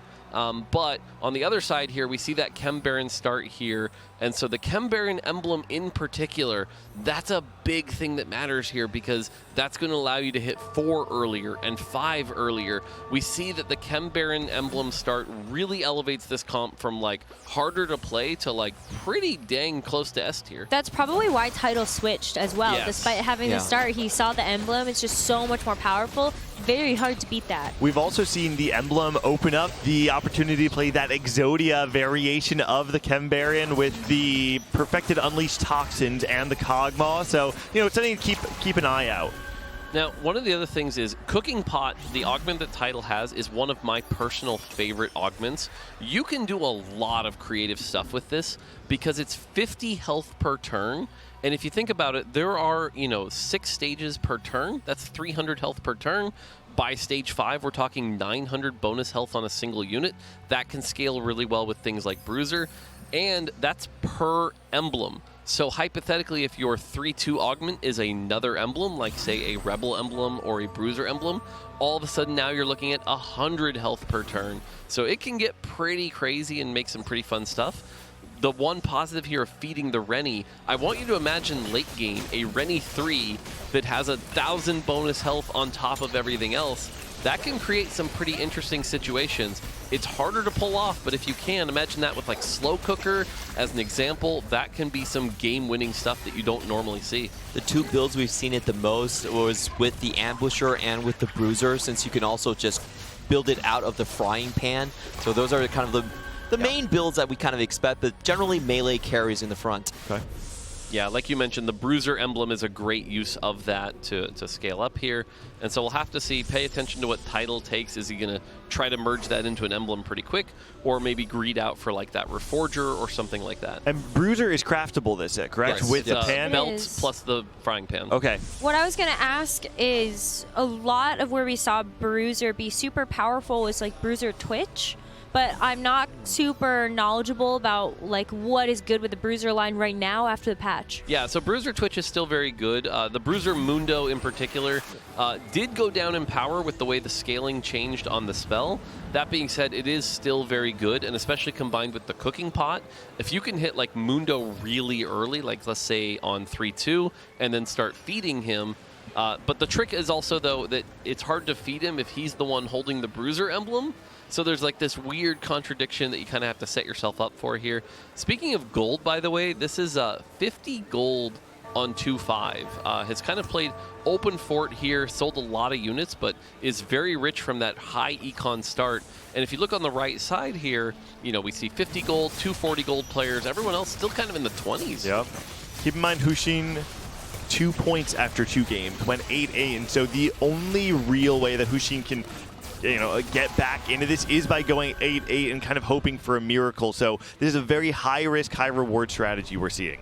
A lot of interesting thing happening with the Huxing board. He probably did grief Seidera here. He already has a win, broke his loss streak, and he was also contested on the other side by another potential Nocturne player. So he has to do a lot of signaling in this lobby. I have more gold. I'm going to roll first. I have the full lobby.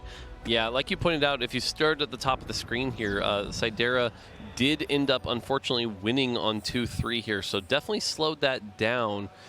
Did find the Smeech, though, so we have 4 Chem Baron early. If we can find the Rennie and possibly the Silco, still a way to turn this off. And that's the thing about Chem Baron. A single break of your streak is not going to really ruin the game for you. Yes, it'll slow you down a little bit, but it's not too bad for now. A second one, though, that's where it can really ruin you. And that's a Garen on 2-6. Tidal and Lilo hope they don't face each other. Okay, looks like Lilo does get the luck of the draw, so the win streakers will continue most likely.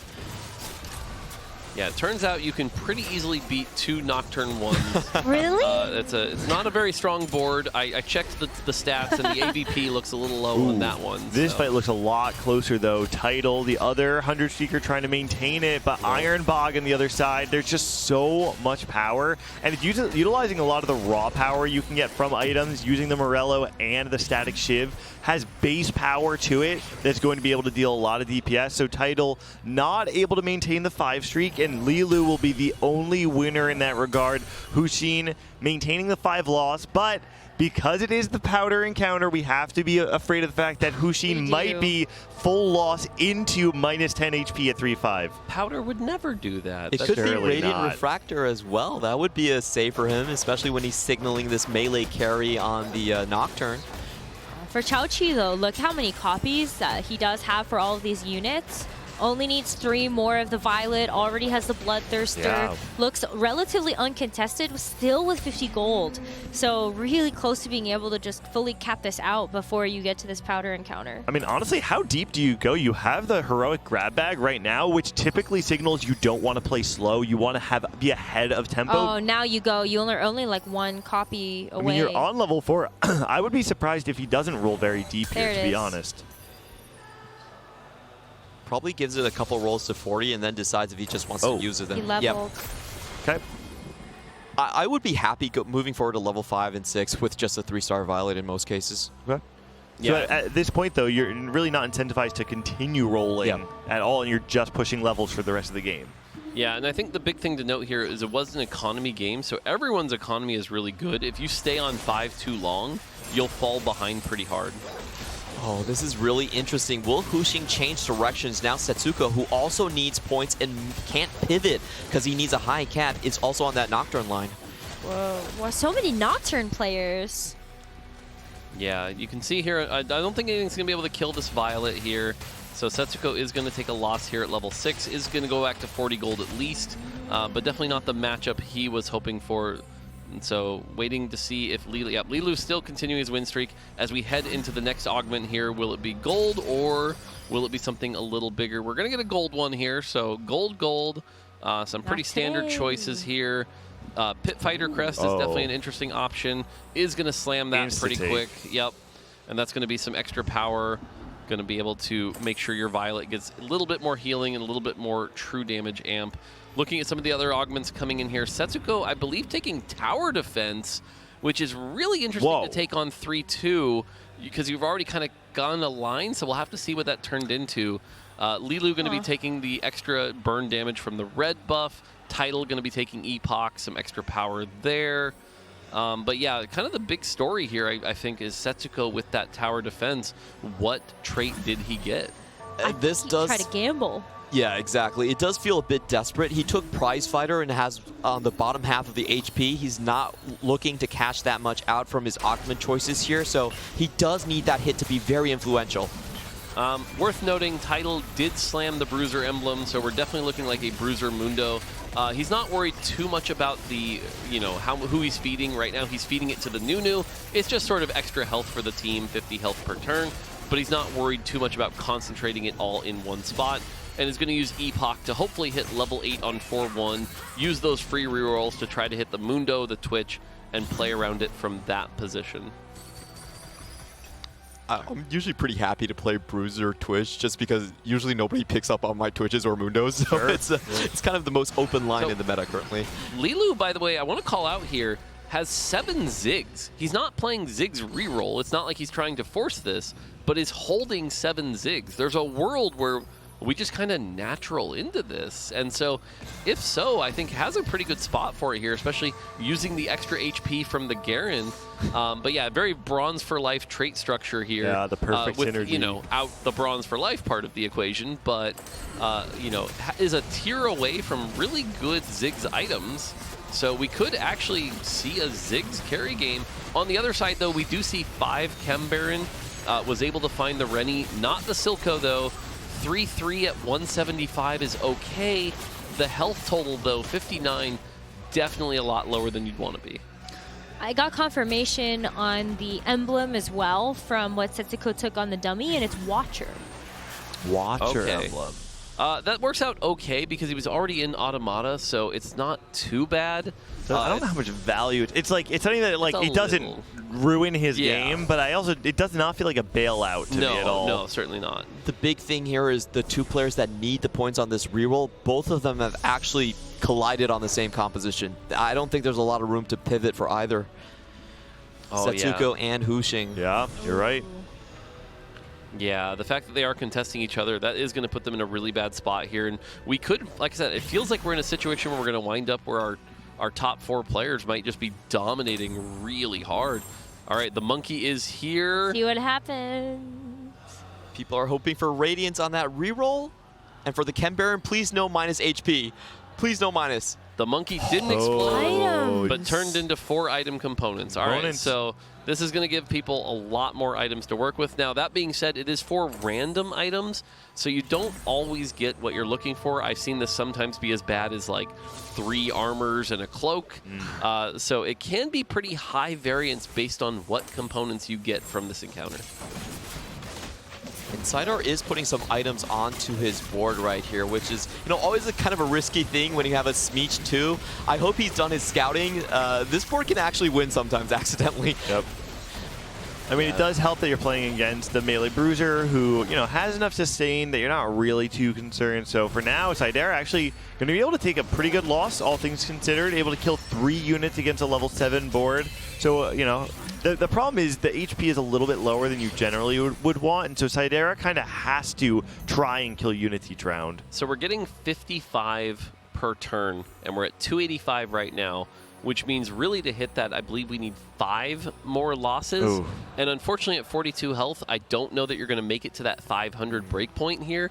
You could try to cash out at 400. You could also try to win streak, but unfortunately Sidera I don't think is looking really good with this Chem Baron spot. I'm wondering, do you just cash out at 300? Usually 400 can win you the game, as we've heard from Kiyun earlier as well. Okay. And 300, you do that if you're playing Renata reroll and you find something good. Yeah. But what I've heard from players is generally it's about what the items are. If they're the Silco items, then you take them even at 300. That's probably your best bet. Okay. Interesting. So yeah, something to keep an eye on for That's sure. important then. Yeah. Lilo, though, able to maintain this win streak the entire game until right now, where unfortunately the Ziggs will not be enough to break through Huxing's Nocturne board. And despite, we also should note that Huxing able to find the Mbessa. Really core part of enabling these quick strikers, largely because when you have the frontline Nocturne, what's really important is that you're able to break through the enemy frontline. What often happens is that you need to have 2 carries on the same side that are able to break through the enemy team's weak side. We can see that's what the positioning is right now. Both the Mbessa and the Nocturne trying to break through the right side of the field. And it's amazing because you have Pandoras.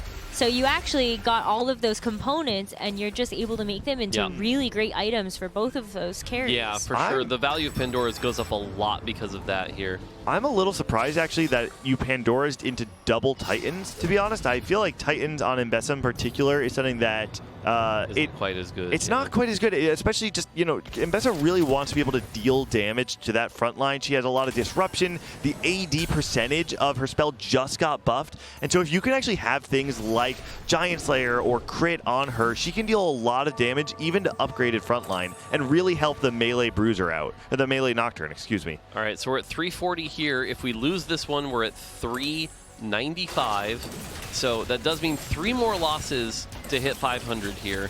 But if, unfortunately, 34 health, 3 losses might just kill you or put you insanely low. Could you lose and then win? Or no, 4 more losses, sorry. We're at 6 Chem Baron right now, right? Yeah, so isn't it 70? Oh yeah, so that's going to be 70. 70 per loss. 3 more losses, though. It does mean that you'll have the 400 cash here, out right now, which, So I mean, at check. this point, it looks like you probably need to take it as long as it doesn't just ruin your game. But we And I have don't even know if you have any options from there. You usually just want a lot of tankiness and hope that you high roll into Silco perfect Chem Baron items. That's kind of the play here. But he's going for red blue buff. Oh, this is such so good. Toxins. He pushed. There is one bailout here. If he finds Savika, Savika is 7 Chem Baron, 7 Chem Baron is 100. So if he could somehow find Savika, found a Jinx, found a Malzahar, I feel like you just keep fishing for this. This is a I need points play. I feel like Vaultic Saber and Unleashed Toxin is actually pretty good. Both of them were Silco items. Yeah, the challenge here, he also has the duplicator I want to call out here. Yep. So, and he has a lot of items, but you have to lose 2. Actually, wait. No. He's at 410. He can go 70. That'll put him at 480 and then win. Yeah. That's the other option he could do here. Now, that being said, we're like win without your Chem Baron. You know, But he does have the duplicator, right? So if you find Silco 2, you can upgrade that front line maybe. There's a world in which you maybe, depending on how matchmaking goes, you can sneak out a win for sure. On the other side, by the way, we do see Lilo did find that Ziggs 3. So we're seeing our first Ziggs 3, I think, mostly of the day that I've seen. So cool to see. Sidera does lose, so we're at 480. Now the question is, can he pull out a win to get him to that 500 mark? Or does he crash and burn and go 8th? And if he goes 8th, he's only at 8 points right now. That probably knocks him completely out of competition. It doesn't really matter if you have the Savika, I guess, right now. You might as well throw it in. So you get the HP, right? The HP is really valuable here. Specifically for cashing out, right? Yes. Because now you have the upgraded Silco, and what you really just need is time for Silco to stall. No, I think the Savika was a big high roll here. That's a lot of extra health for his team here. This fight is going to make it, like, you can see the anticipation. His hands are ruined. He's ready to go. Oh, this looks very winnable. Extremely winnable fight. You can see the Mbessa and the Corki both trying to break through the left side, but there's a lot of tankiness there. Really just matters whether the Mbessa will go to the back line or stay toward the center of that front line. You can see she moved backward into safety. Silco is ramping up. The Mbessa and the Corki are both still alive, though, but they're both on the front line. The Mbessa falls. That's it. Okay. Watch the player cam. This is, all right. We've hit our 500. This is, again, where Chem Baron really takes off. And the fact that you have 7 Chem Baron is so much health. The question is, what perfected item does he get? As long as it's not the destabilized Chem Tank, that's the thing you don't want to see. It ends up being a little weak. If we can get something really powerful for the Silco, that could be a turnaround into a first place. I do want to point out he does have the Chem Baron emblem and the blue buff for the Kog'Maw ready already. So he's looking just for that, I think it's less that, but it's certainly like an you can option. definitely do it. Like that's the Exodia. It's certainly an option. I think at this point it's just let's see what that perfected. He does find. Virulent virus. No, this was perfected the Shimmer Bloom. So this one did get nerfed this patch. It now has a 1-second cooldown, but it is still pretty good. No Mordekaiser basic shenanigans. Yes, but it does still give a lot of AD and AP. He also gets one of the items for Silco here. I think you don't put that one. The Unleashed Toxins 2 is really good here. It acts as a replacement Shojin, as well as some extra power here. Now, he does kind of have double Shojin, which feels pretty good. He's going to move the items to the Mordekaiser, and this feels like a very strong board here. The Renata is going to use this perfected Shimmer Bloom to provide a ton of attack speed and AP to the team, and so this does feel like a very good spot. Now, I was talking to one of the CN casters earlier today who talked to me about how in Cien, they generally want to keep the vertical Chem Barons in the entire game. They actually don't drop out of even the Singed and the Smeech later on when you're level 8, level 9, level 10, because they just value having the additional HP and the strong frontline for your Silco. I 100% agree with that. If you have 7 Chem Baron, the amount of HP you are getting from this trait right now is kind of bonkers. Comeback story! No way. That's very good. And the perfect interval for it, right? Because it's every 10? Yep, that's correct. So sitting at 10 HP means you're going to get maximum 45%. value out of Comeback Story. Yeah, that's insane. This, he did it. He was able to find that Savika, turn it around.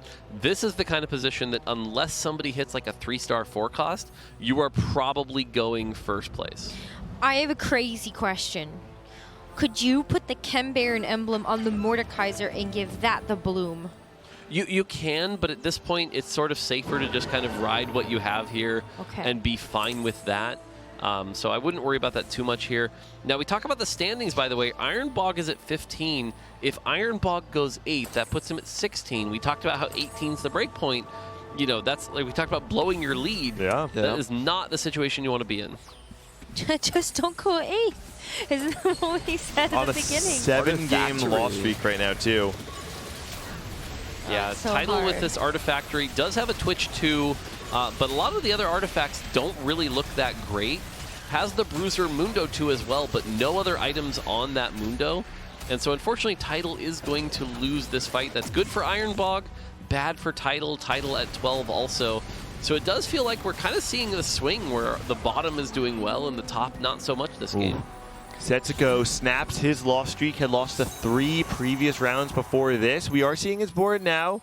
Is playing around the Mbessa and the Corki duo carry. He's got a little bit of a flexible board, not playing the 4 emissary variation, and instead having essentially 5 flexible spots to kind of fill out around this core of the Mbessa, the TF, and that Corki, and the Tristana, excuse me. Yeah, I mean, you can see he was going for it, right? He's still holding the Tristana. He's still holding the Nami. It seems like he just struggled to find that Garen. He does have the Corki and the Mbessa, that's true, but I look at this board and I'm like, this doesn't look like a board that is going to take you to a top 4. There are a lot of Garens out of the pool already because other people are playing them.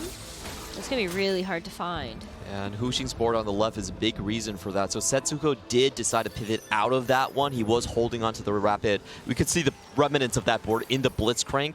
And unfortunately, that means the gold efficiency is not going to be that high. Yeah.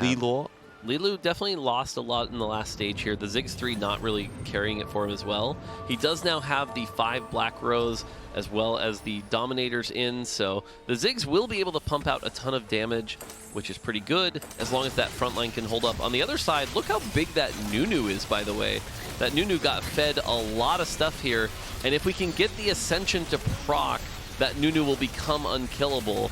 Unfortunately, as you can see, though, it's just not quite strong enough here. It's bleeding out, and it is going to die before the Ascension. The Nocturne 3 just ripping through it here, but Tidal still able to win the fight here. Iron Bog losing. Iron Bog down to 1 HP here.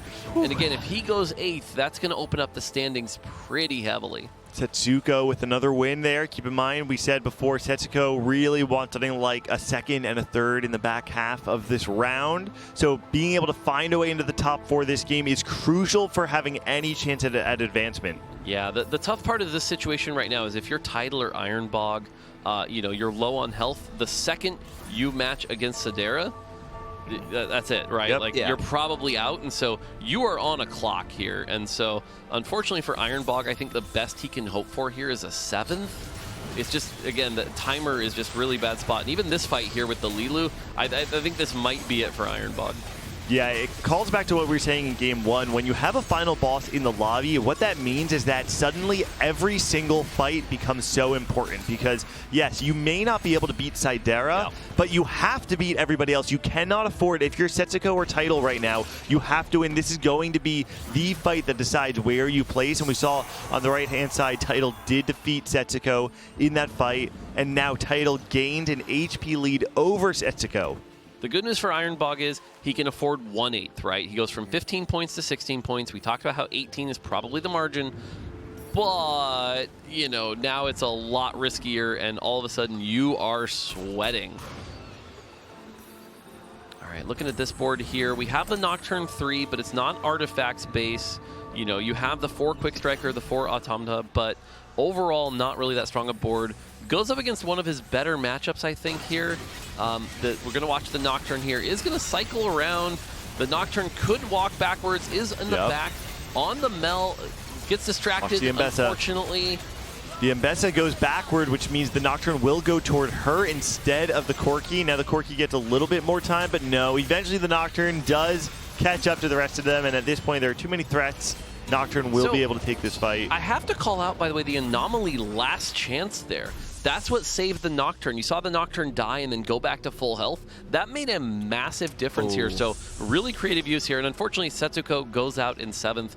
And that definitely spells the end for Setsuko, making it to top 16, just one group away from top 8, but will not make it to the top 8. There's just no way. And unfortunately, that is it for one of our last few America players. That's right. I know that this was certainly, like, he wanted more for himself, but this is really great to be able to see Setsuko get such a big tournament finish. I think this is something we've always wanted to see for him as being one of the best players in North America, and also constantly a player that internationally is looked up to. And so it's great for him to be able to live up to those expectations. I agree with you, but at the same time, Setsuko, I think, really has higher expectations for himself. And I think, no, I said, I know he wants to win, but I think going through his head right now, though, he's one of those players that's taking it really hard on himself. He's like, I could have done better. So, you know, he's come so close so many times, right? He made it to a Tactician's crown, made it to that final day, and then ended up going, you know, having kind of a rough finish here. So it's always just so close here. That's right. Now we are seeing on the left-hand side, Hushin's Nocturne board is going to fall. I believe with that will be the end of his run. So Hushin going 8-8 in the first 2 games. This time around looks like probably going 6th. So Hushin alongside Setsuko, their run will end here. But we still have a handful of players competing for those middle slots to try and get into that legendary top 8 into tomorrow. Yeah, we talked about this being a potential thing, right? Is like 2 or 3 players could be potentially out of the running here. Title now getting, you know, he's at his 2 health here. Could go out on this fight. Could be a 5th here. It's really just going to come down to the matchup here. And again, Sidera, kind of the apocalypse, slowly raining down on people. Who do we match up against here? On the other side, it does look like it's going to be the Corki player. And so this fight could go either way, actually. Oh, actually a really funny tech there with the Spectral Cutlass. Teleports straight where the Mbessa went forward, and so buys a little bit of time on the side of the Twitch, but we can see this Nunu is going to fall. Yeah. The damage is coming through. Title's board will not be enough. That'll be Title going out, I believe, in the 5th place. Yeah, so that puts Title at, I believe, 16 points. Yep. So still a really good spot for Title, looking pretty solid here. But, you know, again, not to use the term because it keeps by it, but just don't go 8. Just don't go 8, the classic. Just don't go That's 8. the most dangerous mentality to have when you're coming into the last game. Yeah, agreed. You have to play for 2nd. Big story here, one of our previous champions, Lilu, looking really good to probably go at least 2nd place here. It's pretty much impossible to go lower than 2nd for him. And so I think that's going to put him in a spot where he's probably moving on, which means one of our previous Tactician's Crown winners will make it to top 8 at least. Cool. Could be 2 of them with Title. That's pretty wild. Would be amazing. Yeah. Lilo's been around for a long time, you know, 6 TOCs, and he finally gets a chance to get back into it. Missed the 3 previous ones, so this is a return for form for one of the biggest streamers in China.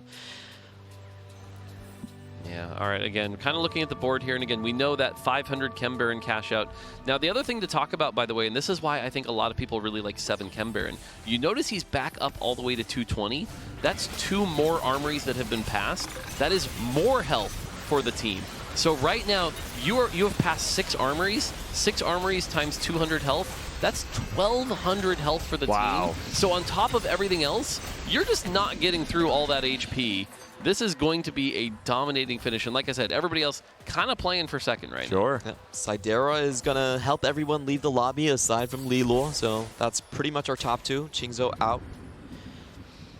Yeah, there's really not a lot you can do, and this is one of the dangerous things about a 7 Chem board, is it's just going to keep scaling, and if at any point he felt like he was at a risk, he could just take the next armory, get a little more power. But look at this board, right? We have a Savika 2, Mordekaiser, we've got the Silco with 2 Chem Baron items, is going to put in another Savika, he's at level 10. As soon as he finds a 6 cost, that second Savika can become a 6 cost. Yep. This board's pretty capped, and I feel like what we're going to watch here is about 3 or 4 fights, and Lilu's going to kind of lose this one here. I want to say I really like the shape that Lilu took this game when, playing around Epoch to try and get the early tempo and then followed it up. What is this augment called? Pyromancer? Is those? Yep. Yeah, so what I love about this is that he played into the strength of what he set up in stage 2, right? He was playing tempo and then wanted to accelerate that tempo on 3-2 because he recognized Ziggs, fantastic red buff holder, is able to spread that very early on and just wanted to stay healthy. And I think that comes to fruition when you see a Chem Baron player from the beginning of the game angling for the win out. What is the best way to play when someone else is angling for a win out? Is to preserve HP. If Lilu had any shot, he needs to win this round because there's another, extra batch of health here for Sidera when he reaches 300 here. So this feels like if there was any chance to win it, it has to be this fight. Oh, it just is going to be so tough. You have 2 Savika in. One of them is fully itemized. This Silco is completely untouched. And so as you see this Mordekaiser wail away at the front, Lilu just takes a huge hit. Even with a 1 second cooldown, the Shimmer Balloon is really going to stop him from that. But no, I just think Lilu played a really good game, and I want to recommend everyone, when you're playing Epoch, hold all your cards. That's probably why he got that Ziggs 3 so fast without even rolling much. Yeah, that's something we see different, like style-initial difference. There's a lot of players who like, I have Ziggs 2, I'm not going to hold any more Ziggs, but the fact he held them gave him that out, and he was able to turn that into a 3-star Ziggs, and from that point, because he'd played such strong win streak, there was really no way he was going to throw the game from that position here. Isn't able to find a 6 cost, but again, I don't think it actually matters that much. I think the Silco is going to just win it for him here. That perfected Shimmer Bloom item, the power of this board, all that extra health from the armories he's passed so far. So this should be the end of our game right here. That means that we have 3 players at 16 points after this one, so a big log jam at the top. Yeah, like you said, 3 players at 16. Title, I believe, is one of those players. Lilu going to be at 17, actually. 19. Or 19. Yeah, so pretty interesting. Like I said, we're very top-heavy when we look at those standings. And so, yep, sure enough, turns out when you hit 500 Chem Baron, you get that perfected item, you set up that board, going to take a first place here, and that is a Chem Baron clinic. And again, that final play where he had to win that 480 to 500 felt like the pivotal fight where he could have lost it all, but thankfully didn't, and was able to convert that into his first place. Major credit to Sidera as well, just one of the last bastions of hope for Brazil coming in here, also carrying the hopes of the rest of the Americas as well, because we have combined shards. We are going to claim Brazil and Latin America for this one. And I think we should recognize Sidera going into this event said, regardless of how the cards fall, this will be my final competition in TFT, which is, listen, okay, I know it's the TFT thing to say nobody ever truly quits. Short for that to happen. No one ever truly quits TFT, but it says something about the mindset. They're saying, regardless of what happens, I'm happy with how I've done. I'm proud of my career in this game. Sidera is a big part of the Brazilian scene, and it's so great to see, if this is his final event, the way it's turned out. Okay, so now we have to talk about the points here, right? We have 2 players at 19, Lilu, and I'm going to mispronounce Xiaoqi. So they're probably moving on.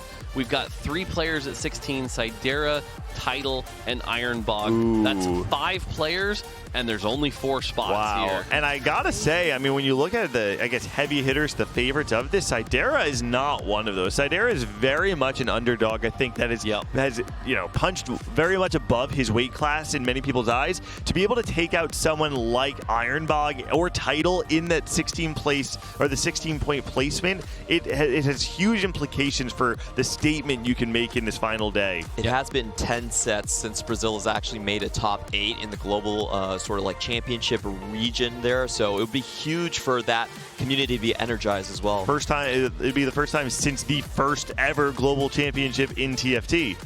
Yeah, I think the big thing too is, like, again, we talked about how Tidal having a chance to maybe become sort of like that big, prestigious, finishes here.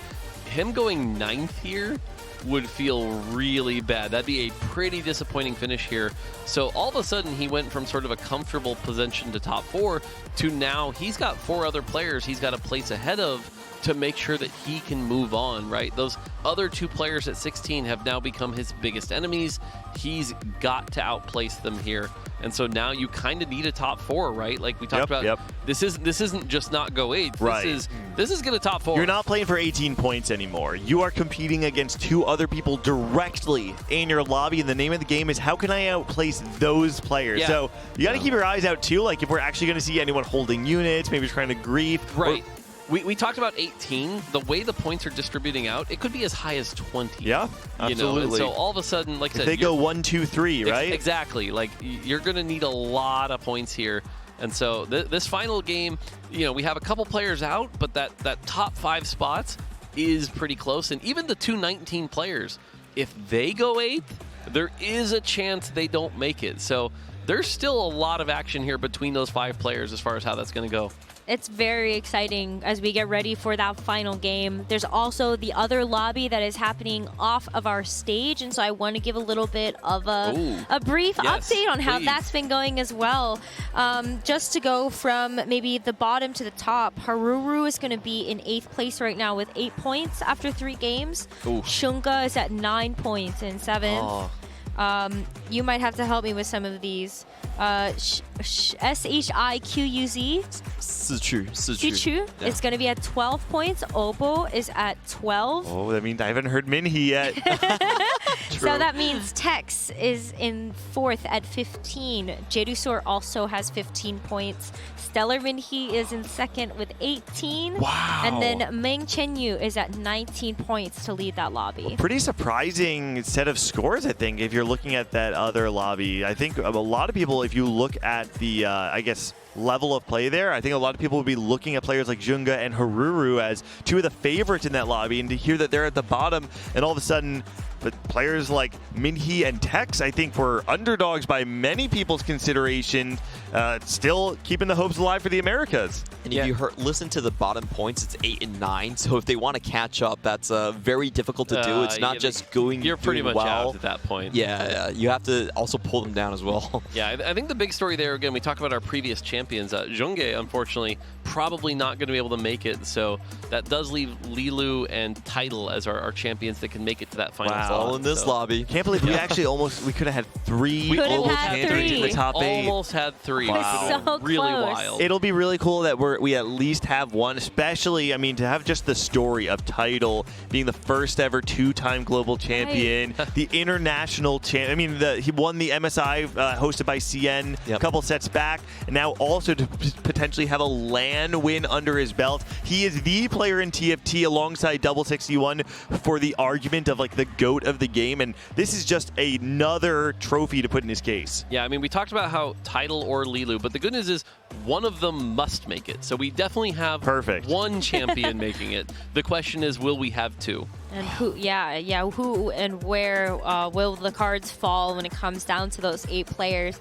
I'm stoked. I think it's been a phenomenal year for everyone so far. I love that we are getting a chance to kick off the Into the Arcane set with this, but we're also sort of putting an end cap on the 2024 calendar year as it comes to TFT esports. And so I don't know. It's kind of like sad. We're almost at the end of our day today. No, because tomorrow we are going to be rejuvenated. We're going to be right. It's going to be a day of adventure. I do want to say, when we were looking at that last shot, it's like all the lights are down. It's just the colored LEDs on Tidal. It's like the red, the blue, and all I could think is Clement saying like the protagonist. You know, he really does have that energy, and I'm just imagining like this is his chance. The format player rise to the occasion. Tidal potentially making the run of the year, being able to rival some of the greatest in esports history, getting the LAN win to follow up after the global championship.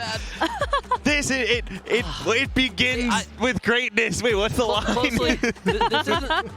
This is not the first time though that you've like hyped this up, and then like I just don't want to hear all this, and then he goes 8. I know. You're right. Yeah, you gotta Please chill. don't do this. All right. Where's Pokigam? I'll talk about something else. No, you're talking about Stellar Minhee. Yeah. We can talk about Stellar Minhee. You're talking about the off-stream lobby. No, but I think in general, when you take a look at this being able to potentially also launch a player's career for the set. Remember back to the TFT Vegas Open, Malala had not won a major tournament yet, found himself in the final lobby of the Vegas Open, won, and then he had the most legendary set performance we've seen out of any TFT player. That could happen again to someone else. See, that's the thing I'm really interested in. I know we're hyping up like our previous champions like Lilu and Tidal, but the reality is we have a couple of, like literally 7 or 8 other players here that are really trying to make a big name for themselves, right? Like someone like Stellar Minhee, if, Minhee has never made top 8 at a tournament ever. And so to make top 8 for the first time at an event like would Macau. Be massive. Absolutely. So it looks like we've loaded in, so I think we're going into our 4th game here. And so the question is, what encounter is it going to be as we go in? And right now we talked about 5 players still in the running, 4 spots as we go in here. You can see those point totals.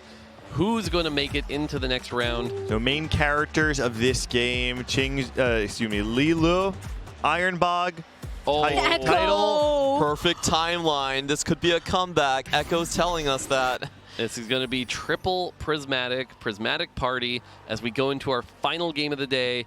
This first augment choice especially is going to be incredibly important to decide everyone's fate. I think a lot of people think of triple prismatic and they think like, oh man, this is really high variance. There's a lot of crazy things that can happen. You could definitely make the argument though that playing triple prismatic opens up a lot of lines that are not viable otherwise. And it's one of the most beautiful parts of TFT. It's the knowledge check. Have you done your homework? Are you familiar with those niche lines that are only opened up under certain instances? I have a feeling that a player like Tidal is one of those players that we know has done his homework. Yeah, a big part here is, we talk about like augment knowledge, right? Prismatics are one of the ones that take a little bit of time to learn. What are their interesting perspectives you can learn? And again, I talk about the 2-1 augment choice in particular because I feel like that really establishes what you're going to do for the rest of the game. The other augments are usually there to sort of supplement your build and what you're doing, but the 2-1 augment choice is going to be very important here, and I'm really going to want to pay super close attention to what everyone ends up with, right? Do you end up with something like Unexpected Journey, for example, which leaves you in a situation where you could get griefed, or do you get something a little simpler, just like a simple radiant item? Do you get like an emblem to really give you a direction, but locking in on 2-1, that can always be really tricky here. So where is everyone going to go? The biggest ones for me are definitely the macro augments that you can be picking up, like upwards mobility. Are you going to be high leveling for that one, or are you going to have something that has a hidden loot table that you might not know about? We're going to get the answer here. In general, though, it's about who can cap the highest. Oh, there's Experiment Crown. Yeah, I feel like all 3 of these choices, I would pass on all 3 of these here. Not big fans of these. The Zerat one, okay, quality over quantity here. I'm actually a big fan of this one here. This is one that took some people a little while to learn, but once they figured it out, is pretty good. The only drawback here is he doesn't have a great item start. Like the first thing you're going to get is what? A Radiant Hodge or a Radiant Archangels. Not really the best. But did you see? I think the Archangels is Academy item. I think it's a sponsored item. Does the Radiant work for that? It does. It does. But really, the power of this augment is the fact that you're sort of up a prismatic or a radiant item or 2, and so having that on the Morgana here, not really the best use, unfortunately. So it's not really the win streak position. On the other side, Sidera takes Tiniest Titans. I do not like this choice. So again, we talk about 2-1 choices. This is not something I'm excited to see on 2-1. You're kind of like praying to bleed out to a 4th. Yeah, it doesn't give as much gold as it did before. That's something that people might have missed. It's only 1 gold now instead of 2. So the fact is, it really just keeps your HP up high. That's what Mordog is trying to talk about. Yeah, I'm not a fan of that choice. We'll get to see some of the other Prismatics here. Prismatic ticket here, that's all right. Level up can be really good, especially if you get extra resources from the other Prismatics. So level up, not a terrible choice here. Buried Treasures is a nice safe choice for title here. The nice thing about Buried Treasures is you're going to be up so many items compared to everybody else that you can actually use this to win streak. So I like this choice from title. I think this is a great decision here.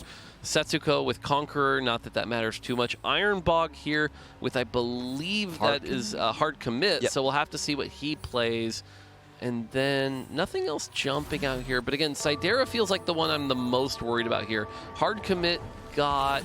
Kembaron. There's no way. Is that what it got? It did. Yeah, it's Kembaron. It is Kembaron. Hard commit So he gets Kembaron. Savika early. Wow. You this is... Are you happy about this? I don't think so. I think you're very not thrilled with this. Yeah, like he doesn't really need to go for a super risky strategy given his point total here. So, and he's also known as more of a tempo player. I would argue he does need to go for a very risky strategy because he has no other choice, unfortunately. So definitely not where he wants to be, though. Okay, Yes. so if you're in this position, the one good news here is you are guaranteed to find a Renier or a Smeech quickly. Yep. You've already got the emblem. You're guaranteed the Silco, so that's going to put you at 6 Kembaron. And then you're guaranteed the Savika. So, like, you've got a guaranteed path here. That part's good. The bad part is it's a triple prismatic lobby. There's going to be a lot of pressure. There is one really clear bailout, I think, which would be Tiniest Titan on 3-2. If he can hit Tiniest Titan on 3-2, knowing that you've got the guaranteed hard commit, there is a world where this just turns into another first place. Yeah, I mean, the thing to consider, though, is like how much stronger is this Kembaron emblem actually going to be compared to the gold augment of just getting a Kembaron emblem? The only difference, if we compare to the game we saw last, is that you're guaranteed the Silco that you're getting on stage 4 instead of having to roll for it. Yeah. That being said, that is another angle he could go. He could find the Kembaron Prismatic. That's still available because he's a hard commit. So that could spike him even earlier. Sure. So there are some options. Now, that being said, do I want to waste 2 of my Prismatics on Kembaron emblems? You know. If you're in the spot, I feel like you have to try. On 3-1, I'm sure he's taking out everything else aside from Kembarons. Also, let's just make sure to call out Zhao is open forting. His prismatic ticket wants to loss streak. So this is a contested loss streak. Right now, does have the upgraded Amumu, which, you know, if you're really trying to contest loss streak, you usually don't want to upgrade anything. But what he can do that Ironbog cannot is he can play just 2 units for the rest of the stage, and Ironbog on the other side is going to have 3 units in. It really wants to maintain that loss streak. It's going to be very difficult to force that, though. We actually saw him use a remover on his Nocturne. He looked around the board and said, wait a minute, I actually want to break these streaks here. Nice. Yeah, so we'll definitely want to watch on the other side here. Ironbog is going to be able, has 4 Kembaron in, is going to be able to lose here. And so for Ironbog, it does come down to that 2-6 matchup. Does he get the full loss streak? And if so, you know, will that be fine? But again, has that guaranteed line here. The other thing is his 3 next stage hard commit. Yep. There's still the 50-50 of do you get Rennie or Smeech? You know, if you find yourself in a situation where you have the pair, that's going to be pretty rough. So I actually, I don't even know if it's an optimization or just like a dumb thing I would do. So because you know your loss streak is contested and you're currently playing 4 units for Kembaron, you have Singed 1 on the board, but also there was a Singed in the shop. Because you know you're not buying anything, I actually would have locked the shop and sold the Singed on my board. So that, yes, you would have gone down to Kembaron, but it means that if you had played Zhao Qi, you still could have lost the fight. I actually think that because you have 4 units on the board versus 2, you're like guaranteed to pretty much win that, even with bad positioning. I know we switched views, but the last view showed there were 3 players on a 4 loss streak, by the way. So wow, this is a situation where, again, our Kembaron player really needs to be careful to not match up here. Let's see if Qingzhou can actually keep his win streak. He found the Zoe super early. He's also level 6. Yep, big 4 cost. I think he's a level up player. And Tetsuko on the other side. Looks like he's able to maintain that win streak. Oh, we do see Ironbog wins. Ironbog wins. Wow. That is not what he was hoping for here, so that's going to be really rough. Again, you can usually afford one, but that makes it a lot harder. Just like Sidera did early in stage 2. Exactly. You can see here the Nocturne 1 here. Oh, man. That is brutal. Yeah, Ironbog being the one player who was lost streak, did not make it. Setsuko right now at 100 health. Unfortunately, again, kind of out of contention here. So even if he 100 health wins this lobby, it's just going to be a little. He's playing for prize money, though. Yes. I mean, that's something to consider. Granted. Yeah, and it does come down to, I believe, total event points. So Setsuko, of course, may not be able to advance, but still has stuff on the line. Yep. He's going to be playing to win this game. And I just like watching full win streak conquerors. The catch shots are so much fun looking at that. Very fun. Also, is this also not just the most TFT thing where it's like as soon as you're eliminated from contention, Right, then you start winning. you get the high roll opener that you can like play the game a little bit more freely. All right, so we head into the next stage here, and again, Prismatic Augment guaranteed next. What is everyone going to use to get their advantage here? Artifactory would be huge here for Title. That's kind of like the 1-2 combo with the extra items there and giving you all the extra stuff. How playable is 6-Scrap without an emblem? Because it's harder. But we did see it do pretty well earlier. So, but was it is I thought that was with an emblem, wasn't it? It might have been with +1. Because in my Seen mind, both games +1 today at least. if you have a scrap opener like Title does, and you have buried treasure, obviously you're going to get more value out of scrap. And 6-Scrap tends to be the way that we've seen players try and play for a win out. But Title's able to play from a reasonable amount of tempo. Didn't quite full streak, but saved a lot of HP. And once you're able to upgrade this GP, which you have a pair of, I imagine is going to have a very, very stable mid game into a pretty reasonable, kind of like slow playing the level 8 until he finds that Corki. Which again, as long as he top 4s, he'll be in a good spot. Yeah. I do think it's much safer because you could see that there were so many players that were looking for that lost streak. You can play boards that maybe are just a little bit weaker in level, but you do see the Artifactory get picked up here for Xiaoqi. It's playing the Nocturne, so let's see if he hits. That's really big. You have a suspicious trench coat. Title takes the safe choice here with Coronation, which is going to give him +1 unit as well as another item for that scrap value. So that's going to put him in a decent spot here. I feel like Title does have a really good top 4 position. I'm not too worried about this here. Yeah. The $1 million question is, what did everybody else get? Yeah, we're really looking at 3 big players roll here. down. Cider, Title, and of course Ironbog at 16. Yeah. Xiaoqi does roll very deep, goes, at gold. Probably going to sell back up, but it will be under 20, and did fully remove the Nocturne items and then place an Infinity Force back on. Okay, Ironbog did not get the augment he was looking for, by the way. He got the one that gives a lot of armor and MR. So, yeah, I can't remember the name of it, but it has that item. And that combat power is not what he was looking for. Again, he was looking for something like a Tiniest Titan, unfortunately. So, Ironbog right now, definitely the player I'm the most worried about. Oh, the Randuins, you mean? Yes. Oh, man. Yeah, and so you can see here, he's back on that 2 loss streak here. Was able to get both the Smeech and the Rennie, so he has at least 5 Chem Baron. That's going to help for a bit. Is guaranteed that Silco a little later has plenty of gold. That part's all good, but with this much combat power, I feel like there's a lot of accidental wins coming.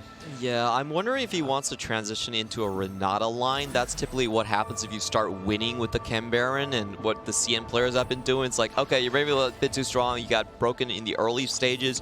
The Renata shielding with the Randuin's Omen additional resistances, that could be a potential out, but he doesn't have the perfect items for it. You really want the Archangels in that line.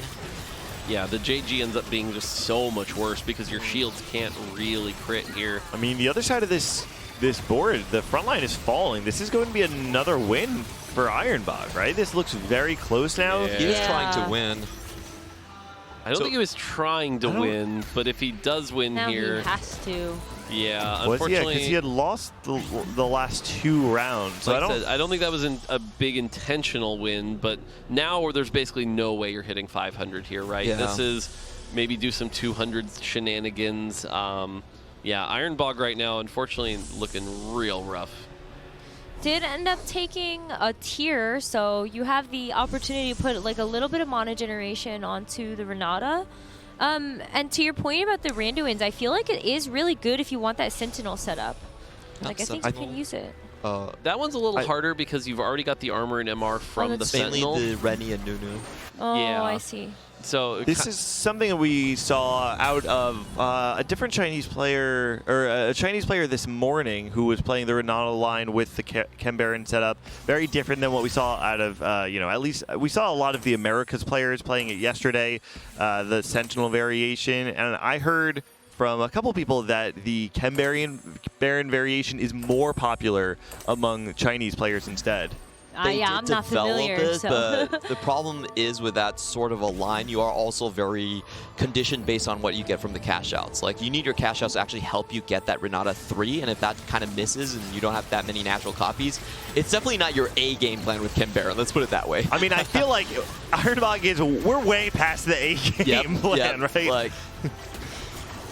so Sidera was also at 16, is that correct? Yep. Yeah, and so right now Sidera also losing pretty hard here. So between Ironbog and Sidera, they're both kind of almost fighting for that 5th place spot that we don't want them to get. So we'll have to see here. Ironbog now 195 out of 200 is winning. Probably just going to have to cash out at 200 here. I feel like take whatever that gives you and use that to move forward. But the question is, move forward to what? Yeah. Oh, we get to see the team planner. All right, we get to see kind of the thought process right now. He wants to figure out how he can actually bail himself out. Keep in mind, he knows he is going to get the Silco and the Civica because of hard commit, which makes it a lot harder to want to play any sort of reroll. Black Rose Dominator? Oh, so yeah, that's what it looks like. Instead, I guess he's going to say, I need to just play around Silco, need to try and tempo, stabilize hard. It just...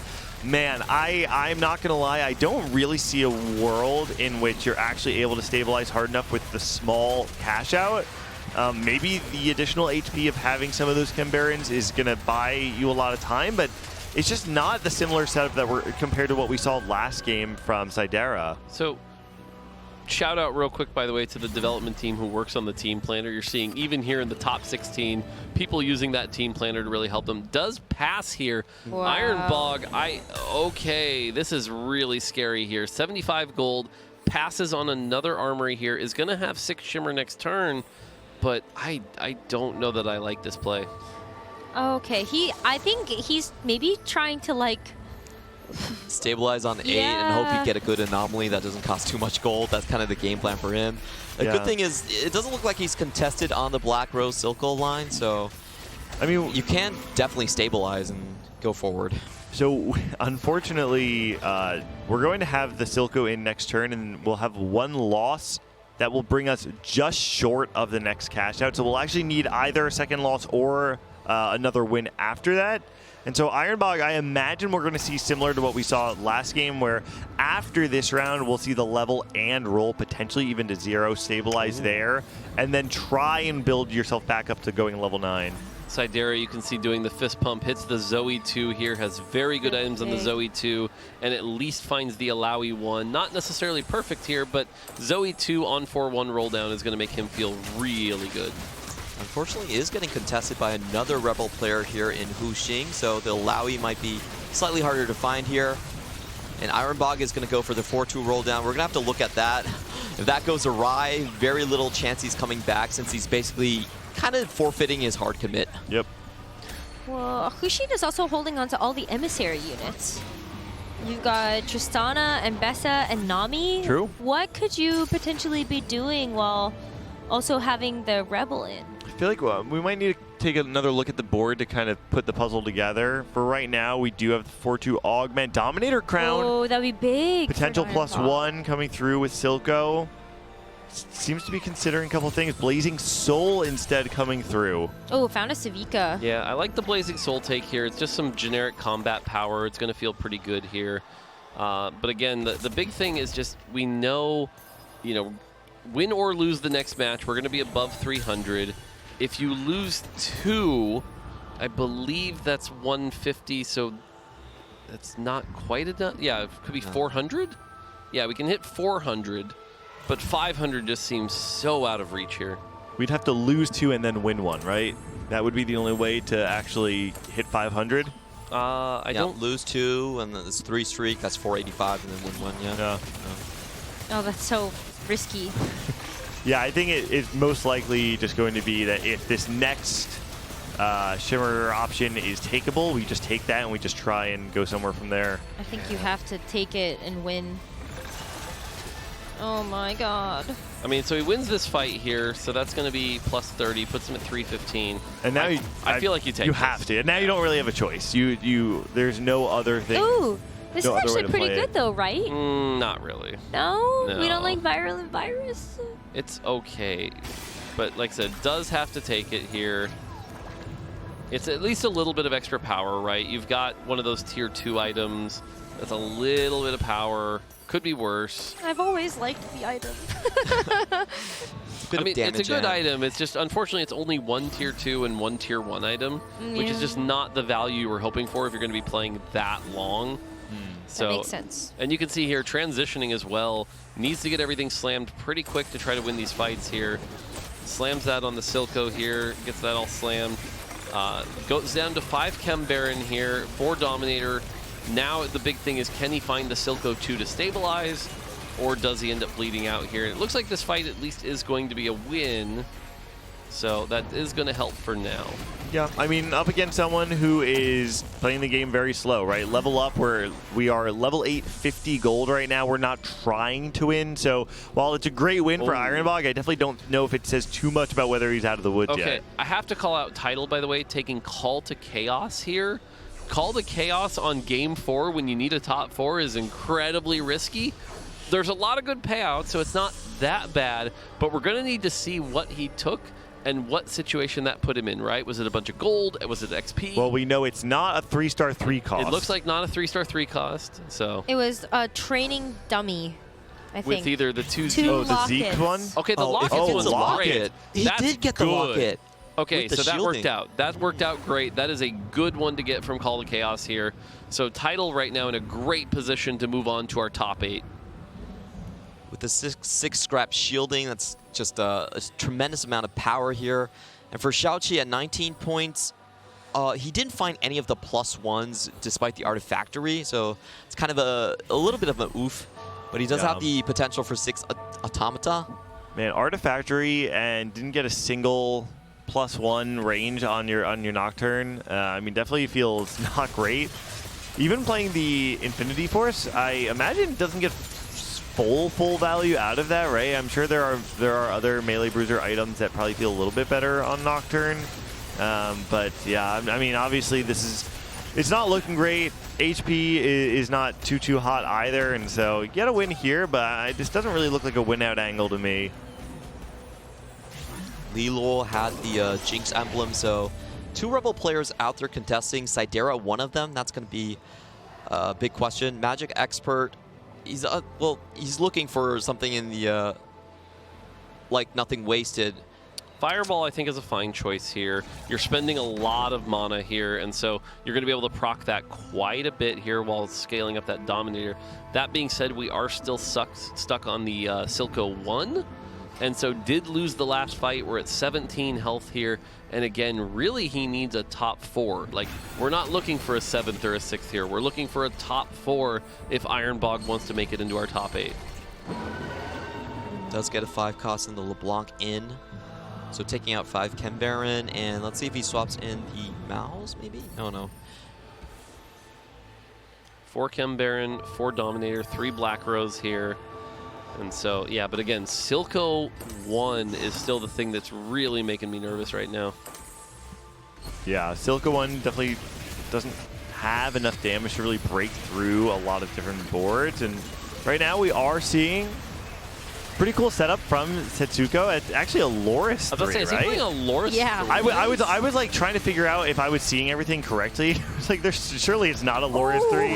That was so close. That was very close. So Setsuko falling there, but only 2 off of GP3. Should be able to find that at some point. I didn't see how much gold he has though. At 16 gold, so pretty low econ, but has the PvE around to buy a little bit more time. This is a pretty impressive board, by the way. 6 Academy, 6 Sentinel. You've gotten all those extra emblems. You're pretty tanky here. You've got the Heimerdinger. I'm assuming one of the sponsored items is Archangels here. It is, yeah. It looks like you see the border. Yeah, so it's Archangels, Dragon Claw, and IE. IE. So He has 6 sponsored items with 6 Academy in, so that's a lot of power that he's finding. This is a fantastic set of Academy items. They work perfectly for those units.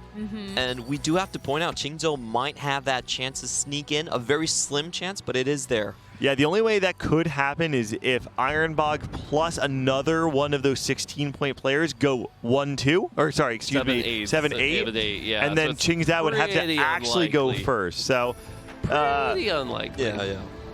Oh, okay, there's the Silco 2. That's big. Interestingly enough, okay, at least got Chem Baron back in. I was like, taking out Chem Baron seems pretty risky to lose all those Chem Baron items you worked for. There's still, you know, a tier 2 Chem Baron item is still not the worst.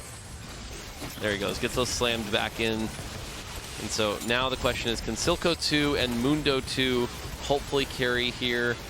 Slams the cloak and adaptive helm, not the best for Mundo, but could be worse. yeah, I definitely just need to get something on the board. Lilu does take a hit there, goes down to 16 HP. We're in a situation where Lilu could go 8th. That would be pretty bad. It doesn't necessarily knock him out, but definitely puts him at risk that he didn't want to be at. What was his point total? 19, he's one of the 19s. 19, okay. So, he, like I said, he's not... an 8th doesn't kill him, but it puts him in a really awkward situation. Yeah, he is level 8, but as we said, contested on Rebel, so wasn't able to 2-star any of his carries, and that just left him in a very awkward place. Also, no Alawi either. Yeah, the no Alawi, the Zoe 1 here. The front line has an Echo 1, you know, for some reason, which isn't really doing a lot. We have Ambessa 1. There's just way too many 1-stars here. And, you know, the thing about this augment, by the way, the quality over quantity, is it gives percent health.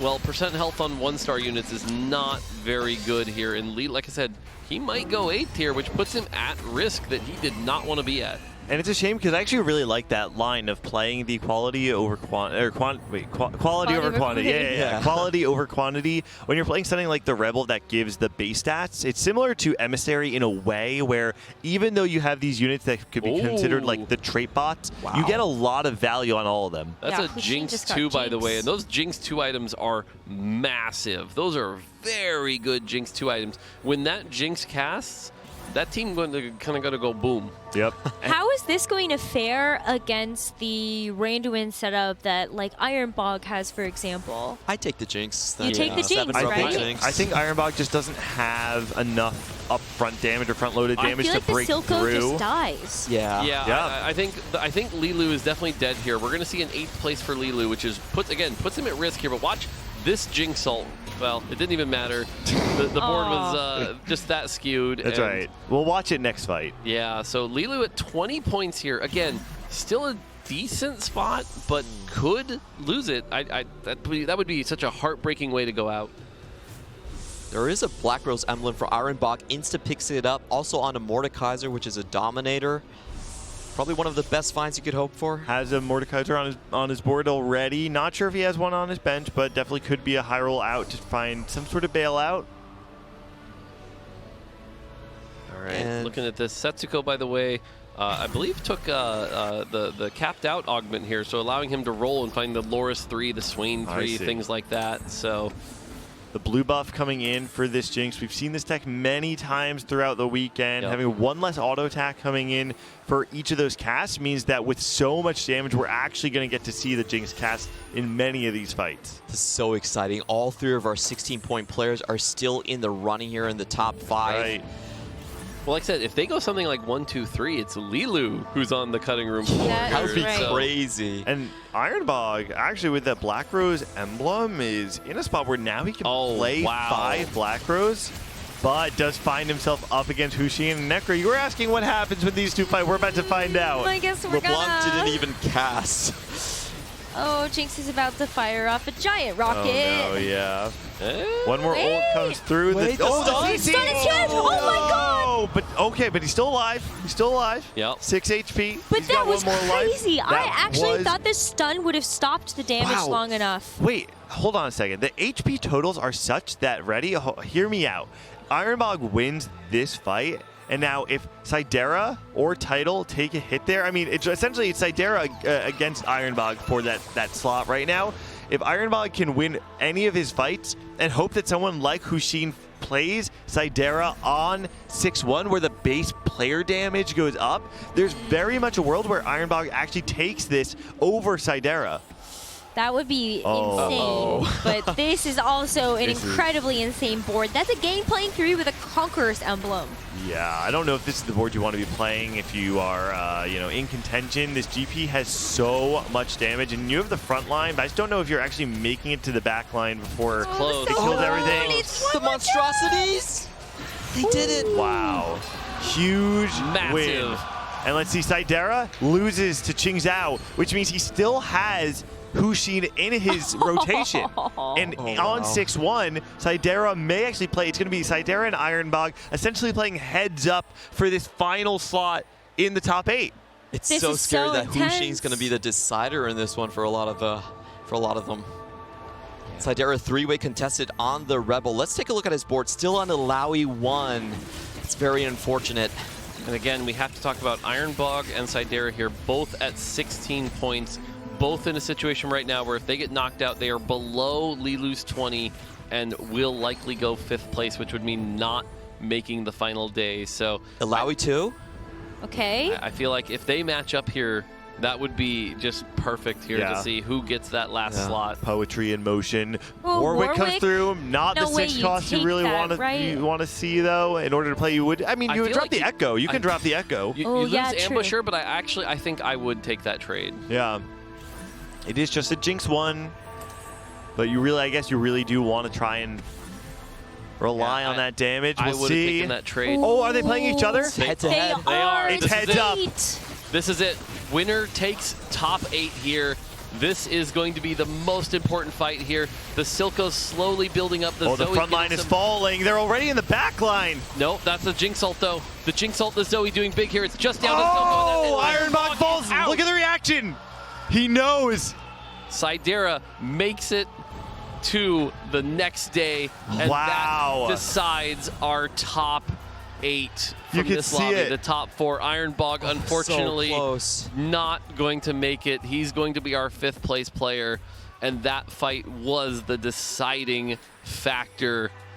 I don't know if you all can hear it, but we can hear the Brazilian fans in the crowd screaming for their representative taking that 1v1 against Ironbog, and what a crazy fight. Came down to just a split second for either board. It was a really cool comeback of that banking mana with nothing wasted Zoe. We thought the front line was already done on the side for Sidera. He was able to push through. Now it's the trifecta Setsuko in front of him. The Jinx ult was just so much here. And Sidera at this point really not too worried. At this point, like I said, the outcome is pretty much decided here. And so Sidera is going to have enough points to move on. Tidal also going to be one of our players that's moving on. Lilu we talked about as well. So we're going to have 2 champions who have made it to our top 8. And so, yeah, like I said, 4 players moving on. That's going to feel really good. And unfortunately, like I said, Ironbog just one matchup away, but it just wasn't enough. He was essentially giving up his first prismatic augment. Didn't really matter that much. A little bit of HP, but nothing else than that. And he still had to roll a fair bit, even for his uncontested Silco 2. It was a long time before he found that. For Qing Zhao here, this is just a I want to finish on a good game. Yep. Had Talk 10 about some prize points, money. so yes, prize money's a big deal. Same thing with Setsuko. I love that both of them are still putting their best foot forward to try to get some prize money here from this final game.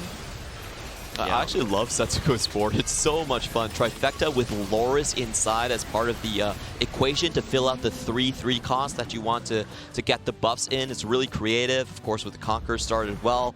Naturals over to the 4-form stopper. Really nice. And Setsuko may not have had the run that he wanted in this top 16, but ending the day strong. But the real celebration comes in the form of the 4 players that have moved on into that top 8. I still can't believe how that was decided. Yeah, that last fight was so close, and you could see the Jinx ult combined with the Zoe ult just outputting so much damage. And so, yeah, there we go. And so now, like I said, between this lobby and the other one, 8 players have been decided to our top 8 for tomorrow. It's going to be really cool to see. And what a glorious contrast, right? You have two previous global champions in the form of Li Lu and Title, and Sidera, a player who, even within the Brazilian scene, of course, is well known, is a pillar of that scene, but is not one of those Brazilian greats that we've seen internationally compete in the past. This is the tournament to do that, though. You can step up. You become the best by beating the best. You make the statement. And Sidera, the 1v1 against the rising star of Ironbog to qualify into the top 8 of the TFT Macao Open. That is so cool. And alongside them, we have Qingqi that's going to be able to make it as the top player point earner in this lobby. And so also very exciting to know that you get a chance to play in front of a home crowd in that final 8. Qingzhou is a name that not a lot of CM players have really heard about. I believe he came over from the JOC side as well, so kind of new to the TOC audience. A lot of the players were saying, oh, that was a really creative build that we saw with the 6 scrap and the Dominators coming in here, and then finding that open lane with the Academy and Sentinel to make it into the top 8. Has to feel good for him. Yeah, like I said, Heimerdinger right now considered one of the weaker forecasts, but in that Academy line can usually work pretty well, that Academy Sentinel line. And the fact that he had both of those prismatics to give them the +1, really giving him a bit of an edge there and taking that and doing really well with that. I think those were my favorite sponsored items if you look at it. Yes. Archangels and Infinity Edge. That's kind of crazy. But it's recognizing that when you have your opener, right? We see a lot of players playing Sentinels and then they kind of flex into different things. Not every player wants to actually end up in that Academy line, but that's part of it. Looking at the sponsored items and saying like, whoa, if this is an uncontested lane, all of a sudden the cap of this composition is going to be higher than average. I think it's a great heads-up play. He got 46% damage amp on both of his Jace and his Heimerdinger. That's pretty crazy. Yeah, the triple Infinity Edge Jace putting in work. Yeah. That is insane. It's been really fun, especially when you look at just all of the different combinations that people can find. I think something that I've definitely noticed, like playing my own games, watching what everybody else is playing, is this meta is very wide open. If you know the Giga spots to be able to go for like a really high cap board, it's very impressive to watch how you can do that. I mean, it's funny you bring that up, right? You say the meta's wide open. Who won that game? It was Setsuko. What was his board? A Loris 3? Well, you don't play Loris reroll? Yeah, I mean, like Loris reroll, is that sound like everyone does it. Oh, yeah. You don't play this? So, definitely a lot of things you can play. Absolutely. We've got some great examples, but we also have some great players on our stage, so we're going to kick it over to Candace for an interview. 欢迎来到我们的赛后采访。我们现在身边的2位呢，也是明天决赛圈的2位选手黎洛和 Sidera。先有请他们2位跟大家打声招呼。先有请你来吧。大家好，我是斗鱼主播黎洛。好的，欢迎黎洛 ，and please say hi, hello, and also introduce yourself to all the fans and the audience here. Hey everyone, can I say in Portuguese? Fala galera, tamo na final!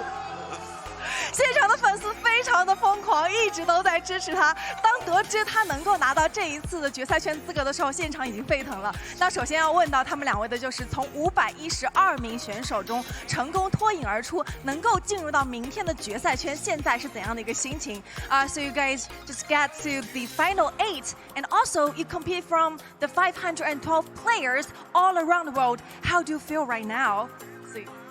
现在有点小激动，然后有点期待明天的比赛。I'm very exciting and looking forward tomorrow's final day. I feel awesome. I never dreamed that I would be in the final, so I don't know. I pretty good. 我觉得非常非常的棒啊！我从来没有过想到我能够进入到决赛圈。感觉到非常的棒。那接下来想问到2位，因为打了这么多天的比赛，这么多轮的比赛，有没有让他们印象非常深刻的选手呢 ？Is there anyone that impressed you the most from so many rounds, from so many games? Title 吧，感觉他这个好几届能够打进世界赛的决赛，很有实力。I think the title because he finally made to so many worlds champion and also so many worlds got some chances to the final. So I remember title. The same answer. I think title was the most consistent player in all lobbies that I played with him. So I can't wait to beat him again. Beat him tomorrow. OK， 但是我同样的也是觉得是 title， 因为在这么多的比赛当中，我觉得他还是非常有实力的选手。我期待在明天的决赛当中能够打败他。那接下来想问到2位，因为明天决赛圈即将要开始了，2位的自信心等级又会是多少呢 ？So tomorrow is the final day. What's your confidence level? 有80%的信心。I got 80% confidence level. I think like 50 or 60%. 我觉得我应该是5、6成吧。那最后也是再一次恭喜2位能够进入到明天的决赛圈。接下来就让我们有请明天决赛的选手登台亮相。And now let's hear it for our final 8. Welcome.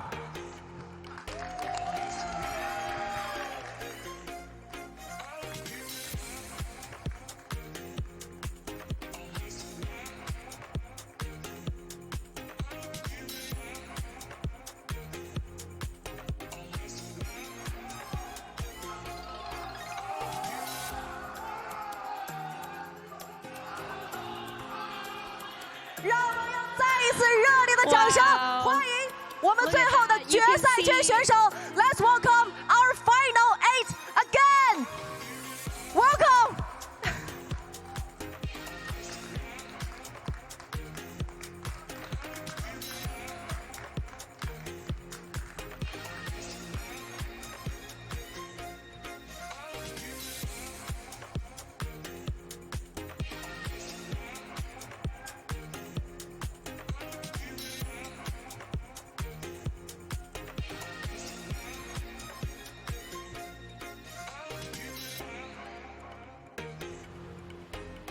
Wow, so exciting to see all 8 of our players for the final day of competition lined up there on the stage. We've got Ming Chen Yu, Stellar Minhee, Jedusor, Shichu, Saidera, Xiaoqi, Li Luo, and Tidal that will be taking the stage for tomorrow's competition.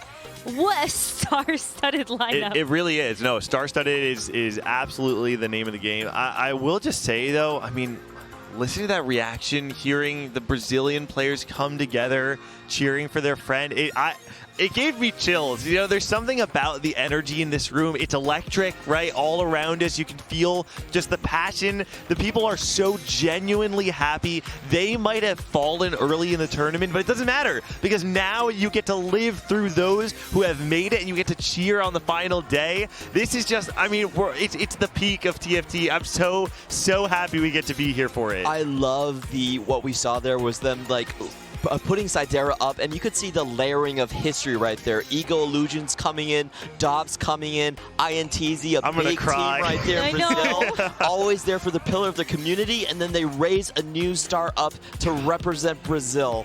Also in our top 8, we don't have any of the regions missing. All 4 of the big ones are here. What more could you ask for a finals like this? So many storylines, right? Yeah, and I mean, you know, we talked about how you overhyped the title, but you know what? He made it. Perfect amount of hype. Perfect amount of hype. I feel like now you kind of heard it there. Like everyone's kind of gunning for him. He's kind of the main one. But we also have Lilu, the other big champion that's been doing well before. So 2 champions making it is pretty wild. We have our top 8, and I am excited for what's going to happen tomorrow. And you said Chitu was one of the players that also qualified, correct? You said Chitu? Chi2X, right? Was one of the players who qualified? I don't think so. SHIQUZ. Xiaoqi. Okay. I did make a mistake earlier. No. Qingzhou unfortunately wasn't the one. It was Xiaoqi. Okay. Did advance. Well, I mean, when you're talking about the layering of history, I just love seeing like this contrast of like the global champions that we see, this kind of new blood, and then there's the kind of like almost this like midway of that. You have players like Jedusor. I think it was Jedusor, right? Yeah. Who is someone who is a staple in the EMEA community, has been able to qualify to the Tactician's crown previously, but this time is actually making it to the finals, to the top 8 of this tournament. It has been an incredibly long road to get here for our players. It's only these 8 that get a chance to stand above the rest. But let's take a look back to see who has come before them, because we had 512 players entering into the competition to start out the weekend. After 2 full days, you can see our standings for our first lobby that we had off stream in the top 16. Wow. A lot of points coming in from Meng Chen Yu here, going top 4 in all 4 games, second, fourth, second, first at Stellar Minhee. And look at even just the distribution of this. 3 different regions all in the top 4 there. Minhee qualifying for their first ever top 8 at a tournament, and what a tournament to do it at. Yeah, definitely. Looking at the scores, we talked about how Stellar Minhee in the top 32 went 1-1-1. Yep. Yeah. Getting 2 more firsts. Wow, here. You're right. So that is 5 firsts in 7 games. That is incredibly impressive, and so I think he's someone that you got to look at as a big threat for tomorrow. Could be playing that really well here. And then obviously the lobby we looked at here, we talked about how it was going to be close here. Tidal coming out on top despite everything with 22 here. Then we got 21, 21, and Lilu with 20. And Ironbog so close, but again, that one fight just swinging it the other way gets 19 points. And even if it had been one more placement, I believe Ironbog had finished below, Hushin in the same round. They both fell in the same exact round. Ironbog might have actually been able to take out Lilu on tiebreakers potentially too. So, I mean, just a heartbreaking finish for Ironbog, but I think he's a player that we should be giving love to. I mean, really has been a hot commodity coming up in TFT over the last 2 sets. And listen, getting 9th place at a tournament like this, of course, it's not going to feel good in the moment, but one day you'll reflect back and say, that is something to be proud of. It absolutely should be something you're proud of. And so, my heart goes out to Ironbog, not a position I envy right now. Yeah, I think for me, it's about how a lot of these new generation of players are coming out. For the CN players, Xiaoqi, Min Chuyan, there actually aren't the biggest names that we known for when you compare them to Huan Mie, 60 Seconds, and Chunge that made it into the final 16 as well. So that's what's so fun about LAN. Some players really do thrive in this environment. It gives people a different edge to look for. And when I think of China's place in, CN's place in TFT over the last few years, the thing that stands out is that it's been a long time since CN has actually been able to claim an international title. Yeah. And when you're talking about the new blood kind of coming up, the new characters, the supporting cast, being birthed into the spotlight, it actually feels poetic. Who better to claim the international title than those who are coming after the road has been paved before then, to kind of create the new generation of CN players and now claim the title that has been lost to them since set 7. And I do want to tell everyone about the mood here in CN. It's been a long time. They haven't won since set 7, and they haven't actually been able to beat out the French players even in their own Summit Invitationals. Right. Potty Bowl and then Double 61 actually took more of them than and title as well, right? Yeah, so it's been a long drought for them. If they do win, the crowd is going to go crazy, but Genuso being there, I think, kind of frightens a lot of people. Maybe the Achilles heel of this final lobby, but we have so much to be able to look forward to. As you take a quick reflection on the day, what do you get excited about for tomorrow? Oh, I mean, I think it's just the range of the players. To me, it's the story of having both the, the gods of old among the newcomers. We have every type of player, every archetype of the scene represented in the top 8. I think it's just beautiful poetry in motion. Yeah, I mean, for me, tomorrow is, the culmination of a lot of hard work. Tomorrow, we get to see the show match that'll be fun. We get to see the State of the Union, so some upcoming news as far as TFT goes. And then to cap it all off with, obviously, the main event here, which is our top 8 going head-to-head. And if you remember last year, the Vegas Open, the top 8 was so hype. The question is, can we really beat that? That's going to be really interesting. And then, like I said, the big story is, do we see, like, a new, does Tidal come out? Does somebody else come out? So it's going to be a great day tomorrow. It's going to be a long, exciting day. I can't wait. I only have one sentence, and that's title and checkmate. All you need to say. We're going to leave the audience with that one. That is for sure. Well, everybody, thank you so much for joining us for day 2 of the TFT Macao Open. We hope you enjoyed hanging out with us, and we hope you look forward to watching all of the action tomorrow with all of the great stuff that we've got lined up for you. So thank you so much, and we'll see you tomorrow.